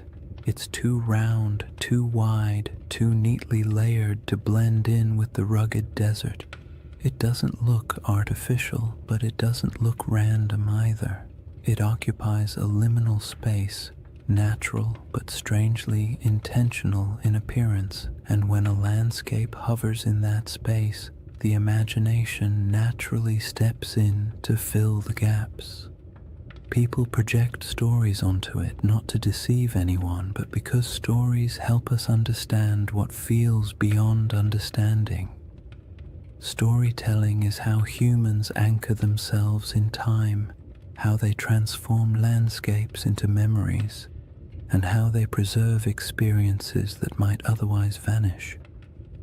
This is why even the calmest, most scientific minds sometimes drift into gentle speculation when they look at places like the Rishat, not because they truly believe in lost empires hiding under millions of years of erosion, but because landscapes with unusual beauty evoke a sense of quiet wonder, and wonder is a fertile ground for stories. You don't need to imagine Atlantis rising and falling. You only need to imagine how it felt for early communities to live in a Sahara full of lakes and wildlife, passing by a strange circular plateau that looked different each season. Maybe it was a landmark, maybe it was a gathering point, maybe it meant nothing at all, but it would have stood out, and anything that stands out tends to gather stories. Humans also tell stories because the natural world isn't always generous with explanations. For most of history, people didn't have geology textbooks or climate models. They had observations, intuition, and oral traditions. When a river dried, they created a story. When a mountain erupted, they created a story. When the stars shifted seasonally, they created stories to explain their patterns. Over generations, these stories evolved, blending details from nature with the emotional tone of the people describing them. A drought wasn't just an environmental event, it became a moral narrative of balance lost and regained. A vanished lake wasn't just climate change, it became a tale of a great flood or a divine warning, or a forgotten world swallowed by forces beyond human control. It isn't surprising that the Rishat structure, surrounded by a desert shaped by one of the most dramatic climate transformations in human prehistory, inspires curiosity bordering on myth. Long before Plato wrote about Atlantis, people across the Sahara would have witnessed environmental shifts so profound they could barely describe them. Shrinking lakes, migrating animals, the slow invasion of sand, these experiences leave emotional impressions. A landscape that once supported entire populations can fade into silence within a few generations, and when that happens, the stories that form afterward are rarely literal accounts. They become metaphors for loss, change, and the fragility of human presence. The act of storytelling also brings comfort. It creates order in places where nature seems chaotic. It offers meaning in events that feel senseless, and it allows cultures to pass knowledge from one generation to the next. A story about a lost world isn't just entertainment. It's a way of saying, something important happened here, don't forget it. Those stories can stretch across thousands of years, even if the exact details blur. The memory of a disappearing lake might evolve into a legend of an entire region swallowed by the sea. The recollection of an unusually shaped landform might become a story about circular cities or divine architecture. When landscapes change as drastically as the Sahara did, the human imagination steps in to preserve what the land no longer shows. What's interesting is that the imagination doesn't only reach backward, it also reaches upward. Humans have always linked earthly landscapes with the sky. The circular shape of the Risha structure mirrors patterns in the heavens, orbits, celestial spheres, the arc of the Milky Way. Ancient cultures often looked at the sky and the earth as mirrors of one another. If something looked meaningful on the ground, they assumed a celestial connection. If something appeared in the stars, they looked for its reflection in the landscape. This tendency isn't mystical, it's psychological. It creates symmetry between the known and the unknown, allowing people to navigate a confusing world through harmony rather than randomness. The Risha structure invites that kind of thinking. At night, when the stars swirl overhead and the rings below form a gentle spiral of shadow and light, it becomes easy to understand how the human imagination might link the two, not through elaborate theories, but through quiet intuition, through the simple feeling that a place shaped in circles must hold a story shaped in circles, through the awareness that landscapes sometimes look like symbols even when they are not, through the natural desire to connect the visible world with the invisible past. In the end, the human imagination isn't a flaw in our understanding of places like the Risha structure. It's a companion. It allows us to explore possibilities without insisting on answers. It lets us appreciate mysteries without demanding they be solved. And it reminds us that even when we know the scientific explanation for a geological formation, we can still feel wonder, still be moved by the beauty of its shape, and still tell stories about what it might have meant to the people who walked through a greener Sahara thousands of years ago. That instinct to remember, to reinterpret, to imagine, leads naturally into the next part of this journey. The way deserts protect, preserve, and occasionally conceal pieces of worlds that no longer exist, leaving behind not cities but quiet geological breadcrumbs for the patient observer. When people think of the desert, they often imagine it as a place that erases everything. Wind sweeping across dunes, sand swallowing anything left on the surface, time grinding all traces of the past into dust. And while parts of that are true, the desert is far more complicated. It destroys, yes, but it also preserves in ways wetter climates never can. Humidity decays wood, softens clay, and corrodes metal. Rain washes away structures and scatters artifacts. Plants reclaim abandoned land quickly, burying the past in roots and soil, but the desert is patient. Dry air keeps things intact. Sand buries but also protects. Stone carvings last almost forever when nothing grows to break them apart. If anything, the Sahara is one of the most powerful memory keepers on Earth, even if it rarely gives up those memories easily. The Rishat structure sits in the middle of this vast archive, not an archive of books or ruins or treasure, but an archive of landscapes. The rings themselves are a geological timeline. Each layer tells a story about a different era of Earth's crust. The minerals inside them remember volcanic activity, erosion patterns, shifts in ancient climates, and surrounding the structure, scattered across the Sahara, lie faint traces of worlds that came and went before the desert took over. Fossils of fish that once swam in freshwater lakes, shells from ancient inland seas, bones of hippos, giraffes, elephants, and antelope that lived in grasslands where nothing but dunes now remain. These remnants are quiet, fragile, and astonishingly well preserved because the desert has held them still for millennia.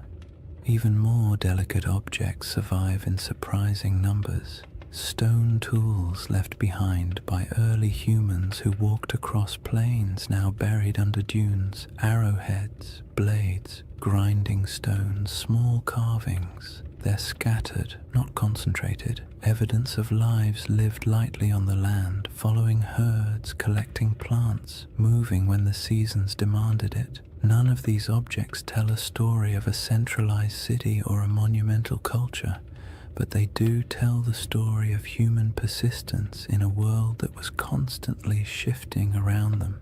These tools have edges still sharp enough to cut. They were shaped by hands that lived in a climate we can barely imagine today, and the desert, indifferent to time, simply kept them. Then there are the rivers, or rather, the ghosts of rivers. Radar imaging reveals dozens of ancient channels beneath the Sahara's surface, some stretching hundreds of miles. These channels are not small trickles, but massive pathways carved by powerful flows of water. They show where life once concentrated, where animals gathered, where early humans traveled and settled, and though they're invisible from the ground, their presence beneath the sand acts like a geological memory, a map of how different the world used to be. Long after lakes vanished and grasslands withered, the shapes of these channels remained, buried but intact. The desert also preserves what might be called emotional landscapes, the subtle, atmospheric memory of places people once inhabited. Rock art in the Sahara captures these moments with eerie clarity, carvings of cattle, religious symbols, hunting scenes, boats gliding across water. Some images show animals that haven't lived in the region for thousands of years.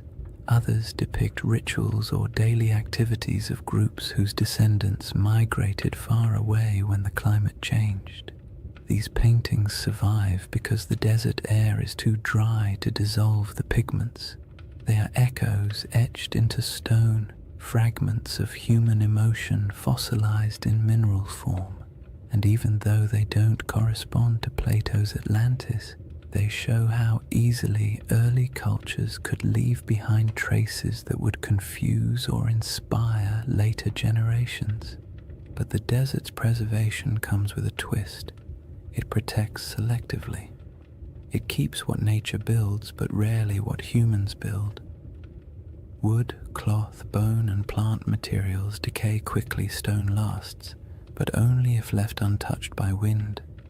Anything built from mud or organic material disappears, so a region could support generations of habitation and leave barely any physical evidence. When the Sahara dried, entire ways of life evaporated with it. People moved south or toward the coast, leaving only a thin scattering of tools and art behind. By the time later civilizations emerged in Egypt, Carthage, and the Mediterranean world, the memory of those Saharan cultures had already faded into rumor. What remained was the land itself, a massive desert holding fragments of forgotten worlds. The Risha structure in this context isn't a monument to something lost. It's a survivor from geological history that just happens to sit among the buried traces of human history. Its rings are not ruins, but reminders that the planet keeps records in stone long after humans forget. Its symmetry draws the imagination not because it hides a city, but because it stands out against the silence of the desert, a quiet landmark in a landscape that erases almost everything else. What the desert preserves best, strangely enough, is not artifacts or fossils, but absence. It preserves the feeling of worlds that used to exist but no longer do. It holds the echo of water where there is none. It holds the memory of animals that once roamed freely. It holds the imprint of climate cycles so vast they dwarf every human empire combined. When you stand in a place like the Rishat structure, The most powerful sensation isn't that something is buried beneath your feet, it's that something is missing. Something that used to be here but isn't anymore. That sense of absence can be misunderstood as evidence of ruins or lost cities, but it's really just the desert doing what deserts do, revealing nothing and everything at the same time. And that is why this landscape inspires stories. Humans fill silence with meaning. We see the absence and imagine what might have once filled it. We see preserved fossils and picture thriving ecosystems. We see ancient riverbeds and imagine the people who walked beside them. The desert keeps just enough evidence to suggest what once existed, but not enough to tell the full story. And in that gap, wide, quiet, and centuries deep, the imagination takes over.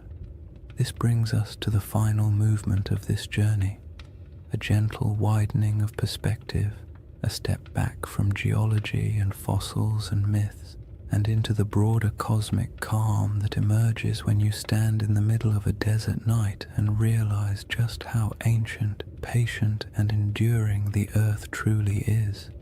When you step back from all the theories, the geology, the ancient climates, and the quiet wonders preserved by the desert, the Risha structure becomes something simpler. Not a riddle demanding an answer, but a reminder of how small we are against the scale of time. Standing in the middle of its rings, especially under the night sky, you can feel the weight of millions of years pressing gently around you, not in a frightening way, but in a calming, grounding way, the kind that makes your breath slow down without you meaning to, as if the land itself is inviting you to let go of the need for certainty. Because the truth is, the Rishat structure doesn't care what we believe about it. It existed long before humans tried to make sense of it, and it will exist long after our stories fade. The desert has watched entire civilizations rise and fall at its edges, while the eye of Africa simply remained what it always was, a geological formation shaped by pressures, erosion, and deep time. And yet, for something so indifferent, it has a remarkable ability to hold our attention, to stir our imagination, to make us lean forward and whisper, "What if?" That what if doesn't need to be answered. It's enough that the question exists. It's enough that something in a quiet corner of the Sahara can evoke wonder in people who will never stand beside it. We don't need Atlantis for the Risha to matter. We don't need a lost empire or buried ruins. The formation is compelling precisely because it sits on the edge of the known and the unknown, part science, part mystery, part myth, part memory. It invites you to be curious without demanding conclusions, and that is its most soothing quality. If you imagine the Risha at its quietest moment, perhaps just before dawn, when the stars begin to fade but the sun hasn't yet lifted over the dunes, the entire landscape feels suspended. The air is cool, still carrying the desert's nighttime clarity. The sky brightens slowly, revealing the faint outlines of the rings around you. The first light washes over the ridges, turning the stone soft shades of blue and gold. In this moment, it feels as though the structure is waking up, though of course it never sleeps. It simply cycles through light and darkness, warmth and cold, day after day, century after century, long after humanity stopped paying attention, and that quiet persistence is part of its allure. The Rishat structure doesn't ask for interpretation because it doesn't need us. It exists comfortably beyond our stories. We are the ones who project meaning onto it, who draw parallels, who search for patterns, and there's nothing wrong with that. Humans make meaning because it helps us navigate a world that rarely explains itself. But when you're standing in front of something so ancient, so vast, and so unaffected by our questions, the impulse to interpret eventually softens. You start to accept the landscape the way you accept the night sky, beautiful, mysterious, complete without needing answers. This is why the final feeling the Risha structure gives isn't excitement or fear or even curiosity. It's perspective, the kind of perspective that makes you realize how temporary human history is compared to geological time. Civilizations rise, cities flourish, myths form, and then everything fades. But the land remains. The Sahara has been green, then brown, then green again, then sand, then grass, then dunes. The world shifts constantly, but overspans so long that it's easy to forget. Human history is only a blink in the Earth's memory. When you imagine the Eye of Africa remembering, it's not literal, of course. Rock doesn't hold memories the way we do, but landscapes preserve patterns, scars, layers, and echoes of what came before. The Risha structure remembers not through intention, but through endurance, through the way its rings hold the imprint of ancient forces, through the way it witnessed the Sahara's transformation without changing its own essential shape, through the way it stands in the middle of emptiness, still holding the quiet dignity of something older than our oldest stories. And as you let that perspective sink in, the idea of Atlantis becomes less about a place and more about a feeling that somewhere, sometime, a world existed that is now gone, a feeling that memory outlasts evidence, a feeling that not everything that disappears is lost forever. Some things simply fade into new forms, new landscapes, new interpretations. The Risha structure doesn't solve the Atlantis mystery, but it offers a gentle space where that mystery can rest, unpressured and unbothered. In the end, the most peaceful thought of all is this: maybe Atlantis was real, maybe it wasn't. Maybe it was a memory of a greener Sahara. Maybe it was an echo of rivers and lakes that vanished before history began. Or maybe it was just a story, a beautifully structured story passed down through generations. But somewhere out there in the quiet heart of the desert, the Eye of Africa is still watching. Not searching, not revealing, just watching. Watching the night sky turn. Watching the dunes shift. Watching time pass with the patience only the earth itself can hold. And there is something profoundly comforting about that. To know that long after questions fade and theories shift and stories evolve, the land remains silent, enduring, timeless. A slow, cosmic heartbeat in the middle of the Sahara, inviting you to breathe a little slower, to let your thoughts drift, and to fall gently into rest. If you've made it this far, awake, half asleep, or somewhere in that gentle in-between space where thoughts drift like sand across a desert floor, then you've journeyed through one of Earth's quietest mysteries. And maybe that's the real beauty of the Risha structure. Not that it holds answers, but that it encourages the kind of patient wondering that modern life rarely gives us time for. In a world full of noise, urgency, and constant stimulation, the Eye of Africa offers the opposite: silence, space, perspective, a slow reminder that the planet moves at a pace far older and far calmer than anything we build on its surface. When you think back to what we've explored, the green Sahara that once flourished with lakes and herds, the ancient river systems buried beneath dunes, the rock art carved by hands that lived in a world we can barely imagine, the geological forces that sculpted the Risha's rings millions of years before humans ever walked near them, it becomes clear that the story of this place isn't about a lost civilization.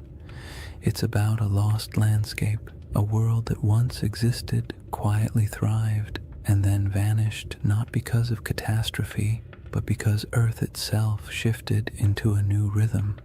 The Rishat structure is a witness to all of it, a memory in stone shaped not by human intention but by natural processes that unfold over spans of time far beyond our comprehension. And even though the Atlantis comparison has become part of its identity, the truth is you don't need a legend to appreciate this formation. You don't need Plato or myths of rings and cities or theories about ancient mariners. You only need the simple awareness that our planet contains places so strange and so beautiful that they feel like stories even before we start telling them the Rishat structure is one of those places. Perfectly circular, timeless, a little unsettling, completely mesmerizing, the kind of formation that makes you pause and remember that the Earth was sculpting wonders long before anyone arrived to give them names. There's a quiet comfort in imagining the Eye of Africa as a presence rather than a puzzle, not a watcher in any mystical sense, but a symbol of endurance. It has seen the Sahara as a cradle of life, then as a wilderness, and now as a vast ocean of sand. It has seen climates shift, species migrate, and entire ecosystems vanish into memory. And through all of it, it stayed where it was, letting time carve every ridge, every basin, every curve.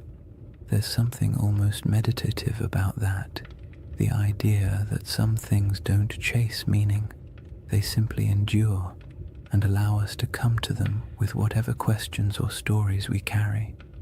As you settle into the final moments of this journey, imagine once more the Rishat structure under the stars, the rings around you fading into shadow, the sky stretching overhead like an ancient tapestry, the air cool, the sand carrying the day's warmth, the wind quiet enough to feel like the earth is holding its breath.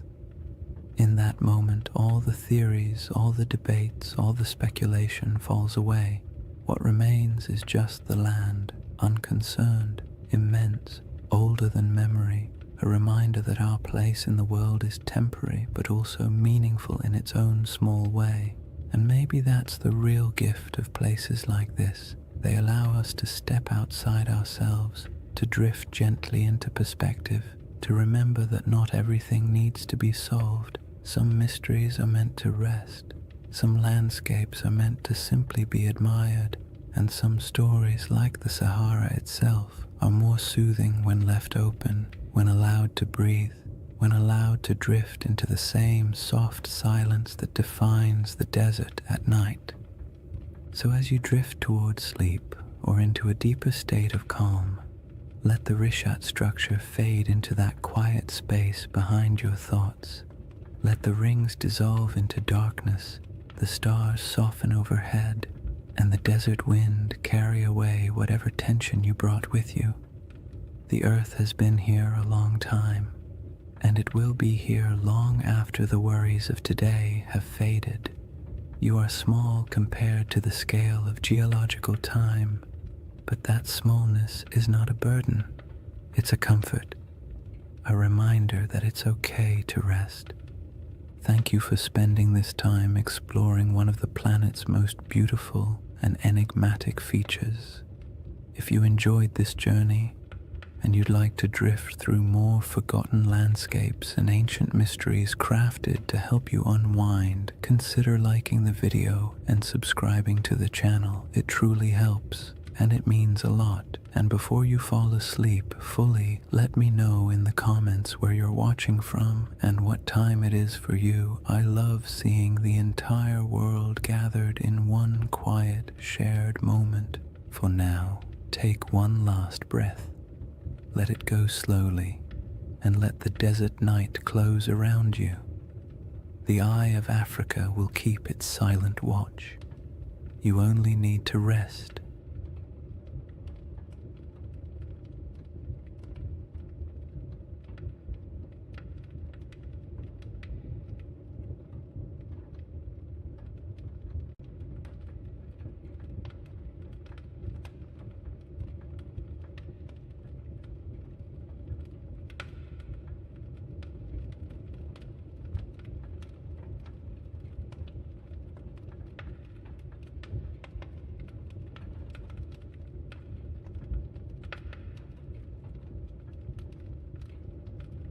Hey guys, welcome back to the Sleep Atlas. Tonight, we're traveling back to one of history's strangest paradoxes, an army of monks, men who swore vows of poverty, chastity, and obedience, then marched into battle with swords gleaming in the sunlight and banners blazing red crosses against white, the Knights Templar.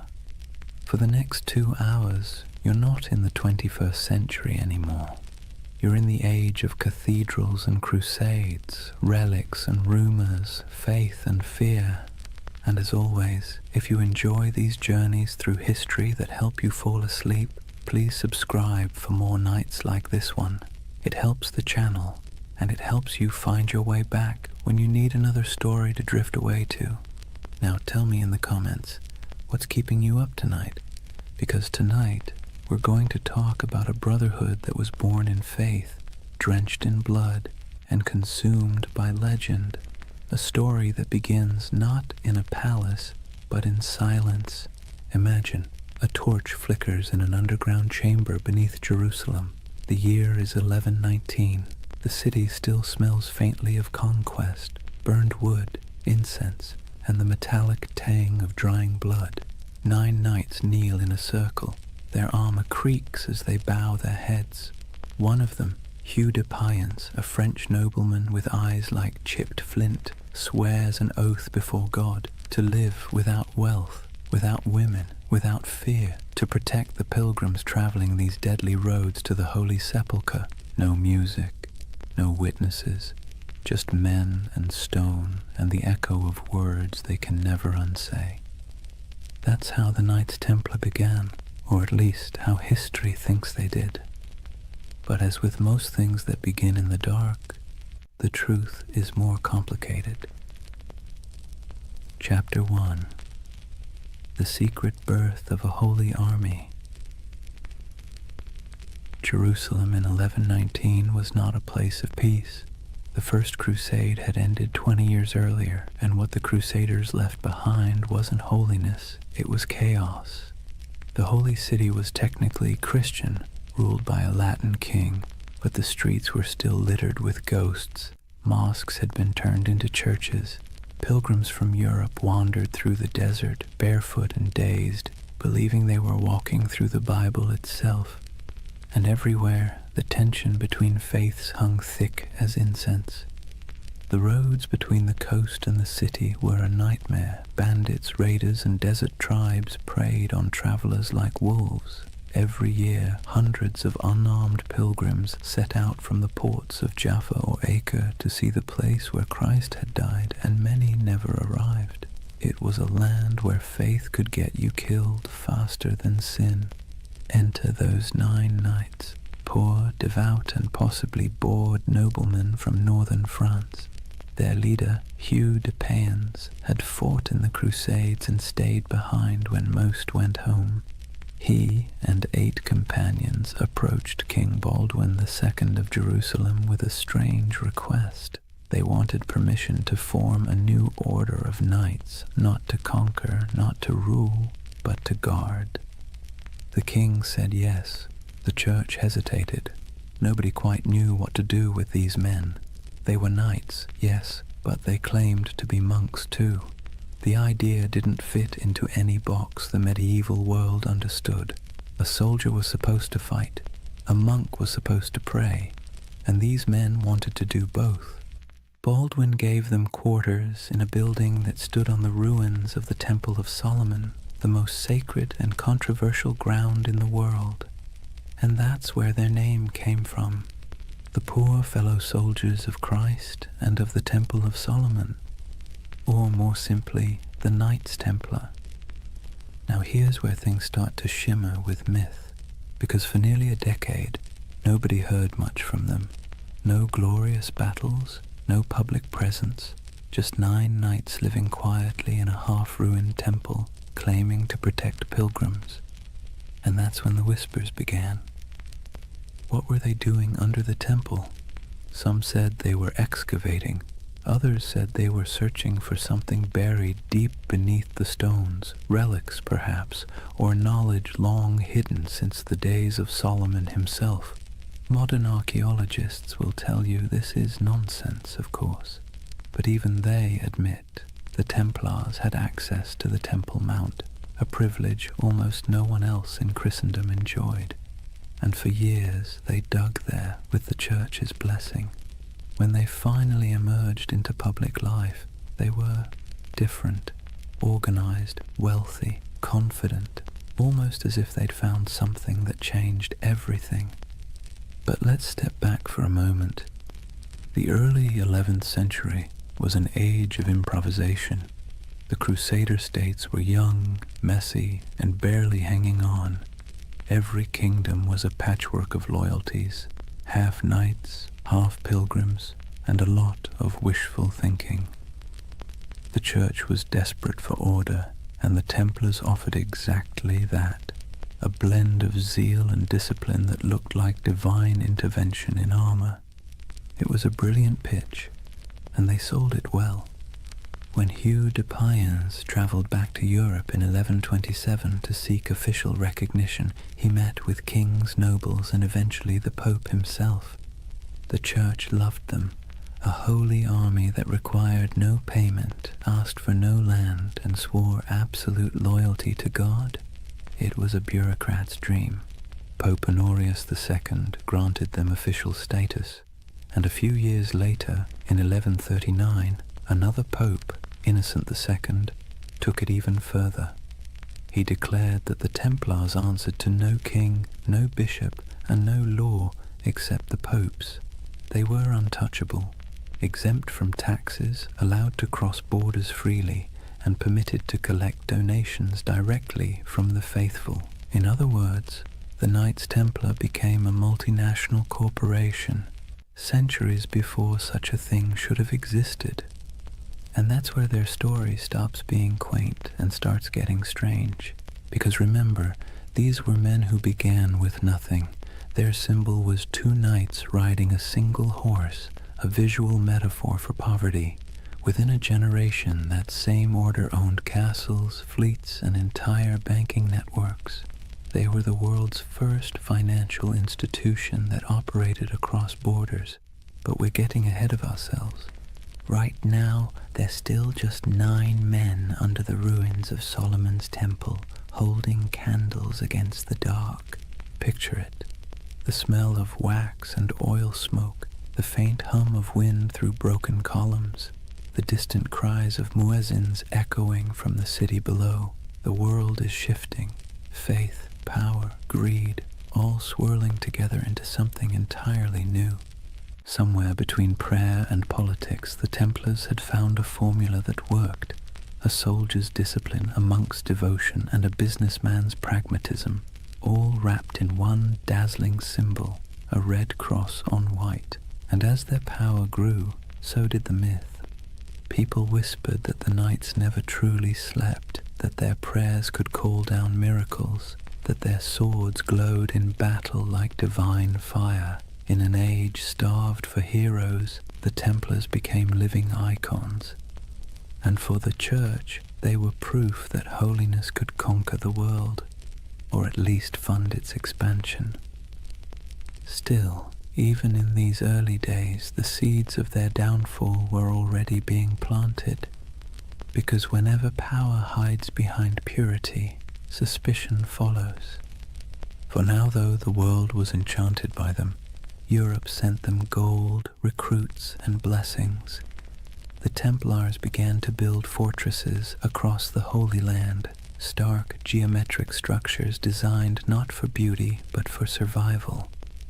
The first of these rose near Gaza, its walls thick and severe as if carved from a single thought: hold. And hold they did. Against heat, disease, and endless waves of enemies, the Templars endured. They were a strange hybrid, too pious for ordinary knights, too violent for ordinary monks, but somehow they worked. The desert turned them into something sharper, harder, less human, and the world rewarded them for it. By the end of the 12th century, the Templars were no longer a curiosity. They were a force of nature. Their red cross fluttered on every major battlefield from Antioch to Acre. Pilgrims prayed to them as if they were saints. Kings borrowed money from them as if they were banks, and behind their stoic silence they smiled, because they knew the holiest men in Christendom were also its most indispensable. The Holy Land. It sounds peaceful, doesn't it?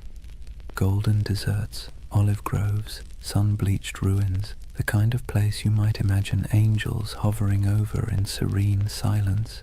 But in the early 12th century, it was anything but serene. Jerusalem had been liberated by Christian crusaders only a few decades earlier, and let's be clear, liberation in medieval terms usually meant blood up to the ankles.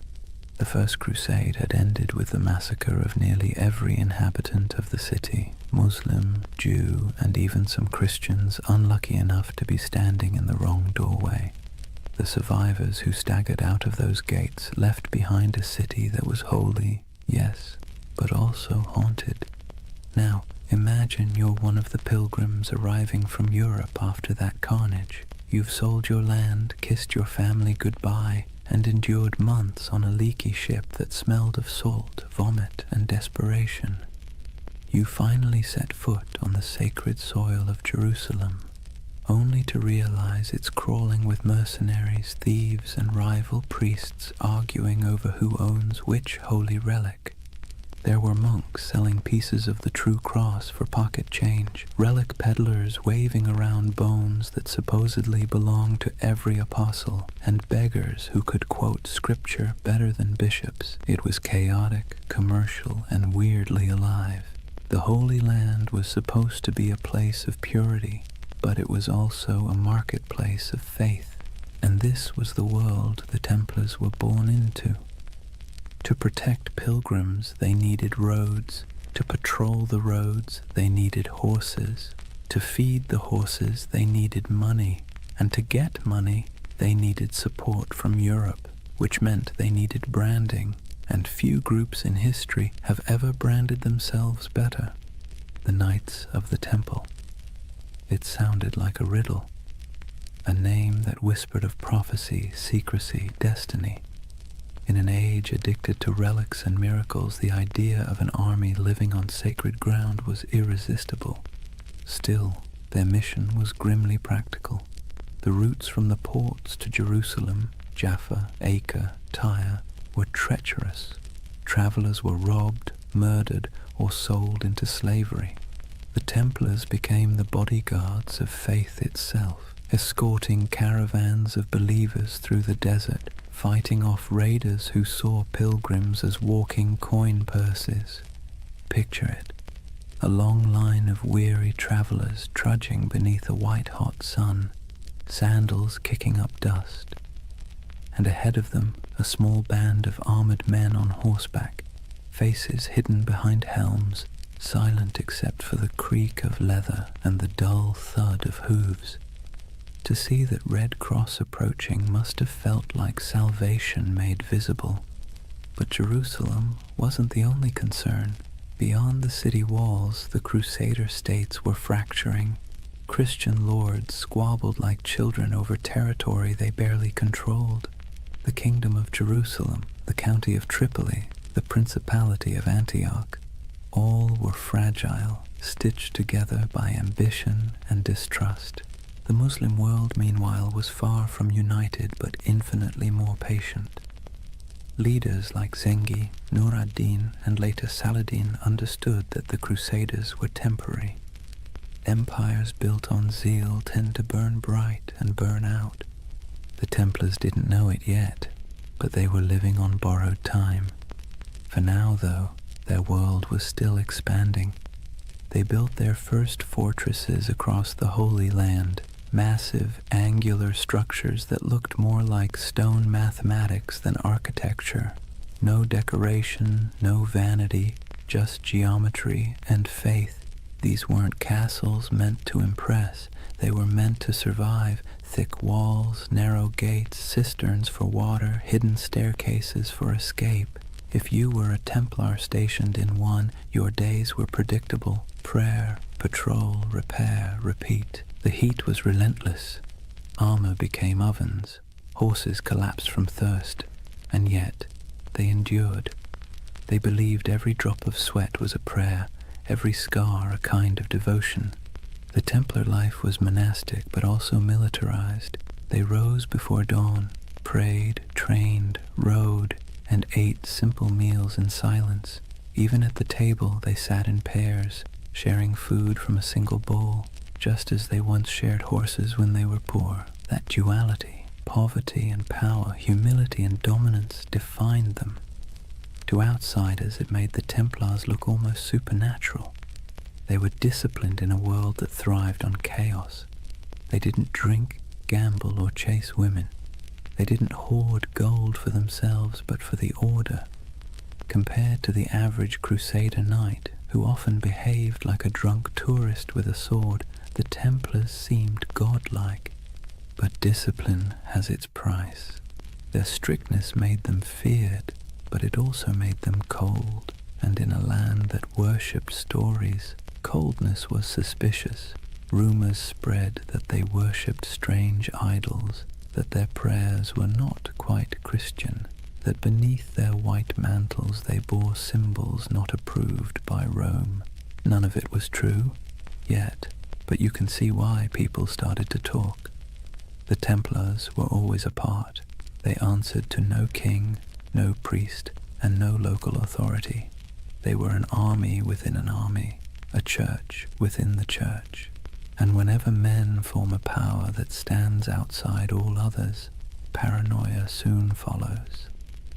Still, in the 1130s and 1140s, those fears were whispers drowned out by praise. Pilgrims wrote home about the silent, white-cloaked knights who saved them from bandits.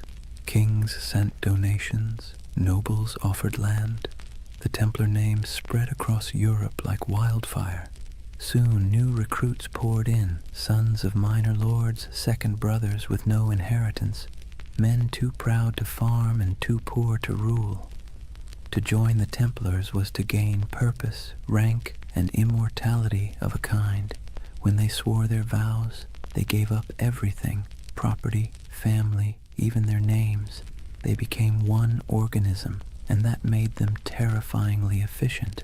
Meanwhile, in Jerusalem, politics festered. The so-called Latin Kingdom looked glamorous from afar. Gleaming churches, processions of relics, knights shimmering in gold. But behind the spectacle lay disease, infighting, and endless debt. Maintaining an army in the desert cost a fortune, and Europe's appetite for holy war was already fading. That's where the Templars' financial genius quietly began. They developed systems for storing, transferring, and protecting wealth for pilgrims and crusaders alike. A traveler could deposit money at a Templar preceptory in London, receive a coded letter, and withdraw the funds safely in Jerusalem. It was medieval banking, and it worked. While the kings of the Crusader states struggled to feed their armies, the Templars were busy inventing international finance. It's a miracle they didn't invent the credit card. Their wealth, however, wasn't just monetary, it was reputational. In a world obsessed with honor, the Templar cross became a brand of trust. Churches displayed it proudly. Merchants painted it on their ships. Even thieves hesitated to rob a Templar convoy because rumor said anyone who did would die within the year. But faith and fear are fickle allies. By mid-century, the political tides began to turn. Muslim forces under unified banners were pushing back. The dream of permanent Christian rule in the East was already fraying.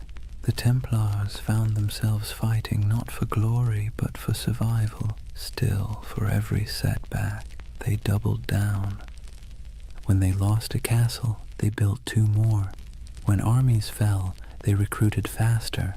When allies faltered, they became their own nation of stone and secrecy. You can almost admire the sheer stubbornness of it. The idea that faith could replace geography, that brotherhood could outlast empire. By the late 12th century, The Templars were no longer 9 poor knights in a ruin. They were the backbone of Christendom's military and financial power.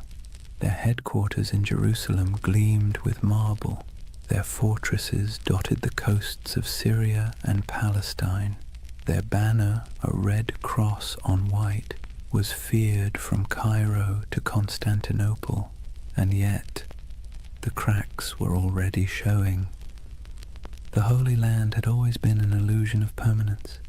Empires rose there only to crumble beneath the same sun. The Templars, for all their discipline, could not change geography. They were foreigners defending a dream, and dreams, like empires, are fragile things. For now, though, as the night deepens and the desert cools, imagine the campfires of the Templar outposts glowing under a canopy of stars. The wind sighs across the sand. The horses snort softly in their sleep. A monk knight kneels beside a stone wall, whispering a prayer in Latin that drifts into the dark like smoke. Somewhere far to the west, Europe sleeps, safe, wealthy, and unaware that its most sacred soldiers are already walking the thin edge between salvation and damnation. Imagine the year is 1120. The air in Jerusalem still hums with dust and incense, the streets winding like veins between crumbling walls and half-rebuilt churches. The Crusaders hold the city now, but barely. Pilgrims shuffle past soldiers, merchants haggle beside priests. Somewhere, a choir is singing in Latin while a camel coughs nearby. It's the kind of world where the sacred and the absurd coexist perfectly comfortably, and beneath all that noise something else is stirring. 9 men, that's all. 9 poor French knights, led by a man named Hugues de Payan. They arrive in Jerusalem without fanfare. No army, no banner, no gold. They make a simple request to King Baldwin II, the use of a few rooms on the Temple Mount. The king agrees, perhaps amused by their humility. He gives them quarters in the old Al-Aqsa Mosque, which the Crusaders believed sat atop the ruins of Solomon's Temple. That's where the story becomes hazy. Officially, these knights called themselves the poor fellow soldiers of Christ and of the Temple of Solomon. Their stated mission: to protect pilgrims traveling to and from the Holy Land. A noble enough cause and one desperately needed. But here's the question. Historians still whisper over their coffee. If their job was guarding roads, why did they spend the next 9 years living almost entirely underground? According to later accounts, the Templars rarely left the Temple Mount during that first decade. They dug tunnels, moved stones, and kept their activities secret. When questioned, they gave vague answers about renovations and holy works, which, let's be honest, is exactly what you say when you don't want people to ask more questions. So what were they doing? The truth is, no one knows for certain. But speculation has filled that silence for centuries. Some believe they were excavating ancient ruins, searching for relics buried since the days of Solomon. Others suggest they were hunting for texts, scrolls containing forgotten wisdom, early Gnostic writings, alchemical treatises, even architectural blueprints said to hold divine secrets. And then, of course, there's the most enduring rumor of all, the Holy Grail. It's easy to roll your eyes now, but picture it from their perspective. You're in the 12th century, sleeping on the ruins of the most mythic temple in history. You're a warrior who believes God speaks through symbols, and beneath your feet are thousands of years of rubble, Babylonian, Persian, Roman, Byzantine. If faith ever had a basement full of mysteries, this was it. The Templars' time under the Temple Mount became the seed of every legend that followed. Later chroniclers claimed they discovered something extraordinary, but were maddeningly vague about what that was. Some said they found the Ark of the Covenant, Others insisted they unearthed gold from Solomon's treasury.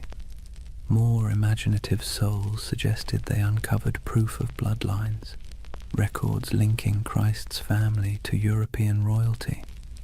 And then, of course, there were the occult theorists who decided the knights had learned sacred geometry, secret knowledge about the structure of the universe itself. Whatever the truth, one thing is certain. When the Templars finally emerged, they were not the same men who went in. They returned to Europe transformed, quietly powerful, almost unnervingly composed. Hugues de Payen travelled to France and sought an audience with Bernard of Clairvaux, one of the most influential churchmen of the age. Bernard was a Cistercian monk, a man so ascetic he considered sleep an indulgence and food a distraction. Yet he was also a brilliant strategist, the closest thing the medieval church had to a public relations genius. Hugues explained the mission, a brotherhood of knights bound by poverty, chastity, and obedience, dedicated to God but armed for war. Bernard immediately saw the potential. It was a paradox so perfect it had to be divine. Monks who killed, soldiers who prayed, holy poverty funded by the wealth of nations. In 1129, at the Council of Troyes, the Templars received official papal approval. They were no longer just a handful of wanderers. They were an order of the Church. Bernard even wrote a sermon for them in praise of the new knighthood, describing the Templar as a man who fears neither demons nor men, because he bears Christ in his heart and steel in his hand. It was marketing genius. Overnight, the Templars went from mysterious diggers under a ruin to God's chosen army. Donations poured in, nobles offered land, peasants offered sons.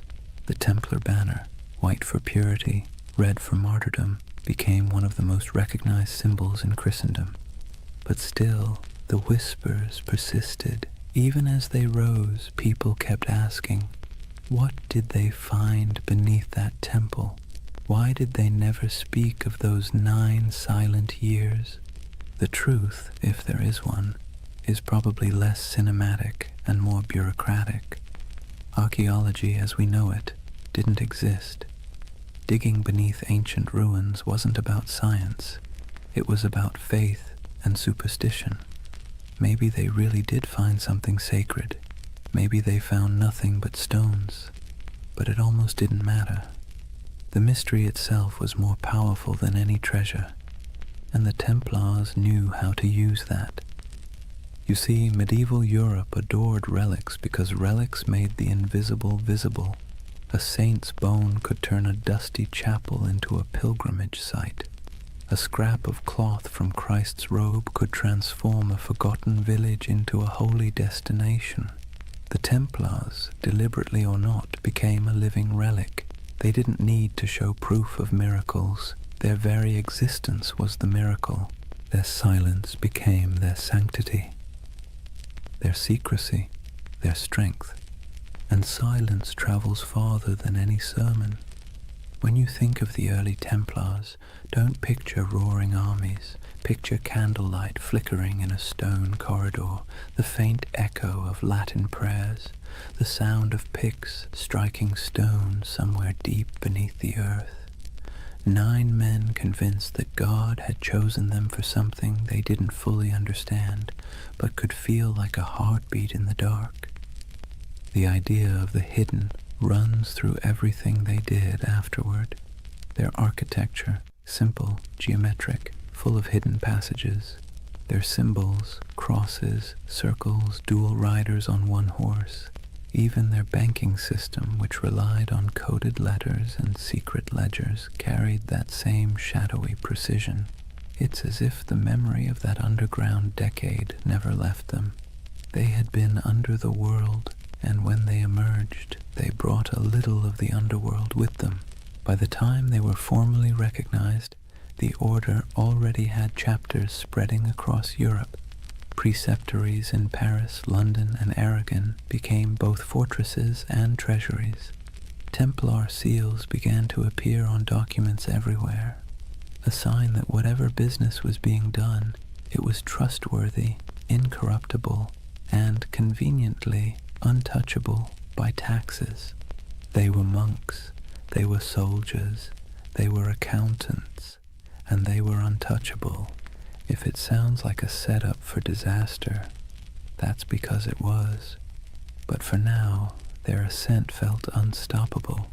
Jerusalem glowed in their imagination as both a holy city and a buried promise. Whatever they had found, or thought they had found, gave them a sense of destiny that radiated outward.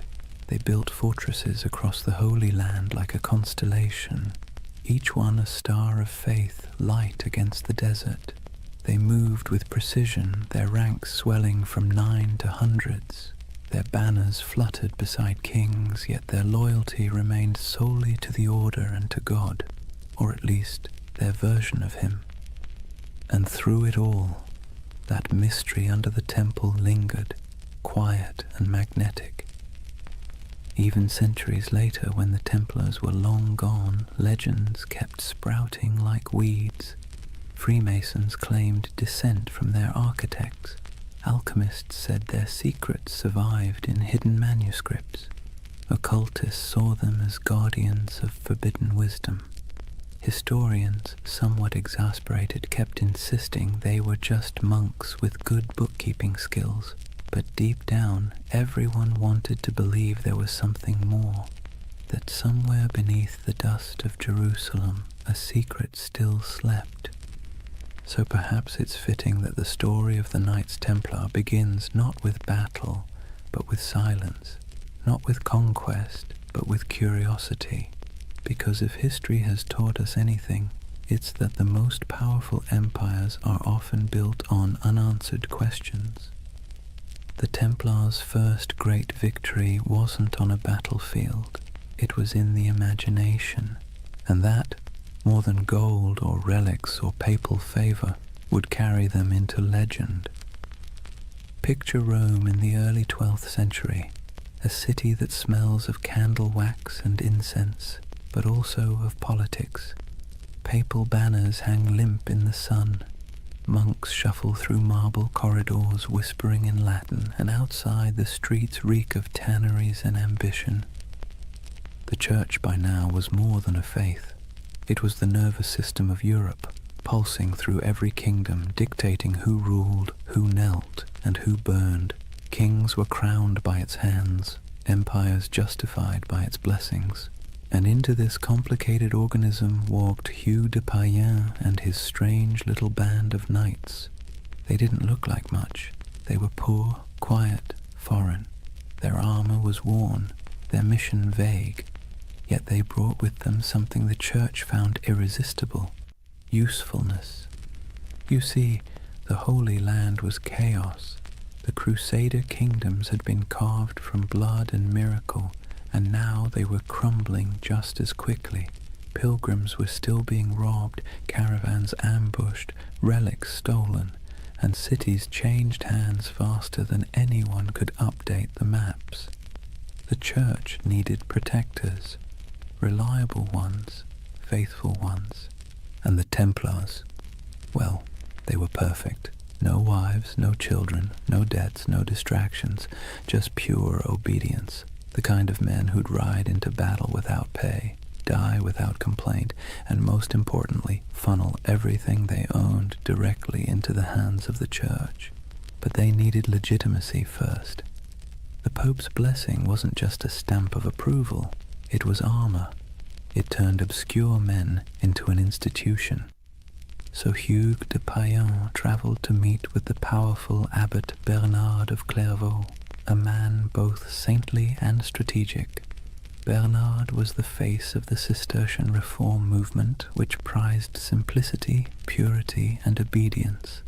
He lived on bread, wore plain robes, and wrote letters that could humble kings. He was also, conveniently, the Pope's favorite monk. When Hughes explained the idea of warrior monks, men who prayed like monks but fought like crusaders, Bernard saw opportunity gleaming like gold leaf in a gospel. Think of it. Europe was overflowing with restless knights, violent men with nothing to do once the Crusades ended. They roamed the countryside, looting villages, feuding over puddles of land, and repenting on Sundays. The church couldn't stop them, but what if it could redirect them? The Templars were the perfect solution. Channel the chaos of knighthood into a holy purpose, sanctify violence, wrap war in prayer. Bernard became their champion. He wrote, in praise of the new knighthood, a sermon that would become their manifesto. In it, he drew a sharp line between ordinary knights and these new holy warriors. The Knight of Christ, he wrote, fights the battles of the Lord without fear, for he bears Christ in his heart and steel in his hand. It was genius, simple, poetic, dangerous. With those words, the Templars became the Church's favorite paradox. Men who could kill for peace, who could die for salvation, who could hold a sword and a rosary in the same hand and never feel the contradiction. At the Council of Troyes in 1129, the Templars were officially recognized as a religious order. Pope Honorius II approved their rule, a strict code of conduct modeled after monastic life but adapted for war. They took vows of poverty, chastity, and obedience. They ate in silence. They wore plain white mantles to symbolize purity, later marked by a red cross, the color of martyrdom. They slept in communal dormitories, their armor near at hand. They prayed 8 times a day. And yet they were also soldiers, men who trained for battle, guarded caravans, and fought with terrifying precision. It was an impossible combination, but that was the point. The contradiction itself was their mystique. The Church, always hungry for spectacle, adored it. Sermons across Europe began praising these poor knights of Christ as living saints. Relics were touched to their swords. Songs were written about their devotion. Donors poured gold into their coffers. Within a decade, they owned lands across France, England, and Iberia. Within 2, they controlled a network that stretched from London to Jerusalem, all under the cross, all under God. The irony, of course, was that their vow of poverty made them one of the richest organizations in Europe. Nobles who couldn't join gave donations instead. Merchants stored money in Templar houses for safekeeping, the world's first reliable banking network. Pilgrims could deposit coins in Paris and withdraw them in Acre. It was faith-based finance, centuries before anyone invented the word finance, and all of it tax-free. The papal bulls that followed granted them extraordinary privileges. Templars answered only to the Pope himself. They could cross borders freely, build their own churches, even collect tithes. Kings couldn't touch them. Bishops couldn't question them. They were a country within a country, a kingdom without a king. And perhaps most importantly, they believed their mission was divine. Every Templar fortress was built like a sermon in stone, simple, geometric, symmetrical. Their architecture rejected ornamentation, favoring clean lines and silent strength. Every chapel pointed east toward Jerusalem. Every wall was both defense and devotion. They didn't just build structures, they consecrated the landscape. Travelers who saw them described the order as unnervingly calm. They marched without shouting, they fought without looting, they prayed without hesitation. To their enemies they were terrifying, to their allies indispensable, and to themselves they were chosen. You can almost hear it in the rhythm of their days, the steady tolling of bells, the scraping of armor on stone floors, the murmured prayers before dawn, each man believing he was part of something eternal. But let's be clear, beneath the holiness there was also bureaucracy. For every knight who swung a sword, A dozen servants and scribes managed logistics, accounts, and correspondence. Templar commanderies became administrative hubs full of ledgers, seals, and shipments. They dealt in contracts as often as crusades. Still, their image remained pure. To medieval Europe, the Knights Templar were walking proof that heaven and earth could coexist, that spiritual discipline could be forged into literal steel. But to the cynical eye, they were something even more interesting, the Church's experiment in privatized holiness. They were what happens when faith becomes an organization, efficient, obedient, and profitable. By the mid-12th century, the Templars had become indispensable. Crusader kings relied on them for defense. Merchants trusted them with their fortunes. Popes used them as envoys and bankers. If you wanted something done quickly, quietly, and absolutely, you called the Templars. But with power came something more dangerous than sin, perception. People began to notice that the order's members rarely answered questions. They had their own language, their own symbols, their own rites. Their headquarters, a vast round church in London modelled after the Holy Sepulchre in Jerusalem, seemed deliberately mysterious. And then there were the rumours, always the rumours. Some said they still possessed what they found under Solomon's temple. Others claimed they performed secret ceremonies, that they whispered oaths in the dark, that they had seen things no mortal should. And yet the Church did not question them, not yet. For now Rome was content. The Templars had become everything it could hope for, holy warriors, loyal bankers, global agents of faith. But you can sense the shift coming, can't you? The same way you feel a storm before it breaks.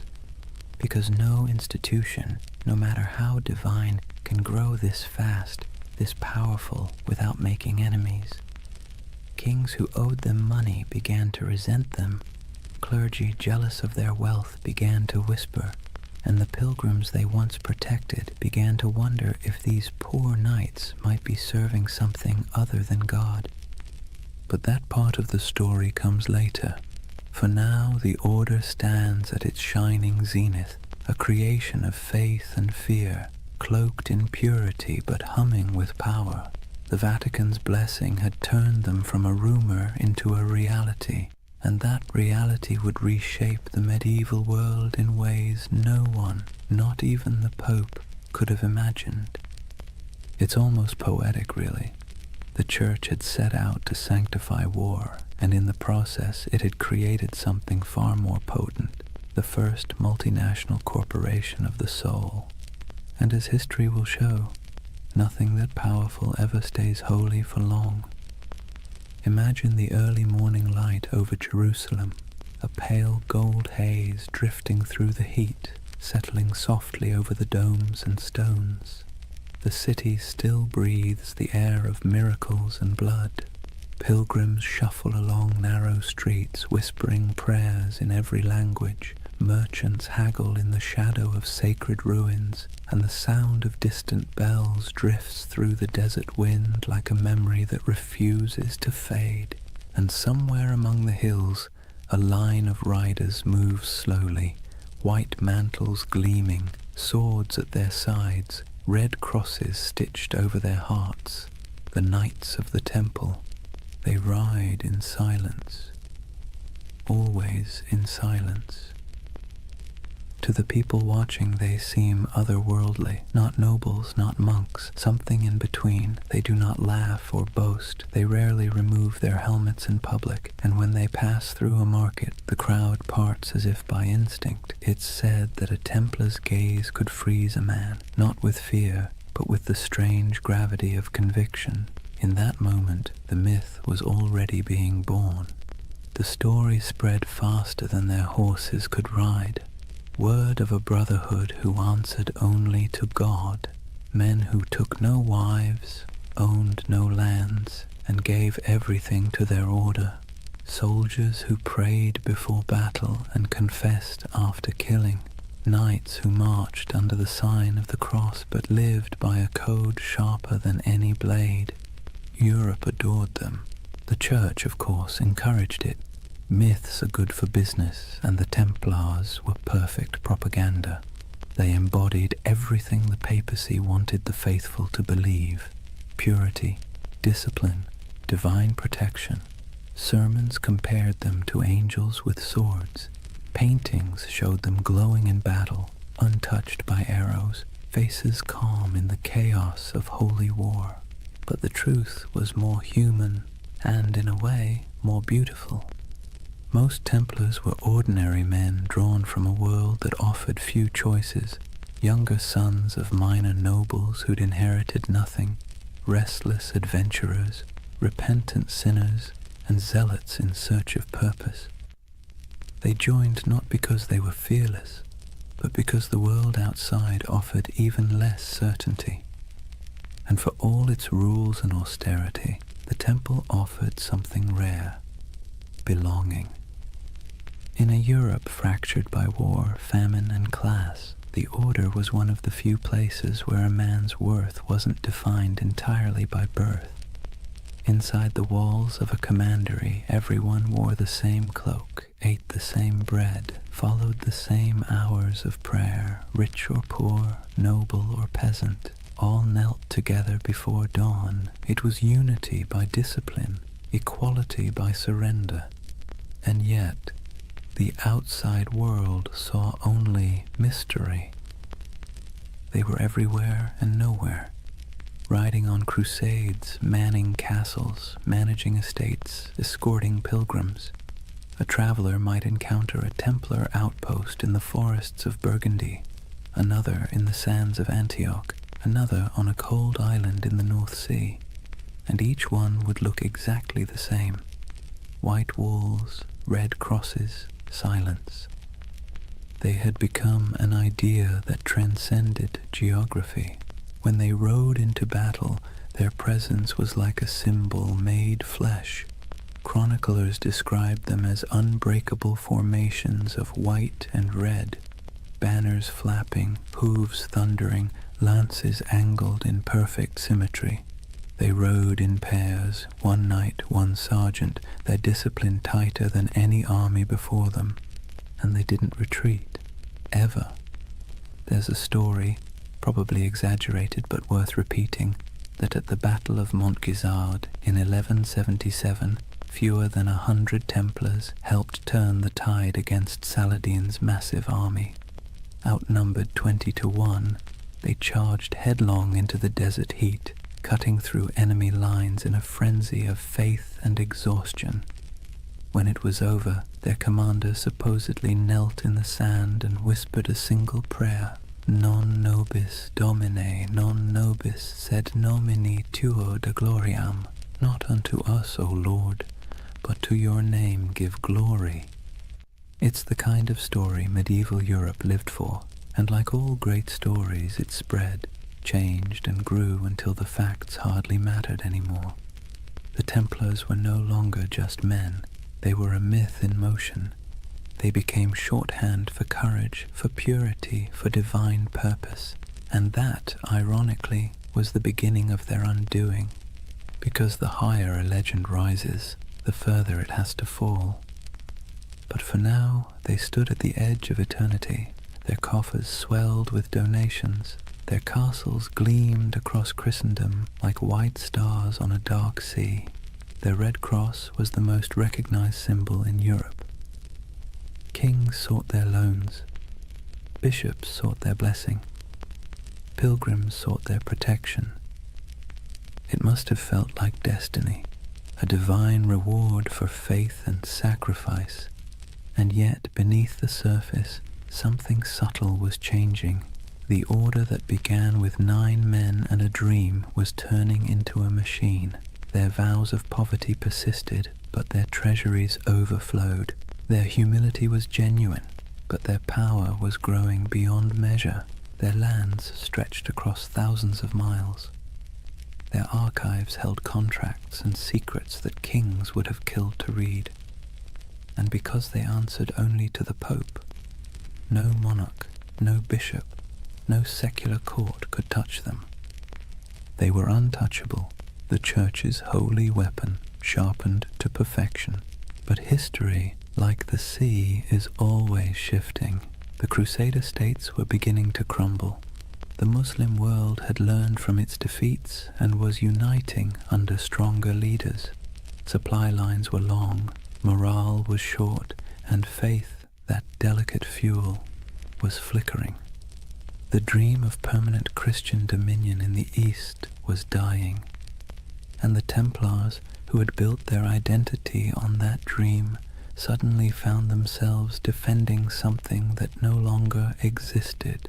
It's easy, centuries later, to imagine them as fanatics or villains, but maybe they were just men trapped in momentum, unable to stop the wheel they had helped set in motion.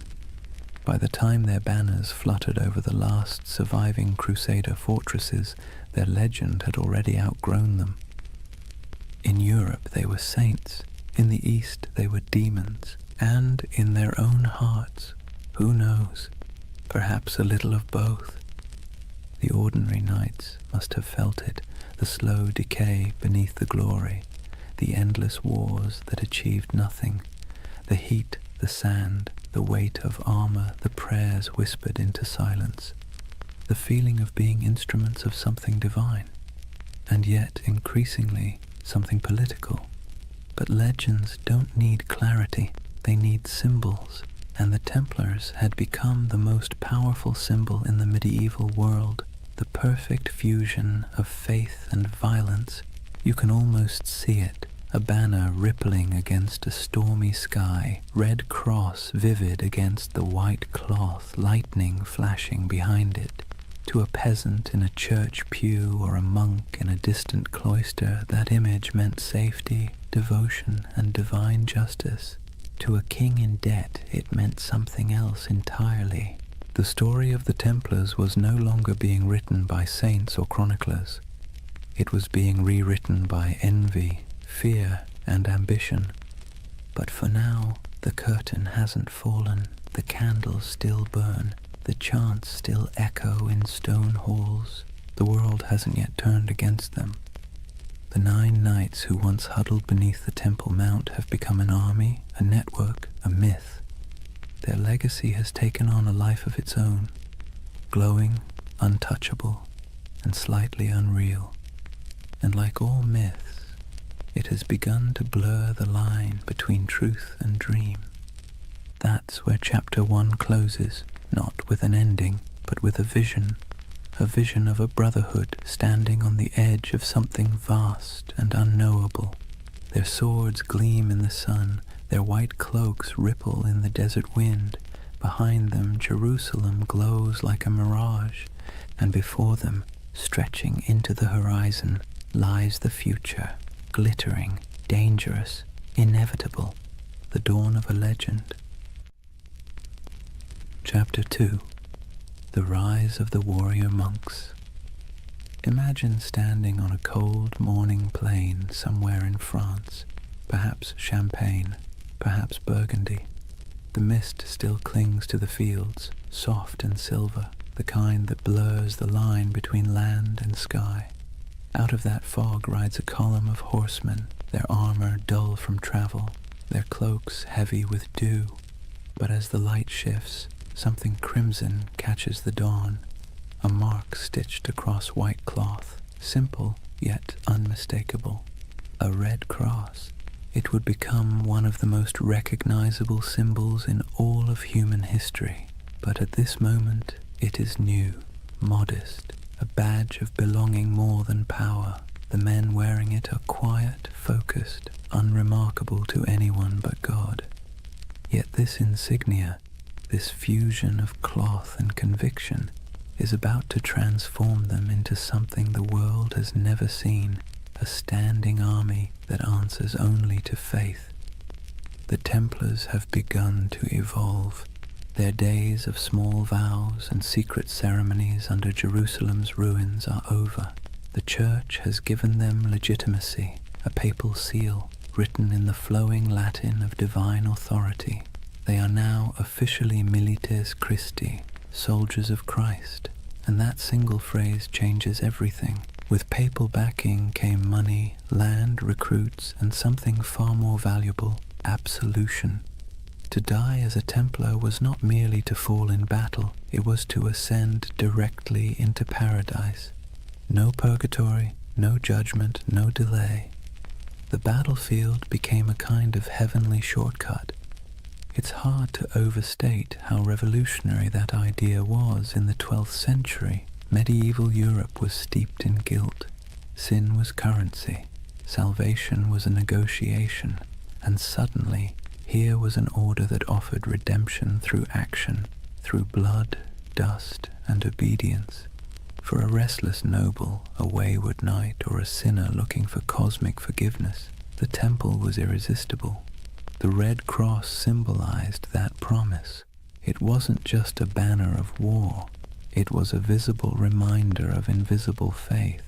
When a knight knelt before the master of the temple and took his vows, poverty, chastity, obedience, the cross was placed on his cloak as both burden and blessing. From that moment, his life was no longer his own. He would own nothing. He would question nothing. He would fear nothing. And that paradox, total surrender creating total power, became the Templars' greatest strength. Their rules were strict, even monastic. No personal possessions beyond a few garments, no private letters, no hunting, no swearing, no unnecessary conversation. Meals eaten in silence, broken only by the sound of a reader reciting scripture. Even the horses were treated with dignity. No knight was allowed to beat his steed. To the outside world, this was alien. Most knights of the age were brash, boastful, and loud. They wore bright colors, hunted for sport, gambled, bragged about their kills. The Templars, by contrast, moved like shadows, a silent order of disciplined zealots. It's little wonder people began to fear them as much as they admired them. But discipline has a strange beauty to it. Imagine the symmetry of their camp at dawn. White tents in perfect rows, banners hanging still in the air.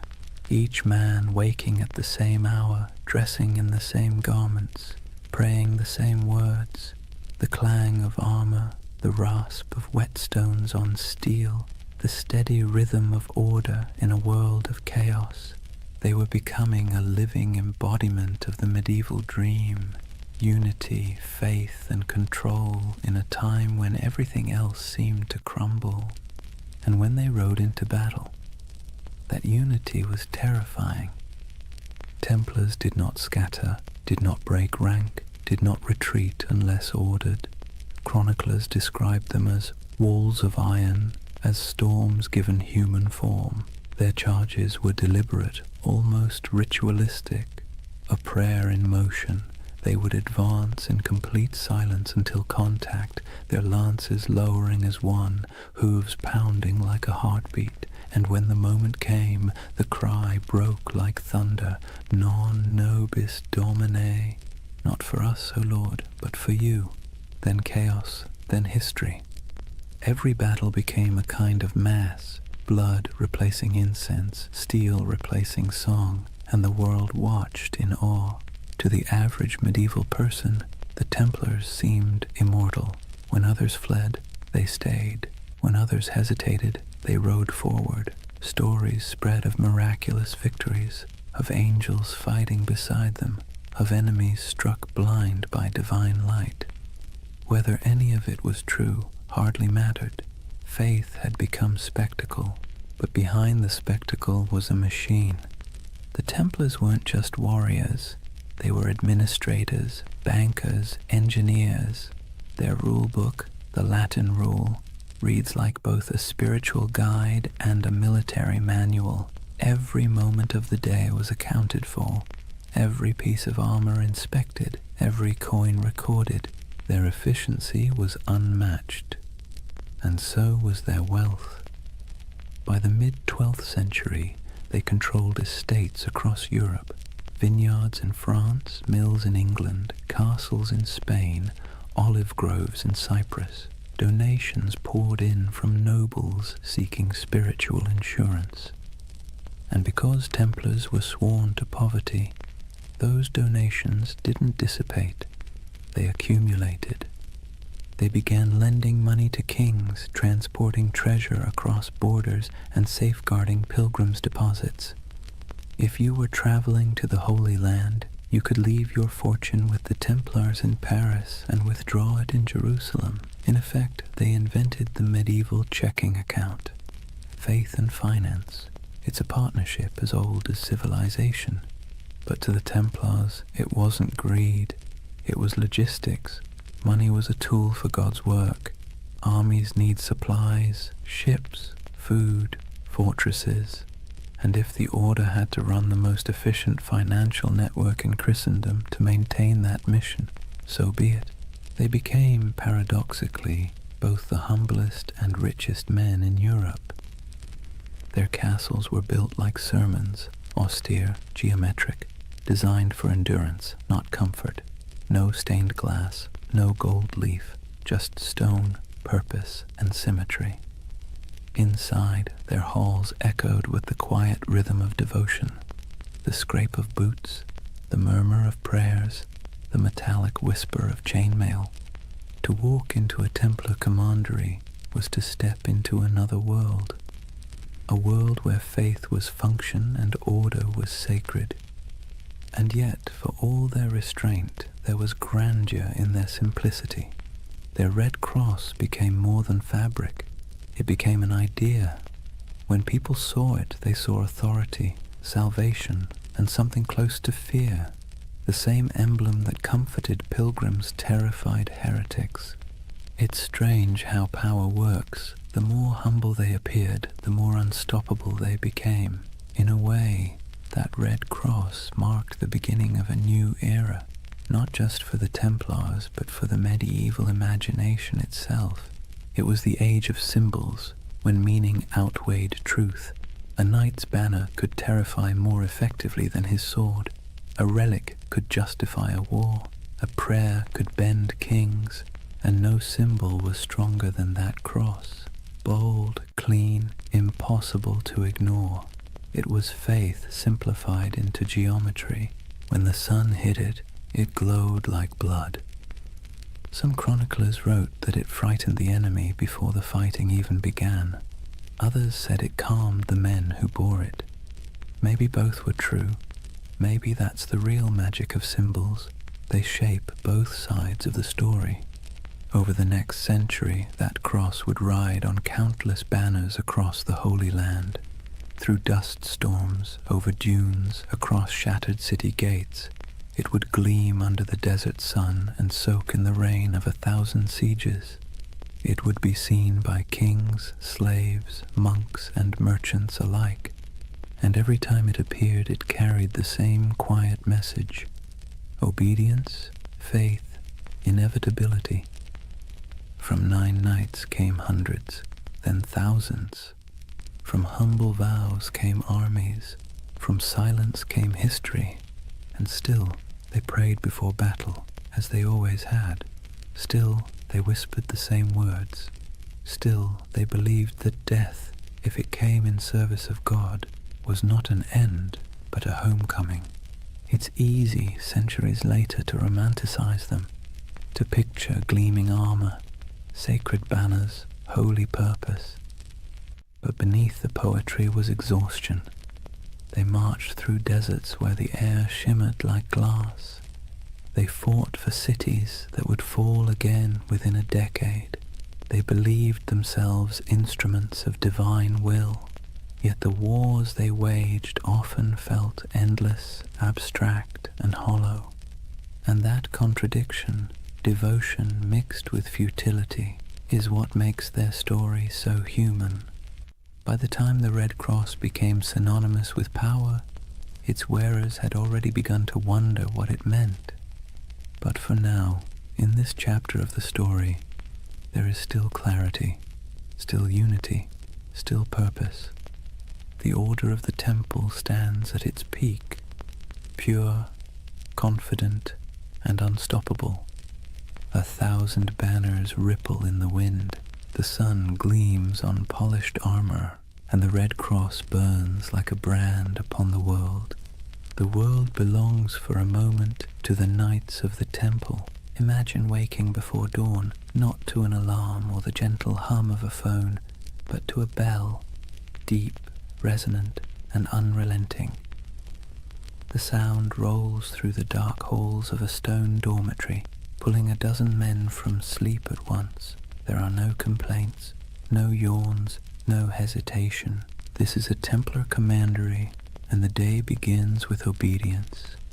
Before the first light touches the horizon, the knights are already kneeling, heads bowed, the chill of the flagstones creeping through their woolen tunics.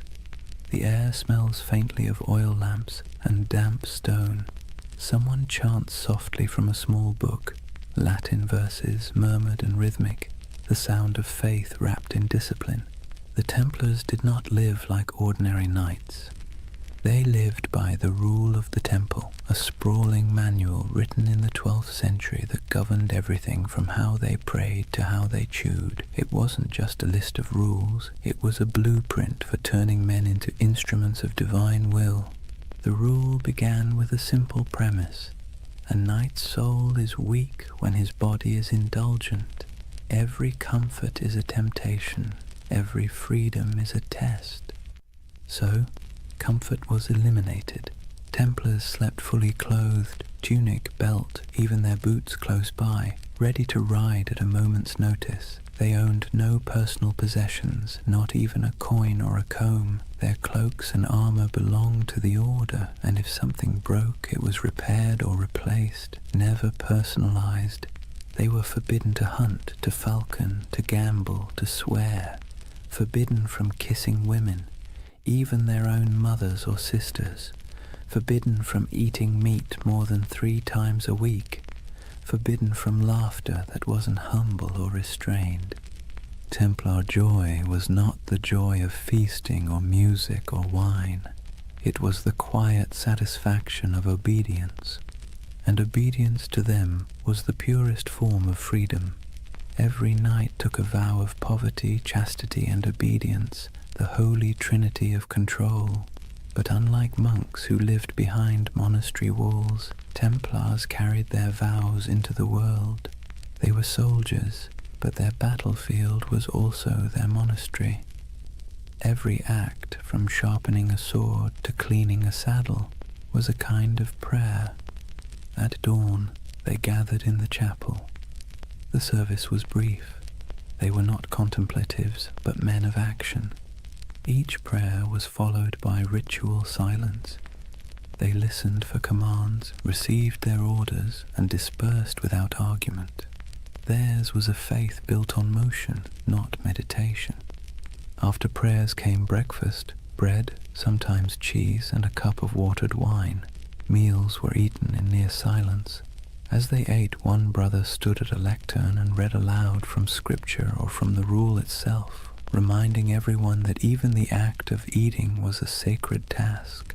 The sound of chewing, the scrape of spoons, the droning Latin, it all blended into a rhythm of humility. When they weren't fighting, they worked. Some tended horses, rubbing down the flanks of massive destriers, checking hooves, repairing tack. Others mended chainmail, inspected swords, or organized provisions for long campaigns. A Templar's world was practical, full of physical labor, repetition, and readiness. And yet, beneath all this discipline, there was a strange comfort. The rule removed choice, and with it, uncertainty. A Templar didn't have to wonder what his purpose was. It was written in the rule, enforced by his brothers, and sanctified by God. Every decision had already been made for him in a world where chaos was normal, where famine, war, and plague struck without warning. That kind of certainty was a luxury few could afford. But of course, it came at a cost. There were moments when the silence must have felt oppressive, when the sameness of days blurred together into a single endless prayer.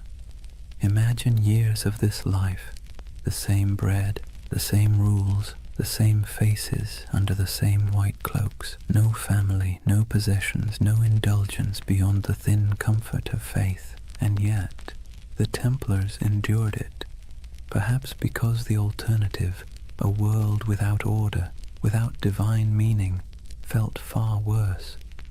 There's something haunting about their discipline. It wasn't born from cruelty but from conviction. They believed that to serve God they had to strip away everything that made them individual. Ego, desire, even identity itself, all burned away, leaving only function. They became pieces in a sacred machine, and when the machine moved, it moved with terrifying precision. Templars trained relentlessly. Their battle formations were geometric, mathematical, rows of cavalry timed to strike in perfect waves. Each knight knew his place. If one fell, the next filled the gap instantly. Their charges were coordinated like choreography, their retreats executed like clockwork. Their enemies called them demons in white. They didn't scream or taunt or show mercy. They advanced silently until the moment of impact, when they cried out only one phrase: Non nobis Domine, non nobis sed nomini tuo de gloriam. Not to us, O Lord, but to your name be the glory. It was their mantra, their battle hymn, their surrender to something larger than themselves. And yet, despite all this spiritual rigor, the Templars weren't monks lost in abstraction. They were engineers, architects, accountants. They ran farms, managed estates, built fortresses, and oversaw trade routes. Their castles were marvels of design, squat, symmetrical, designed to deflect siege engines and channel attackers into kill zones. But even in architecture, their aesthetic was austere. No ornamentation, no murals, no stained glass, just stone, perfectly aligned, perfectly useful. Templar castles didn't preach beauty, they preached order. Their lives mirrored that architecture. Functional, fortified, minimal. To outsiders, it looked like joyless fanaticism. To the Templars, it was discipline incarnate. Every stone placed, every word spoken, every moment endured was an offering to God. And yet, as centuries passed, cracks began to form. Subtle at first, then spreading. Because discipline without question breeds power, and power, even sacred power, invites suspicion. The Templars' strict hierarchy made them efficient, but it also made them secretive. Their rituals were closed to outsiders. Their vows of silence protected not only their faith, but their operations. Kings and bishops began to whisper, what did these warrior monks do behind closed doors? Did their oaths hide something darker? The rule of the temple, written to sanctify obedience, began to look like a veil. And the more power the order gained, the more castles, the more treasure, the more influence, the more that veil began to draw attention. It's a pattern as old as history. Purity breeds envy, secrecy breeds rumor, and strength breeds fear. But that comes later. For now, imagine one of those long Templar days near its end, the sun dipping low behind battlements, armor hung to dry, the smell of horse sweat and oil in the air. The chapel bells toll again, soft and steady. The knights gather one final time, kneeling in rows, their white cloaks ghost-like in the flickering candlelight. They pray not for victory, not for wealth, not even for peace. They pray for endurance, for the strength to obey again tomorrow and the day after until the end of their lives. Outside, the wind carries the smell of dust and salt. Somewhere beyond the horizon, enemies are gathering, empires are shifting, and history is already writing its next betrayal. But inside the chapel there is only the rhythm of prayer, the faint creak of chainmail, the murmur of Latin words fading into the night. And above them, carved into the stone arch of the temple wall, the red cross catches the last trace of sunlight, still, unchanging, eternal. For now, imagine the first thing that hits you isn't the sight, but the heat. The air itself feels alive, sharp with salt from the sea, heavy with dust from the desert, and tinged with the scent of oil, incense, and sweat. You've just stepped into the Holy Land sometime around the year 1140, and you're walking through a world where heaven and earth have been fighting for custody of the same patch of ground for generations. The Crusader kingdoms were born from blood and disbelief. After the First Crusade captured Jerusalem in 1099, waves of settlers, soldiers, and zealots streamed eastward, knights chasing absolution, merchants chasing profit, peasants chasing a miracle. What they found was a land older and more complicated than anything they'd been promised. Picture Jerusalem then, not the golden city of postcards, but a dense, sun-bleached labyrinth of limestone walls, narrow streets, and markets bursting with languages: Arabic, Greek, Latin, Armenian, Hebrew, all colliding in the same dusty air.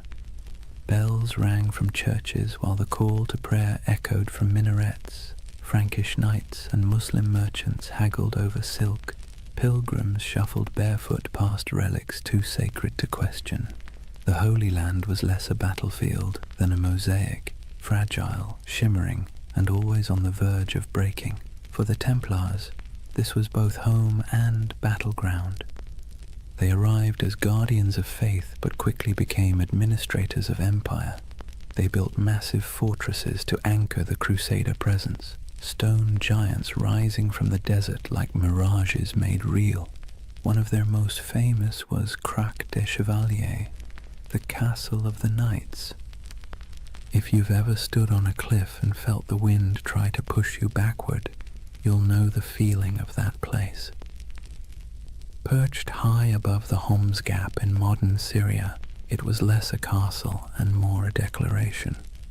Double walls, circular towers, arrow slits that could whisper death at 100 yards.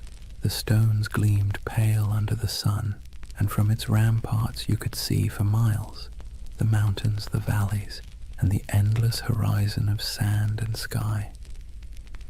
Inside, it was strangely orderly. Kitchens, chapels, barracks, even a bathhouse.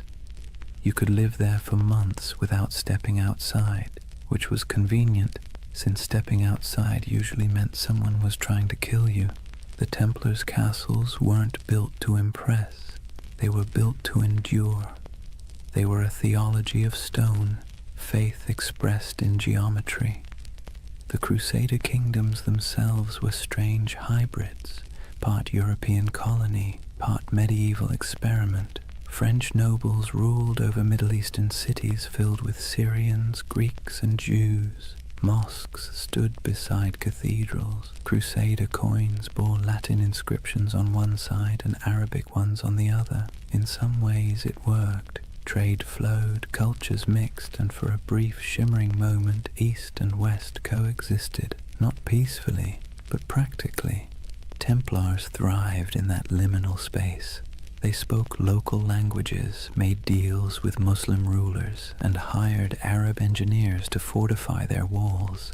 Despite their reputation as fanatics, the Templars were pragmatists. They had to be. The Holy Land wasn't a sermon, it was survival. Still, survival came at a price. The heat wore on them, the endless patrols through sand and rock, the smell of blood baked into armor, the weight of divine expectation pressing down like the sun itself. Every campaign was a pilgrimage of exhaustion. Imagine a Templar caravan winding across the desert, horses sweating beneath white banners marked with red crosses, sand grinding in every crevice of armor. They march in silence except for the creak of leather, the occasional clink of mail. Ahead lies an enemy they can't see, only the shimmer of heat on the horizon. By nightfall they camp beneath a vault of stars so clear it feels like a cathedral of light. Prayers are murmured, wounds are tended. The men sleep on bare ground, swords within reach, their faith both pillow and weapon. In this land even the air felt charged with contradiction, sacred and savage all at once, and nowhere was that clearer than in Jerusalem itself. For a brief century the city stood under Christian control, a jewel of Christendom wrapped in ancient dust. The Templars' headquarters was no ordinary building. It was the Al-Aqsa Mosque, believed at the time to stand on the ruins of Solomon's temple. To the Muslim world it was one of Islam's holiest sites. To the Templars it was the very foundation of their identity, the Temple of Solomon, the birthplace of their name. They turned its halls into barracks, its courtyards into stables, its shadowed corners into places of prayer and secrecy. There, in the dim glow of oil lamps, the Templars trained, planned, and perhaps, as rumors later claimed, uncovered something ancient. Some said they found relics buried beneath the Temple Mount, the Ark of the Covenant, the Holy Grail, scrolls of forgotten wisdom. Others said they simply found nothing and invented mystery to fill the void. Whatever the truth, their presence in Jerusalem became mythic. The sight of their white mantles moving through the streets, calm, silent, immaculate, inspired awe and unease in equal measure. They were soldiers of God, but they moved like ghosts. Their faith was practical, but their reputation became supernatural. Pilgrims whispered that Templars could not be killed by ordinary men. Enemies swore they saw them fight after being struck down, and perhaps that was the point. In a land where death was daily and miracles were currency, a little fear was useful. Templar strategy was as psychological as it was martial. They fought not just with swords but with image, the cross on their chest, the silence in their ranks, the absolute certainty in their purpose. Their presence in battle could shift morale before a single blade was drawn. When the call to arms came, whether at Ascalon, Damascus, or Hattin, the Templars rode out not as individuals but as one unbroken will. Their discipline was terrifying. They charged in perfect formation, shields tight, lances lowered, red crosses blazing against white. They were often the first to enter and the last to retreat. In moments when other armies broke, the Templars held, and when they died where they stood. But for all their valor, their victories were temporary. The Crusader kingdoms were built on sand, politically, literally, and theologically. They could conquer cities, but they could never conquer geography. The further they stretched their lines, the thinner their strength became. And while Templars built walls of stone, their enemies built alliances. Muslim leaders like Zengi, Nur ad-Din, and eventually the great Saladin began to unify what had once been divided. The dream of Christian dominion over the East began to falter as reality, relentless and strategic, pressed back. Still, for nearly 2 centuries, the Templars endured. They were the spine of the Crusader world, a constant presence whether guarding pilgrims on dusty roads, escorting kings, or defending castles that seemed impossible to hold. And through it all they believed, or at least tried to, that their struggle was holy, that every drop of sweat, every wound, every brother lost was part of a cosmic design. But in quieter moments, as the wars dragged on and the Holy Land slipped further from their grasp, doubt must have crept in. What happens when a holy mission stops feeling holy, when obedience begins to feel like futility, when you've spent your life serving God with sword and blood, and still the world refuses to be saved? History doesn't record their private thoughts. but you can imagine the silence inside those massive stone fortresses, the kind of silence that comes after years of praying into a void. The Templars' castles still stand in ruins across the Middle East, in Syria, in Israel, in Turkey, their stones sun-bleached, their halls open to the wind. Stand in one, and you can almost hear the echoes, hooves on cobblestone, the whisper of chainmail, the low murmur of prayer. Those walls remember. They remember a time when faith and empire shared the same heartbeat, when men rode into battle convinced they were defending heaven itself. And maybe, in their own way, they were. Because for all its contradictions, the Crusader dream wasn't just about conquest, it was about belief, belief so strong it reshaped landscapes, rewrote maps, and built fortresses that still defy time. The Templars were both its architects and its prisoners, bound by duty, by faith, by the unbearable beauty of purpose. And even as the Crusader kingdoms began to crumble, they didn't loosen their grip, they just prayed harder, fought longer, and built higher, until the day came when the walls themselves began to crack. But that's a story for the next night. For now, picture that world one last time, the desert glowing gold under the last light of day, the red cross fluttering above a fortress wall, and somewhere inside, a group of knights kneeling in silence, their faces half-shadowed, their faith still unbroken. The wind moves through the stones like a sigh, the candles flicker, and the Holy Land sleeps, as it always has, torn between heaven and earth. Imagine standing in a candle-lit chamber somewhere in Paris in the early 1200s. The air smells of beeswax and damp stone.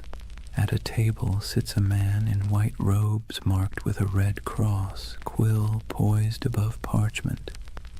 Before him, a merchant lays down a pouch heavy with coins, silver deniers, gold florins, copper dirhams from faraway ports.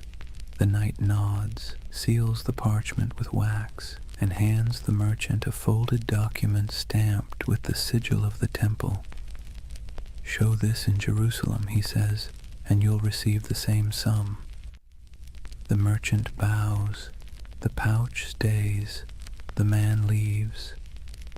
And just like that, without a single coin crossing a sea, the Knights Templar have just performed one of the earliest forms of international banking.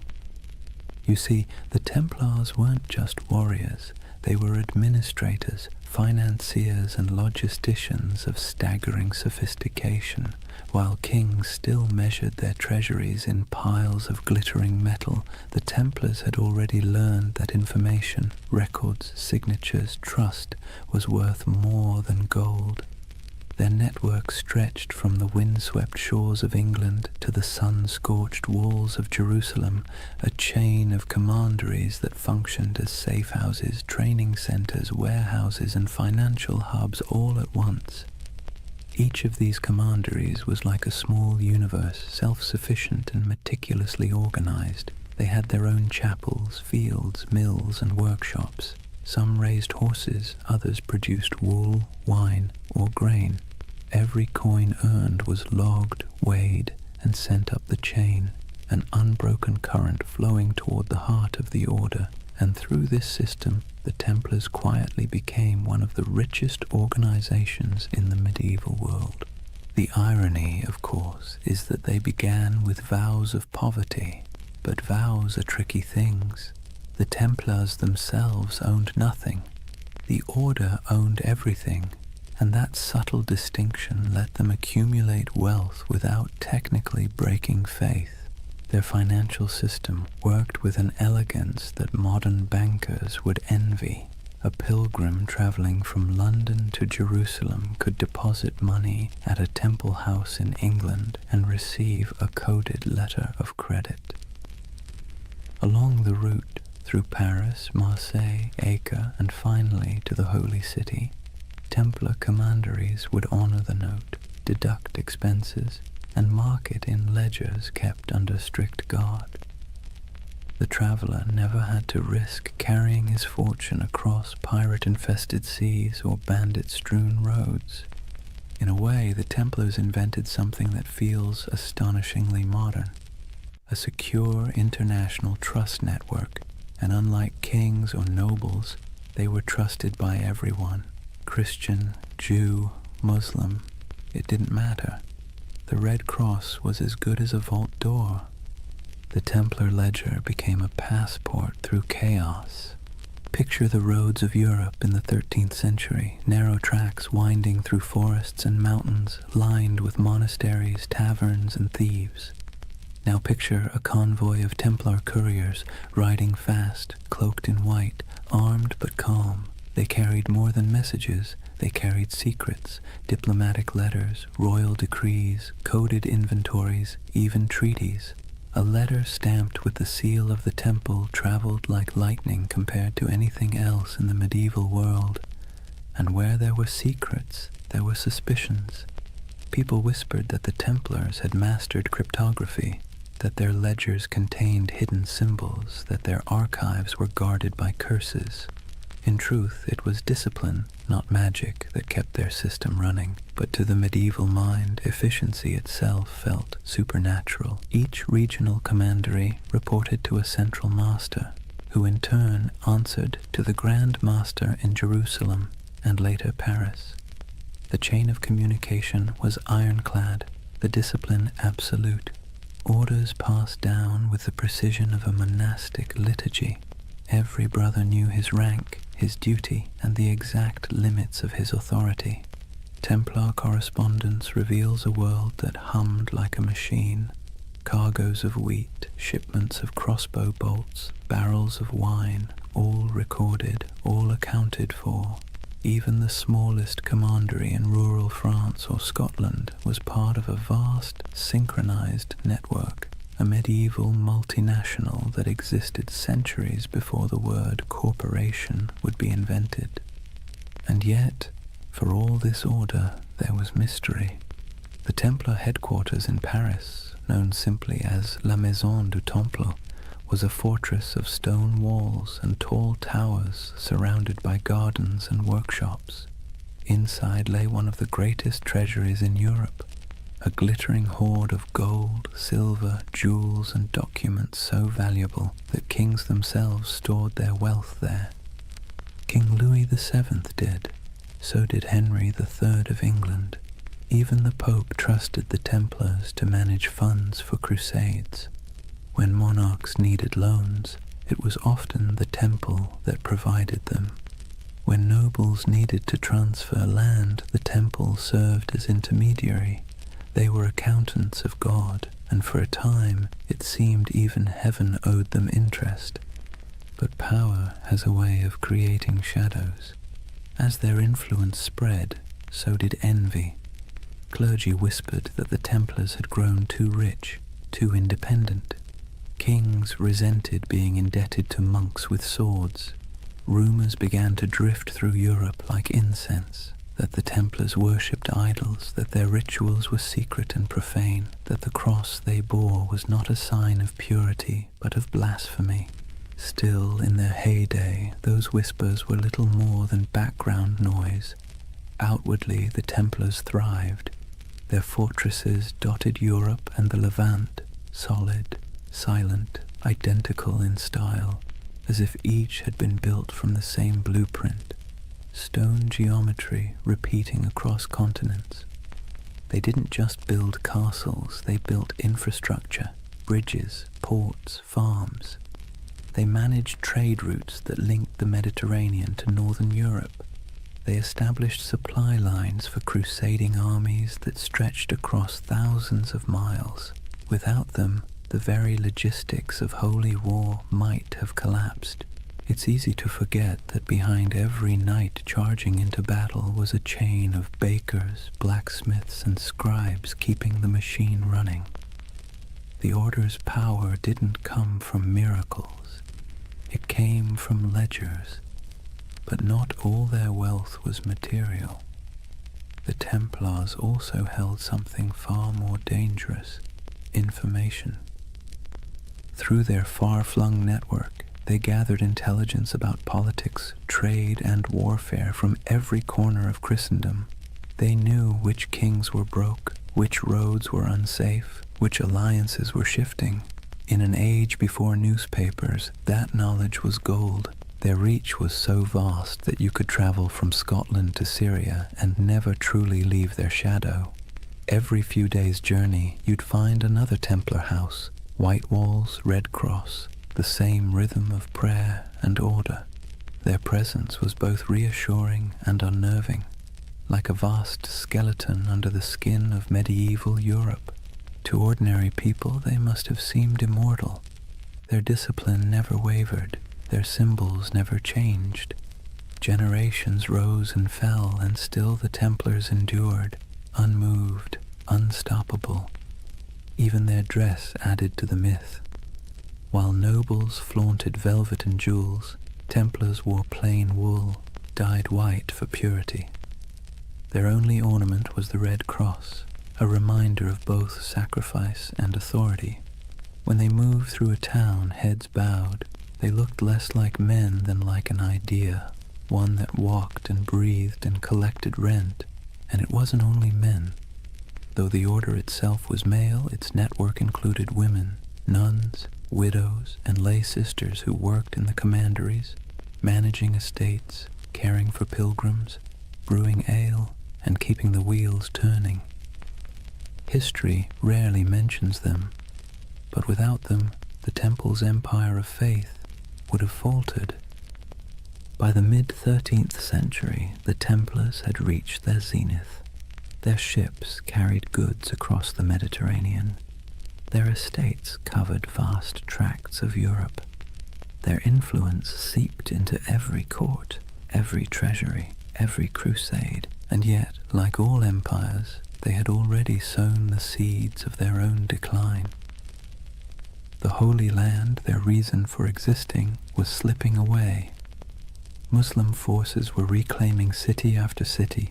The Crusader states were shrinking, and with them the spiritual justification for the Temple's existence. But the Templars adapted.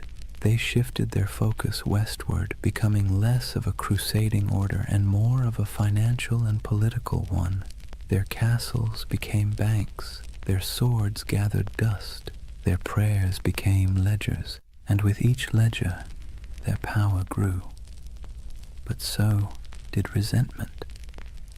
Imagine being a king and realizing that the most efficient, trustworthy, and wealthy organization in your realm doesn't answer to you. It answers to no one but God, and maybe the Pope. That unease was the first tremor before the fall. But for now, in the candlelit rooms of the 1200s, the world still looked stable. Templar scribes bent over parchment, quills scratched, coins clinked softly in wooden chests. Outside, the moonlight shimmered on stone, and the red cross of the order fluttered faintly in the night wind. It was a world of precision, discipline, and quiet ambition. A world that believed itself eternal. And perhaps, for a while, it was. Picture a long stone hall lit by morning light through narrow slits in the wall. The air smells faintly of straw and cold iron. Dozens of men kneel side by side, white mantles draped over their shoulders, red crosses stark against the fabric. No one speaks. The only sounds are the shuffle of boots, the whisper of breath, and the faint crackle of a torch. It's not a church exactly, not a barracks either. It's both, and that contradiction is the essence of the Knights Templar. Discipline was their creed. Every movement, every word, every thought was governed by the rule of the temple, a sprawling set of commandments written in the early 12th century that blended the rigidity of a monastery with the brutality of a battlefield. And yet, for all its severity, there was beauty in that order, a rhythm that shaped their days like the tolling of distant bells. They rose before dawn to pray, their voices echoing in unison. Then came the chores, feeding horses, sharpening weapons, tending armor, mending cloaks, cleaning wounds. Breakfast was simple: bread, sometimes watered wine, rarely meat. Then training, endless training, sword drills in formation, mounted charges across dusty fields, bow practice until fingers blistered. To the outside world, they were holy warriors. To themselves, they were servants of God, of each other, and of discipline itself. Templars lived by vows of poverty, chastity, and obedience, but those words meant something very different in their world. Poverty meant no personal possessions, but the order itself owned vast estates. Chastity meant avoiding women entirely, even in conversation, an easier rule to write than to live by. And obedience meant complete submission to one's commander, even unto death. That last vow was the hardest, and the one that defined them. A Templar didn't fight for victory. He fought to obey. If ordered to hold a line, he held it. If ordered to die, he died. There was no hesitation, no bargaining, no emotion. In battle, this made them terrifying. Other soldiers might panic, flee, or waver. The Templars never broke formation. Even when surrounded, they fought in silence, red crosses vanishing one by one into the dust. It's tempting to romanticize that kind of devotion, but there was nothing romantic about it. It was hard, mechanical, and often lonely. Templars were forbidden to embrace their own brothers without permission, forbidden to joke or sing frivolously, forbidden to play games of chance. Even laughter was discouraged, except in moderation. Their armor, too, reflected that restraint, plain, functional, unadorned. No bright colors, no gilded crests, only the red cross sewn near the heart. It was said that when the Templars rode into battle, the sound of their charge was unlike anything else. Not the roar of chaos, but the low thunder of synchronized hooves, a kind of terrible harmony. They weren't the largest army in the Crusades, nor the most numerous, but they were the most feared, because the enemy knew they wouldn't stop. Every Templar learned to fight and die as part of something greater, and that mindset extended beyond the battlefield. Inside their commanderies, every task, no matter how small, was done with the same ritual precision. From the folding of cloaks to the cleaning of armor, everything had its method. The order saw chaos as the devil's playground, and order as divine. Imagine the life of a young recruit, a sergeant or a serving brother, joining the temple. He would begin as an associate, working the stables, tending the fields, carrying water. He'd sleep on straw, wake before dawn, pray, eat little, speak less. The nights might seem distant, stoic men of few words, but in truth everyone shared the same weight of silence. Templar silence wasn't emptiness, it was control. They believed words carried danger, pride, gossip, temptation. So they learned to communicate through gestures and glances, through efficiency rather than expression. Meals were eaten in near silence, a monk reading scripture aloud while others chewed. If you wanted salt, you didn't ask, you pointed. If you needed bread, you waited your turn. Over time, that silence became a kind of language, a pulse that connected them more deeply than speech ever could. And perhaps that's why their discipline bordered on the sacred. Their punishments were severe but predictable. A brother who broke his vows, who stole, lied, or behaved pridefully, might be stripped of his cloak, forced to eat on the floor, or made to lie face down during Mass while others stepped over him. For grave offenses he could be expelled entirely, his red cross torn away like a soul in exile. But for most, it never came to that. The Templar mind was trained like a blade, sharp, steady, and resigned. Even their daily routines reinforced obedience. The day was divided by bells, prayer, labor, rest, each moment accounted for. They prayed before battle, after battle, before eating, before sleeping. Every act was sanctified, every breath a form of worship. And yet, for all their austerity, there was a quiet humanity beneath it. The rule allowed small comforts, wine on holy days, the company of brothers during feasts, laughter when earned. They kept dogs and falcons. They played music sometimes, though always solemnly. Their lives weren't joyless, just measured. To outsiders, that restraint looked inhuman. To insiders, it was peace. Because here's the thing, medieval life was unpredictable, dangerous, and filthy. Plague, famine, war, it was all chaos. The Templars built a life where everything made sense, a world of routine, duty, and clear purpose. That order was their sanctuary. And yet, there's a strange irony in that. For all their vows of humility, the Templars radiated pride. Not arrogance exactly, but a certainty that they were different, chosen. While other knights fought for lords, women, or glory, the Templars fought for eternity. Their enemy wasn't just flesh and blood, it was sin itself. That certainty gave them strength, but it also made them untouchable. When they marched through cities, people stepped aside. Their white mantles glowed in the sun. Children watched them pass in awe. Priests blessed them. Merchants envied them. Kings tolerated them. And slowly, without realizing it, they became what they were sworn to resist, powerful, privileged, and proud. Their discipline, once spiritual armor, became something colder, a mask. By the late 13th century, the Templar ideal had begun to crack. The Holy Land was lost, the Crusades had soured, and yet the Order still trained, still prayed, still obeyed, as if nothing had changed. It's almost haunting, that image. An army without a war, marching in perfect silence toward a future that no longer needed them. They kept their rituals alive even as their purpose faded.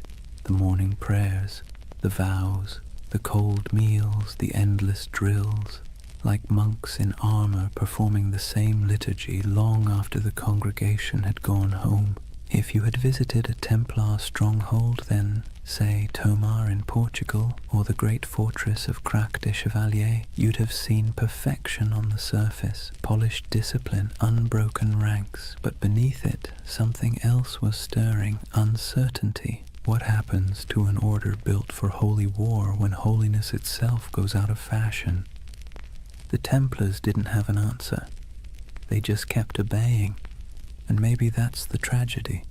They were so trained to follow command that when the commands themselves became corrupt, when kings and popes turned against them, they couldn't adapt. Their discipline, once their shield, would soon become their downfall. But that's later. For now, in the twilight of their golden age, they still looked unshakable. Picture them one last time. A column of knights riding through the gates of Acre, the last stronghold of Christendom in the east. Sunlight glints on their helmets. The sea wind carries the smell of salt and steel. Their banner ripples, a red cross against white. They move as one body, one will, one faith. And somewhere in the back of the formation, a young knight whispers a prayer he has said 1,000 times before. He doesn't know that in a few short decades, his order will be ashes and rumor. But in this moment, he is calm, because obedience is peace. And for the Knights Templar, peace, however fleeting, was always worth dying for. Chapter 3. Secrets, Shadows, and Heresy. Imagine the stillness beneath Jerusalem. The air is cool, dry, and old, older than the Crusaders who came here with dreams of salvation and plunder. Torches flicker against ancient stone, illuminating tunnels carved centuries before the birth of Christ. The sound of footsteps echoes faintly, rhythmic and deliberate. These men wear no crowns, no jewels, only white mantles marked with a red cross. 9 knights, poor, pious, exhausted, descending under the ruins of Solomon's temple. At least that's the story. The first whisper in a legend that would stretch across continents and centuries. According to chroniclers, when the Knights Templar were founded around 1119, their official mission was humble: to protect Christian pilgrims traveling the dangerous road from Jaffa to Jerusalem. In reality, there were only 9 of them, hardly enough to guard a single caravan. And yet King Baldwin II of Jerusalem gave them quarters in one of the holiest sites on earth, the Temple Mount, believed to be the ruins of Solomon's temple itself. That's where the name came from, the poor fellow soldiers of Christ and of the Temple of Solomon. But for a group of destitute knights, their address was suspiciously prestigious. The Temple Mount was not just another ruin, it was a sacred puzzle layered in myth. Jews believed it was where the Ark of the Covenant had once rested. Muslims revered it as the site of the Prophet's ascent to heaven. Christians saw it as the home of God's wisdom and wrath alike. And somehow these 9 knights, without royal blood, without political clout, were allowed to live directly atop it. And for nearly 9 years, no one quite knew what they were doing down there. There are no surviving records, no letters, no official reports, just silence, the kind that history fills with imagination. And centuries later, that silence became the perfect soil for mystery. Some say the Templars were digging, not guarding, that they searched the ruins for hidden relics, ancient scrolls, or lost knowledge buried deep beneath Jerusalem. According to certain accounts, the knights conducted excavations under the temple itself, tunneling through ancient chambers that had lain untouched since biblical times. Archaeologists in the 19th century actually found evidence of Templar tunnels beneath the site, narrow shafts and corridors leading nowhere, carved by human hands during the Crusader period. That's when the myth took root, that the Templars had uncovered something extraordinary, something that transformed them from a handful of ragged knights into one of the most powerful organizations in the medieval world. What was it? The Ark of the Covenant? The Holy Grail? Secret knowledge from King Solomon himself? Or perhaps something less tangible? A myth so potent it didn't need to exist to be believed. It's easy to see why the story stuck. The Templars' rise defied logic. They appeared out of nowhere, impoverished, under-equipped and obscure. Then, almost overnight, they became legends. Their fame spread through Europe like wildfire. Popes blessed them. Kings donated land. The church gave them privileges no other order had ever held. They could collect tithes, build fortresses, even run their own banks. Within decades, they were richer and more influential than most monarchies. How does that happen unless you've found something powerful? Of course, the historian in us can explain it rationally. Europe was full of eager donors. The Crusades were romanticized as a holy cause. The church wanted soldiers who could fight without being corrupted by greed, and the Templars fit that image perfectly. Their vows of poverty made them trustworthy. Their discipline made them effective. Their myth was self-reinforcing, but reason rarely wins the imagination. And so the legend persisted that beneath the stones of the Temple Mount they discovered secrets the church itself feared, hidden teachings, forbidden wisdom, proof that faith was not as simple as it seemed. You can almost hear the whispers, a flicker of torchlight in the dark, the scrape of metal against stone, the muttered Latin of a prayer or a spell. It's nonsense, of course, probably, but beautiful nonsense. That's the curious power of the Templar myth. It lives in the gap between faith and doubt, between the seen and the unseen. Take the idea of the Grail, for instance. In medieval Europe, the word didn't mean a chalice at first. It meant a vessel of divine mystery, something that contained the essence of truth. The connection between the Templars and the Grail only appeared centuries later, in 12th and 13th century romances, when poets like Chrétien de Troyes began weaving stories of knights, purity, and hidden relics. Those tales weren't history. They were dreams, but dreams with staying power. To the medieval mind, it made perfect sense that the holiest warriors would be the keepers of the holiest object. And to the modern mind, still restless in the dark, it makes perfect sense that an empire's rise must hide a secret. Maybe that's why the Templars continue to haunt us, because we can't resist the idea that someone, somewhere, found the truth and kept it to themselves. But beneath the mystique, there's something more mundane and more fascinating. The real secret of the Templars wasn't gold or relics.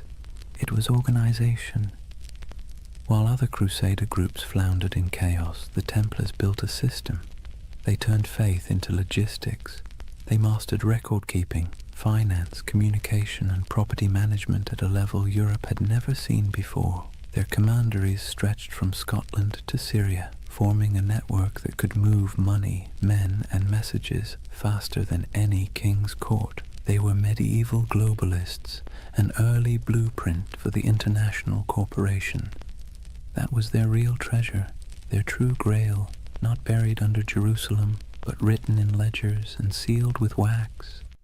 Still, it's fun to imagine the other version, the one where those 9 knights, by flickering torchlight, brushed away centuries of dust and found something that made them more than soldiers, something that whispered of destiny, because that's the romantic engine of the Templar myth, that somewhere in their cold discipline and rigid faith, they touched a kind of forbidden light.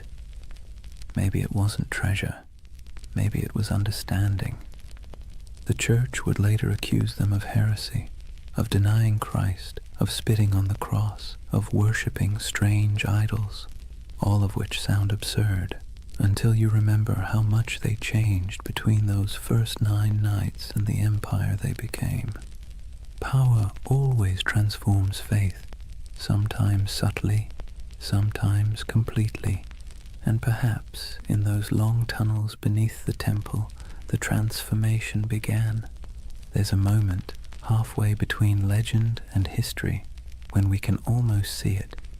9 men on their knees, torches flickering, the stones around them whispering echoes of the past. They think they're praying, but maybe, in that silence, something ancient is listening. And maybe that's why the myth still holds us, because even if the Templars never found the Ark, or the Grail, or any secret knowledge at all, they still uncovered something remarkable, the power of belief itself. They discovered how mystery can move empires. Imagine a candle-lit chapel deep in the hills of France. The walls are rough stone, the air thick with incense and dust. In the dim light, the symbol of the Red Cross flickers faintly across banners and shields stacked neatly against the wall. A handful of knights kneel in silence before an altar, not before the crucifix, but before something older, stranger, covered in a cloth of deep red. No one speaks, only the low chant of prayer, rhythmic and hypnotic, filling the space like the hum of bees in a summer field. This is the image that has haunted storytellers for centuries. The idea that the Knights Templar possessed secret knowledge, perhaps even a relic of impossible power. And like all the best myths, it's never quite clear whether we want it to be true, or whether we enjoy believing it's hidden. The legend of the Holy Grail, for instance, didn't actually begin with the Bible, their most powerful. A French poet named Chrétien de Troyes wrote of a mysterious grail, a shining vessel carried in a sacred procession, capable of granting eternal nourishment and divine wisdom. He never called it holy, nor said it was a cup. Later, writers turned it into the chalice of Christ, the cup of the Last Supper, or the vessel that caught his blood at the crucifixion. But in Chrétien's day, the Grail was simply something too sacred to name directly. And in that ambiguity, the Templars found a shadow, because who else fit the image better? Knights of divine mystery, warriors of impossible devotion, a brotherhood whose rituals were secret, whose vows were absolute, and whose origins lay under the ruins of Solomon's temple. To a medieval audience it made perfect sense. If the Grail existed, it was the Templars who kept it. Over the centuries, the Grail and the Templars fused together into a single enduring myth, a marriage of chivalry and mysticism that no amount of historical evidence has ever been able to undo. The truth, though, is both smaller and more interesting. The Templars were bureaucrats of the divine. They didn't sit around sipping from golden chalices or unlocking cosmic secrets. They balanced books. They managed estates. They wrote letters in crisp Latin. They were the spiritual accountants of a holy empire. But because they lived in an age obsessed with relics, bones of saints, drops of Christ's blood, splinters of the true cross, they were inevitably drawn into the world of the sacred object. They guarded reliquaries. They escorted pilgrims who sought miraculous artifacts. They helped fund and protect monasteries where fragments of supposed holy items were displayed. So when rumors spread that they had discovered ancient scrolls beneath the Temple of Solomon, texts written by early Jews, Gnostics, or even pre-Christian mystics, the stories stuck. The scroll myth would grow and mutate over time. Some later accounts, centuries after the Templars were gone, claimed they had found the Book of Thoth, an Egyptian text of divine wisdom. Others said they uncovered teachings from the lost tribes of Israel, and some whispered of alchemical diagrams, maps of the cosmos itself, hidden away from the church to protect humanity from knowledge it wasn't ready to bear. Of course, there's no evidence for any of this, but myths thrive where evidence fails, and perhaps that's what made the Templars so irresistible to later imaginations. They embodied that perfect combination of real power and secret silence. The Church itself fueled much of it, unintentionally, because the Templars, though loyal to Rome, answered to no king, no bishop, no worldly authority. They were free to move money, land, and information across borders. They could send coded letters that no one else could read. They had their own internal justice system, their own chapels, their own prayers. In other words, they looked a lot like the very thing the Church feared most, a second church. And that's when suspicion began to bloom.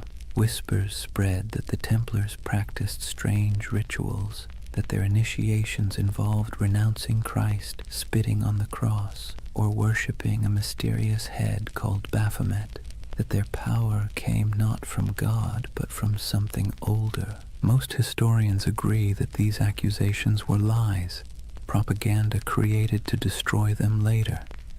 But it's worth noting why those lies were so effective. Because they sounded plausible. Because secrecy always invites projection. If you give people a locked door, they will imagine what's behind it. And for medieval Europe, already steeped in apocalyptic fear and superstition, the Templars became the perfect vessel for that imagination. Their very success became suspicious, their discipline unnatural, their wealth sinful, their silence heretical. And yet, maybe there was something beneath all the rumor.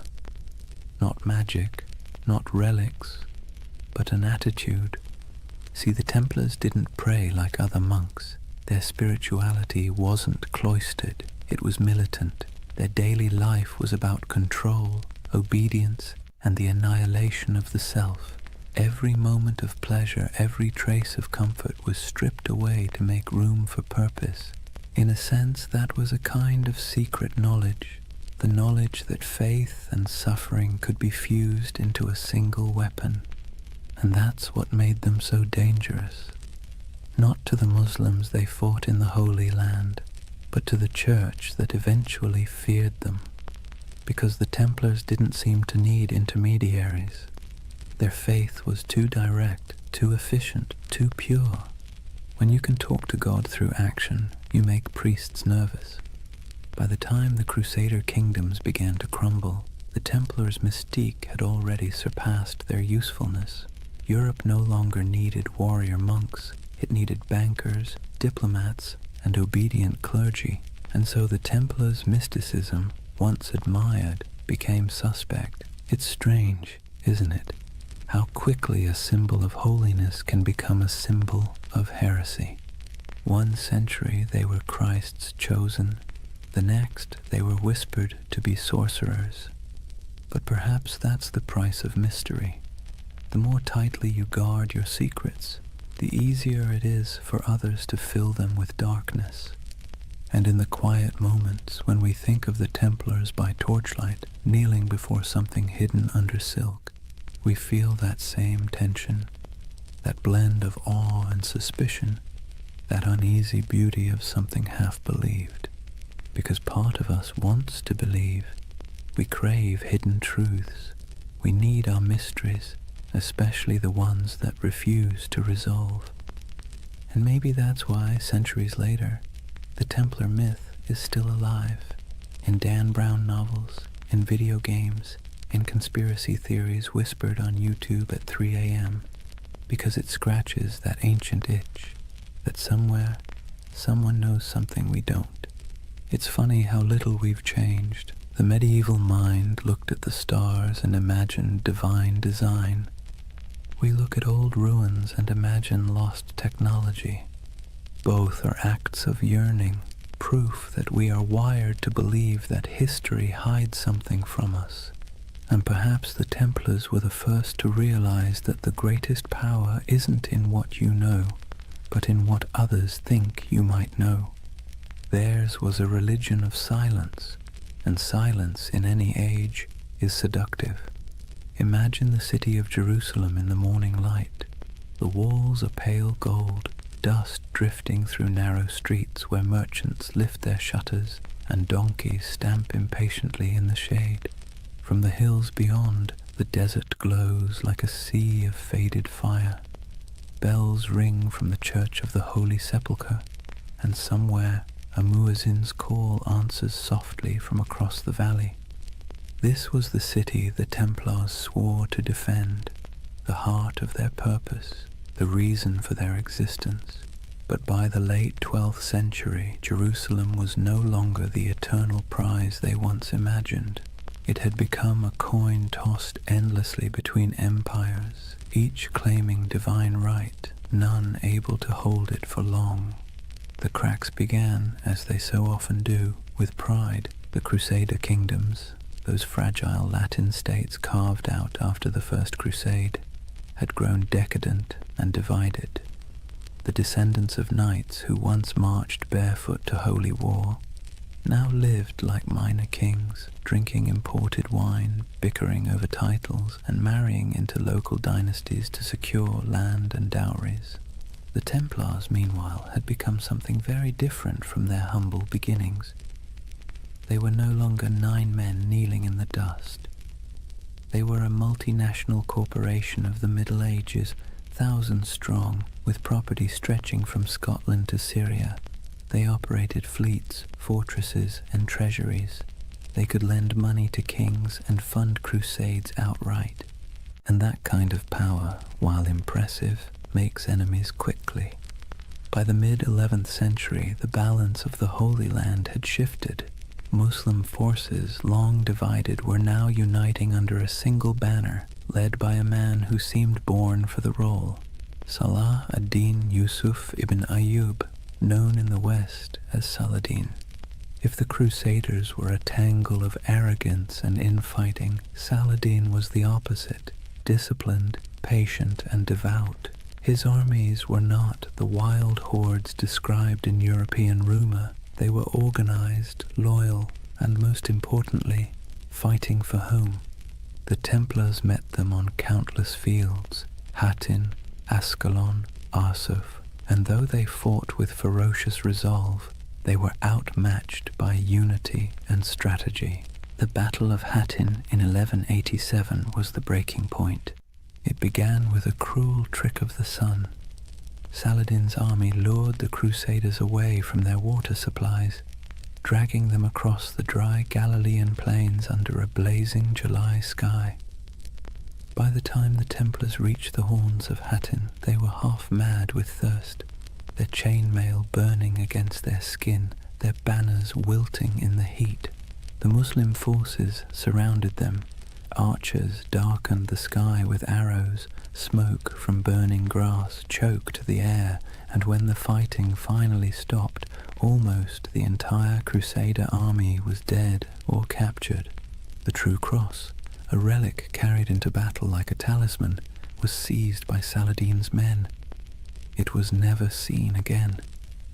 The Templar Grand Master Gerard de Riedefort was taken alive. Saladin spared him, though many of his brothers were executed. He would live long enough to watch the walls of Jerusalem fall later that same year. When word reached Europe that the Holy City was gone, it was as if the world itself had cracked open. Sermons thundered across cathedrals, blaming sin, pride, and divine wrath. Monarchs trembled, pilgrims wept. The Pope called for another crusade, and through it all, the Templars stood in the ruins of their purpose. You can almost imagine the silence that followed. The once sacred city, its streets littered with the detritus of war, now echoed with the sounds of new rulers. The Templar headquarters on the Temple Mount was emptied, their altars dismantled, their treasures seized. What began as a holy mission now looked suspiciously like a failure of faith. For the first time, the Templars were without their holy ground, and without Jerusalem. They were forced to confront an uncomfortable truth. If the temple was gone, what exactly were they the knights of anymore? But endings have a way of becoming beginnings. Driven from the holy city, the Templars retreated to the coast, to Acre, Tyre, and Cyprus, where they rebuilt themselves as the guardians of ports and pilgrims rather than of the temple itself. Their castles became symbols of endurance. Crac des Chevaliers in Syria rose like a stone crown over the hills, its walls layered and massive, designed to resist even the most determined siege. Safed Tortosa, Athlit, each fortress a defiant miracle of engineering, built with geometry, patience, and faith in stone. In those high towers, the Templars kept the flame of their order alive. But it was different now, less about holy destiny, more about survival. Their discipline hardened into something colder. Their prayers became shorter, their eyes sharper. They trained recruits not to imagine glory, but to endure isolation, hunger, and the dull ache of endless duty. And yet, despite all this loss, their legend somehow grew. Europe romanticized them even as the Holy Land slipped away. Chroniclers back home painted the Templars as holy martyrs, holding back the tide of heathens. Donations poured in. New recruits arrived from noble families eager for redemption. It's one of history's great ironies. The worse they failed in the East, the more powerful they became in the West. But under the surface, something had changed. Their order was no longer about the sacred geography of Jerusalem. It was about the machinery of power, and in that subtle shift from spiritual to financial, the seeds of their downfall were already being sown. When the Crusades began, the Templars fought for the soul of Christendom. By the 13th century, they were its bankers. They lent to kings and nobles, secured transport for crusading armies, and managed estates that rivaled monasteries in wealth. Their temples in Paris, London, and Aragon became repositories for gold and secrets. Some said their vaults held the lost relics of the East. Others whispered that beneath their churches, tunnels led to rooms where initiates swore oaths in candlelight, swearing not to crown or cross, but to something older. In truth, those basements probably held nothing more exotic than ledgers and coin chests, but perception, as always, was more dangerous than reality. To kings in debt, the Templars' wealth was an insult. To the Church, their independence was heresy. And so, while the Templars rebuilt their fortresses and continued their crusading vows, the world around them quietly changed. New powers rose, old faiths fractured. Europe began to turn inward, to trade, to politics, to profit. The dream of Jerusalem faded like smoke on the horizon. The Templars became relics themselves, living fossils of an age of faith that no longer fit the world they helped create. And perhaps that's the tragedy at the heart of their story. They were men who built a system so efficient, so disciplined, that it outlasted their original purpose. Their creed was supposed to die with Jerusalem, but it didn't. It calcified. It spread through Europe's veins, into its banks, its armies, its bureaucracies. Even as they prayed for salvation, they were laying the groundwork for capitalism, for modern finance, for the idea that faith could be managed like currency. When you think about it, that might be their most heretical legacy of all. In the distance, though, back on those coastal walls, you can almost still hear the wind off the sea whistling through the battlements of Acre. The Templar banners still flutter there in imagination, crimson crosses fading against the salt air. They never stopped believing they could reclaim the Holy Land. They never stopped waiting for the day the horns would sound again. But faith, like empire, has tides, and the tide was already receding. Imagine standing on the ramparts of Acre at twilight. The sea stretches endlessly westward, glowing copper beneath the dying sun. Seagulls drift above the harbor where broken ships list in the water, their masts creaking softly. Behind you, the wind carries the scent of smoke and salt, and the low, steady hum of prayer from men who know the end is coming. This is the world of the final crusades, not the holy fire of the first generation, not the fevered marches of kings and saints, but a quieter, more desperate echo. The age of glory was over. What remained was a grim, bureaucratic persistence. Wars fought on borrowed faith, borrowed time, and borrowed money.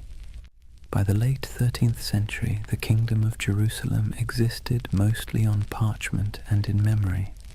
Its capital, if one could call it that, was Acre, a coastal city pressed between a restless sea and endless desert.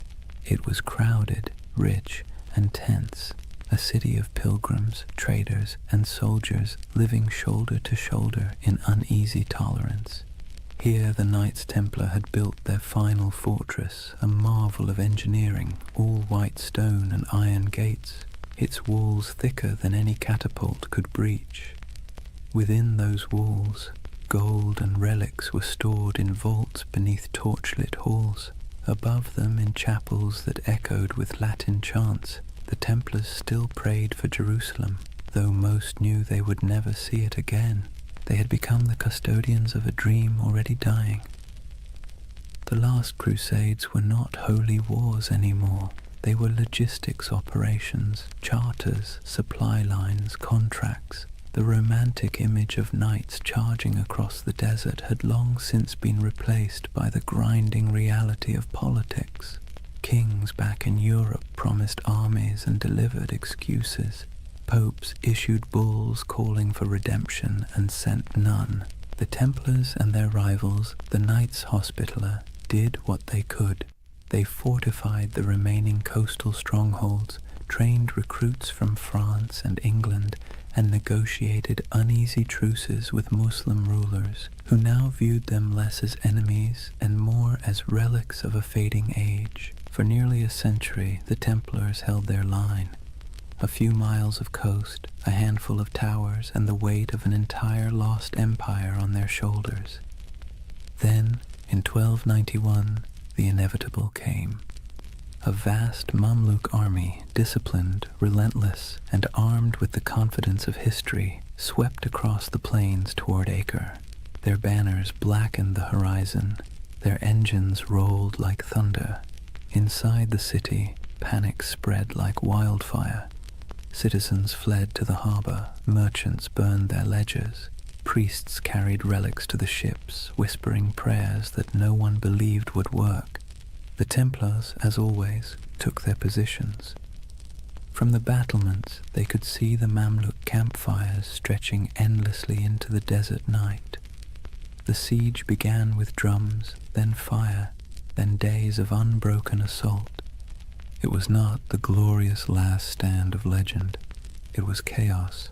Stones crashed into the towers, arrows rained like iron hail, walls cracked and bled dust. The Templars fought with methodical silence, their discipline unbroken even as everything around them burned. Eyewitnesses would later write that when the outer wall finally collapsed, the sound was like a mountain giving way. Within days, Acre was gone. The Templar fortress fell piece by piece, and those who survived fled to their ships, carrying little more than their order's banner and the bitter taste of failure. When the city burned behind them, so did the last true Crusader stronghold in the Holy Land. It was over. The Crusades had lasted nearly 2 centuries, and now, after all the pilgrimages, sieges, and sermons, the Holy Land was once again entirely in Muslim hands. For the Templars, the loss was more than strategic, it was existential. They returned to Europe as an army without a battlefield, an order without a purpose. Their castles in the east were gone, their mission obsolete, but they were still wealthy, still disciplined, and still bound by vows that made them useful or dangerous, depending on who was watching. They settled mostly on the island of Cyprus, rebuilding their headquarters there. From its harbors, they continued to dream of returning to the Holy Land, though it was clear to everyone that the age of crusades had passed. But faith is a stubborn thing. The Templars still believed that their duty was not complete. They trained, prayed, and planned as if the next crusade was always just one papal decree away. And Europe for a while humored them. Popes still called them the sword of the church. Kings still borrowed their money. Peasants still whispered prayers for them. But under the surface, the world was changing. Trade was replacing war. Cities were replacing castles. Banks were replacing swords. And the Templars, with their vast holdings and network of treasuries, found themselves at the uncomfortable center of this transition. They had invented the closest thing to modern finance, a system where a pilgrim could deposit gold in Paris and withdraw it in Acre using coded letters of credit. It was genius, practical, and efficient, and in hindsight, catastrophic. Because when the wars ended and the debts came due, kings looked at the Templars' wealth and saw temptation, not salvation. Especially one king in particular, Philip IV of France. Philip was a man both pious and paranoid. He owed the Templars enormous sums of money, loans for his wars, his court, his vanity. But he also saw their independence as an affront. They answered not to him, but to the Pope. Their fortresses in France were like miniature states, their archives sealed and secret, and the more Philip learned about them, the more their silence unnerved him. Rumors spread of strange initiation rites, of heretical symbols, of men kissing the cross in reverse. Nonsense, most likely, but for a monarch looking to erase his debts and consolidate power, nonsense can be weaponized. In the years after Acre, Philip began to scheme. He courted the Pope, then bullied him. He planted spies among the Templars. He listened to gossip and invented the rest. The Templars, perhaps naively, continued to operate as they always had, holding mass, training knights, managing estates. They trusted in their reputation, in their service, in their holy mission. They never realized that while they were guarding against heathens abroad, the real danger had been quietly gathering at home. In the fall of 1307, France was restless. Taxes were high, the treasury was strained, and the king's legitimacy was fragile. Philip needed an enemy. And what better villain than a secretive, wealthy brotherhood whose glory had long since faded into rumor? The Templars were about to learn a lesson the Romans once taught long ago, that power without narrative is just a target. Their story had begun with oaths whispered beneath the Temple of Solomon. It was about to end in the flicker of torches and the hiss of sealed orders. History, like the sea, has its own rhythm, rising, falling, devouring. The Templars, once masters of both faith and war, had finally drifted too far from shore. Their banners would not fall on the battlefield, but in the courts of kings. Their last enemy would not wield a sword, but a quill. The Crusades had ended, but the Inquisition was just beginning. Imagine Paris in the early morning of October 13th, 1307. The air is cold, the mist heavy. Bells toll softly from the towers of Notre Dame, their echo rolling over the Seine. Most Parisians are still asleep, unaware that within the hour history itself is about to shift. Across the city, a quiet army stirs. Royal messengers slip through fog-damp alleys, carrying sealed orders bearing the king's personal wax seal. Soldiers, sworn to secrecy, assemble at street corners and bridges. They don't yet know who they're hunting, only that the order comes directly from Philip IV, and that disobedience would mean ruin. When the sun finally breaks the horizon, the trap is sprung. Every Templar house in France, every fortress, every commandery, every quiet estate hidden among vineyards and fields is surrounded. Gates splinter, iron boots echo down stone halls. The knights of the temple, warriors who once faced Saracen armies in the blazing deserts of Palestine, are dragged from their beds half-dressed, bewildered, accused of crimes so grotesque they can barely comprehend them. Blasphemy, idolatry, heresy. The list reads like something pulled from a fever dream, but this was no dream. It was politics, dressed in the robes of faith. Let's be clear, Philip IV was not a fool. He was something more dangerous, clever, desperate, and convinced of his divine right to do whatever was necessary to hold his kingdom together. He had bled France dry with wars against England, then with his campaigns to tax the clergy. When the church resisted, he struck back, exiling the Pope from Rome, installing his own candidate, and essentially turning the papacy into a branch office of the French crown. That Pope was Clement V, a man whose spine was as soft as the velvet cushions he sat on. Officially, he ruled from Rome. In practice, he lived under the shadow of Philip's will, a papal puppet relocated to Avignon. And so, when the King of France whispered that the Templars were dangerous, heretics, maybe even satanic, Clement listened. But the real accusation wasn't spiritual, it was financial. The Templars held vast wealth, not in piles of coins, but in something far more threatening: records, ledgers, IOUS. They were Europe's most sophisticated bankers, managing royal treasuries, facilitating trade, and holding deposits from nobles who trusted their vaults more than their own castles. That included Philip himself, who now owed them so much that, if they called in their debts, France might collapse. And so, with one order, Philip did what every indebted man has dreamed of doing since time began. He erased the balance sheet. The raids were coordinated with surgical precision. Templars across France were seized simultaneously, their archives confiscated, their leaders imprisoned. Jacques de Molay, the Grand Master, was arrested in Paris, along with his top commanders.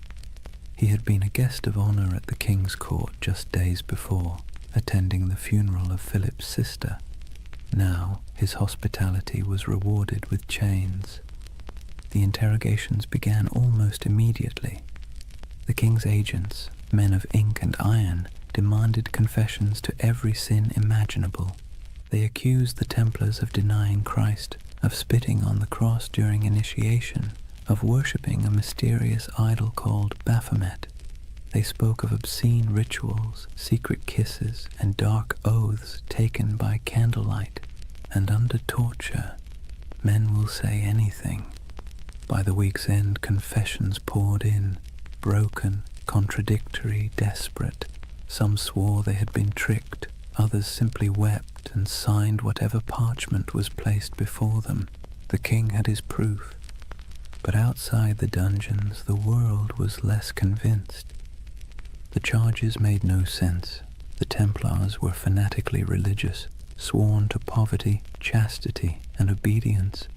Their prayers structured their lives so tightly that even eating and sleeping were acts of devotion. To accuse them of heresy felt like accusing monks of witchcraft. But logic was irrelevant. The spectacle was the point. Philip had turned the trial into theatre. He invited clergy, nobles, and the public to hear the confessions. He displayed the trembling knights as examples of corruption and divine justice. He presented himself as the defender of Christendom, cleansing it of hidden rot. And for a public weary of taxes, famine, and failed wars, it worked. People love a villain, especially one that used to be untouchable. Meanwhile, Clement V hesitated. As head of the church, the Templars were technically under his jurisdiction, not Philip's, and he knew, deep down, that the charges were absurd. He issued cautious letters demanding the Templars be handed over to papal investigators, but Philip ignored him. France was already playing judge, jury, and executioner. When the Pope finally summoned his courage to intervene, the damage was done. Across Europe, the accusations had spread like wildfire. Other kings, seeing opportunity, followed Philip's lead. Why not confiscate a few Templar estates? Why not seize their gold, their horses, their lands? After all, if France was purging the heretics, who wanted to look soft on sin? One by one, Europe's monarchs turned on their former protectors. In England, Edward II hesitated at first. He actually liked the Templars, but papal pressure forced his hand. In Spain and Portugal, the order was dissolved and reborn under new names, with new insignia, to preserve their assets while appeasing the church. In Germany and Italy, their properties were quietly absorbed by the Hospitallers, rivals who had survived by being slightly less rich and slightly less suspicious. But in France, there was no mercy. The king's prisons overflowed with knights. Some recanted their forced confessions, and for that they were burned alive. Others were kept in darkness for years, their order formally disbanded by papal decree in 1312. As the walls closed in, Jacques de Molay remained calm. His life, by then, had been one long act of faith. He had fought in Outremer, negotiated with kings, and seen the fall of Acre. He knew what it was to lose everything. But this betrayal, this twisting of faith into a weapon, was something colder. He endured years of imprisonment, interrogation, and humiliation before being brought once more into public view. On March 18th, 1314, the king staged one final spectacle. Molay and 3 senior Templars were led onto a platform erected on the Ile de la Cité, a small island in the Seine, directly across from the royal palace. The crowd gathered in silence, expecting confessions and repentance. But instead the old man, gaunt, weary, his hair turned white in prison, stood tall and spoke words that would echo for centuries. He retracted every confession, declared the order innocent, condemned the lies, the cruelty, the injustice. The crowd gasped. The executioners hesitated. Even Philip's officials seemed unsure what to do. But the king, unmoved, ordered the fires lit immediately, and as the flames climbed, witnesses said Jacques de Molay did not scream. He stood, unmoving, until the smoke swallowed him. According to legend, with his final breath, he called down a curse, summoning the Pope and the King to meet him before God within a year. It sounds like myth, but here's the strange part. Both men did die within 12 months. Philip collapsed suddenly during a hunting trip. Clement succumbed to illness not long after. Their bodies, it was said, refused to rest peacefully. One burned, one desecrated by lightning. History, for once, indulged in poetic justice, and so ended the Knights Templar, at least on paper. Their castles were seized, their treasure vanished, their order dissolved, but their legend, that refused to die. Whispers began immediately, of ships slipping away from La Rochelle under cover of night, carrying gold, relics, and sacred texts, of surviving knights who fled north to Scotland or vanished into the Alps, of secret brotherhoods, the Freemasons, the Rosicrucians, who claimed descent from the last guardians of the temple. It's hard to tell where history ends and myth begins. Maybe they're the same thing now, a story too powerful to stay buried. The fires of Paris went out, the ashes scattered. But in the imagination of every generation since, the Templars never stopped riding. Their red crosses still gleam faintly in the dark corners of our collective memory, where faith and conspiracy meet like two mirrors reflecting forever. Chapter 4. The Fall, the Curse, and the Immortal Legend. Take a deep breath and picture it again. Paris, 1314. The sun setting behind the grey spires, the river glinting like a blade, the crowd dispersing after the execution, their murmurs fading into the wind. For a moment, the city feels hollow.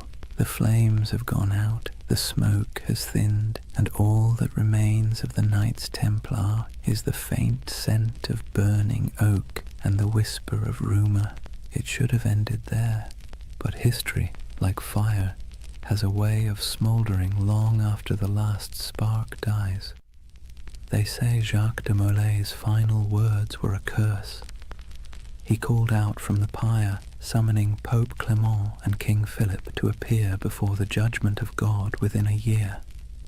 The legend says his voice did not tremble. It carried through the crowd, past the walls of Paris, past the gilded windows of the royal palace, carried by the smoke as if heaven itself were listening. And then, as the flames consumed him, something strange happened. The air shifted.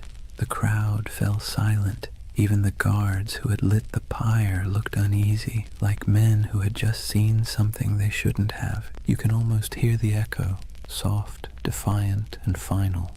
Within 1 year you will answer before God. It's the kind of line that sounds too neat to be true. And yet, history, either by coincidence or poetic design, obliged.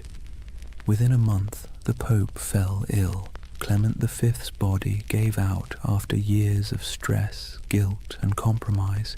His corpse was placed in a monastery awaiting burial, but as if on cue, the monastery caught fire.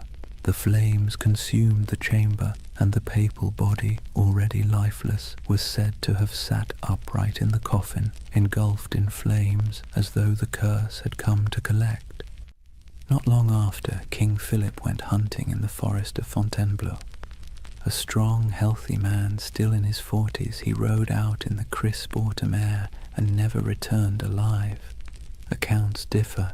Some say he fell from his horse, struck his head, and lingered for days in agony. Others say he was seized by a sudden paralysis. Either way, the most powerful man in Europe died slowly, staring into nothing, as if haunted by something he couldn't see, and with their deaths, the curse of the Templars was born. It was a simple story. 2 men destroyed by the vengeance of a martyred knight, but it grew quickly. People whispered that France itself was doomed, that Philip's descendants, the Capetian line, would die out within generations, and, strangely enough, that too came true. Within less than 2 decades, all 3 of Philip's sons, each having worn the crown, were dead without heirs. The dynasty that had ruled France for centuries was snuffed out like a candle in a storm. The people of the time called it La Malédiction des Templiers, the Templar curse. To later generations, it became a parable, a warning about greed, corruption, and the strange persistence of divine justice. Of course, historians will tell you it was all coincidence, and maybe they're right. But that's the beautiful thing about history. It leaves just enough cracks for the imagination to pour through. When you close your eyes and think of those final days, it's not hard to believe that something larger was at work, a kind of cosmic balancing act, subtle and cruel. The Templars, who had built their order on discipline, loyalty, and faith, had been betrayed by those who claimed to uphold the same virtues. And perhaps, just perhaps, the universe took notice. Yet even as their bodies turned to ash, their legend began to breathe again.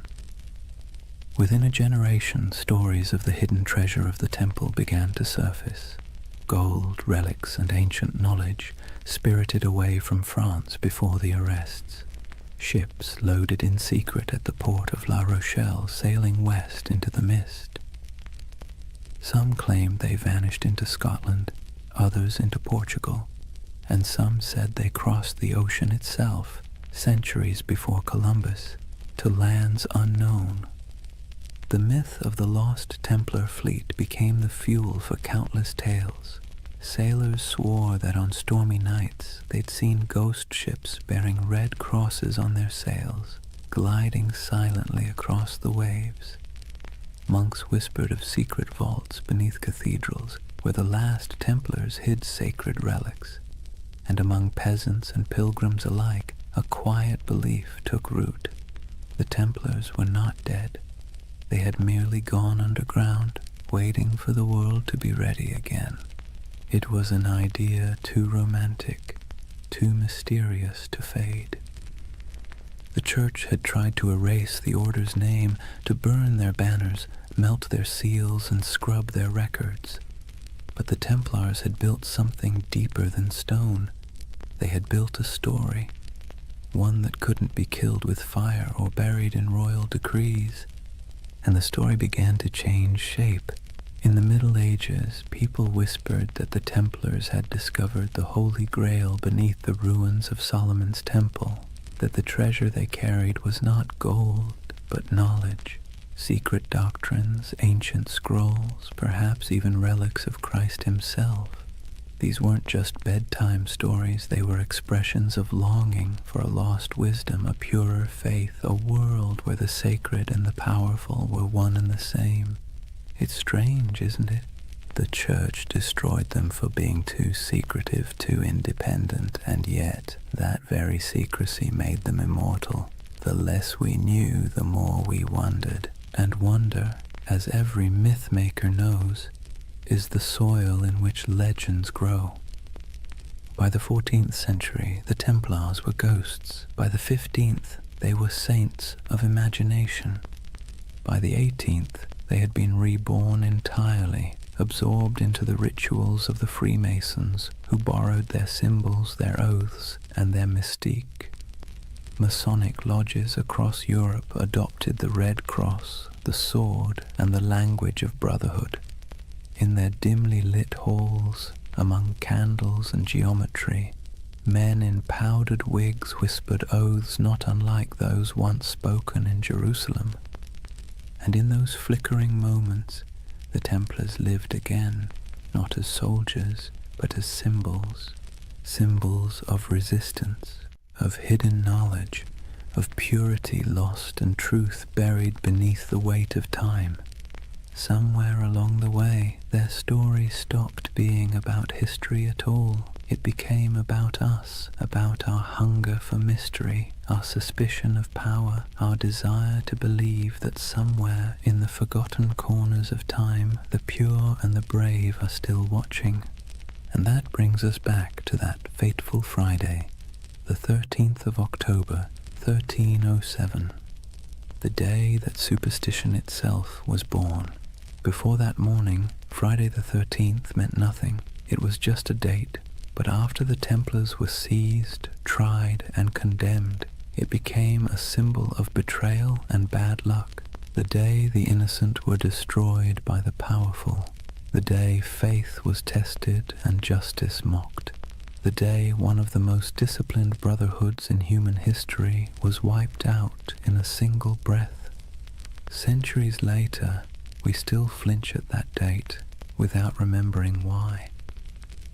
Maybe that's the real curse, not divine vengeance, but cultural memory, a faint echo of injustice that hums quietly beneath the surface of modern life. Every time the calendar aligns and Friday falls on the 13th, we pass through that echo. Most of us shrug it off, but somewhere deep in the collective mind, a voice whispers, "Be careful." It's the whisper of a fire crackling on an island in the Seine. The whisper of 9 knights kneeling in the dark, taking oaths no one else would ever hear. History loves to bury its ghosts, but ghosts, if nothing else, are patient, and so the legend of the Templars endures, not as a warning, not as dogma, but as a lullaby for the restless. A story that reminds us that even in corruption, there can be faith. Even in endings, there can be echoes. That the night, however dark, always remembers the shape of its stars. Close your eyes for a moment and imagine the sea, a cold wind blowing from the west, the smell of salt, iron, and rain. It's October of 1307, just days after the arrests began. France is tightening like a fist. Across the countryside, Templar commanderies, once bustling with horses, treasure, and prayer, now sit silent under royal seals. Soldiers ransack vaults, priests pore over ledgers, and the knights, those who survive the sudden sweep, vanish like smoke. Or at least, that's what history says.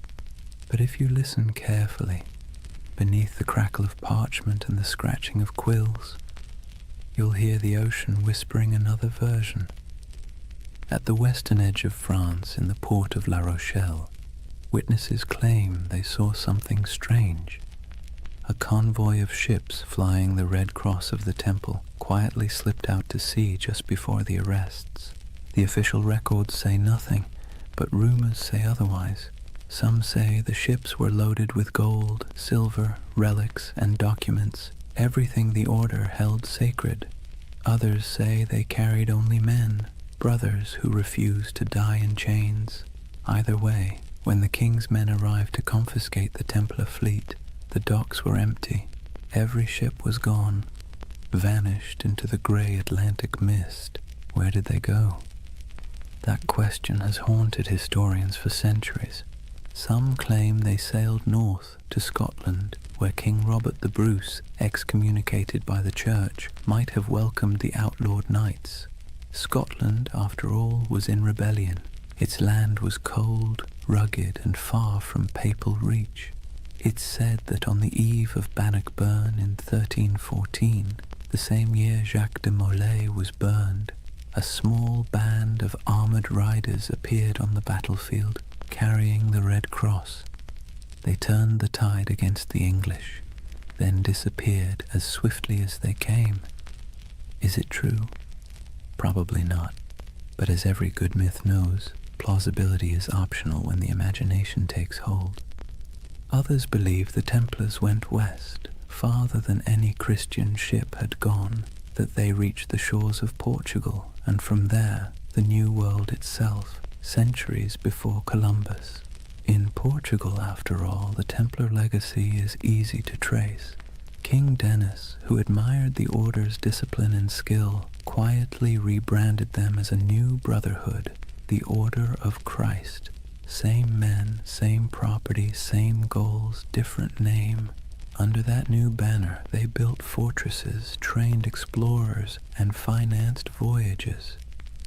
Centuries later, one of their spiritual heirs, a man named Prince Henry the Navigator, would launch the Age of Exploration, and the Red Cross of the Templars would appear again, painted on the sails of caravels bound for Africa, India, and beyond. You've seen it before, even if you didn't notice it. The ships of Columbus, the sails of Vasco da Gama, the Red Cross fluttering against the wind. A silent inheritance, passed from the knights who once guarded pilgrims to the sailors who remapped the world. And so, some say, the Templars never truly vanished. They evolved. They traded swords for sextants and Jerusalem for the horizon. But there's another theory, quieter, stranger, almost tender in its melancholy, that many of the surviving Templars simply went home. Imagine them. Men in their 40s or 50s, scarred from years of crusade, watching everything they believed in collapse. Some fled across borders, shaving their beards, burning their mantles, blending back into ordinary life. A few became monks in other orders. A few became mercenaries fighting in wars for causes that meant less to them than the discipline itself. And some perhaps wandered until they disappeared entirely. It's easy to picture one, an old knight on a country road in Burgundy, walking beside a thin horse, whispering the prayers he'd once spoken in Latin under vaulted stone. The world had moved on, but his habits hadn't. He still woke before dawn. He still ate in silence. He still believed that somewhere, somehow, the temple would rise again. History doesn't record their names, but you can almost feel their absence, like a missing note in a song. Meanwhile, in the cities, the myth began to grow. People whispered that the knights had gone underground, forming secret brotherhoods that passed their wisdom down through generations. Some pointed to the Freemasons, whose ceremonies echoed Templar oaths of loyalty and secrecy. Others to the Rosicrucians, the mystics of the Renaissance who claimed to guard ancient knowledge. And later still, to shadowy organizations whispered about in smoky taverns, societies of men who spoke in symbols, who wore rings marked with crosses, and who always seemed to know more than they should. Whether any of it was true didn't matter.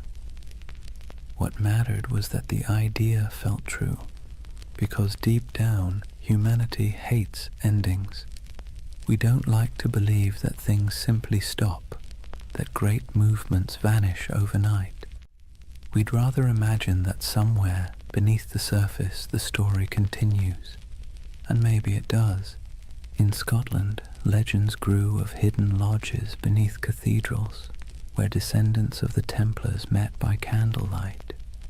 In Spain and Portugal, old families claimed to possess relics from the temple, swords, seals, and parchments that no historian could trace. And in France, the ghost stories began.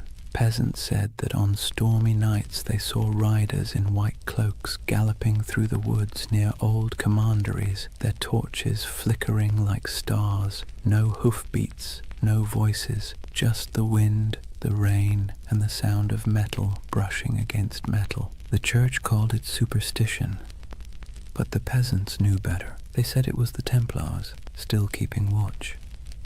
Centuries later, during the French Revolution, when mobs looted churches and burned archives, strange things were found. Stone carvings of Templar crosses hidden behind altars, letters sealed with wax bearing the order's symbol, and cryptic diagrams suggesting that not everything had been destroyed. Even Napoleon, the great skeptic, was rumored to have been fascinated by them. When he invaded Egypt in 1798, he brought with him not just soldiers, but scholars, engineers, and, oddly enough, men obsessed with the Templar myth. They saw the pyramids, the ruins of ancient Alexandria, and believed they were walking in the same footsteps as those mysterious knights who had once dug beneath Solomon's temple. It was as if every century rediscovered the Templars anew, each generation projecting its own dreams onto their ghost. For the Renaissance, they were seekers of hidden wisdom. For the Enlightenment, martyrs of superstition. For the modern age, symbols of rebellion against authority. And through it all, their image never changed. White cloaks, red crosses, silent resolve. The perfect blend of purity and menace. That's the strange paradox of the Knights Templar. They began as humble monks sworn to poverty and ended as eternal figures of power. They were meant to defend faith but became symbols of doubt. They were destroyed for secrecy, and yet secrecy is what keeps them alive. When you trace their story from the ruins of Jerusalem to the myths of modernity, you realize that the Templars have become less a chapter of history and more a kind of mirror. Every age sees itself in them.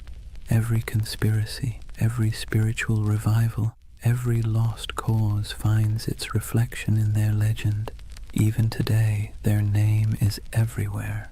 Video games, novels, films, coffee brands, even insurance companies. The irony would probably amuse them. Men who once vowed to own nothing now sell everything. But perhaps that's fitting. The Templars were never just about religion or war. They were about the human need to believe in something that endures. And maybe that's why we can't stop imagining where they went. Not because we need the facts, but because we need the comfort of knowing that ideals, courage, loyalty, sacrifice, don't just die with men. They drift, they adapt, they survive. So when you think of those ships sailing out of La Rochelle into the fog, try not to see them as fugitives. See them as dreamers, as the embodiment of a simple, quiet truth. That faith and mystery always find a way to escape the fire. Maybe they reached Scotland, maybe they reached the New World, or maybe they're still out there somewhere, beyond the horizon, sailing a sea that never ends. Imagine a cold dawn in Paris, 1307. The streets smell of smoke and fear. Bells toll somewhere in the distance, slow, heavy, deliberate. The king's guards march through the mist, their armor clattering like a death knell. Inside the stone halls of the royal fortress, a handful of exhausted men kneel before a tribunal.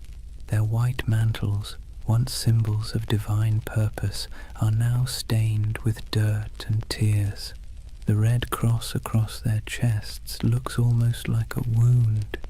These are the Knights Templar, the once unbreakable brotherhood now accused of heresy, blasphemy, and witchcraft.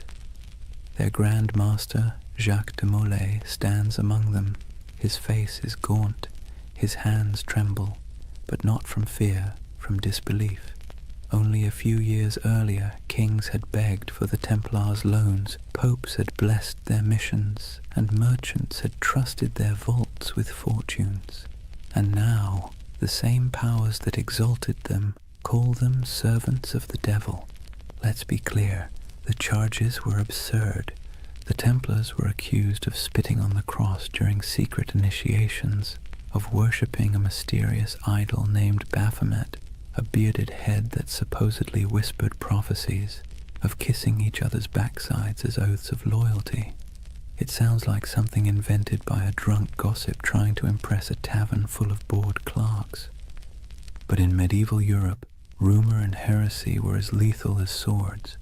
Under torture, men confessed to anything. And King Philip IV of France, buried in debt to the Templars, knew that pain was cheaper than repayment. He wanted their treasure and their silence. So he ordered confession after confession until even the strongest broke. It's strange to imagine these were men trained to endure battle, to ride through sieges, to fight without sleep. And yet here they were, chained in dungeons, whispering prayers that turned into pleas. Some recanted immediately, others held firm until their bodies gave out. But through it all, one question pulsed beneath the surface like a heartbeat. Where is the treasure? Because according to legend, the Templars had amassed unimaginable wealth. Gold from Jerusalem, silver from Europe, relics from the Holy Land. They were bankers to kings, landlords to half of France, and custodians of secrets no one dared write down. When their order collapsed, that treasure simply disappeared. The official records show nothing. The king found empty vaults, the church seized estates, but no gold. And so the myth began. The missing Templar treasure has been called the most enduring unsolved mystery in medieval history. Over the centuries it's been found 1,000 times, in hidden tunnels under Paris, buried beneath Rosslyn Chapel in Scotland, locked inside the catacombs of Malta, even frozen beneath Nova Scotia's Oak Island, where fortune hunters have been digging for 200 years and still haven't hit bottom. Each theory begins the same way, with the night of October 13th, 1307, when those ships at La Rochelle sailed off into the mist. And each theory ends the same way, with an empty map and more questions. But maybe the treasure wasn't gold at all. Maybe what they protected wasn't wealth, but knowledge. There's a quiet rumor, older than the Freemasons, older than most conspiracy theories, that the Templars discovered something beneath the ruins of Solomon's temple during their early years in Jerusalem. What it was, no one agrees on. Some say it was the Holy Grail, not a cup, but a secret bloodline. Others claim it was the Ark of the Covenant, still humming with divine energy. And a few whisper that it was something far less biblical, ancient texts from before recorded history, knowledge so profound it could rewrite theology itself. Whatever it was, the rumor insists that the Templars hid it, not in one place, but in many. Fragments scattered like seeds across Europe, buried under chapels, sealed in crypts, or disguised as relics. You can almost imagine it. Stone corridors lit by flickering torches, brothers moving in silence, passing relics wrapped in linen. No words spoken, no records written, only vows that what was found in the Holy Land must never be lost again. It's beautiful, isn't it? The idea that knowledge can be smuggled through time, that truth, like treasure, can survive corruption, fire, and forgetfulness. But let's pause, because the historian's mind has a way of ruining poetry. The truth is, most of what the Templars had was painfully ordinary. Farms, mills, vineyards, warehouses. Their treasure was bookkeeping. Still, the legend persists, because it speaks to something deeper, a yearning for meaning behind mystery. We want to believe that somewhere beneath the dust, something sacred still waits to be uncovered, and maybe, in a way, it does. Because even stripped of myth, The story of the Templar trials is a perfect reflection of how power consumes its own creation. King Philip's campaign wasn't just about greed, it was about fear, the kind that festers when kings realize faith answers to no one. The Templars had grown too independent. Their wealth was international. Their loyalty was to God, not to any throne. They were an early version of globalization, efficient, disciplined, untaxed. They'd become everything monarchs hate, powerful, moral, and incorruptible. And so Philip did what tyrants always do when faced with something they can't control. He called it evil. By 1310, the trials had become theater. Dozens of knights were paraded through Paris to confess and repent before crowds. Some, desperate for mercy, repeated the false confessions they'd made under torture. Others refused, and for that they were burned. The flames were said to burn clean. No black smoke, only white. People whispered it was the Holy Spirit taking their souls. Others said it was the wind carrying away the last truth the church dared not hear.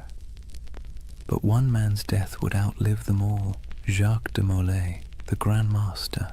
In 1314, after 7 years of imprisonment, he was led to a small island on the Seine.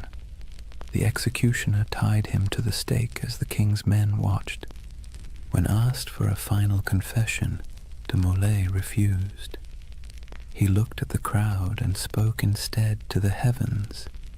He declared that both the king and the pope, Philip and Clement, would soon answer before God for what they had done. It was less a curse than a statement of cosmic bookkeeping, but it landed like a thunderclap. Within a year, both men were dead, and so legend turned to prophecy. The curse of Jacques de Molay was born. In taverns, people whispered that the Templars had struck back from beyond the grave, that the king's line was doomed, and when Philip's dynasty collapsed within a few generations, the myth grew stronger. History remembers it as coincidence, but myth doesn't care for coincidence. It prefers poetry, and in that poetry, the Templars became immortal. Their treasure, whatever it was, became eternal. Their curse became their revenge. You can see echoes of it everywhere, in novels about secret codes and grail quests, in stories of lost bloodlines and hidden orders, in the fascination that still surrounds their name. Because deep down, the story of the Templars isn't just about power or faith. It's about loss. The loss of certainty, of purity, of something once believed to be incorruptible. And perhaps that's why it still hums beneath our collective imagination, because when we stare into history long enough, we start to see ourselves. The way faith becomes ambition, ambition becomes greed, and greed becomes legend. So maybe the real Templar treasure isn't buried in stone or sealed in vaults. Maybe it's the myth itself, the part of human nature that refuses to stop believing, even when reason tells it to.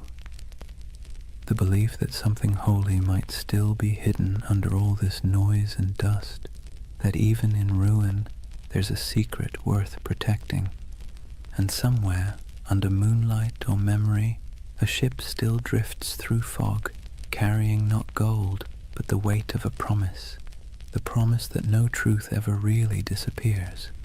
It just waits to be rediscovered. Picture this, the flames dying down on that island in the Seine, the crowd dispersing into the night, their faces glowing with the reflected orange of what they'd just witnessed. And above it all, the black smoke curling toward the spires of Paris, drifting into legend. Jacques de Molay was dead, but his curse, if you believe in such things, had already taken root. The chroniclers of the time, even the cautious ones, couldn't ignore what happened next. Within months, Pope Clement V was dead of illness. Within a year, King Philip IV was thrown from his horse and died suddenly. No heirs, no fortune, no redemption. It was as if the fire had leapt from de Molay's pyre into the royal bloodline itself. Whispered superstition turned to conviction. The Templars had called down divine justice. And that's where history ends and myth truly begins, because after that day the Knights Templar ceased to exist in the record. Their castles were seized, their lands divided, their members absorbed into other orders or driven into hiding. But their name, their symbol, only grew stronger. You can destroy a building, you can hang a man, but you can't kill an idea that has already become a myth. Let's be honest, the world loves a good mystery wrapped in moral ambiguity. The Templars were the perfect storm, part saint, part sinner, disciplined yet secretive, blessed yet cursed. And so, century after century, their shadow kept resurfacing in new disguises. In medieval Germany, people whispered that the Templars had gone underground, literally tunneling beneath mountains to guard their hidden treasure. In Scotland, they were said to have joined Robert the Bruce at the Battle of Bannockburn, their white mantles glowing like ghosts as they charged across the misty fields. In Portugal, they supposedly rebranded as the Order of Christ, quietly sailing under new banners as Europe's age of exploration began. Everywhere they vanished, stories bloomed like ivy over old stone. By the Renaissance, artists painted them into allegories. By the Enlightenment, philosophers invoked them as symbols of reason suppressed by superstition. By the 18th century, they'd re-emerged again, this time whispered to be the ancestors of the Freemasons, the supposed keepers of ancient wisdom and architects of secret societies that shaped revolutions and empires alike. No proof, of course, but when has lack of proof ever stopped a good story? And then came the 19th century, a perfect breeding ground for myth. Romantics were obsessed with lost causes, fallen knights, and tragic purity. The Templars became literary gold. Poets wrote of their courage, novelists embroidered their rituals, and painters gave them halos of melancholy light. They became a mirror for every generation's anxieties. The pure few against the corrupt many, the dream of spiritual order in a chaotic world. And that's the secret ingredient to their immortality. Each age reshapes them to fit its own fears and fantasies. For the Victorians, they were noble martyrs. For the mystics, guardians of sacred geometry and alchemical truth. For the modern internet, they're either ancient aliens or early bankers. The spectrum runs from the sublime to the ridiculous, and somehow the Knights Templar fit perfectly into both. But why? Why them and not some other crusading order lost to time? Maybe it's because they sit right on the fault line between faith and doubt. They were monks with swords, believers who killed, poor men who became rich, holy men who served kings. Their contradictions make them endlessly recyclable, adaptable to whatever mystery you want them to represent. And let's be clear, people love contradictions. They feel human, they feel possible. The Templars are not gods or demons. They're a reflection of how ambition twists faith, how purity curdles into power, and how power always inevitably invites its own destruction. It's almost poetic that they were accused of worshipping a severed head, because in a way, that's what their legend became, a body without a leader, kept alive by imagination, headless but somehow still breathing. Let's drift for a moment to one of those places still whispered about, Rosslyn Chapel, Scotland. Built in the 1400s, long after the Templars' supposed end, it's a riot of stone carvings, angels, vines, strange geometric knots, and figures that seem oddly ancient. In the quiet of that chapel, with dust in the sunlight, and the faint echo of distant hymns, you can almost believe the stories, that beneath its floor lies a vault, and in that vault lies a secret, one so profound it could change everything we know about history. But then again, maybe it's just a crypt, maybe it's just stone and shadow, and maybe that's the point, that the real magic of the Templars isn't what they left behind, but what we keep searching for. Even their curse, that famous curse of de Molay, wasn't a curse at all until later writers made it one. It was a final speech, a cry for divine justice, but humans can't resist dramatizing justice into vengeance. We want the universe to mean something, to balance the scales, so we turn dying words into cosmic verdicts, and over time, that became the mythology we know today.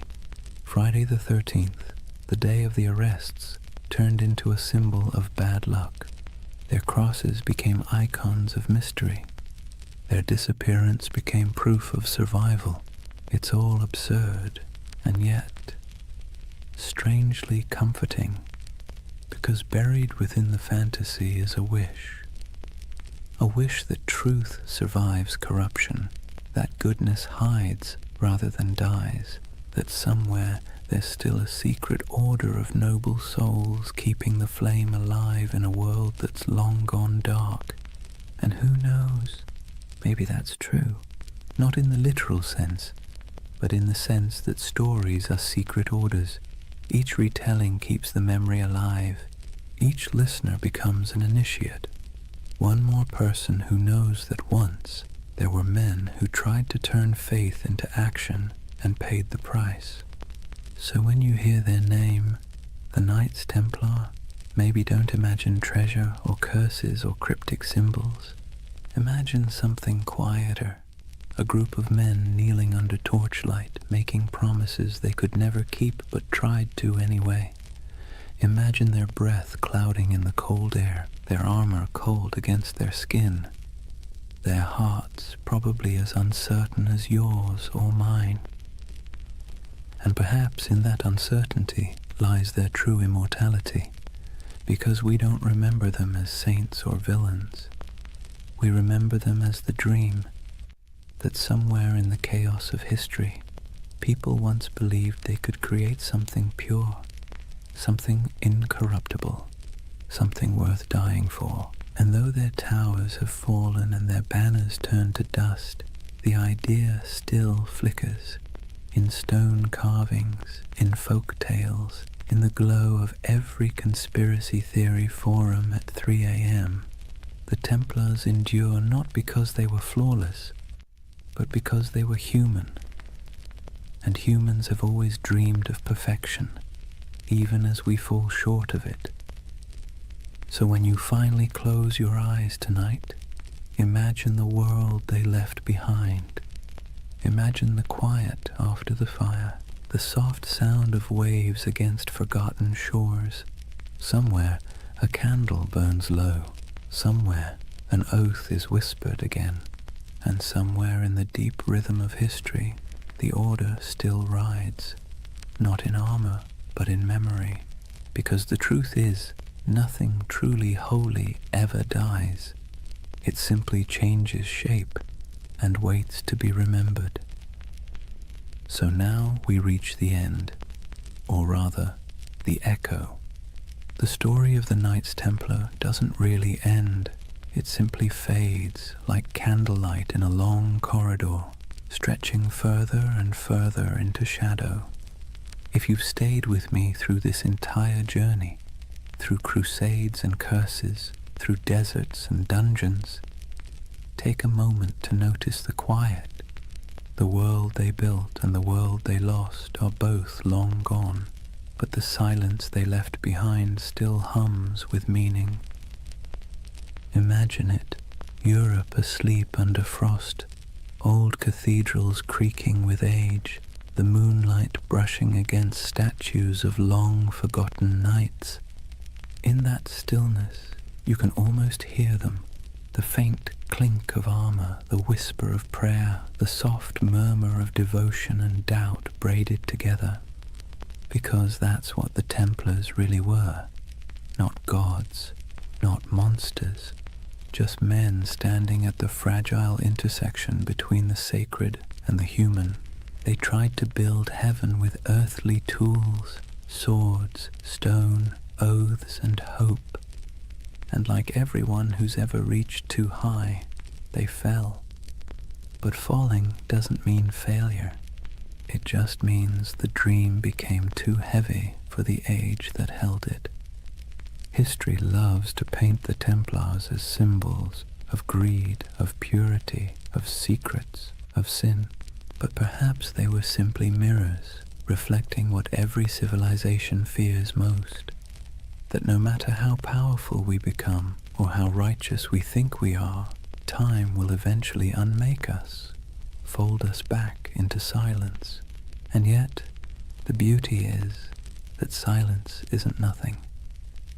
It's the space where memory lives, it's where myths breathe, and it's where you, right now, can find peace. As you drift, think of how strange it is that the same stones that witnessed their vows now lie beneath traffic, beneath cities, beneath centuries of dust. But if you look closely, the pattern is still there, in church floor tiles, in the geometry of modern skylines, in the lingering idea that faith, when coupled with discipline, can move empires. Every age finds its Templars, not in armor, but in conviction, not guarding pilgrims, but guarding truth, or art, or compassion, or whatever fragile thing seems worth defending in their time. Maybe you've been one of them without realizing it, someone trying to build something pure in a world that doesn't always reward purity. So tonight, as the story fades, let the noise of history recede behind you. The clash of swords, the whispers of betrayal, the long sermons and louder silences. Let them dissolve into the steady rhythm of your breath, because this is what remains when the myths fall quiet. A reminder that even the grandest empires, the greatest orders, and the most secret brotherhoods eventually return to stillness. And in that stillness, something eternal stirs, not banners, not blood, but the simple, persistent urge to remember that once humans dreamed of divine perfection, that they believed in sacred duty, that they tried, however imperfectly, to bridge the distance between heaven and earth. And maybe that's enough. If you close your eyes now, you might see them one last time, riding slowly into the horizon, the sun setting behind them, their white mantles glowing faintly in the fading light. No words, no music, just the sound of hooves in the sand, steady as a heartbeat. And then, quiet, the kind of quiet that carries centuries. So let the world of the Templars drift away.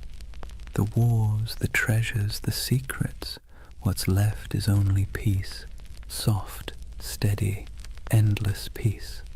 Thank you for joining this journey through time, for wandering through cathedrals, deserts, and dreams. If you enjoyed this story and want to hear more journeys through history to help you sleep, please subscribe. And before you drift off completely, tell me what's keeping you up tonight. Maybe next time we'll dream through that too. For now, rest easy. You're safe. History will keep its secrets until morning. Good night.